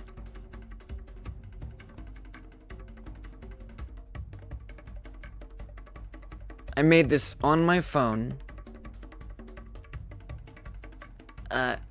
using the screenshot annotations. So I screenshotted a black thing and then I drew this just like in bed. I was healing from some surgery on my arm and I just like I had to get the vision out. Blood. Blood was very important from the early beginning. And finally, I got to realize that. Little by little, we get there.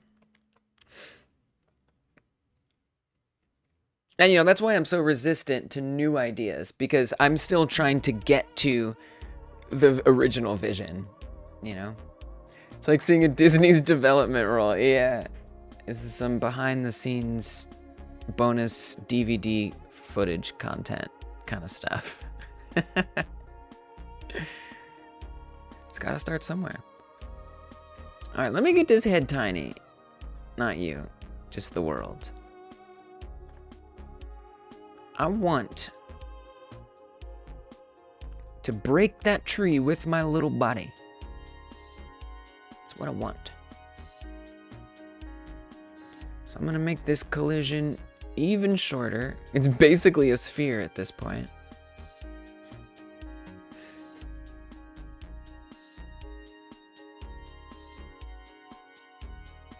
I don't know, that might still collide with the tree. Then I'll just have to make it shorter. I should probably make the tiny one shorter too. Oh, it's so hard to see with the head turned on.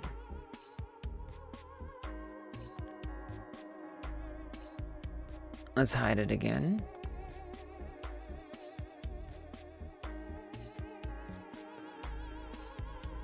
Whoops. If I shrink it down too much, it starts adjusting the radius. Which makes sense, but could it not? I mean, it still did, but... I mean, this one looks like it doesn't conflict as bad. I don't think I really need to change this one. I'll move it up a little. Alright. Make the head visible. I'm determined to have what I want. Which is the ability to have the body break the tree without hurting the head. When you are just a head and a body. Because again, I think that it could legitimately teach the player something about the game's mechanics. And I think there is a decent probability that the player runs into a tree in that form and makes that discovery. I think there's a chance. Alright, here we go. Don't hurt the head. Yes! Now what if I'm leaning forward? Nice! That's what I wanted. The tree breaks. That's it. That's what I wanted. So in that sense, you become a bit... There's a strange advantage to being small. And I kind of like that. I think there's something cool about that. Oh, we did hit it there. If you're not careful, it'll still hurt the head a little bit. That's okay. Let it be a fringe thing. I'm okay with that. Oh, and the little one avoids it even better. All right, let's heal up. So I haven't gotten to dealing with the stretch arm. That is still not fixed. And there is that Blood Slayer effect, Gab Games, that you're talking about. There is one little issue with it that I have, which is that the particles hang out a little bit at the end. It really bothers me.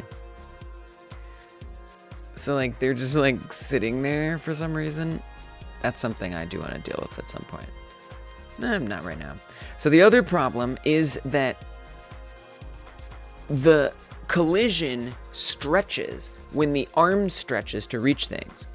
So if I grab this... Well, we need to do something that's high enough for it to actually be noticeable. Let's do the solar panels. Those work pretty well. So if I click out here...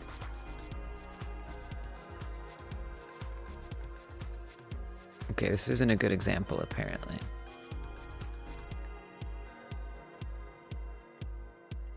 Okay, there it happened, but it was kind of hard to see.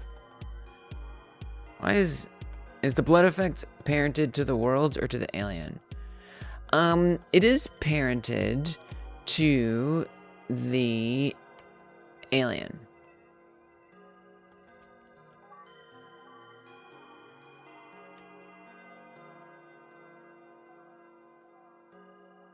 Which kind of makes that make a little sense. Okay, now I've got my full arms. And if I reach out here... You gotta trust me. Well, you can trust me. Because see how it hurt the arm? You can totally trust me. You can trust me, man. I'm not explaining it well because I'm tired. But basically... when the arm stretches out, it counts as a collision, and therefore we have a problem. So what needs to happen is it needs to have like maybe a period of invincibility or something. Seem to have a horizontal value from our perspective. I know, it's really weird. I don't really understand what's going on with that. That's why I don't want to deal with that. So again, I'll show you. If I hit this, the arm, which is this one, is going to go down from 2 to 1 because I just stretched out the arm and collided it. So what I want to do is say that when it's grabbing, you can't get hurt, which does open up the possibility for like an exploit, which bothers me a little bit, but I'm going to let it go and just try it and see what happens. Also, why does it say the head has 1 hit point? That must be a visual bug. Surely the head does not have 1 hit point. I will confirm this by damaging the head. Let's run into a solar panel. Okay, that didn't work. Tree? No? Okay.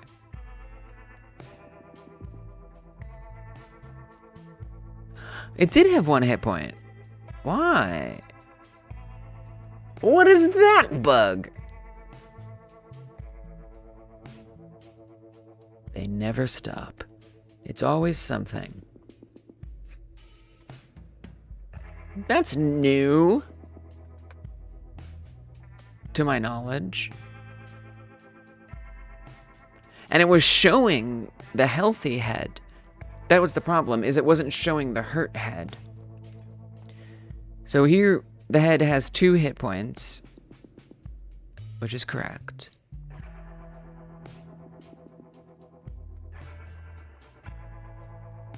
See if I can mess it up, bumping into things here. Okay, well there I just hit it twice and it died. Maybe the head isn't... Oh, no. I wonder if the head isn't receiving heals, but it is.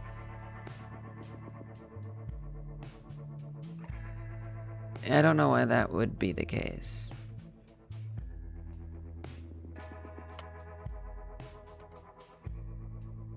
Come to me, game.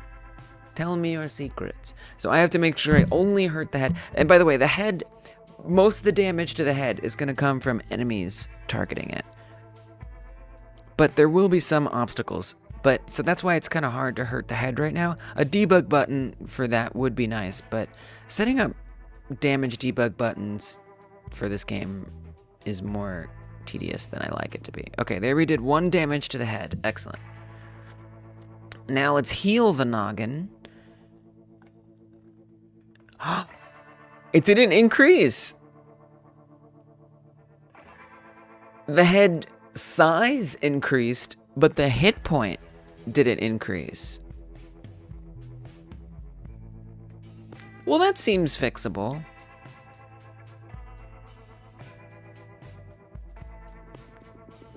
Surprising. And then let me just try to confirm that we actually have 1 hit point. I gotta hit 1 solar panel only. But I didn't hit it with the face. Oh! The damage label is incorrect. Love it. Because look, the head went down to indeed 1. Okay, this is good. I don't care if the damage label is wrong. I mean, I do, because then it's not a useful debug tool. But that's, to me, way better than the damage not working. And you know what? I think I know why. Because I'm telling the head not to update. I know why. I think. I have a very strong theory. I think it's because down here...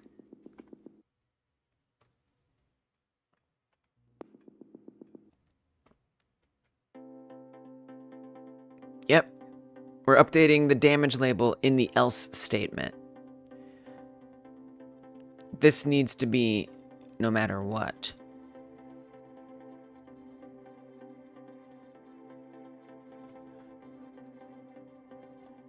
So we should put this on the head as well.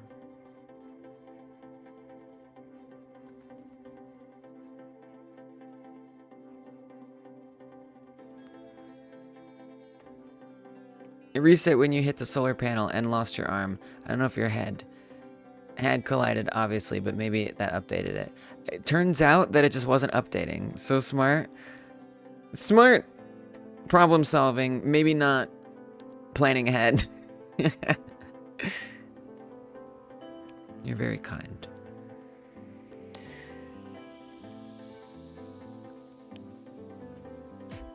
No, not there. Let me make sure I'm putting these all in the right place. If is part set to body part is parts dot head. We don't care about there. Here. Damage label. Damage label. Damage label. Damage label. Okay. I don't think I have time to figure out the arm thing. I feel like that's gonna have to be a next week thing. Is the arms thing. That's what I think. You know what you're doing. I'm just gonna word it poorly. That's okay. I love that you try. The fact, honestly, you know what you've opened my eyes to, DJ, is, and I've always, no, I haven't. I feel like I hadn't quite realized how valuable it is for you to be able to try out a suggestion. To say, like, well, maybe it's this, or, well, there's this and that. Because you're learning by doing that, right? You're interfacing with Godot, with coding, with doing stuff, and that is creating neural pathways in your brain. That's awesome. Like, I love that this can be a space where you can suggest something even if you don't think you're wording it well, or it doesn't make sense to me, or it isn't what is right, or what helps me. Like, the fact that you're trying to do it is valuable for you. And I want to be able to create a space where you can get that kind of value. So I'm really glad that you say things like that. It's awesome. Continue to be a why not instead of advice. Yeah. Totally. Joe says, if it has to run every time, why not put it once before the match statement? Oh, I see. Okay, you're responding to that. If it has to run every time, why not put it once before the match statement? Oh, yeah. So here's, yes. You know, yes. I thought that, and I didn't vocalize why I rejected that.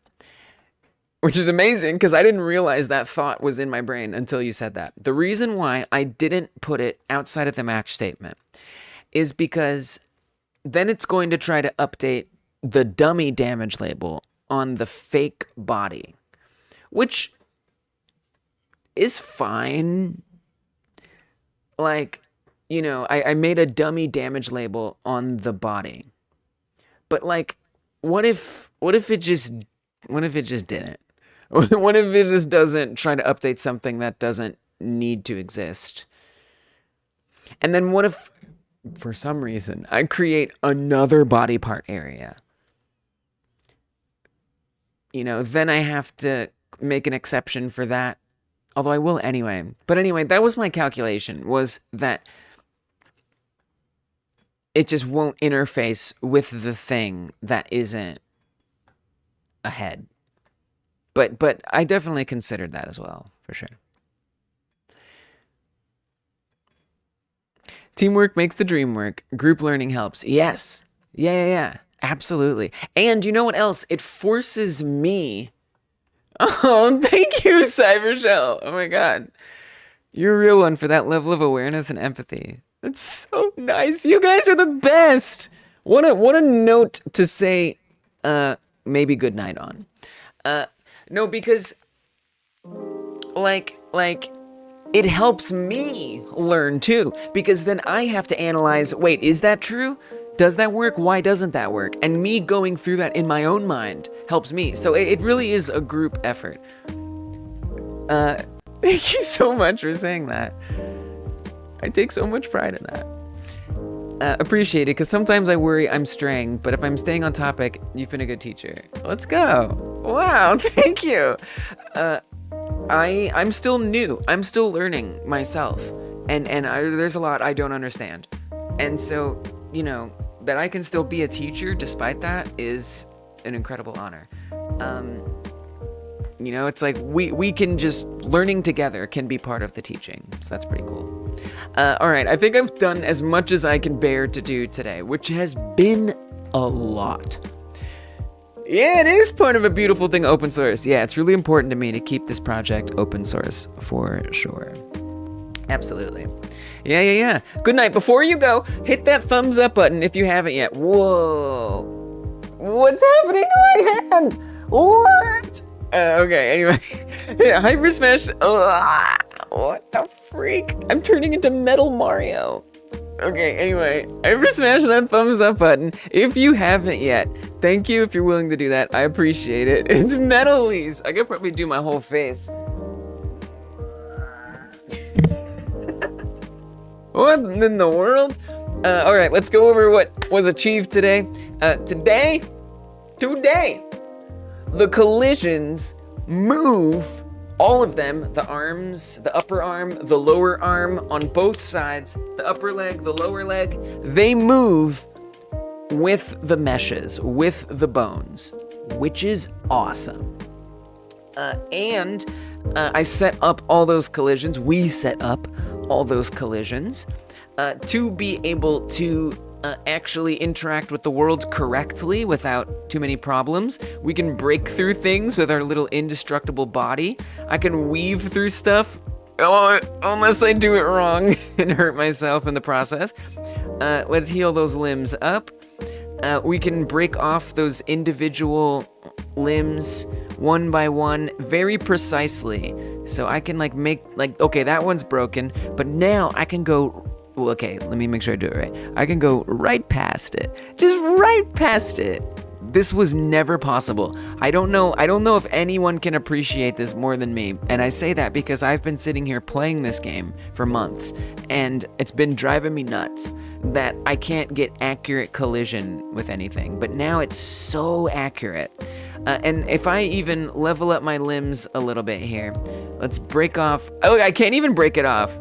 You see that? We walk right over the top of it. That right leg doesn't collide with that tree. It just glides right over it. Like, that kind of thing makes me so happy that the player can actually make these calculations and avoid hurting themselves. So yeah, so a lot of little things related to that. Oh my gosh, we can just move around with so much freedom that was never possible before. I don't think we can make this. Oh, we can! Oh! But if I'm just a little bit off, those arms are gonna get broken. Paul can't shut up. Welcome. Katamari meets Farmville. I mean, this is a high compliment. This looks cozy. Thank you. I don't know how cozy it's going to actually feel to play, but I really appreciate that. I see it. I see, visually how that makes sense. Nice. Thank you.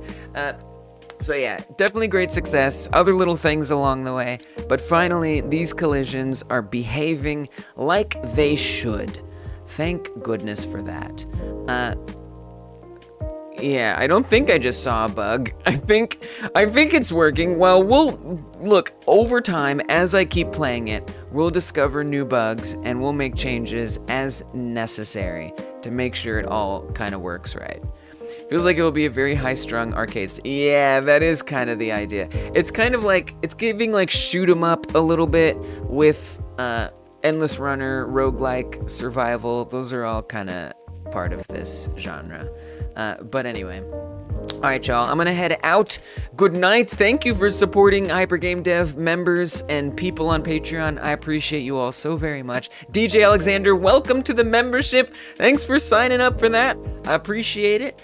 I'll be back tomorrow for the 1 hour game jam. 1 hour game jam is tomorrow. Do you guys know that I do that? Every single Friday at 6 p.m. Eastern time, we try to make games in 1 hour. I'm gonna make one too, and then we check out everyone's entries. So the only rule is you have to be able to submit the game. There's many rules, but the most important one is you have to be able to submit it as an HTML embed, or you can just check it out and see how things go.